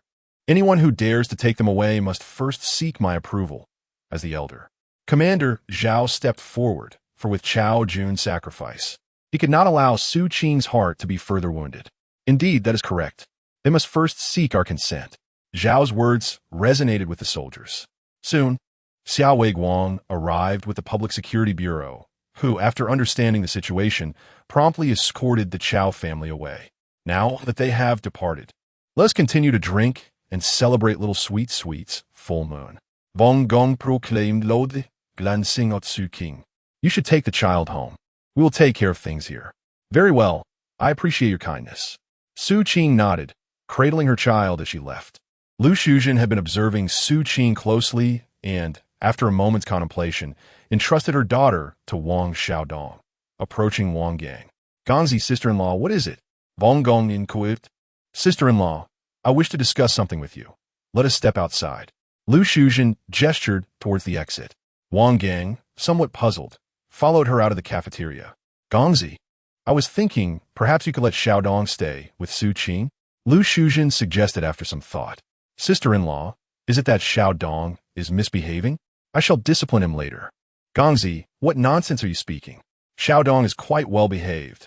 Lu Shuzhen waved her hand dismissively. Here's the thing, you see, our Zhang Hui receives nearly 100 in allowances each month. For our family of 3, that is more than sufficient, leaving us with a surplus. However, Su Qing's situation is different. Though Chao Jun had a pension, you are aware that his parents took a significant portion. The 18 yuan monthly support for Sweet Sweet seems ample, but as the caretaker, I know better. Thus, I was considering assigning the task of looking after Xiaodong to Su Qing. She could earn 20 yuan a month, making life a bit easier for her and her daughter. I understand Su Qing's character. She is strong-willed, and, even if we wish to assist her, she would likely refuse our help. Lu Shuzhen sighed. However, Sweet Sweet is still quite young. Wang Gang was concerned that Su Qing might struggle to manage 2 children alone. Your Xiaodong is sensible, with him accompanying Su Qing. Perhaps her spirits might lift a little. Lu Shuzhen smiled, having considered this deeply. Aware that a woman without a partner and burdened with an infant is prone to spiraling into despair. Wang Gang appeared uncertain. Just give me your nod, and I shall speak to Su Qing. Lu Shuzhen looked at him intently. Very well, sister-in-law. As long as she agrees, I am on board. Wang Gong grinned earnestly. Excellent. Now, sister-in-law, I shall return to my duties. Wang Gang greeted her before heading back inside. After finishing her meal, Lu Shuzhen took Wang Xiaodong to Su Qing's home, bringing along some food. Sister Shuzhen, have you eaten? Su Qing in guit. Having finished her meal, Lu Shuzhen entered the living room with Xiaodong. Is the child asleep? She inquired. Yes, she has fallen asleep, Lu Shuzhen replied, glancing at Su Qing and immediately noticing the signs of recent tears. Su Qing, although Chao Jun has departed, our lives must continue. The child is still young, and it is up to you to carry on. You must find the strength within yourself, Lu Shuzhen said, holding Su Qing's hand. Sister, I understand the reasoning. It is just that I cannot let go of my feelings, Su Qing nodded. Today, I have something important to discuss with you. Lu Shuzhen took a seat, pulling Xiaodong in front of Su Qing. You know that Xiaodong has been staying with me, and Zhangzi gives me 20 yuan each month. However, Lu Shuzhen hesitated. But what? Su Qing, that's... But my daughter has just started school, and her grades are not satisfactory. I wanted to ask if you could take care of Xiaodong moving forward. Rest assured, he is easy to manage.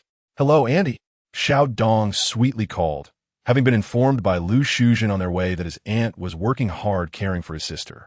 If he could stay with her, she would earn 20 yuan each month, ensuring that his sister would not go hungry. What a good child, Su Qing remarked, gently stroking Xiaodong's hair. Sister Shuzhen, I know you're helping me, but Tian is still small, and I fear I may lack the energy to care for Xiaodong properly. Auntie, I am very obedient. I can help you with chores too. Please let me stay. Xiaodong pleaded, grasping Su Qing's hand. Lu Shuzhen nodded in appreciation. You see, the child is eager to help. How about you try it out? If it doesn't work, I can take over. Well, okay then, Su Qing conceded, realizing that the extra 20 yuan each month would allow her to save Chao Jun's compensation without needing to touch it. Wonderful. Xiaodong, you must listen to your aunt. And I will come to visit you often, Lu Shuzhen said, patting Xiaodong's shoulder. All right, Annie, I will be obedient, Xiaodong replied eagerly. In the end, Su Qing agreed to take on the responsibility of caring for Wang Xiaodong. Meanwhile, upon returning home after the meal, Beiting found Mu Youyou enjoying some spicy snacks. Didn't you say this is junk food? Beiting remarked, smacking his lips. It's delicious. Want to try? Mu Youyou offered. Stop eating that. I will prepare something tasty for you, Beiting said, taking the snacks from her hands. What will you make? Mu Youyou asked with her bright, sparkling eyes. I want something spicy. How about spicy hot pot? Or boiled fish? Spicy hot pot, and make it extra spicy and numbing. All right, let us head to the kitchen. Beiting smiled, playfully pinching her cheek. Together, they entered the kitchen. Beiting began to cook, while Mu Youyou watched. You should go to your room. It's too pungent in here, Gu Beiting coughed a few times from the spiciness. Didn't I hear that Chao Jun's family came today? Mu Youyou inquired. Yes. His parents and elder brother. Did they come for money? She wondered. It was the only thing she could think of. As Chao Jun's ashes were interred at the martyr cemetery, they came for money and for someone. For someone? For Tian? For Su Qing, Gu Beiting replied, casting a glance at her.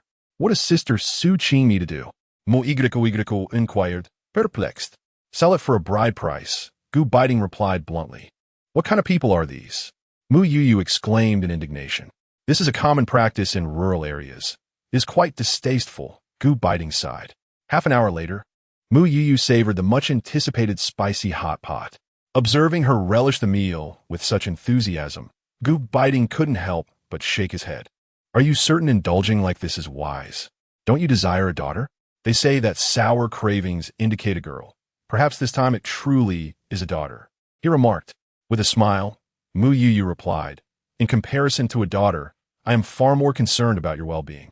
Chapter 96. The order from Kyoto every morning. Wang Gang would escort Xiao Dong to Su Qing's home, then proceed to his training. After training concluded in the afternoon, he would first dine at the cafeteria before assisting Su Qing with her tasks, and subsequently pick up Xiao Dong to return home. His thoughts were often occupied by the words spoken by Chao Jun before his demise, regarding the responsibility he felt towards Su Qing and her daughter. Yet he never overstepped his bounds. One day, the military district received a letter from the Kyoto Military District, an order for reassignment. The suddenness of this order took them by surprise. Commander Zhao tossed the letter onto the table, caught unawares.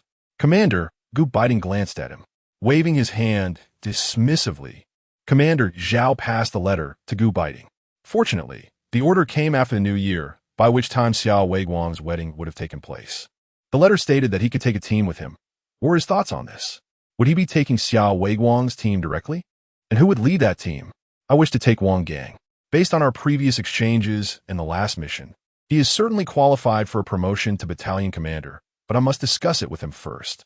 The approval for Xiao Weiguang's company had already been granted, and the higher-ups had relaxed the policy regarding accompanying family for his team. Xiao Weiguang's wife would also be eligible to accompany them, though certainly not to the small courtyard. Commander Zhao remarked. Understood, Gu Beiting nodded. I intend to submit my retirement report immediately. I could have waited, but with Youyou expecting a child, I hope everything proceeds smoothly. Dad, you need not rush.